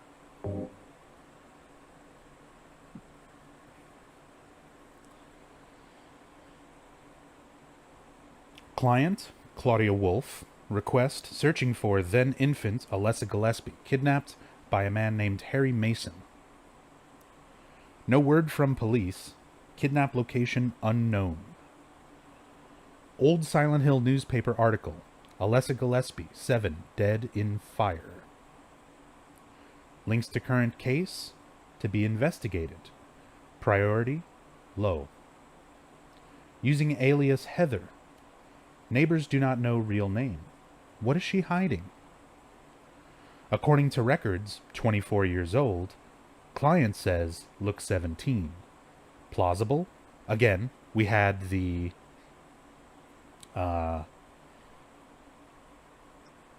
phone call in Brookhaven where it gave several different ages, and we explained that was Alessa's age as Alessa plus Cheryl plus Heather's age. And they're adding Alessa's age to Heather's age to get this 24. Lived in Portland till 12 years ago. Got wrapped up in a murder case. Harry shot suspect. So the whole time during the beginning of the game where I'm like, we're not in Silent Hill, we're in Portland. This is how you know. Douglas also mentions it on the drive to Silent Hill. He says to Heather, didn't you grow up in Portland?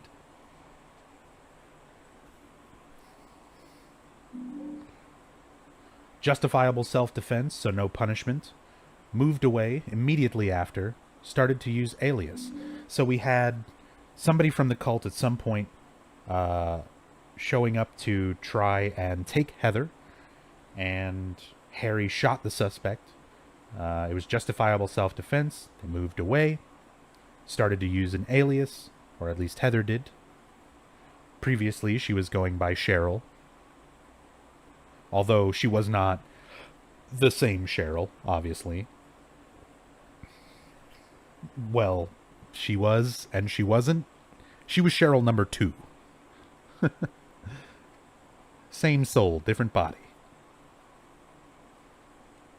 Apparently no connection with the criminal, just some occult freak slightly off from way back. Originally from Silent Hill. Silent Hill 2 does not have a canonical ending, okie dokie.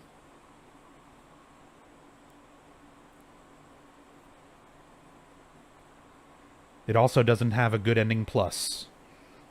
Silent Hill 1 has bad plus, good and good plus.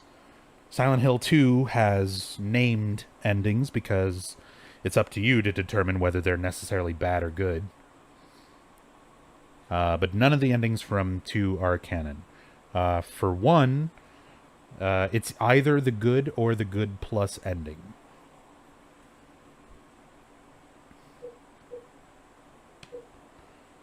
So now we've got Dad's notebook. Dad wrote about my past in here. As always, this should be novelized. So this was what Harry Mason left behind before his death for Heather to read.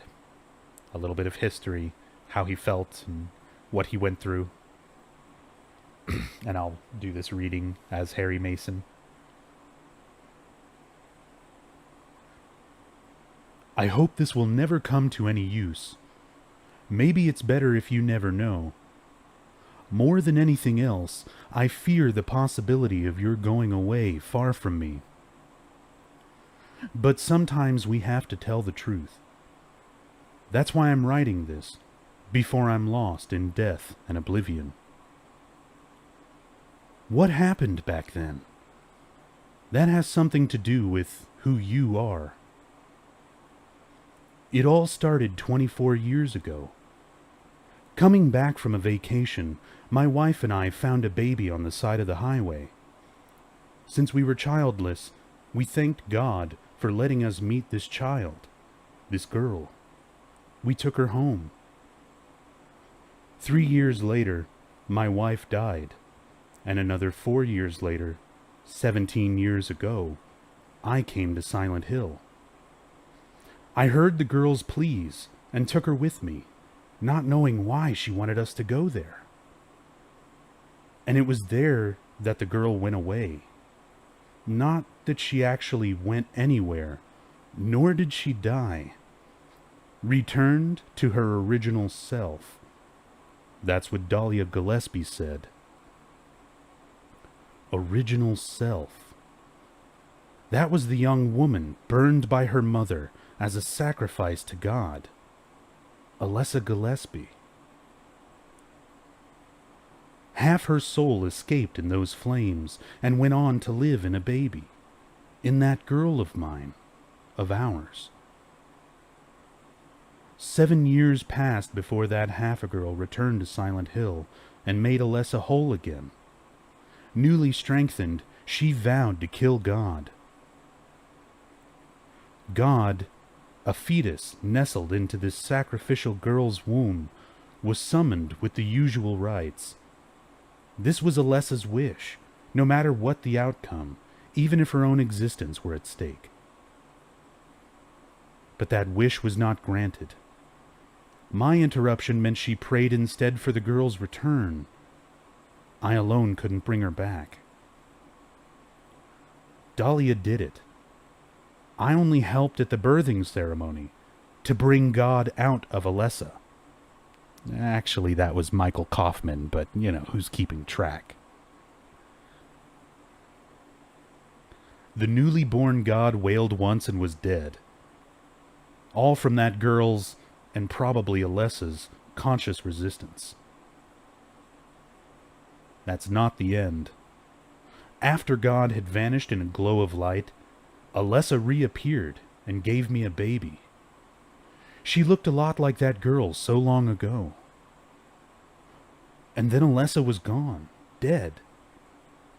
There was nothing I could have done to help. I simply clutched the baby to my chest and ran off. The whole thing felt like a dream, but I had proof that it wasn't.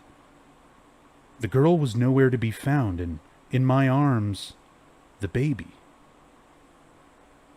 Now 17 years have passed.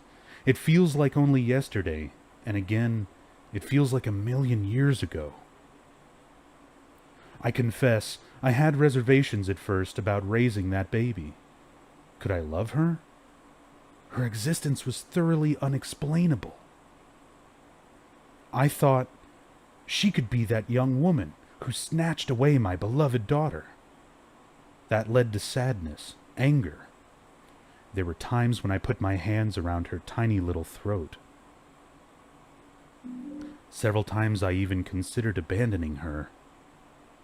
That's what a terrible person I am. But I decided to raise her after all. I just couldn't seem to let her go. When you look at me, you laugh, so... Even now I can't forget about that girl. But I love you. I have no doubts about that. That's all I ask you to believe. To my precious daughter, Harry Mason.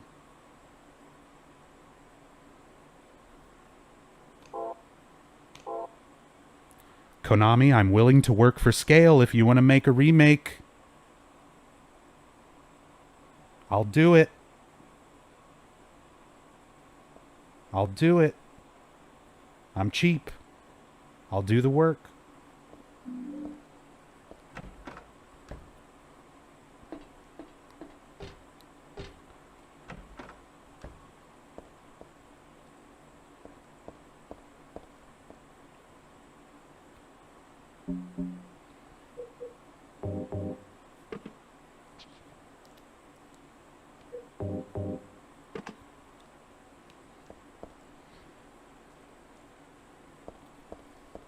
His daughter is Harry Mason.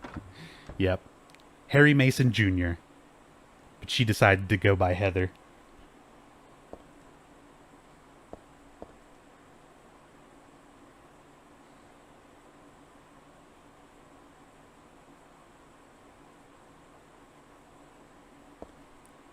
This is the dragon that guards the treasure chests. It's just a prop and not scary at all.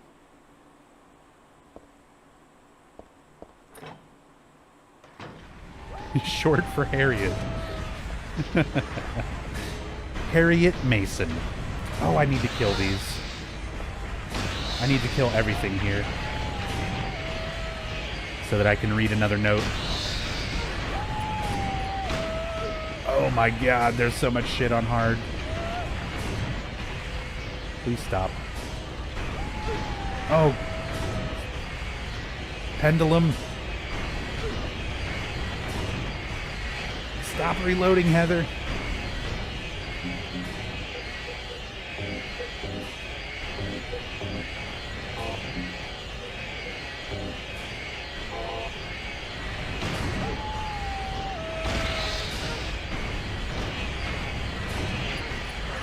Good God, look at this fuck fest.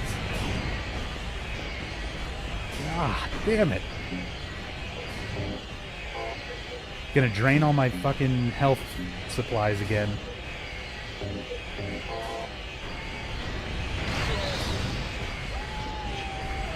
Shut up. How is the shotgun not knocking you down?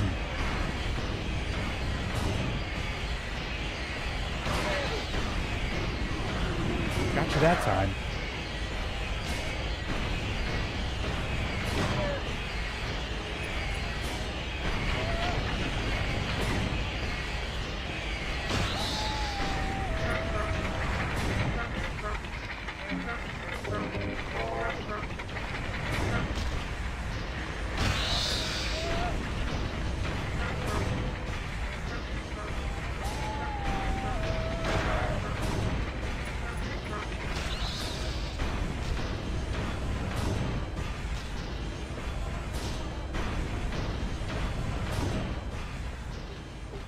Okay.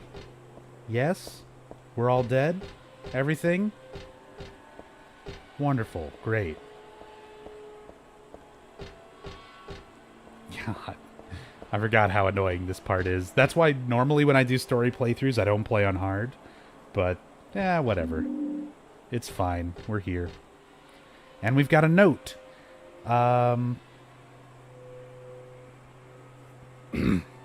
Harry Mason. Another note from Harry Mason. Dahlia's the one who said it. Said that girl was a demon. That she took my daughter for a sacrifice. But it's not totally believable. I mean, appearances can be deceiving. When I saw that photo in the hospital basement, I thought, that girl looks like Cheryl. Is that why I feel this way? Something's not normal anyway. Nothing good will come of this, but I just can't think of her as a demon. Is it my imagination? Or do I actually feel sorry for her? Why do I feel like she's looking for someone to help? Cheryl's what's important to me. Everything else can wait until I've gotten her back. There's a date and a signature at the end. It's dated some 17 years earlier and signed by Harry. Dad? Notice, this is the notepad on the red clipboard. These are the save points from Silent Hill 1. This part of Lakeside Amusement Park, despite the rest of it up until this point kind of having its own unique look, now we're actually in a familiar part of Lakeside Amusement Park from Silent Hill 1. This is the Magic Ice Cream House. This is where one of the save points is in Silent Hill 1 in the amusement park, just before the merry-go-round, which is what we're about to go to next.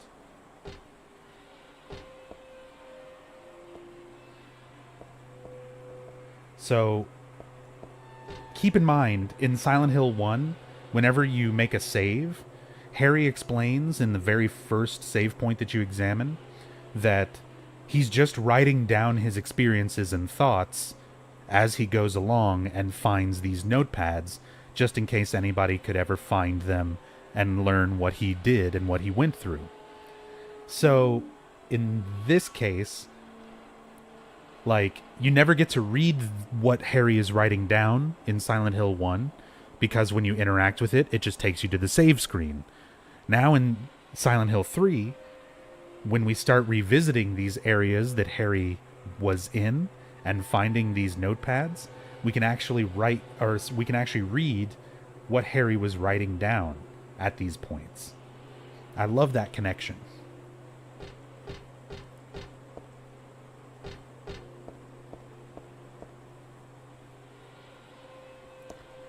How to control camera view in Silent Hill 3 PC. You're going to want to go to your options. You're going to want to look at your button configs. And you see how these configurations right here are move, forward, backwards, right, and left. And then there's up, down, left, and right. These top 4 are what you're going to configure for movement. The bottom 4 are what you're going to configure for the camera. And then you're also going to need to configure a button for search view. So you can see I've got mine set to S. And I've got the actual directions set up on my number pad. So you hold S to go into search view. And then you use what you configured for up, down, left, and right to move it around. You can also configure a zoom, which is in the button configuration as well. Hope that helps.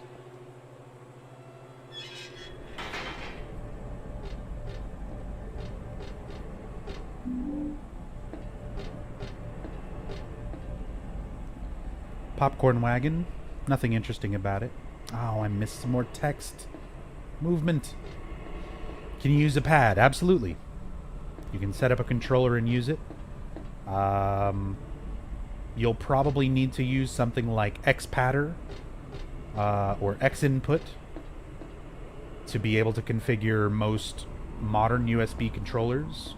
Otherwise, it limits some of the buttons you can use. But yeah, you can absolutely set it up with a controller.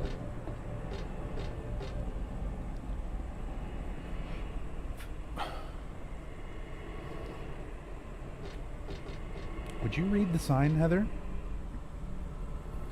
Happy carousel, enter. Don't they mean unhappy carousel? Good one. Thanks, you play with DualShock 3. Nope, I play on keyboard and mouse.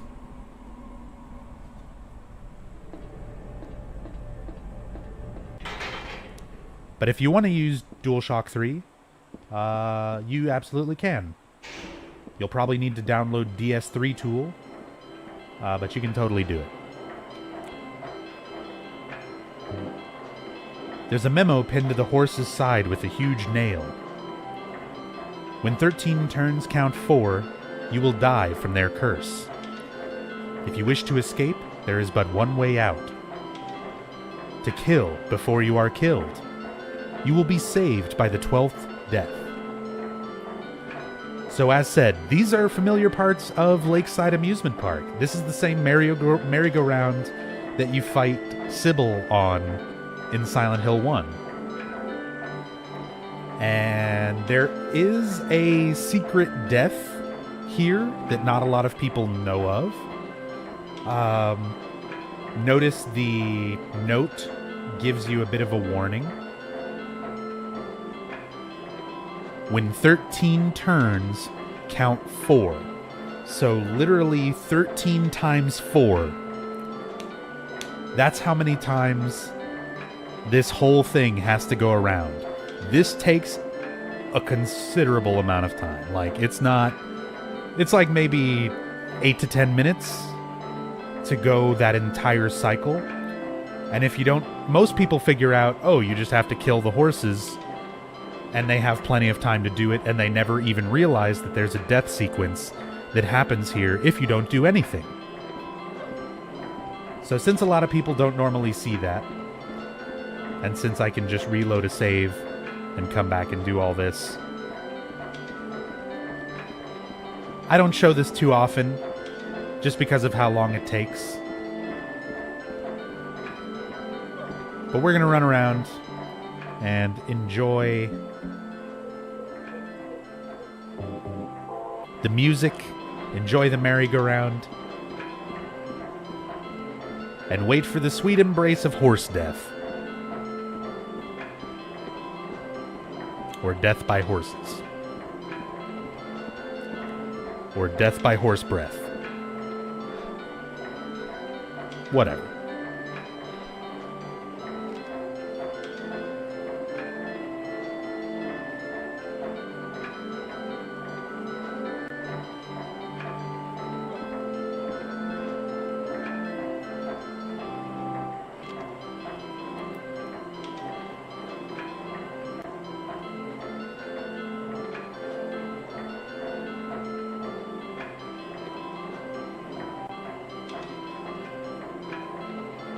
What's up, Nocember? Welcome back. It's not fire. It's like orange acid breath? I don't know.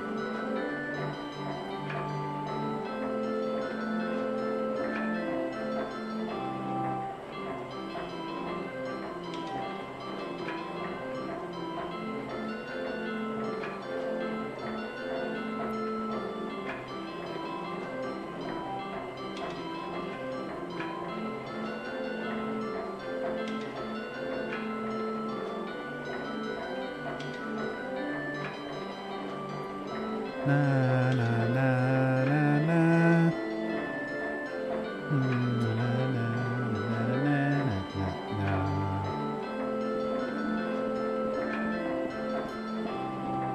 Na na na na na na na na na. Ba na na na na na na na na. Ba na na na na na na na na.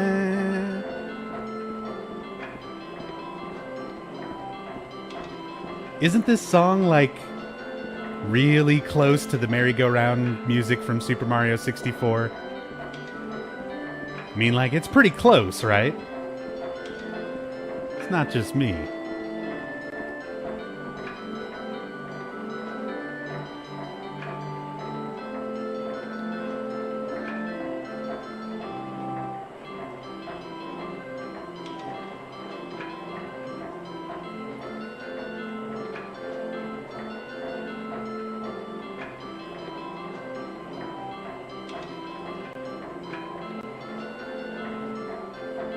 What's going on here? We're dancing on a merry-go-round.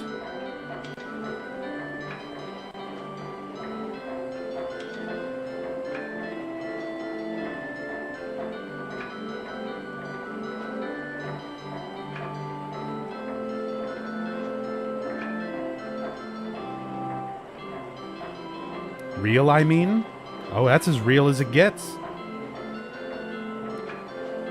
I'm a 29-year-old grown-ass man, and this is what I'm doing with my free time. This is real as it gets, my friend.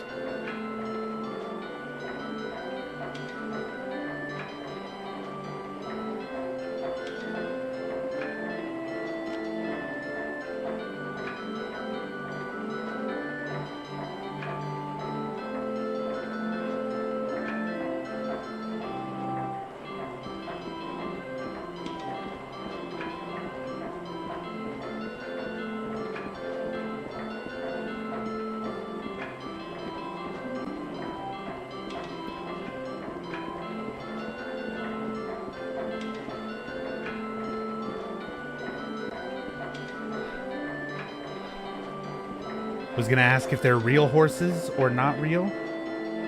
This horse is alive. Well, alive may not be the word for it. It's no ordinary carousel horse. It's not made of wood or plastic. I don't know, but it's just kind of strange, that's all.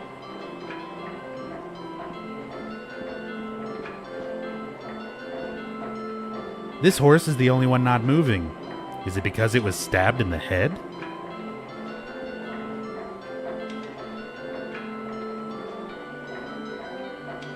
There you go. I hope that clarifies.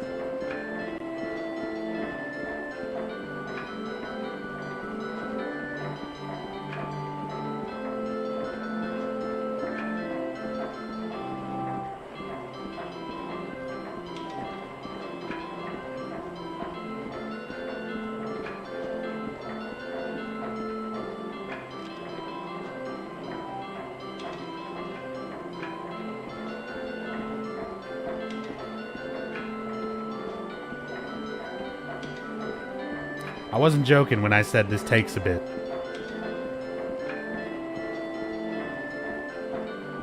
I hope somebody... I should have started a timer, because I've never actually timed this. I'm going to have to go back and watch the VOD and time this all out, because I'm never sure of like exactly how long this takes.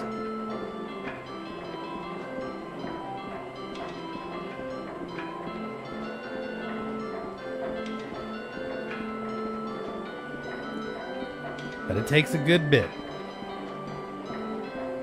Oh, horse breath.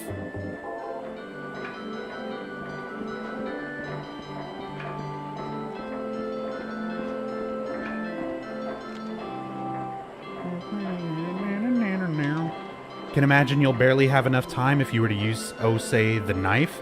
You have plenty of time to stab each and every one of these horses to death with the knife. Like, there is like, I don't think there's an accidental way to die here. I've never, in all of my time watching blind playthroughs of this, and even in my own first playthrough, like, it's pretty easy to figure out you're supposed to kill the horses. And I've never ever seen anyone not figure it out in the time it takes to trigger this death sequence.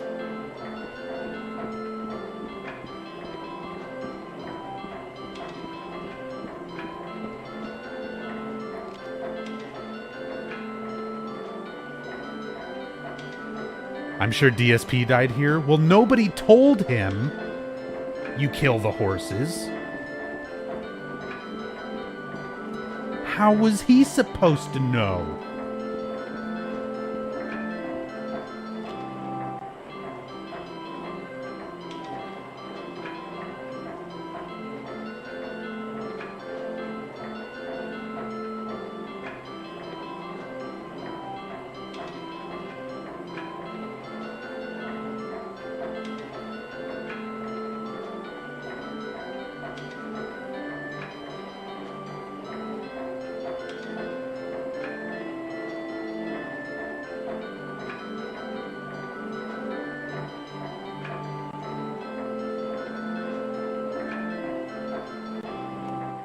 Let's switch it up.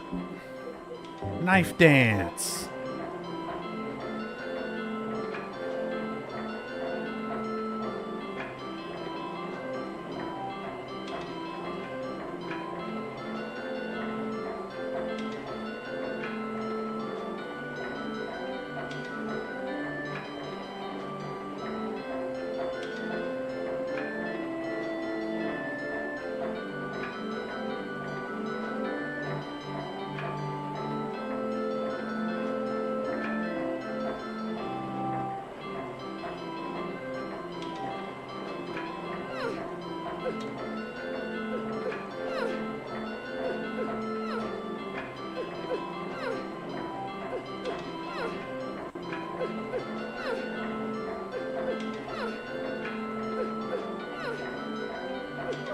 There it is! It finally happened! The merry-go-round filled up with orange horse breath, and Heather died.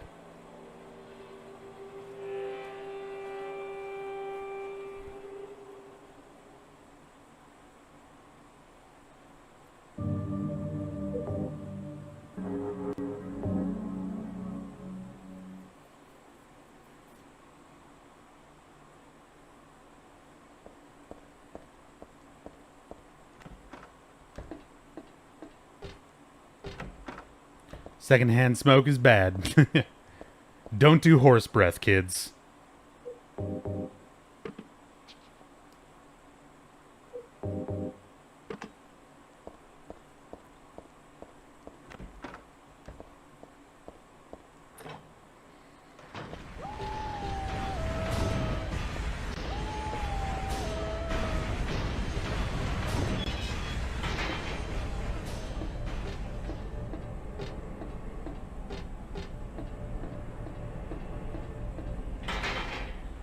Now let's kill these fucking horses.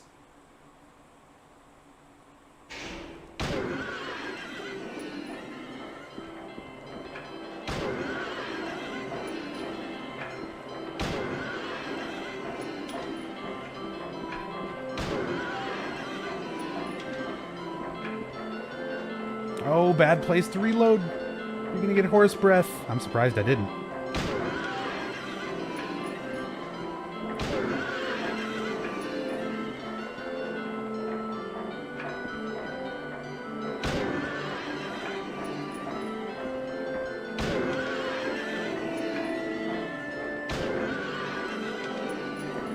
Shoot 'em all right in the butthole.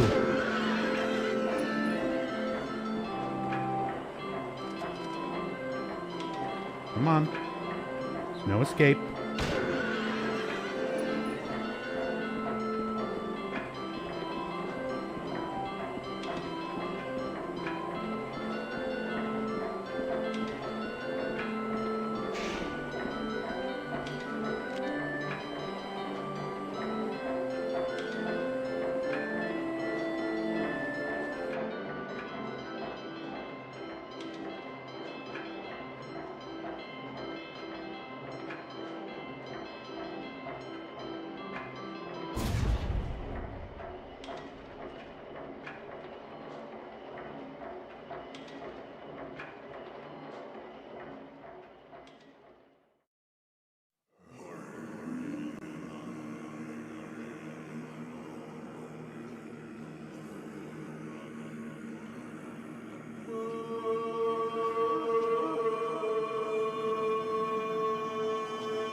Hey, Alessa.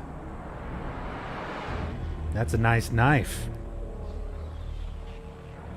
That's not a knife. This is a knife.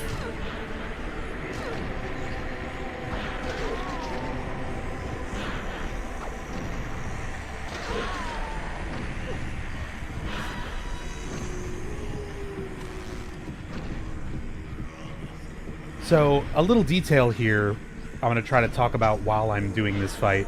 Notice the merry-go-round is now an elevator.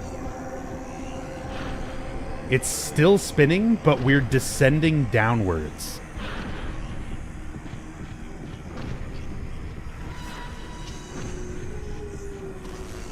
And this confrontation here, by the way, is more symbolic than literal.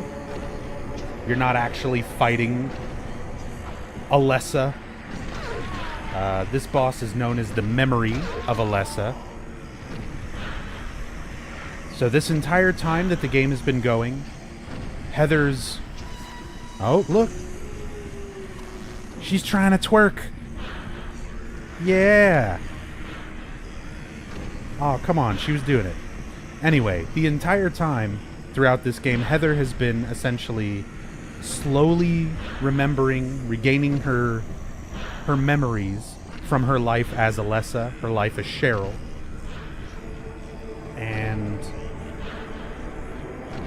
this moment here is essentially to symbolize the breaking point where Heather's memories of her past lives essentially come back to her by defeating the now insane remnant of Alessa within her.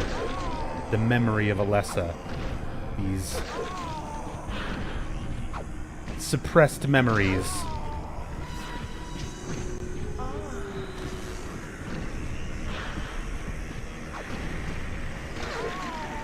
Ace!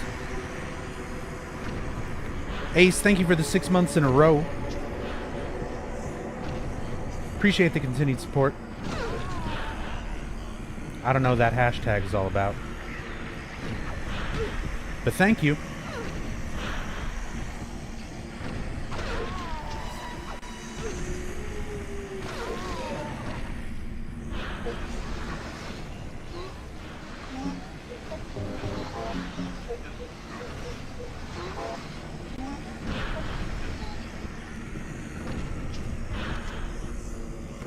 Can't shoot me. I'm behind a horse.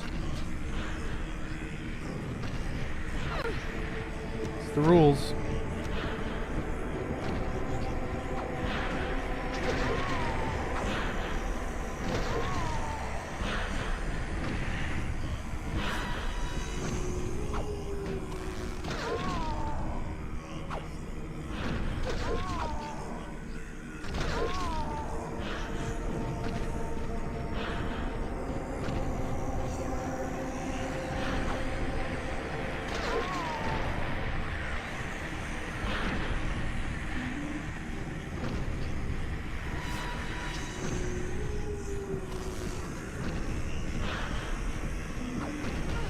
Oh, I tried to block. Don't! Why would you shoot at that range? Mistime my block.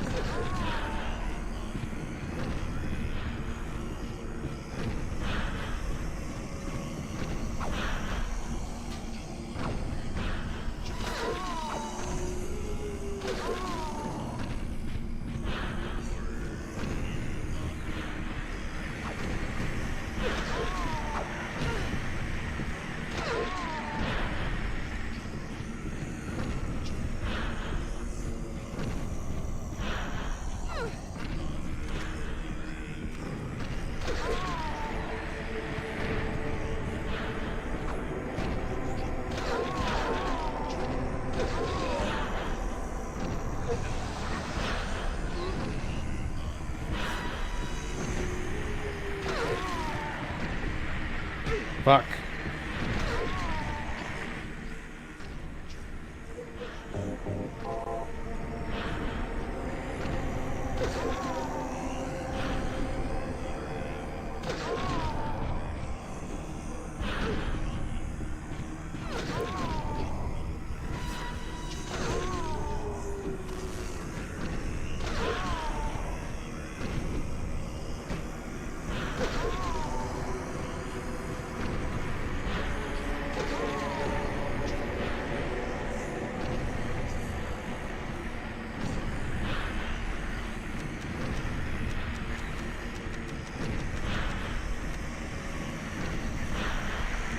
Never catch your stream anymore. It's been like 2 weeks since the 6 month.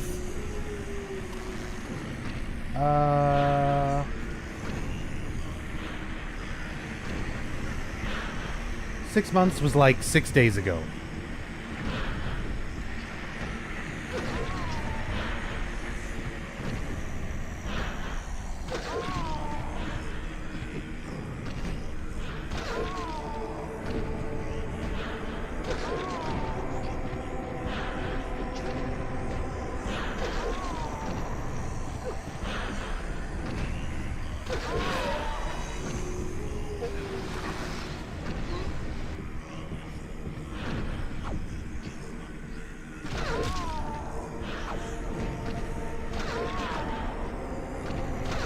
But it's all good, Ace. As I said, I appreciate the support. And I know, like, I don't expect people to regularly catch my streams because I don't have a regular stream schedule. That's kind of the downside to that. I mean, on the upside, it makes the rest of scheduling around streaming for me more convenient. But yeah, it makes it difficult to consistently catch streams. I know how that goes. but it's not for lack of trying. I've been streaming. I've been streaming.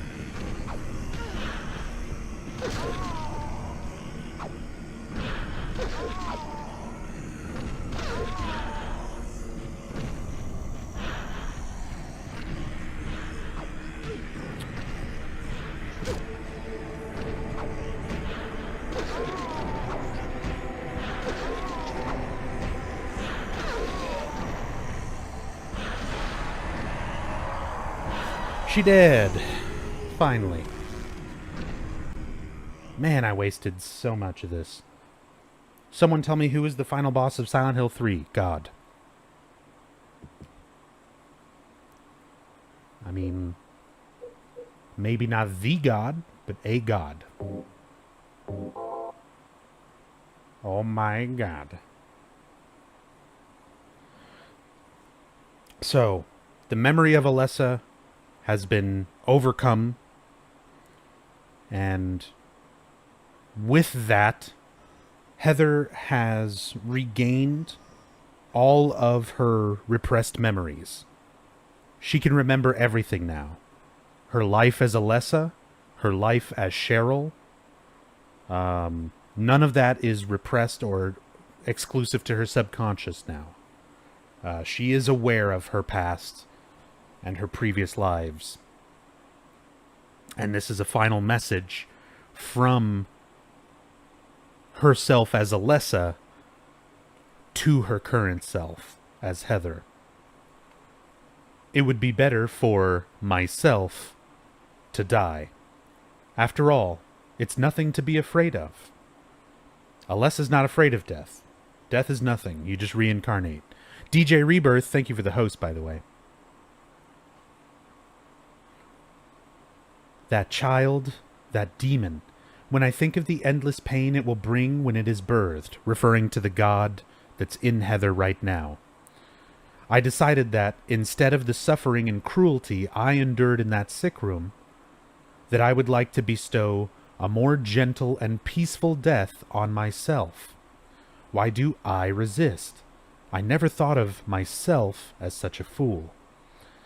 So, this was essentially the last remaining part of Alessa, last-ditch attempt in her insanity to try and kill Heather as a way of stopping the birth of the god, which again is why I think when Douglas kind of brings up the same point, I don't think he's wrong. Alessa, I guess it's kind of strange for me to call you that, since you are me. But you know what? You and I don't think alike after all. And it's not that I don't remember that sick room either. So now she remembers. She remembers the sick room. She remembers everything from that previous life. Hold on a second. Who's texting me at 7:30 in the morning?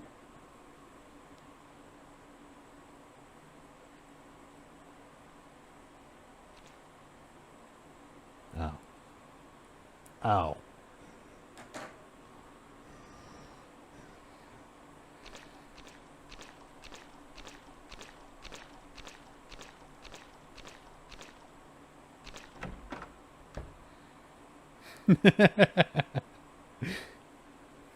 Those were just Johnny's nudes, which just makes my reaction funnier. Oh. Oh. Stuart, thank you for the host.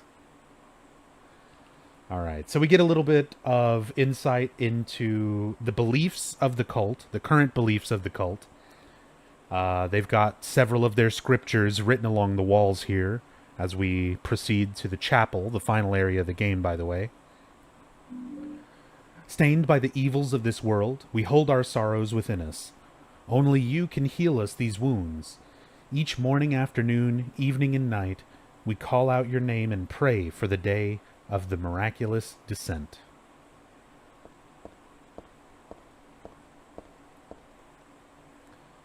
I give to you unreservedly my body and my eternal soul. Whatever darkness may befall me, I will endure with you beside me. As proof of your miraculous power, guide our obedient and willing souls to the road of paradise, O Lord.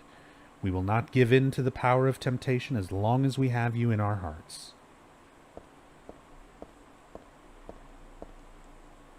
O Lord, save us with your compassion. O Lord, shower us with your blessings. O Lord, favor us with your abundance.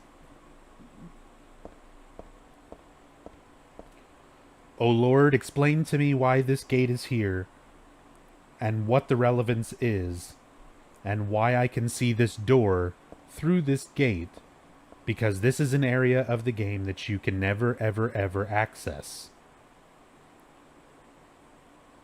What is this? Why is this here? Why can I see it? Why does it taunt me so?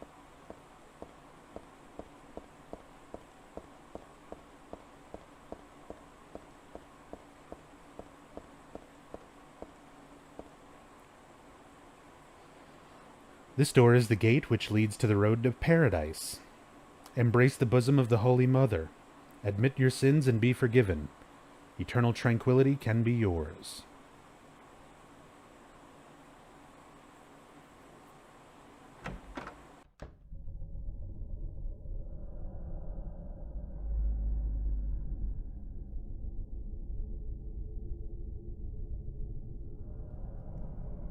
How did you get here?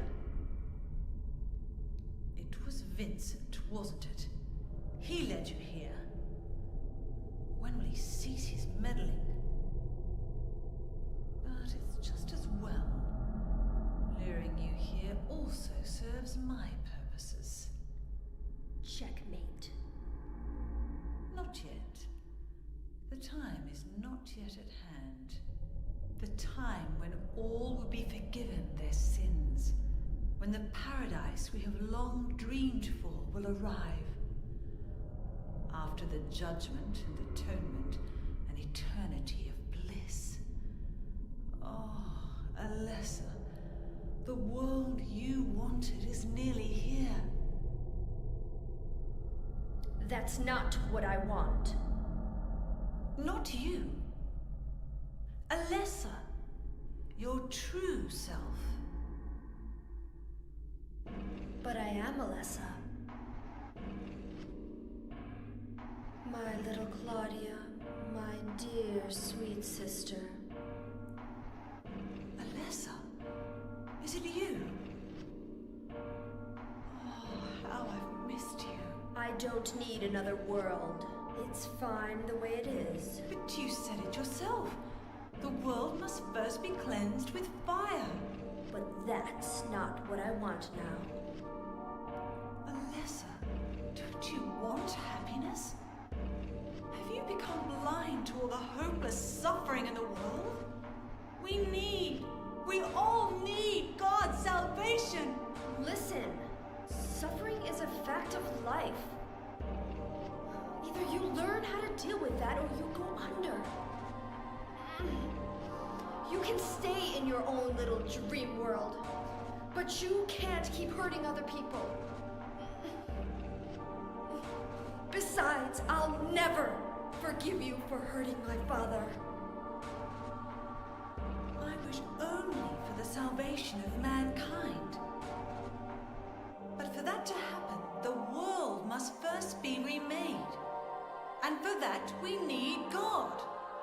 You self-righteous witch! No one asked you to help! It's growing within you. You despise me, don't you? You're damned right I do! That's good.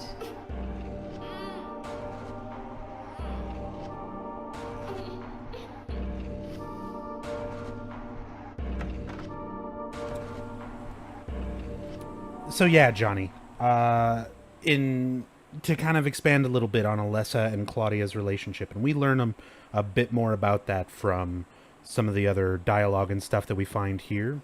Keep in mind something that we learn about the cult, and it gets expanded upon greatly in Silent Hill 4, many members of the cult are orphans who are brainwashed and recruited into the cult, essentially through adoption into cult families. So a lot of the people who are involved in the cult either grew up in orphanages together or were adopted into similar families within the same cult.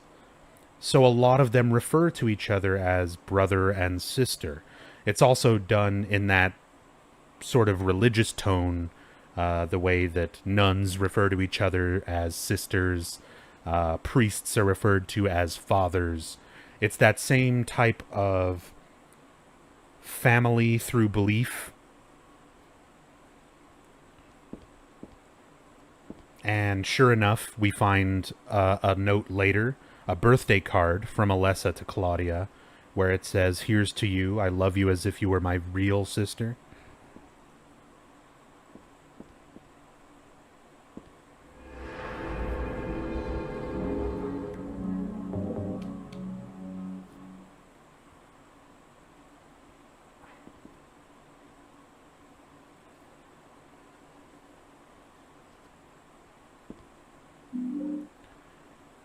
Got an Eye of Night tarot card.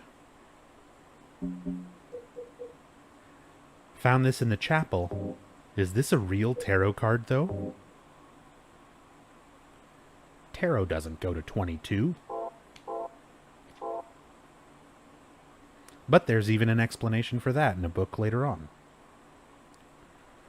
Somehow, I remember this stained glass. It shows God and the man and woman who birthed her. I used to come to this chapel all the time when I was a little girl. I came to worship God and to ask for my prayers to be answered. But it wasn't exactly me. It was actually Alessa when she was a little girl. But anyway, none of my prayers were ever answered. Hey, Bid Wars. Gonna fall asleep? Alright, have a good night, Pablo. Take it easy. Nothing I can do with the organ. Don't know how to play anyway. More insight. She doesn't know how to play organ or piano. So here we've got some more information about the cult. This is the cult's creation myth. This is where the origin of their belief comes from.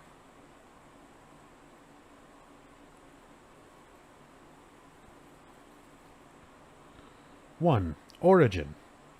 In the beginning, people had nothing. Their bodies ached, and their hearts held nothing but hatred.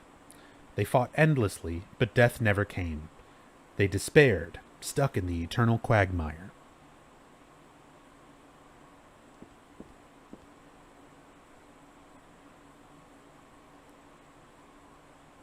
2. Birth. A man offered a serpent to the sun and prayed for salvation. A woman offered a reed to the sun and asked for joy. Feeling pity for the sadness that had overrun the earth, God was born from those two people.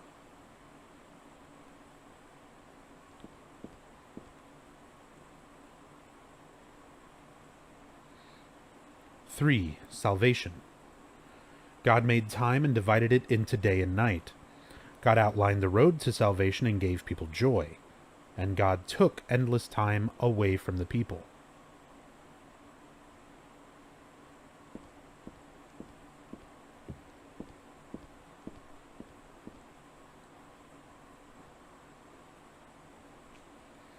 Four, creation.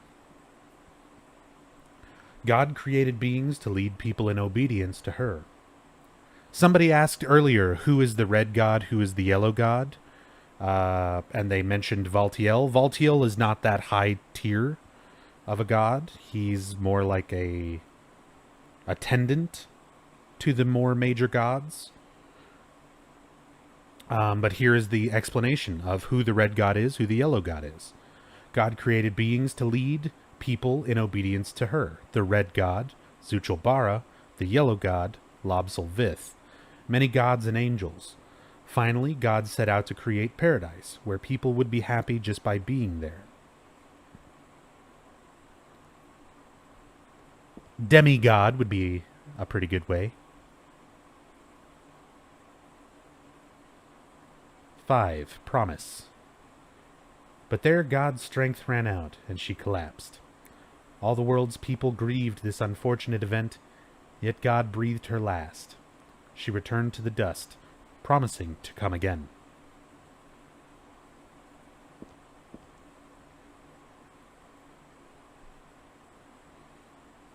Six. Faith. So God hasn't been lost. We must offer our prayers and not forget our faith. We wait in hope for the day when the path to paradise will be opened.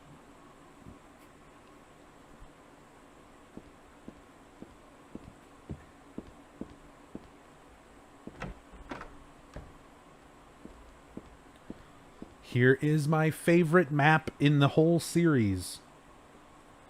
The chapel. So, aside from the actual map portion of this, the little squares to show the rooms and hallways, those were done by, like, an actual artist.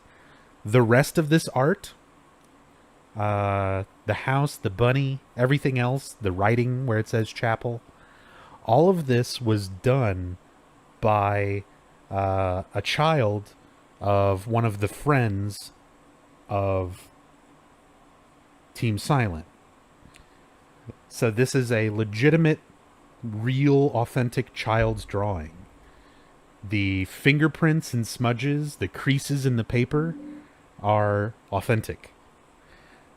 And I love that it's something that they put that amount of detail into, of just having an authentic child's drawing, because, for example, later on in Silent Hill Homecoming, there's a lot of child's drawings that you go around and collect, supposedly drawings that Josh did, and they're very obviously a professional artist drawing badly on purpose.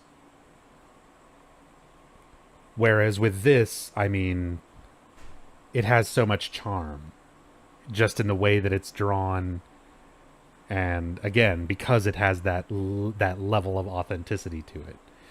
I love it. Favorite map in the whole fucking series. Got the church map. I should print that out and stick it on my fridge.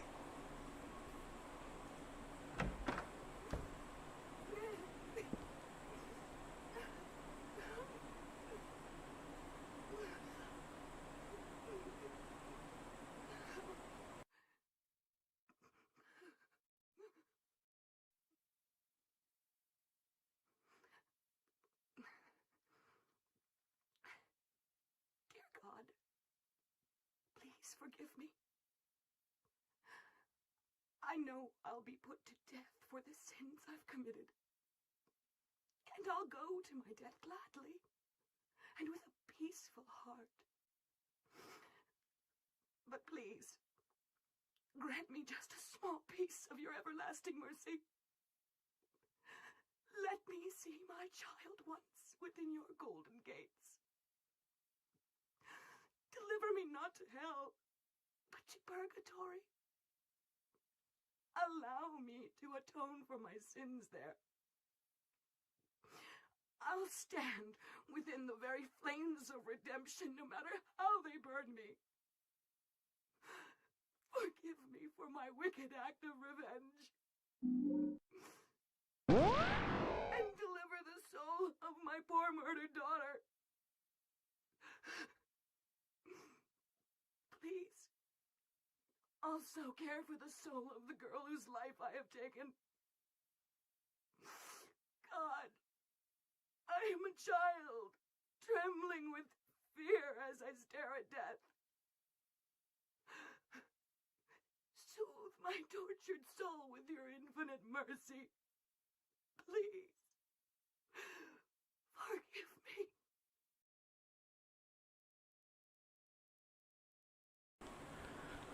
Dark Healer, thank you for the 15 bits. That sound was new? Yeah, Johnny. So I've got custom profiles, alert profiles, for each of the games now. Or at the very least for a lot of the games that I play. So, all the alerts for right now while I'm playing Silent Hill 3 are all sound effects from Silent Hill 3. Whenever I do Silent Hill 2, it's all from Silent Hill 2. Whenever I do 4, it's going to be all stuff from 4. I've done profiles so far for Silent Hill 1, Silent Hill 2, Silent Hill 3, Silent Hill 4, Metal Gear Solid, Jet Set Radio. I think that's all. Don't forgive her? Got it. Let's go.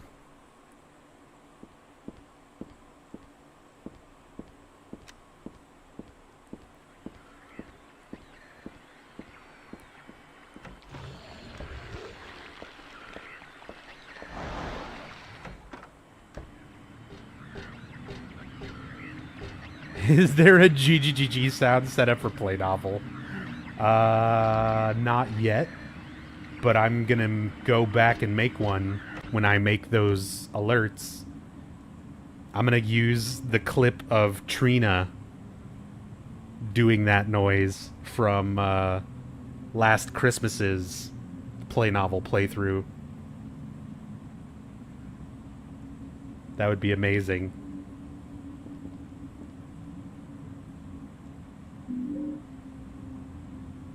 Shelves are covered with file folders and boring books. There's no useful information here as far as I can tell.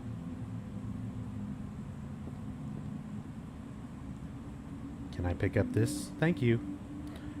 Got the cassette tape. We'll go listen to that a little later.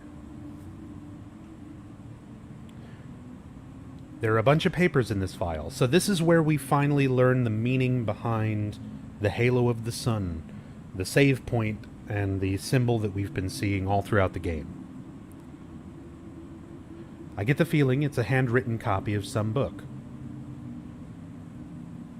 Represents the deity known as the halo of the sun. In heraldry, symbolizes a religious group. The two outer circles are charity and resurrection. The three inner circles are present, past, and future. Usually drawn in red, occasionally drawn in black or other colors, but blue reverses the meaning into a curse on God and is therefore forbidden. Excuse me, I'm going to sell out just a little bit right here. If you take a look at some of my custom bit badges in chat, such as Johnny's, you can see it's a green halo of the sun. For the low, low price of 5,000 bits, you can have your very own blue halo of the sun, a curse on God, custom bit badge.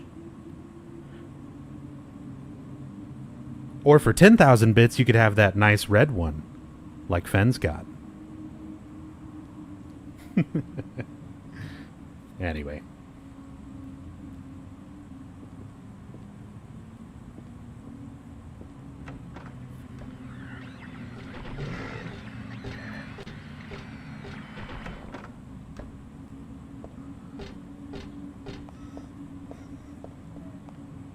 Sell out.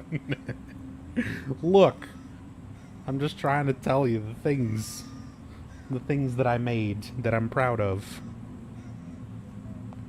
You don't have to buy them.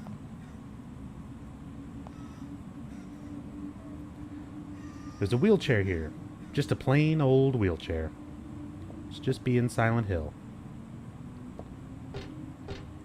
Okay, this is cool. So, the same way that Silent Hill 1 had progressive information, like in order to read certain notes and newspapers and things like that, you had to read other notes and articles and things like that first in order to make future notes readable. Otherwise, you would just ignore them and, you know, that would be that. this game does the same thing, where if you don't go and read that book about the meaning of the halo of the sun, and you come into this room with the large halo of the sun and examine it, Heather doesn't say anything, and it just functions like a normal save point. Thur999, thank you for the bit. Don't eat stuff you find on the floor, Claudia. It's a bad habit. We'll see if she can break it. Thank you for the bit. But yeah, because we read that book first and then came here, Heather gives some more insight into this. This circle means reincarnation. That's what it said on that paperback there. So death isn't the end. Pretty good deal if you ask me. Thanks to reincarnation, I died as Alessa, but I'm still living as myself. Rodrigo, thank you for the 100 Kappa bits. Appreciate the support. Much appreciated. Thank you. Is the Silent Hill Wiki info about right about the halo of the sun, different symbols, and the meanings of them? It's been a while since I've read what the wiki even says about these symbols. I would assume that that information is correct because it is literally in a document in these games explaining each of the symbols. So I would hope that somebody was thorough enough to read that information and post it on the wiki as it is explained within the games. But then again, it's the Silent Hill wiki, where any crazy admin or editor can upload whatever crazy theory they have and post it as fact. So there's a lot of misinformation on the wiki as well. Anyway, thanks to reincarnation, I died as Alessa, but I'm still living as myself. But you know, just the thought of it is starting to turn my stomach.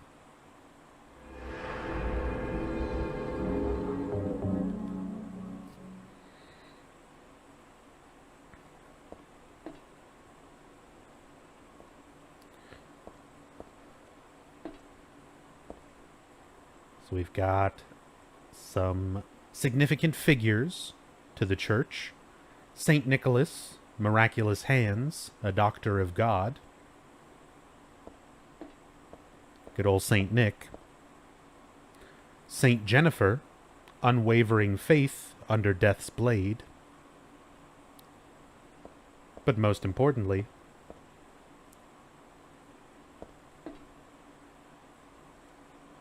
a very familiar person. This is Alessa, essentially as she appeared at the end of Silent Hill 1, holding the baby that she gave to Harry, the baby that grew up into Heather. Saint Alessa, Mother of God, Daughter of God. This picture, that's me. I'm holding the baby, and I'm the baby being held. The me that wanted death and disappeared with God 17 years ago, and the me here and now that sought life. Jennifer is the saint statue you find in 2, right? Yes. Good catch, Panda. That's a reference to Jennifer Carroll. And we see that monument in Rosewater Park in Silent Hill 2. Johnny Thunder with the 55 bits. Pocket change. Shisha! Thank you for the pocket change. Much appreciated, Johnny.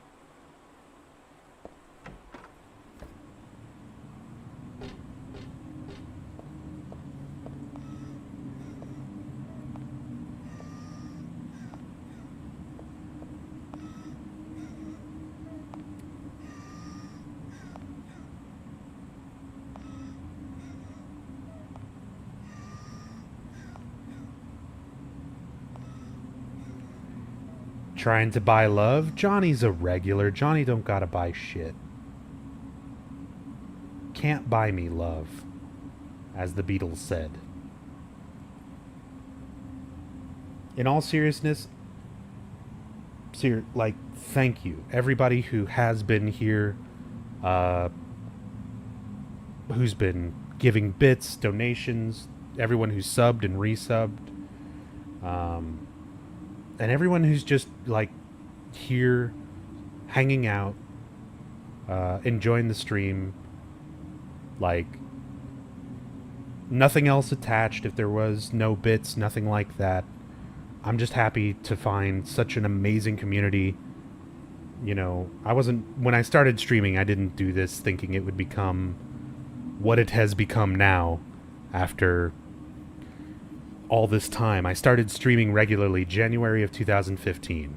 I never thought that I would ever see a single penny from doing this. I just wanted to play Silent Hill and share it with people online, and this community and you guys who've been around and just hanging out and supporting the channel just by being here, seriously, like, you've made us all absolutely amazing and absolutely worthwhile every single step of the way. So thank you, everybody who is here, whether you're a regular, whether you've been around since the beginning, or if you just found the channel today and you've been hanging out and enjoying. It's awesome. Thank you all so much.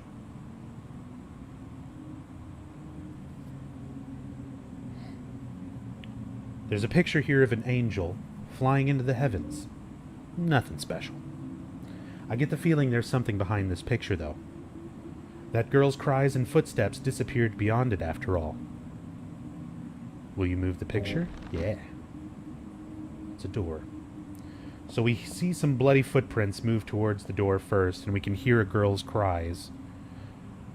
Again, supposed to be representative of Alessa in her youth.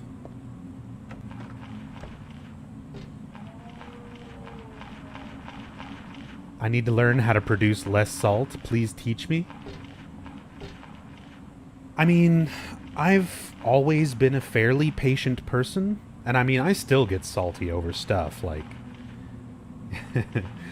These are the most enjoyable streams because I'm just sitting, I'm relaxing, I'm not in a hurry to finish the game. I can take it at my own pace, stop, talk, discuss things. This is, like, by far the most chill thing that I can really do on the channel, and it's just impossible to really get salty over this.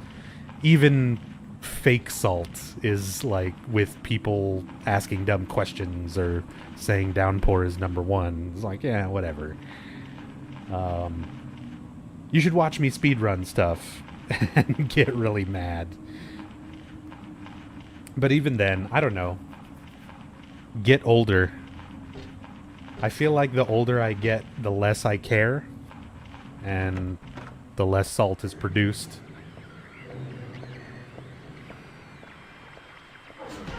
Oh, you bitch basket. No! Oh, he knocked me off! Yeah. Yes. I moved too close to the edge and the missionary just pushed me right off. Oh, that was perfect.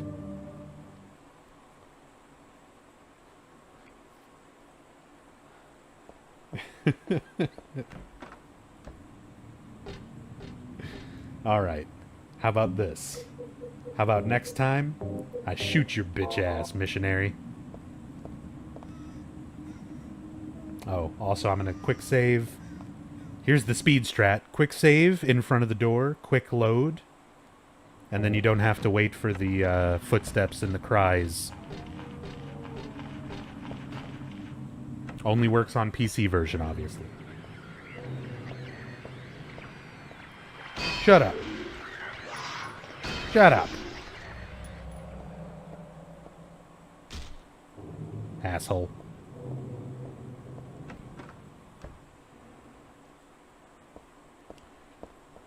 Alright, some books to read. Let's read the book about gods first. Then I'll read the tarot book. Silent Hill's Ancient Gods, a study of their etymology and evolution. What a mouthful.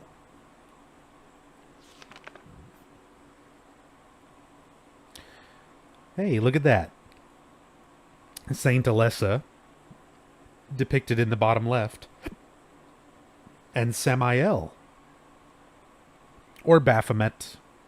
Or Satan. Or whatever name you want to give him. Up there in the top right. The last boss from Silent Hill 1. The Incubus is the actual given name in Silent Hill 1. There's no religion that has remained unchanged from the moment it was founded. This one is no exception.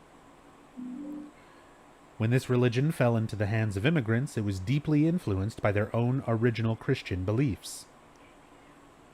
For example, the traditional representatives of these primal gods may be given the names and descriptions of Christian angels. Thus, shared characteristics begin to appear. My cats are fighting right outside my garage. I don't know if that's picking up on the mic, but my cats are play fighting and like meowing at each other loudly. There's also one rare example of the chief deity, creator of paradise, or lords of serpents and reeds, being dubbed with a demon's name. Of course, this was not done by believers, but by their opponents.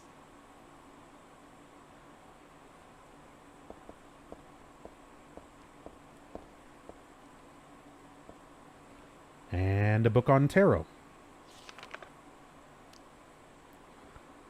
Tarot was based on the 22 Hebrew consonants and is said to represent the entire world. Each card, numbered 0 through 21, has a particular meaning.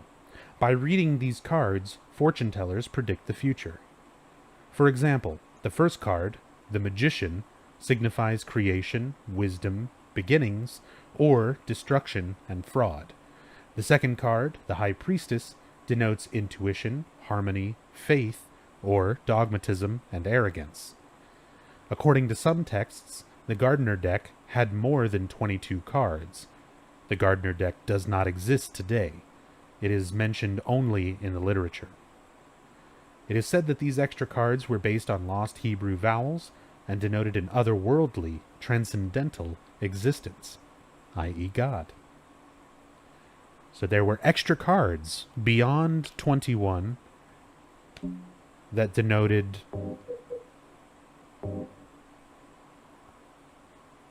essentially a god. And so we have card number 22 right here, the Eye of Night.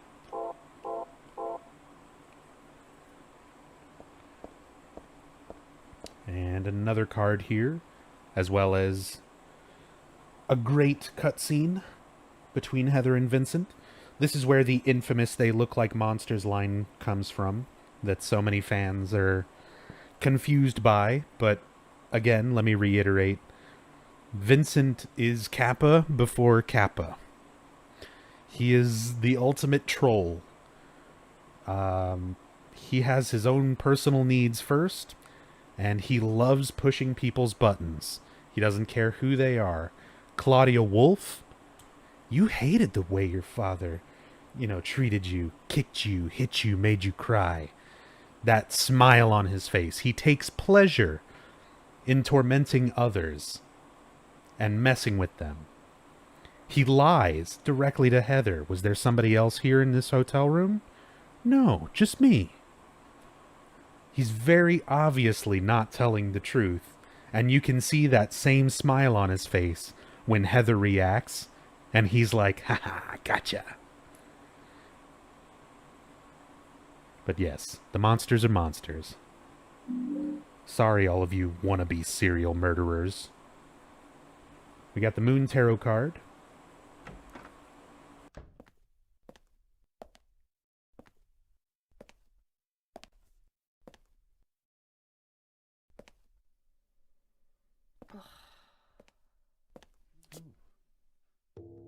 Hiya, Heather. You show up everywhere, don't you? You make me sound like some kind of unwanted pest. Well, who are you anyway? Haven't you realized that yet? Yeah, you're on Claudia's side. I told you not to put me in the same category as that mad woman. Well, you're pretty loony yourself. It's true. We believe in the same God. But I'm quite sane. So why did you help me out then? Was that also part of trying to resurrect God? It's not uncommon for people to worship the same God and still disagree. God? Are you sure you don't mean devil?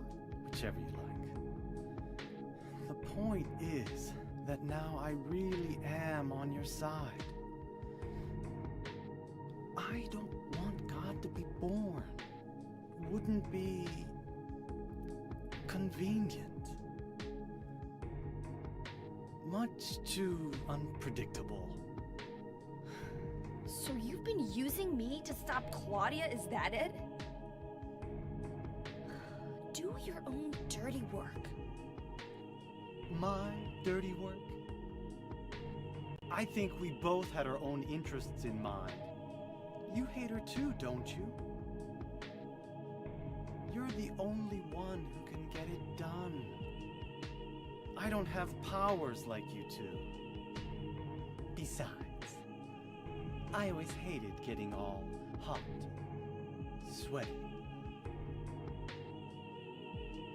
Oh, really? I'm just looking out for myself. Everyone does it. Huh. Don't stand there looking so smug. You're the worst person in this room. You come here and enjoy spilling their blood. And listening to them cry out. You feel excited when you step on them and snuff out their lives. Are you talking about the monsters? Monsters? They look like monsters to you? Oh no. Don't worry. It's just a joke.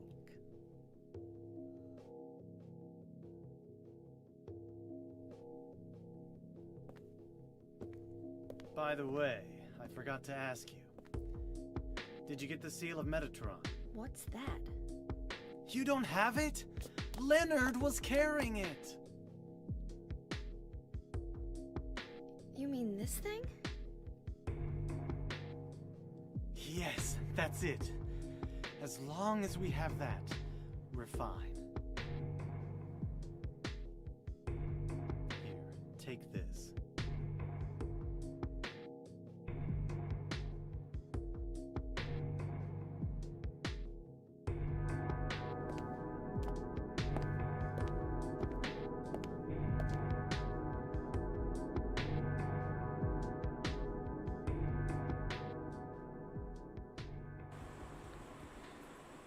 Love Vincent. Me too, Crimson. Me too. He's just such a sleazeball. Like, it's hard to not really like his character. Bit Wars. Bit Wars, thank you for the 200 bits. Happy birthday, dear. Who are you? Thank you, Bit Wars, for the 200 bits. Much appreciated. All right. So we got a book, Otherworld Laws. A big old book I got from Vincent. She opens it up. It's just a nude. Just a big full spread Vincent nude. Ah. What a dick.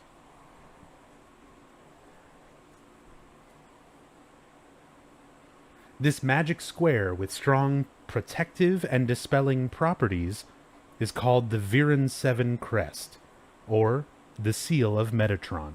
Excuse me, the Seal of Metraton. So now we're getting some explanation into the Seal of Metatron, the symbol from Silent Hill 1.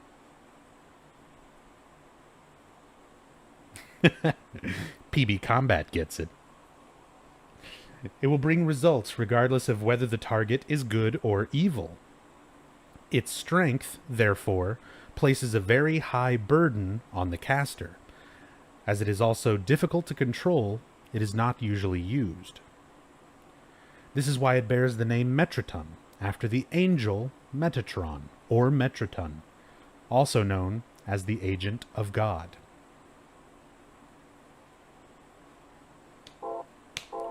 Great. And something to keep in mind with the Seal of Metatron and the way that it works. As a symbol on its own, it does nothing. Absolutely nothing. Its power is entirely dependent on the faith of the person using it.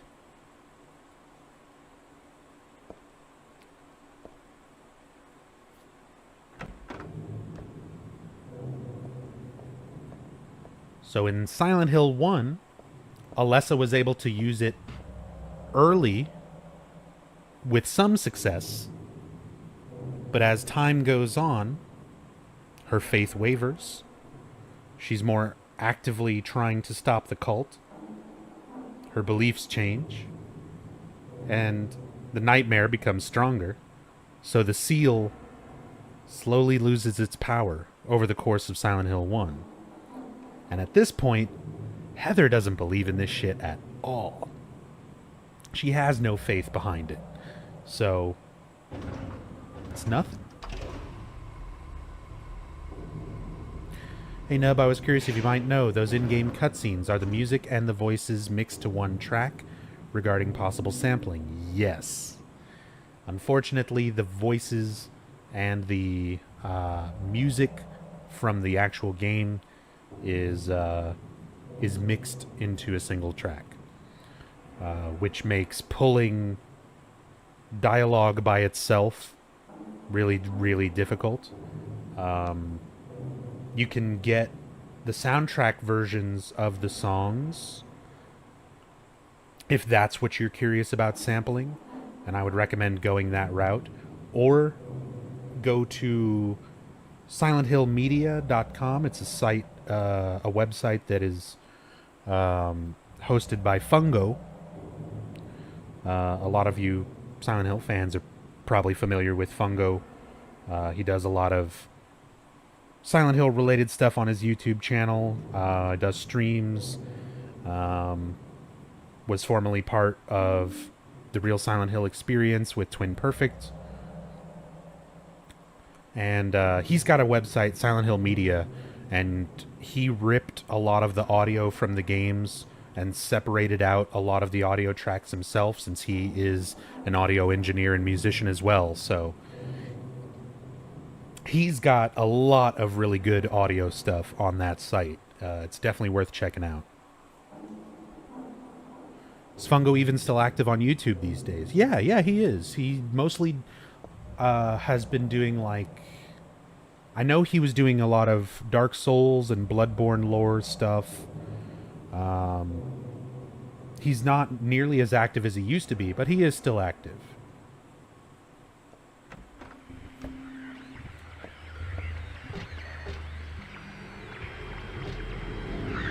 Shut up.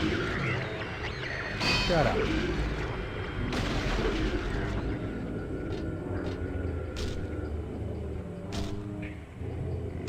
Kick dudes in the dick. Kick dudes in the dick.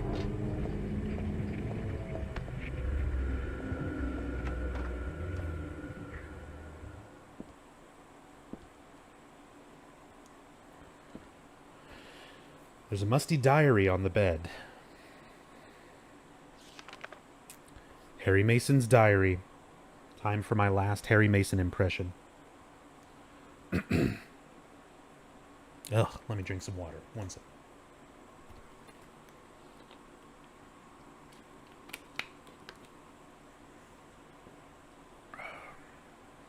Turns out 9 hours of talking. It's not good on the throat. All right. This writing, is this Dad's diary? Why would it be here? I sometimes have the sense, even now, that that girl is a reincarnation of Alessa. I don't worry about it much now. That's all forgiven. You were unloved, Cheryl. Or was that Alessa? Now, Cheryl is Alessa again. No matter whose reincarnation she may have been, that girl was my most beloved treasure. But that name was a mistake. At the time, I thought of her only as a replacement for my lost Cheryl. When she knows the truth, will she feel bad? That's what worries me. Thanks, Dad. So I was Alessa after all. But I do have just a trace of one more memory left. I haven't forgotten my sweet and gentle mother. So, I'm pretty convinced now in the context of this that when she says her sweet and gentle mother, I think she's being serious and not sarcastic. Not sarcastic. The idea that I used to have, I was kind of torn between, is she being serious and referring to her adoptive mother when she was Cheryl, which would have been Jody Mason, Harry's wife, or was she being sarcastic and referring to Dahlia Gillespie? But I feel like in the context of everything else here, it really seems to me like she's being serious and referring to Jody. She could be serious and talking about Dahlia before she went crazy. I never honestly considered that. We don't get a whole lot of idea of what Alessa and Dahlia's relationship was before the events of Silent Hill 1. The earliest we see them together is when Dahlia decides to perform the ritual. And I mean, Alessa does act like she's close to her mother. She's like, you know, she doesn't want to do the ritual, but she just wants to live a quiet life with her mommy. That's a good point, Three Dog. I never even considered that angle of it.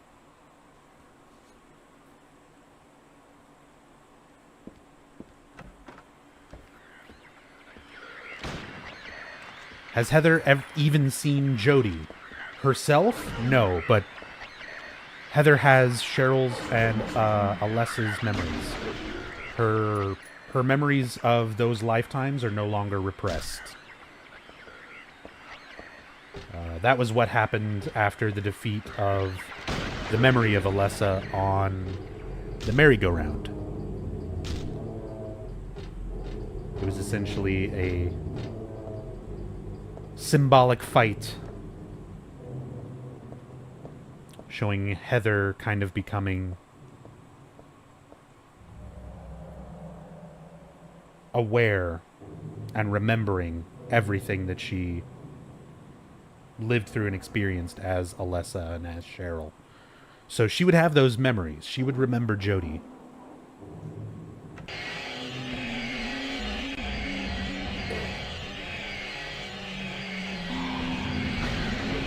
Any explanation on what happened to Harry's corpse in the bedroom? We're not actually in the bedroom. This whole area, you'll notice, is completely nonsensical. We rode down a very long merry-go-round to get here. We entered into a chapel that would have been miles underground. And that chapel opened up into random hallways that feature areas that we've been to before, fragments of Heather and Alessa and Cheryl's memories. So we see Harry's bedroom, we see Alessa's bedroom, we see Midwich elementary classroom,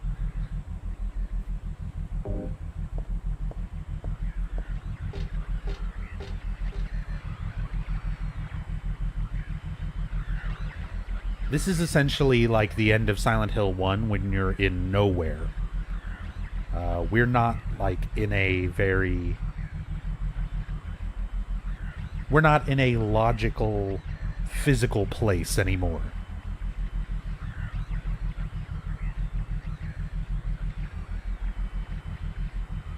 There's Valtiel and Fukuro again. He's just getting those lifts in, getting those reps. It's arm day. No, nobody said anything about hell, MTX. We're in nowhere. A place where reality and unreality intersect. Except right now it's more unreality than reality. We're not in hell. We're not in another dimension. We're just in a far more distorted reality than we have been in thus far.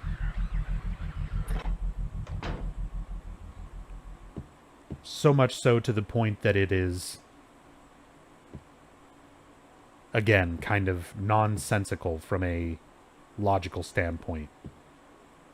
I mean, here we are. We're in Alessa's bedroom from Silent Hill 1. There's her butterfly collection.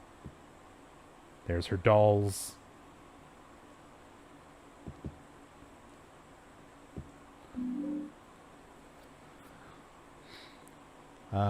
Really feel like that interpretation feels a lot more tragic. But I like the idea of Heather remembering a time where Cheryl was actually loved by Dahlia, or Alessa was actually loved by Dahlia. That is an interesting concept. Because, I mean, she probably didn't always hate her mother. When she was younger, she went right along with the cult. She prayed at the altar. She was part of it, and it was all that she knew. So there wouldn't really be any reason for her to not care for her mother. We don't have any inclination that Dahlia was particularly abusive or anything either, up until using her daughter for the ritual, but before that, I don't know. It's never gone into with any sort of detail.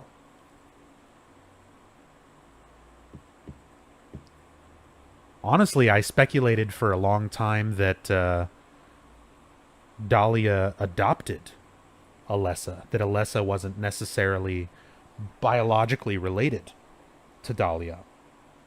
Again, considering what we learned in Silent Hill 4, and even in an article in Silent Hill 3 as well, Hope House or Wish House exists, and they are recruiting children, brainwashing them, and inducting them into the cult. Many of them adopted into families and parents that are cult members. So it's possible that Alessa could have been one of these children. She could have gone through the same process and been adopted by Dahlia. We really don't know. Would have been nice if they would have included some information about that in, like, a legitimate origin story. Like, those are the kinds of things that I'm sad Origins doesn't really touch on. Because the idea of doing an origin story for Silent Hill, there are so many different things you could do with that and have it fit established storyline, but also have a lot of room for creativity. And I feel like Origins tossed all that out the window for referential material and nonsense, essentially. But it really is a shame that we didn't get kind of more insight into that aspect.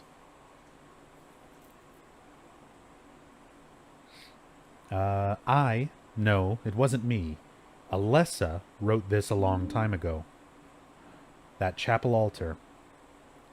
It wasn't that one beautiful chapel. It was some other altar somewhere else.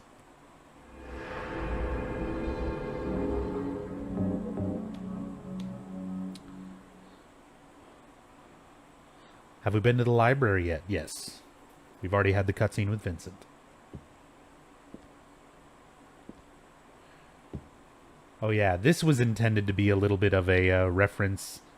So there are some very minor changes to Alessa's room, the way we see it now and the way we see it in Silent Hill 1. The butterfly cases in Silent Hill 1 were all intact. In this one of the cases is broken, and it's where we pick up that key, almost as if a specimen is missing from that spot. And some people speculate that this is a reference to the origins of the float stinger boss that you fight in Silent Hill 1. Although, I feel like that might be a bit of a stretch personally. It's an interesting connection to make, but keep in mind that the float stinger also introduces itself in Silent Hill 1 as the twin feeler. It starts as the caterpillar and then becomes the butterfly. And she doesn't have caterpillars here, just butterflies. So, I don't know. But either way, it's an interesting little observation. My clothes from when I was 7. They don't fit me now. Good thing, too. I don't know. I don't know if that's a good thing, Heather. Personally, I would have absolutely loved a New Game Plus alternate outfit that was Alessa, where you basically play through as Alessa. Give Heather the black hair, have her wear the dress, and go through the game like that. I think that would have been a great New Game Plus costume.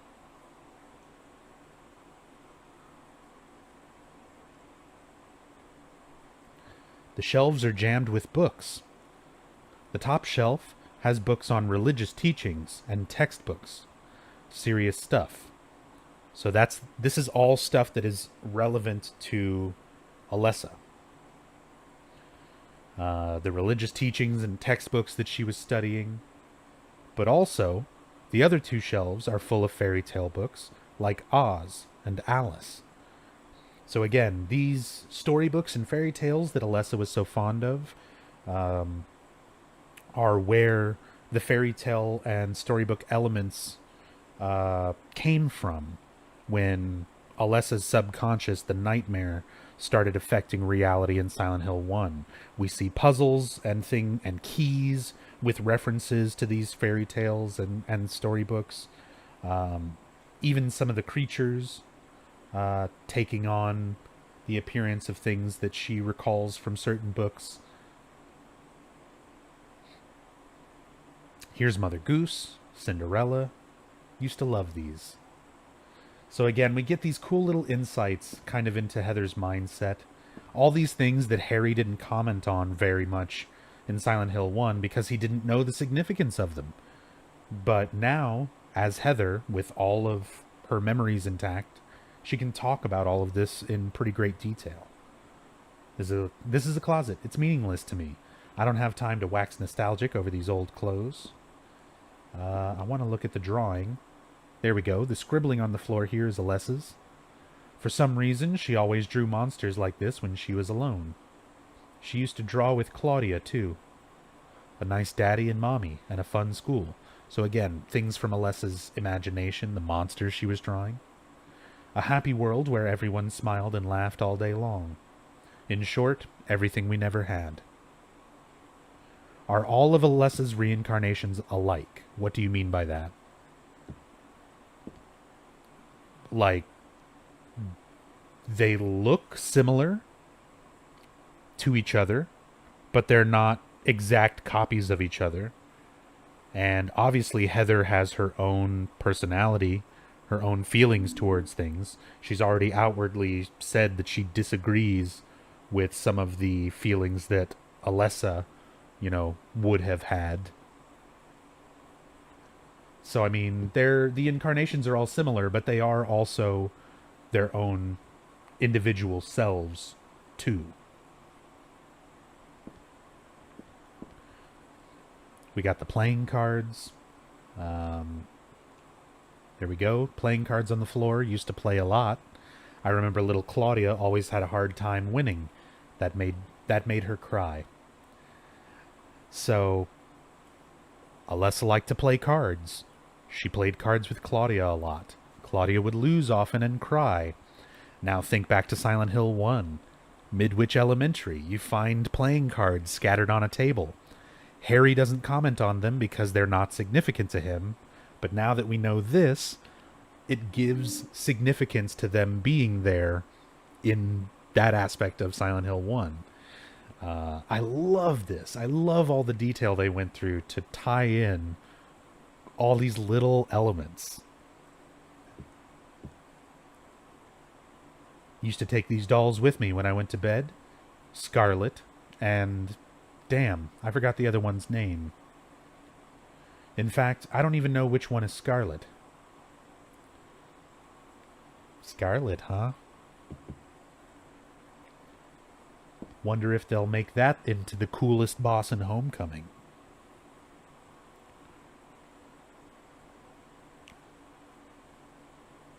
Yeah, Sato didn't do Silent Hill 3's characters. It was a name I should know, and I'm not remembering.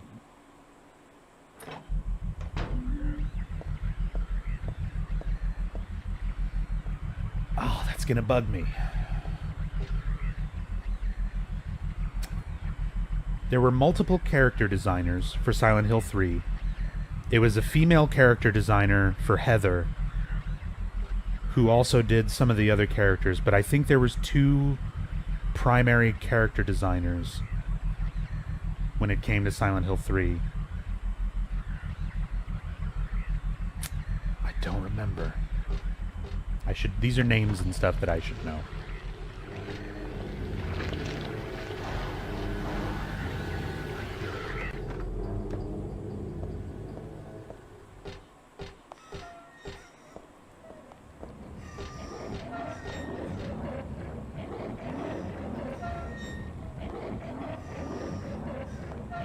Just realized the music sounds like a rapid heartbeat. Yeah. Who's the designer for Minmo? I wish I knew.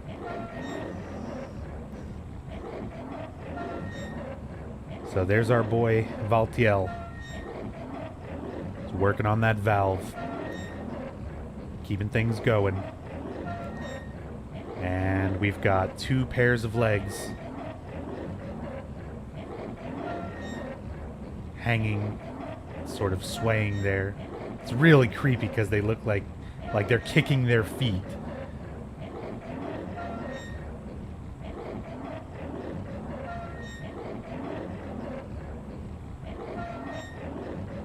And these 2 sets of legs are, again, representative of the aspects of Alessa that are no more.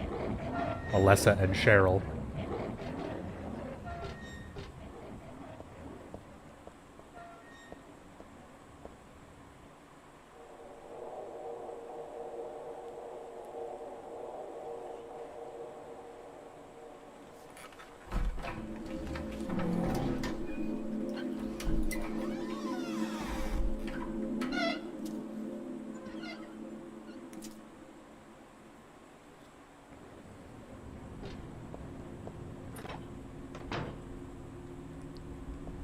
Hey, look at that. One pair is longer than the other. Alessa was older than Cheryl. Alessa was 14 when she died, or reincarnated. Cheryl was 7 when she reunited with Alessa.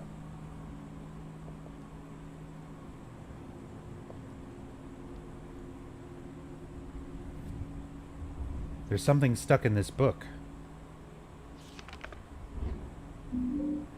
The Fool Tarot card. This book, I feel like I have to read it, but at the same time, I don't want to. Gonna read it anyway. Aglophatus, or Aglaupahotus. Red liquid or crystals resembling blood. According to the Kabbalah, the name is taken from an herb with the power to dispel evil spirits. It is said to grow in Arabian deserts. It may be vaporized or applied as a poultice to guard against demons. It is powerful, but as it is rare, it is extremely difficult to obtain.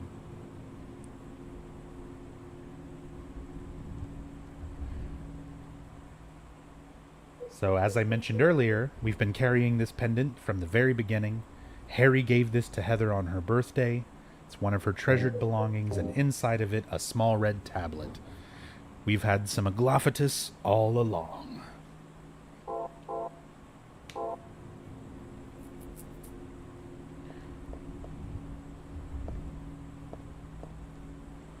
It's a picture of me when I was 7. I look bored and sad. Well, of course I do. I was always like that back then.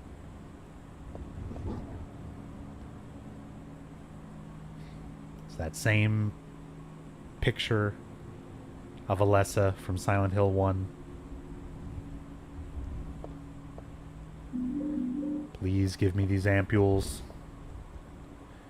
Picture here, but it's not my style at all.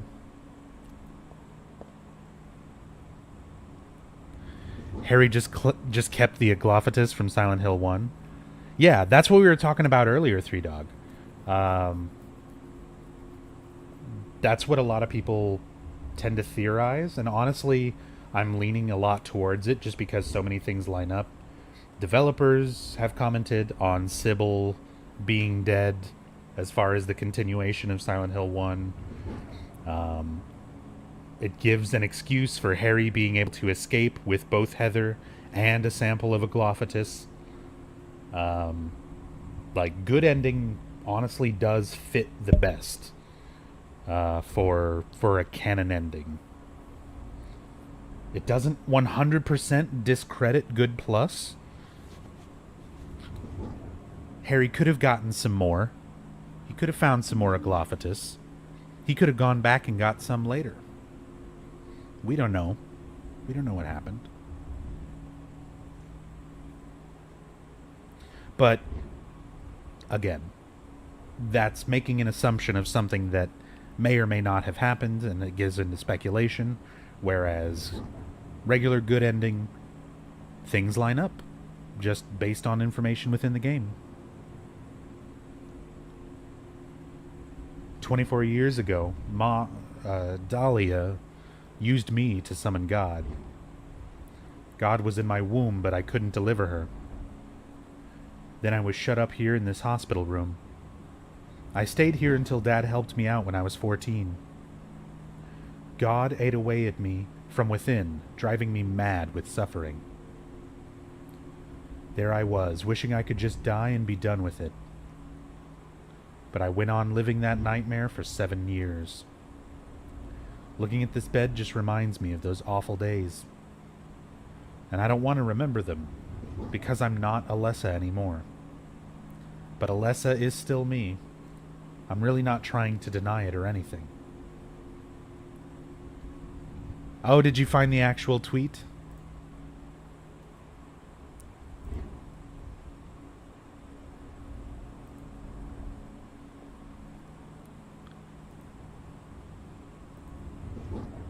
Masahiro Ito, February 5th, 2012. Yes, I remember Sybil is dead.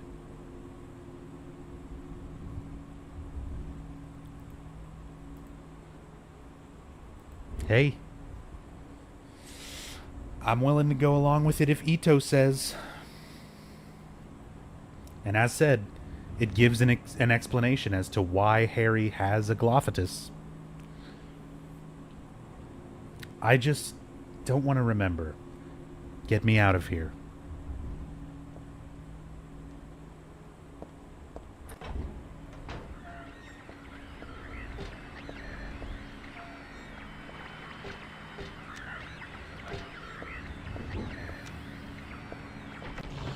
How? What, like how is Sybil dead? Harry killed her.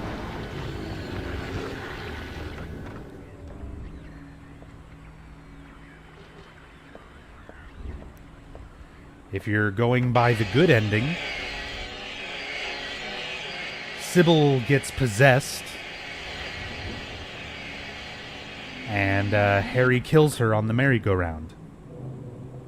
In self-defense, but he still does it.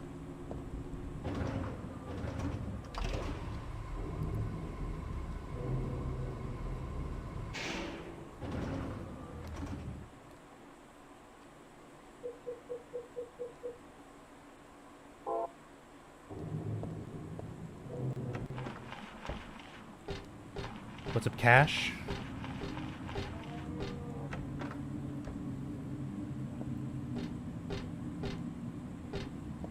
So Sybil's death is true ending? It's the most plausible. By a fairly large margin, I would say, at this point.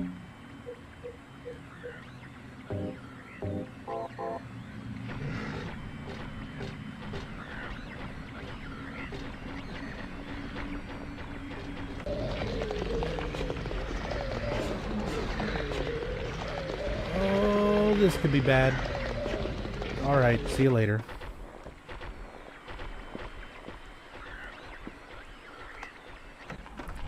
Is that why she's laying on the ground in the good ending? Sybil is not at the, final boss in the good ending. She dies in the amusement park. You never see her after that.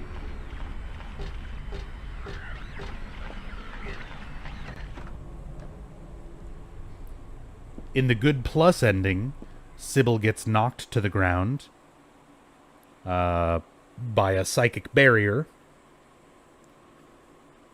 But then she gets up after the fight and escapes with Harry.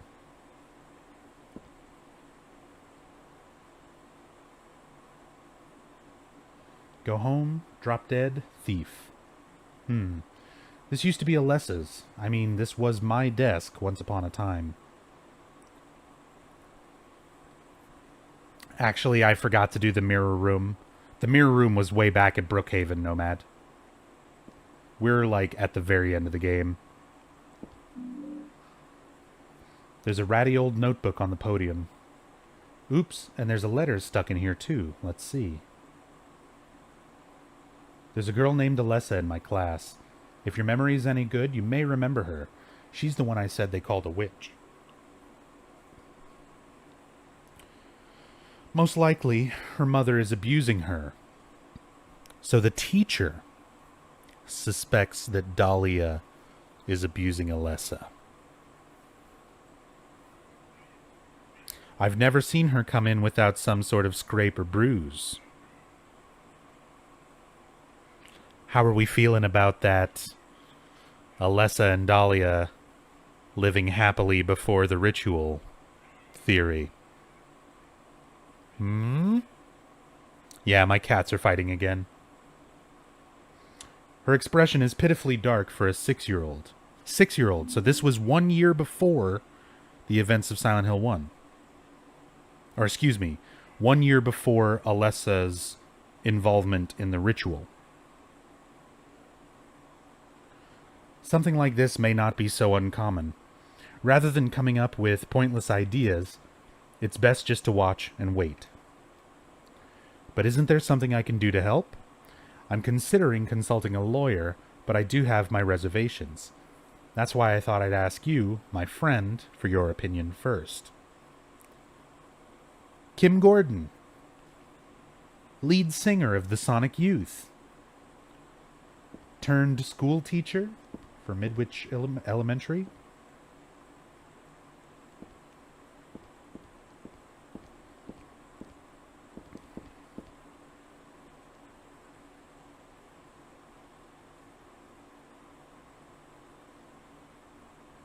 Gotta admit, that's a wolf. It's a good wolf drawing.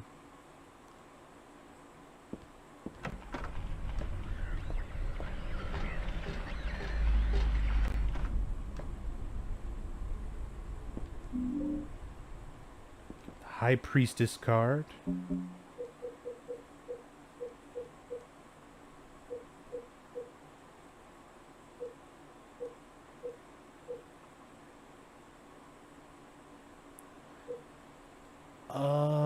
Did I forget a card? Oh, yeah. I know where it is. Come back to that. The name Claudia Wolf is written very small on the cover. Looks like this is her diary.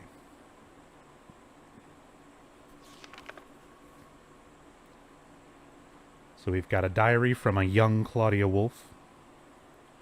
November 10th. She didn't die then. She was born. I knew that for a fact, in reference to Alessa and her reincarnation. But then why haven't I found her yet?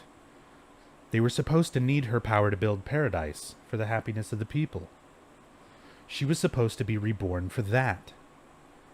I'd really like to see her. November 14th. Read the Book of Praise. I want to thank Father for lending me such an invaluable book. Capitalized Father, so does she mean Father in the sense of one of the priests of the cult, such as Father Vincent? Or does she mean her actual father?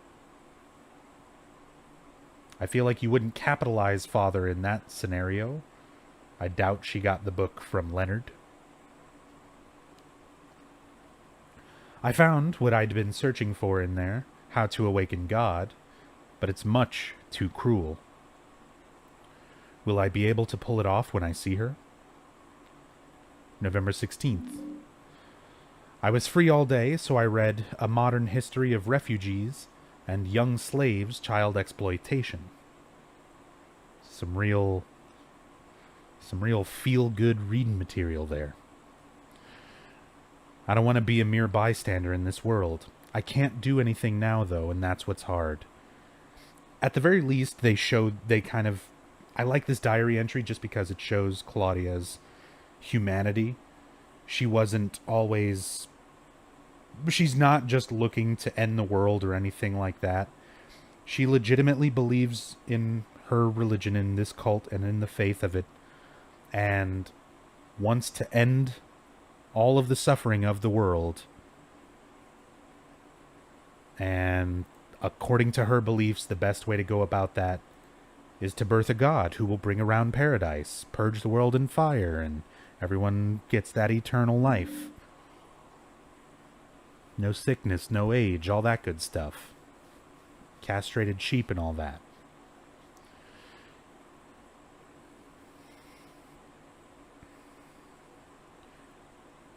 Sybil was with Harry looking at a baby in a cemetery. I should be there. That's the good plus ending. That is basically what we're saying didn't happen.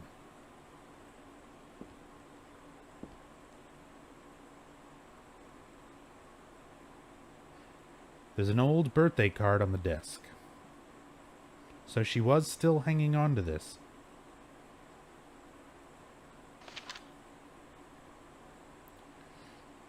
To little Claudia, happy 6th birthday. I love you as if you were my real sister. Here's to you. So again, that real sister thing, kind of information as to how they were either raised together through the cult and through cult activity as part of this community, or if it's in the sense of like almost an adoption type of thing. But then again, like I said, I feel like this is meant to be the kind of religious definition when they talk about sister and brother and father and all that. They're just referring to people who were in the cult with them.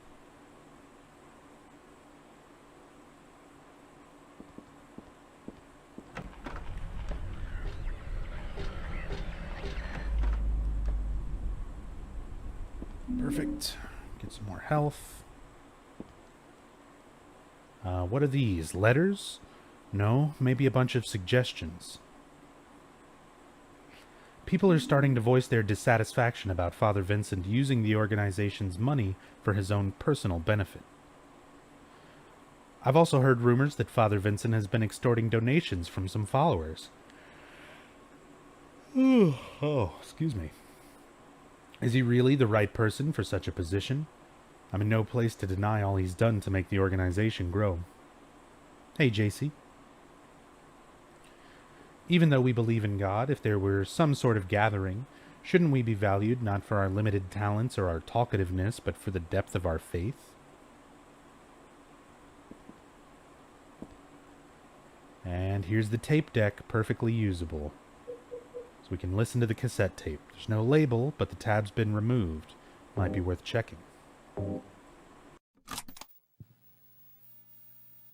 Do you know about what happened here 17 years ago? You've been here a long time. You must have heard some details. A group of pagans, blinded by earthly desires, spit in the very face of God. They tried to use the seal of Metatron to prevent God's awakening. But God drove the unbelievers away and threw them into the abyss. But due to their wickedness, God was unable to be born properly. And so, she has slumbered ever since, in the womb of the Holy Mother, until the time of the awakening. That's all that I know. That's it, huh? Well, thanks. Father Vincent, I heard that the Holy Mother has been found. Is it true? Alessa has been found? Did Claudia say that? Yes. Then it must be true. Her sight rarely fails her. Bless the Lord. Maybe it's because of her great faith. But I could never be like her. I wouldn't want to. Nor I. The truth is, Sister Claudia frightens me a little. Well now, let's both show our faith by forgetting about this little talk, okay? Yes, but does that mean this land will finally be the home of eternal paradise? If God wills it, my sister. If God wills it.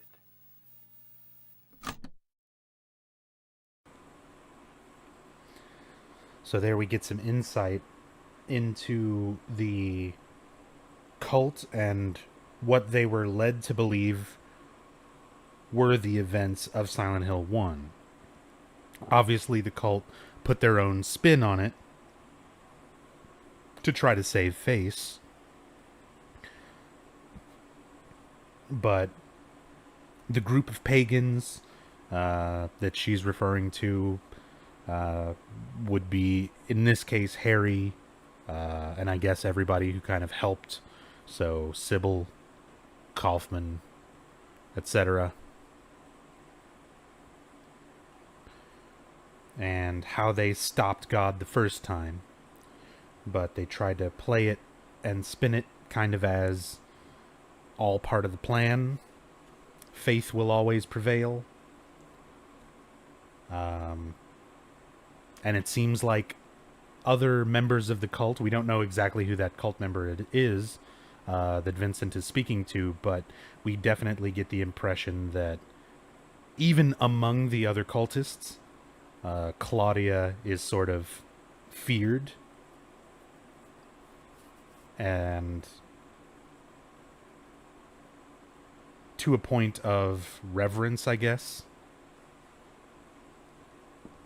Apparently the monsters are symbolic. Yes, they are.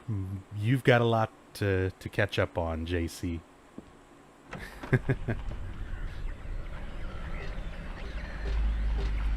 Many things are symbolic in this series. Most prominent of which are usually the monsters.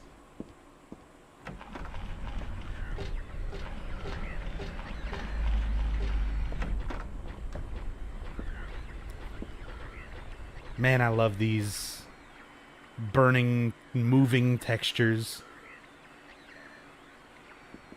Again, the visual, like, all of the visual aspects of these game, this game in particular, are just so good. They still hold up really well today, even. Like, aside from the fact that I'm playing, you know, a modded PC version that's like higher res and everything, even just on the original PS2, all of this stuff looks so good.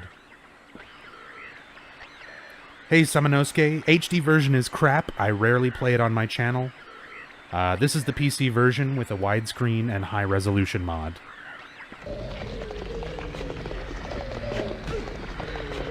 Oh, the synchronized missionary attacks that both missed.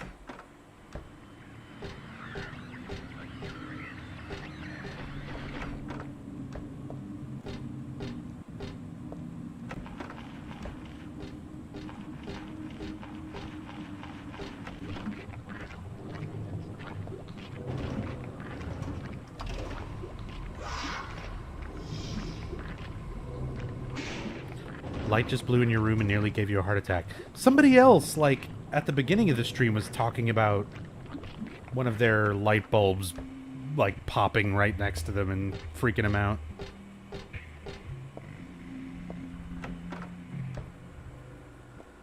Here we go. The morgue. The door's open. Inside there's someone wrapped in a bag. Maybe, no, they're definitely dead.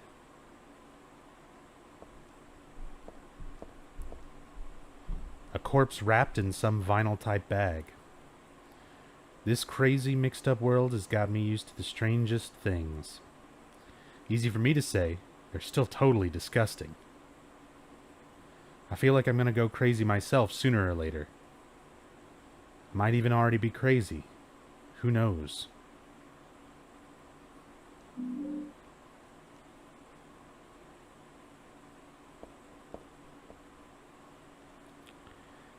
It looks pretty nice.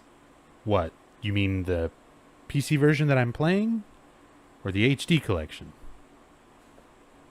Because with the HD collection looking nice, I beg to differ. This PC version, going through with all the mods and stuff, yeah, looks great. I really have been impressed with how good this looks with the mod and everything. I disabled certain things like the noise filter because just my streaming bitrate, whenever there's constant noise filter on the screen, it messes with the bitrate and makes things a lot cloudier than they're supposed to be. And it just kind of garbles the image a little too much when it's over the stream. It looks good in person, like on my monitor and everything, but it doesn't carry over to the stream very well just because of the bitrate.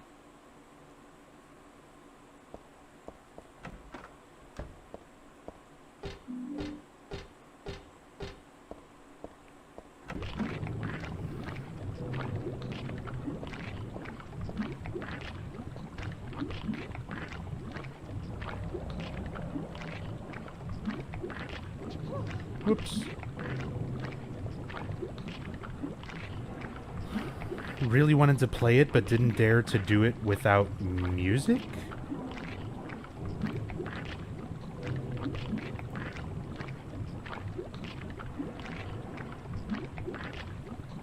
The sounds are the most scary part of Silent Hill. What do you mean?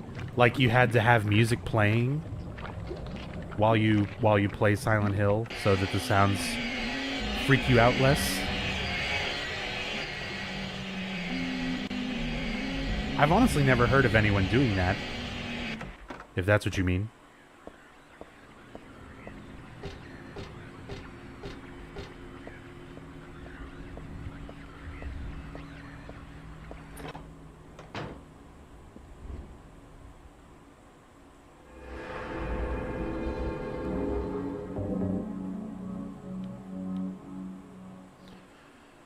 All right, save point. We've got our 5 cards that we need for this final puzzle. We've got the locked door, and notice it's the same. Again, all these parallels that I've been pointing out between Silent Hill 1 and Silent Hill 3 as we go along. Here we are again. At the very end of Silent Hill 1, the last thing you see in nowhere, you're in Alessa's room.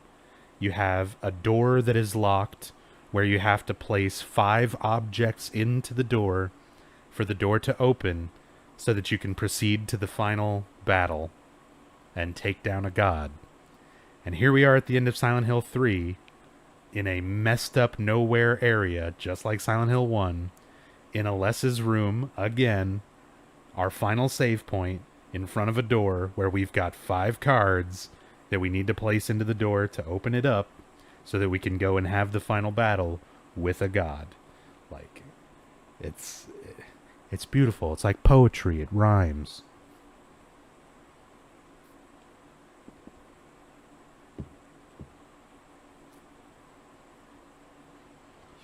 And the drawing block with my favorite picture of Harry Mason ever. Have you had a happy birthday phone call yet? We did that way back in Brookhaven, yep. I do that for like every story playthrough because it's relevant to a lot of the other characters' stories. You learn especially about Stanley Coleman. I did quote George Lucas on purpose. This is my sketchbook from 17 years ago. On the front cover here is a picture of Dad. Really awful work. What's this doing here?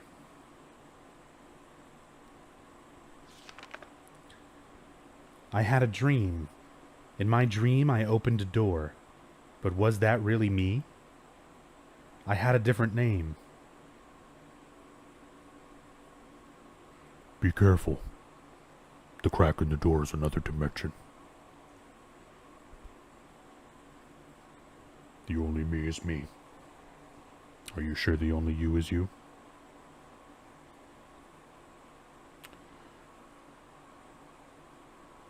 So, we have 9 groups of 6 letters.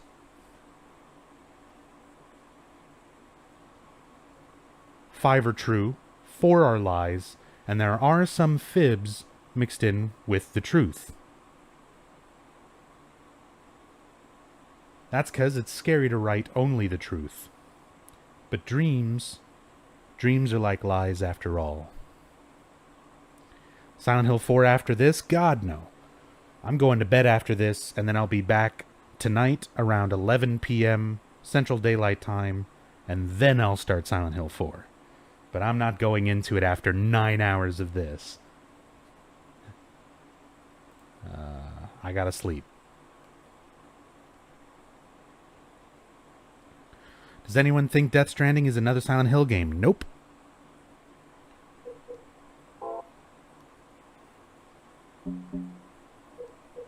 Nobody ever thinks that. No, a lot of people do, but I am 99% sure that it is nothing to do with Silent Hill. It is nothing to do with PT. It would be the greatest, like, prank pulled on a fan base ever. Ever. If this was all an elaborate setup and then, oh, hey, look, it actually was Silent Hill or whatever. Like, Konami setting up the entire thing, pulling PT, Kojima leaving, starting his studio.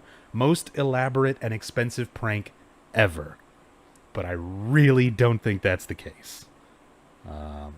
Kojima has moved on. We need to do the same.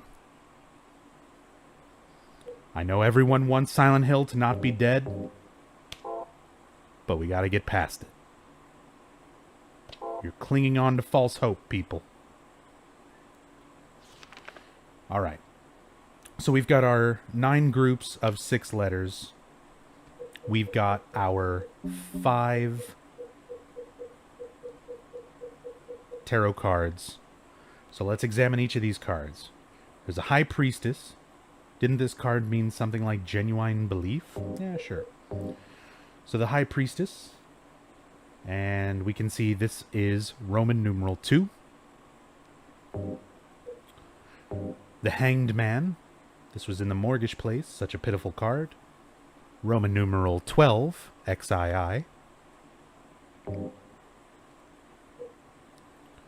Metal Gear Solid 5 has PT Easter eggs.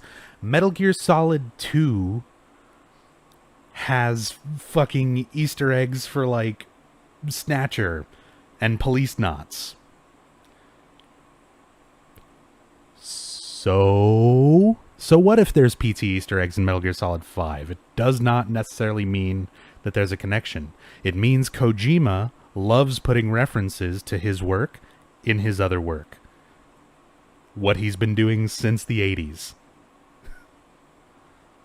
Nobody should be surprised by that, and nobody should think that it means anything more than that. There's no reason to.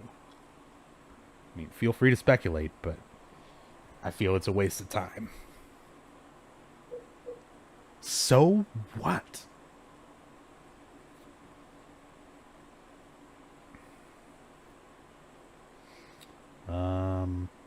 Moon Tarot card. Found this in the archives. I don't think it's an especially good card. XVIII. Roman numeral for 18. Fool card. It's just a 0. And Eye of Night. This was the first one we found. Roman numeral 22.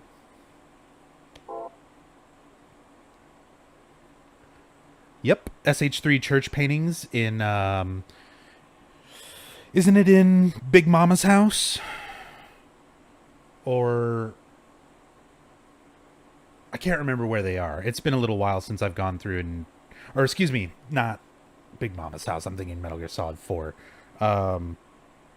It's in the, what, the lab? In MGS3? Yeah, Grannon's lab. Yes, I am familiar with them. It's been a long time since I've gone through MGS3, but yeah, I remember those.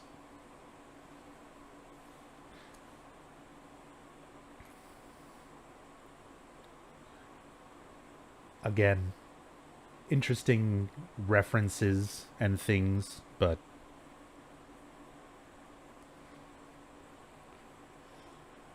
I don't know.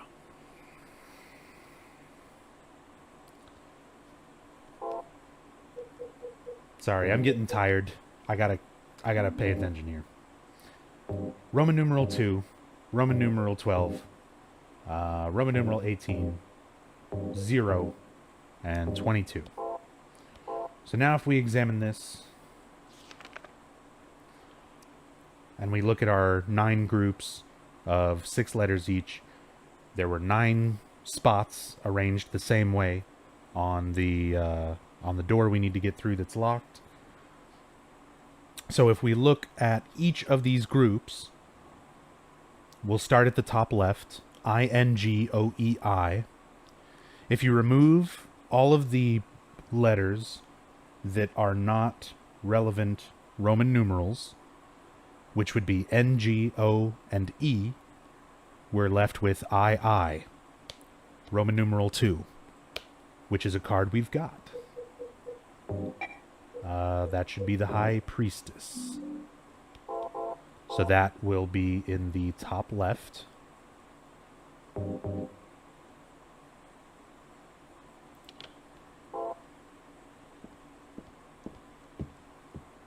Am I doing any of the post-Silent Hill 4 games? Yes. I've already done 1 and 2. I'm about to finish 3. Tonight at 11 Central Daylight Time, I'll be starting 4. 11 p.m. Central Daylight Time, I'll be starting Silent Hill 4. Friday... Wait a minute. Today's Thursday, right? Yeah. Friday, I'm not going to be streaming. Saturday night, I'll be doing Origins. Sunday is going to be Homecoming. Monday is going to be Shattered Memories. And Tuesday is going to be Downpour. All should be starting around 11 p.m. Central Daylight. So I'm going through the main series. None of the side games. No Book of Memories. No play novel. No arcade. None of that stuff. Just the main console releases. Alright.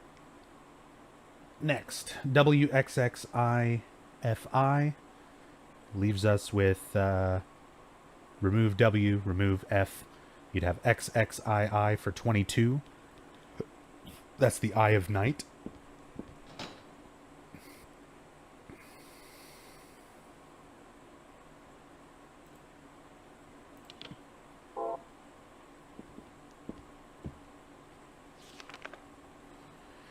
In XAVII, that would be N and A removed for XVII for 17. I don't think that's one of the ones we've got.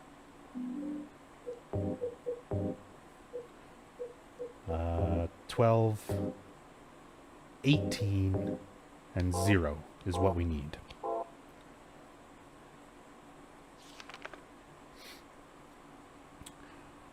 Next group, MOX, XON. You'd remove M, O, O, and N. You'd be left with X and X for 20. Got nothing there. Middle group, NOT, HNG. Again, no Roman numerals there. However, we also have the Fool, which is 0. And if you notice, NOTHNG, if you were to add an I in there, it would spell nothing. So this is a reference to that center being 0, which would be the Fool.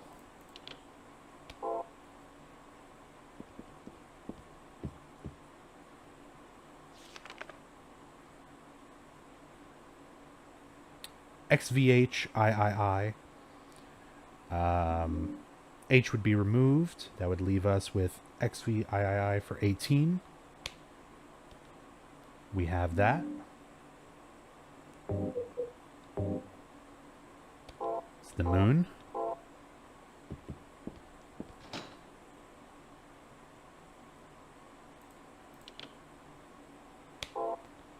Never accepted 4 as a Silent Hill game. Any reason why? A lot of members of Team Silent still worked on it. For the most part, it works pretty well in the overall canon and story. The only time it starts really not working with the canon is a bunch of information that was left out of the game and was essentially promotional extra material that was on the Konami website. But if you leave that out, it leaves things much more simple, and they fit in the context of the rest of the game.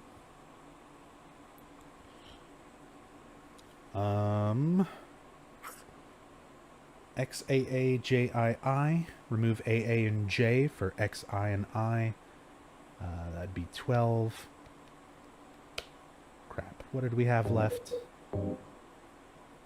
12, the Hanged Man.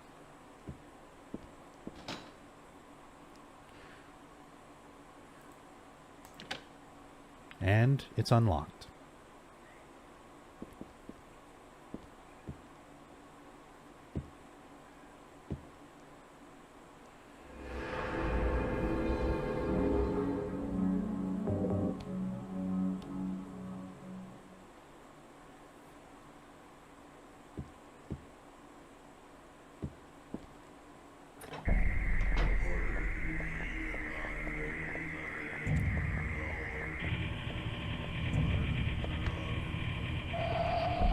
So,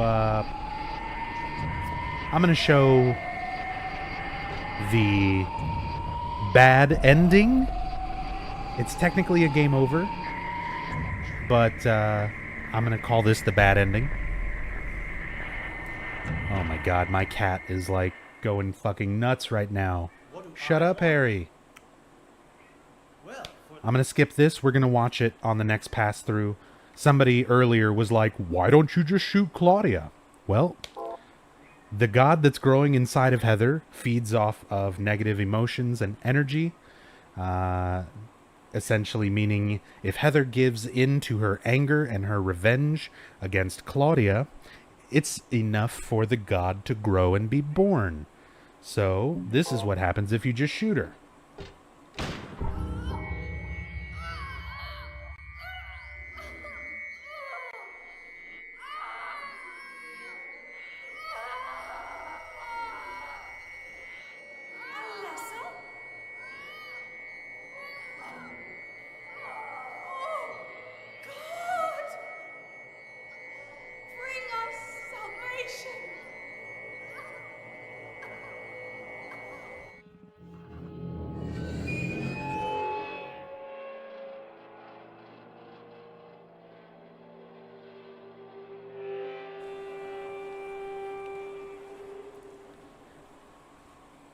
So that's why we don't do that.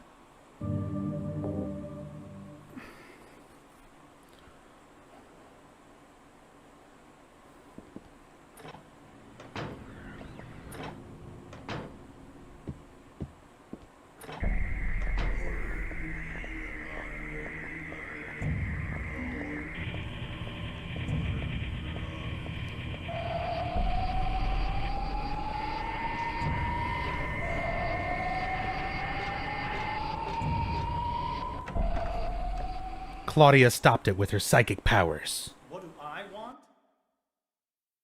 Well, for the two of you to die, that would be nice. Then I could relax. When did you stop believing in God? God lives. Just look around you. But I do believe in her. In my own way. I fear her, and I adore her. But I haven't lost my mind like you. You think that this is the work of God?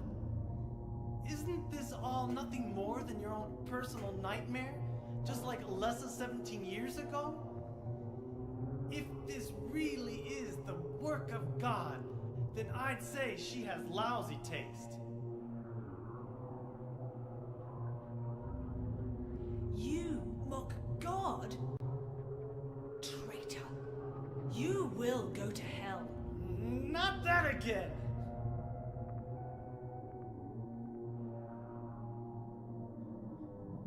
Who do you think you are, claiming to know God's will? Go home, Vincent. Home. This church is my home. I built it with my power. The power of money that you view with such scorn. Although I admit that this atrocious scenery is all yours. If you continue to get in my way... Did you kill me?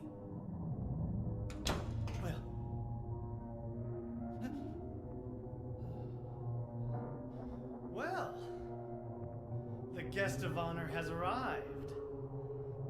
Let's get this party started. Heather, go ahead and kill this crazy bitch. This demon who claims to speak for God. The time has come. You can kill her now. You'll go to hell!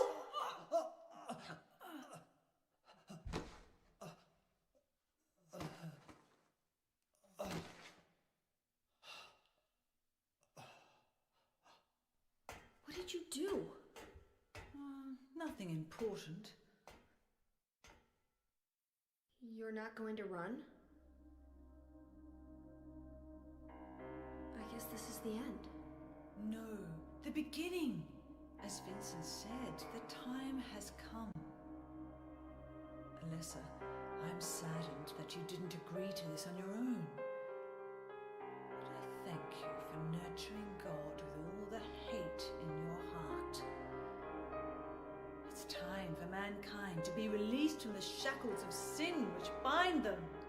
But a God born from hatred can never create a perfect paradise.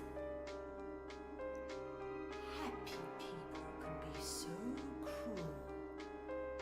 Is it so hard to believe that sympathy could be born out of pain and suffering? Why do you reject God's mercy?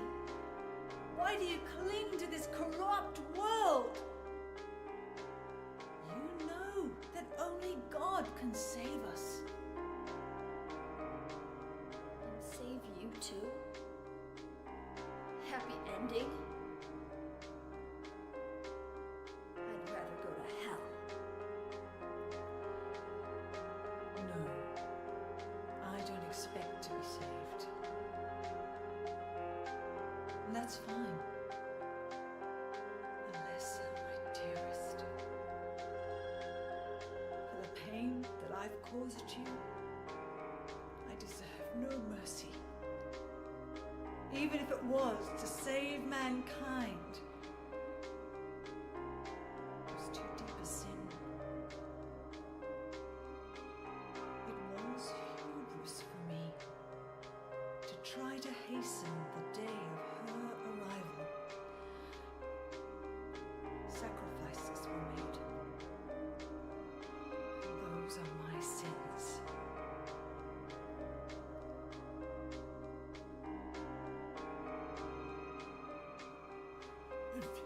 You feel so guilty about it. Why don't you go to hell? Heather! Use the seal! Vincent?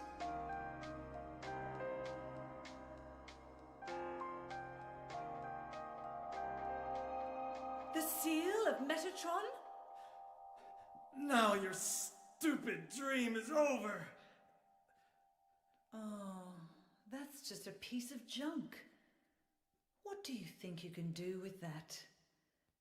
Do you really think it can kill God? I'm sorry to see you fell for my father's foolishness. What? You're pathetic.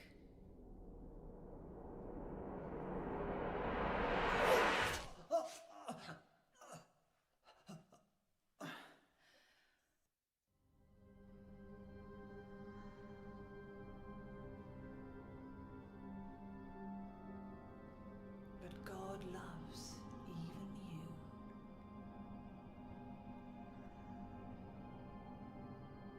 Now, Alessa, there's nowhere else to run.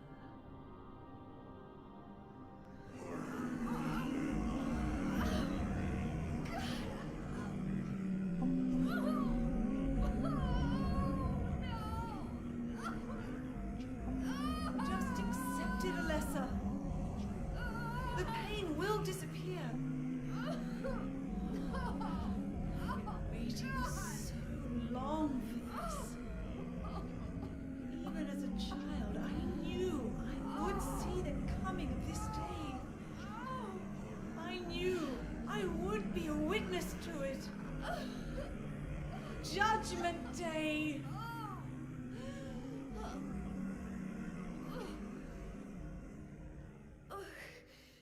Alessa?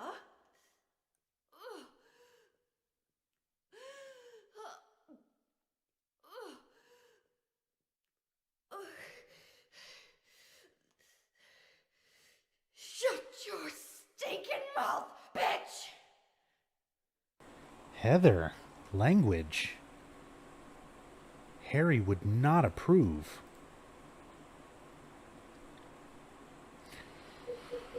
Well, I'm getting kind of hungry, so I'm going to go ahead and eat my candy necklace. Thank you, Harry, for giving me this delicious candy-filled Aglophatus necklace for just this moment.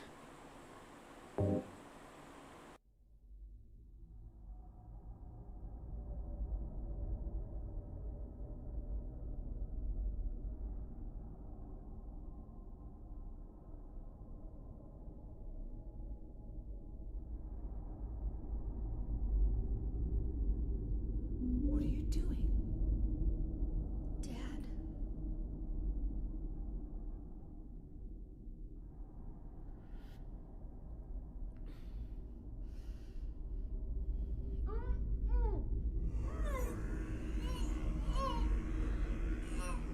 She is nearly here.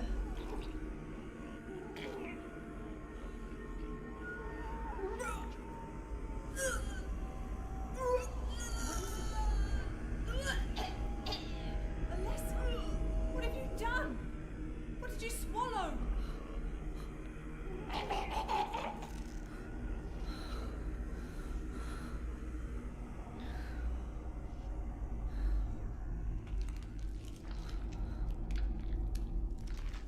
What is this?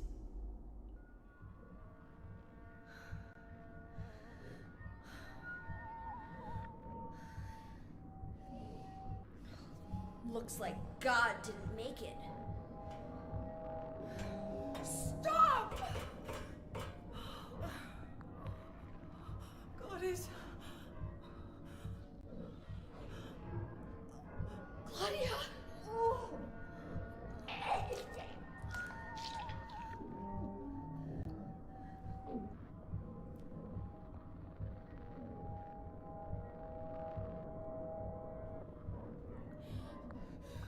Alessa,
Well, all right.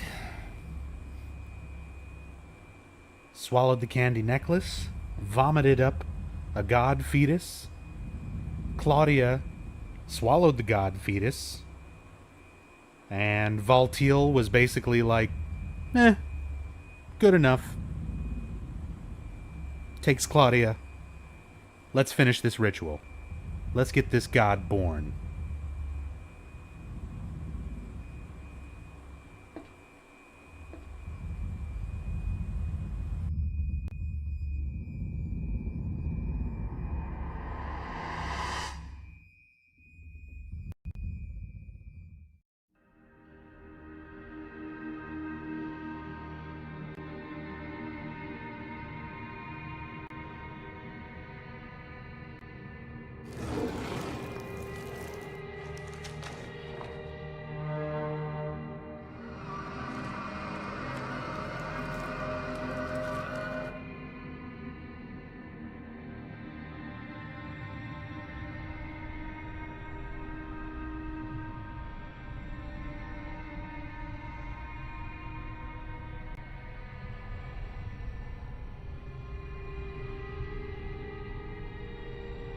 Can't be dead.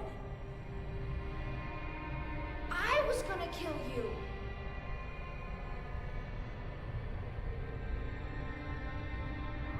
This is God? This is God, or at least this is the messed up version of God that gets born after being aborted, swallowed, and then born from the wrong person.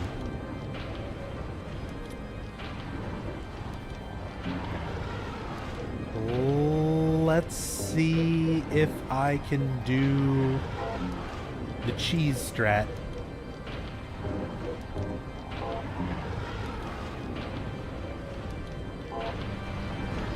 Oh, fuck. I need to take the vest off. I'm too slow with it.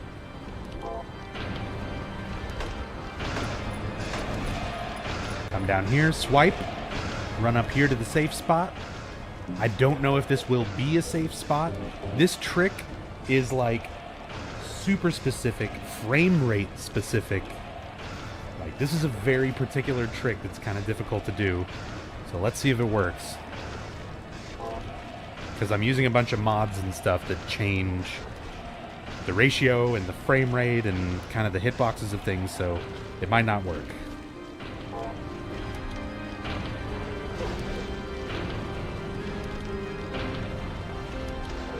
There, we're good.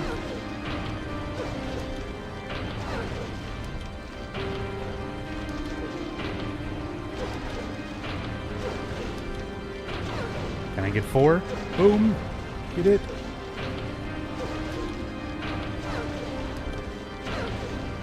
Not enough time.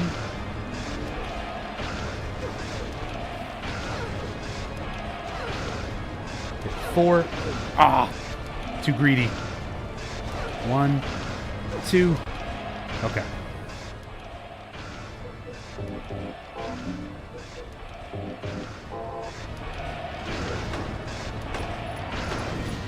Get down here, swipe.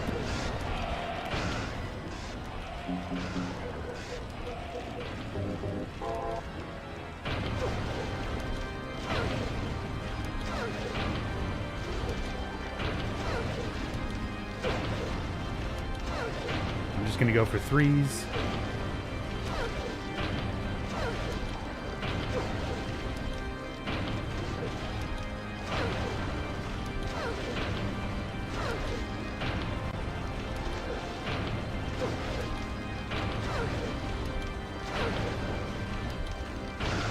Old granny on the organ killing it. Oh my god. I imagine it's like the old lady from The Simpsons when she plays Iron Butterfly. And that's Silent Hill 3, everybody. The god's been dead. We have avenged our father. Rest in peace, Harry Mason. Enjoy the ending. I'm going to be back after the credits. That's it for me tonight, though. I'll be back just to say goodnight and everything. Thanks, everybody, for watching. Enjoy the ending. I'll be back.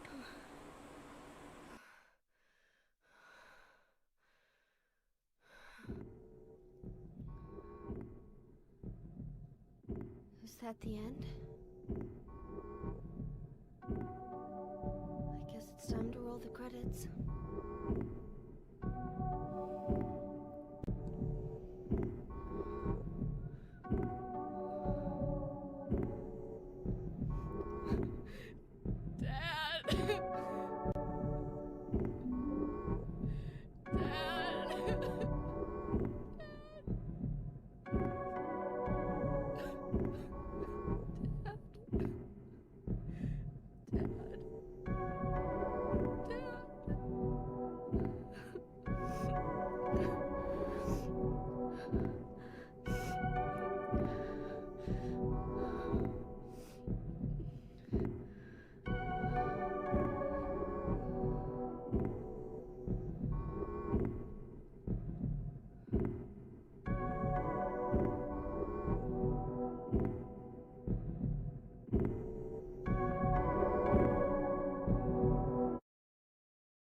You're still alive.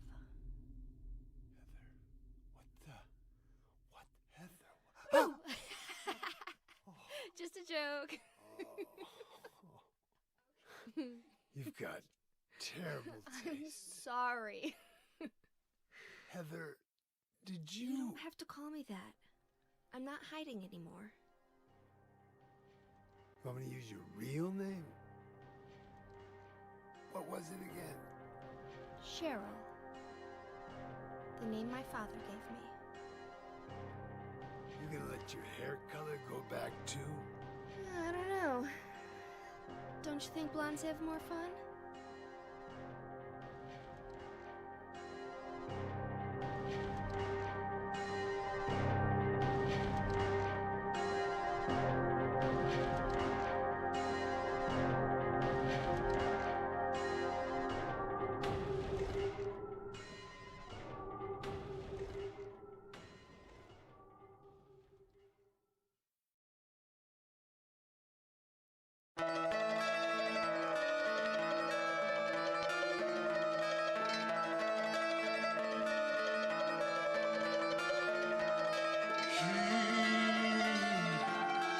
Spoke of torture, souls so outrageous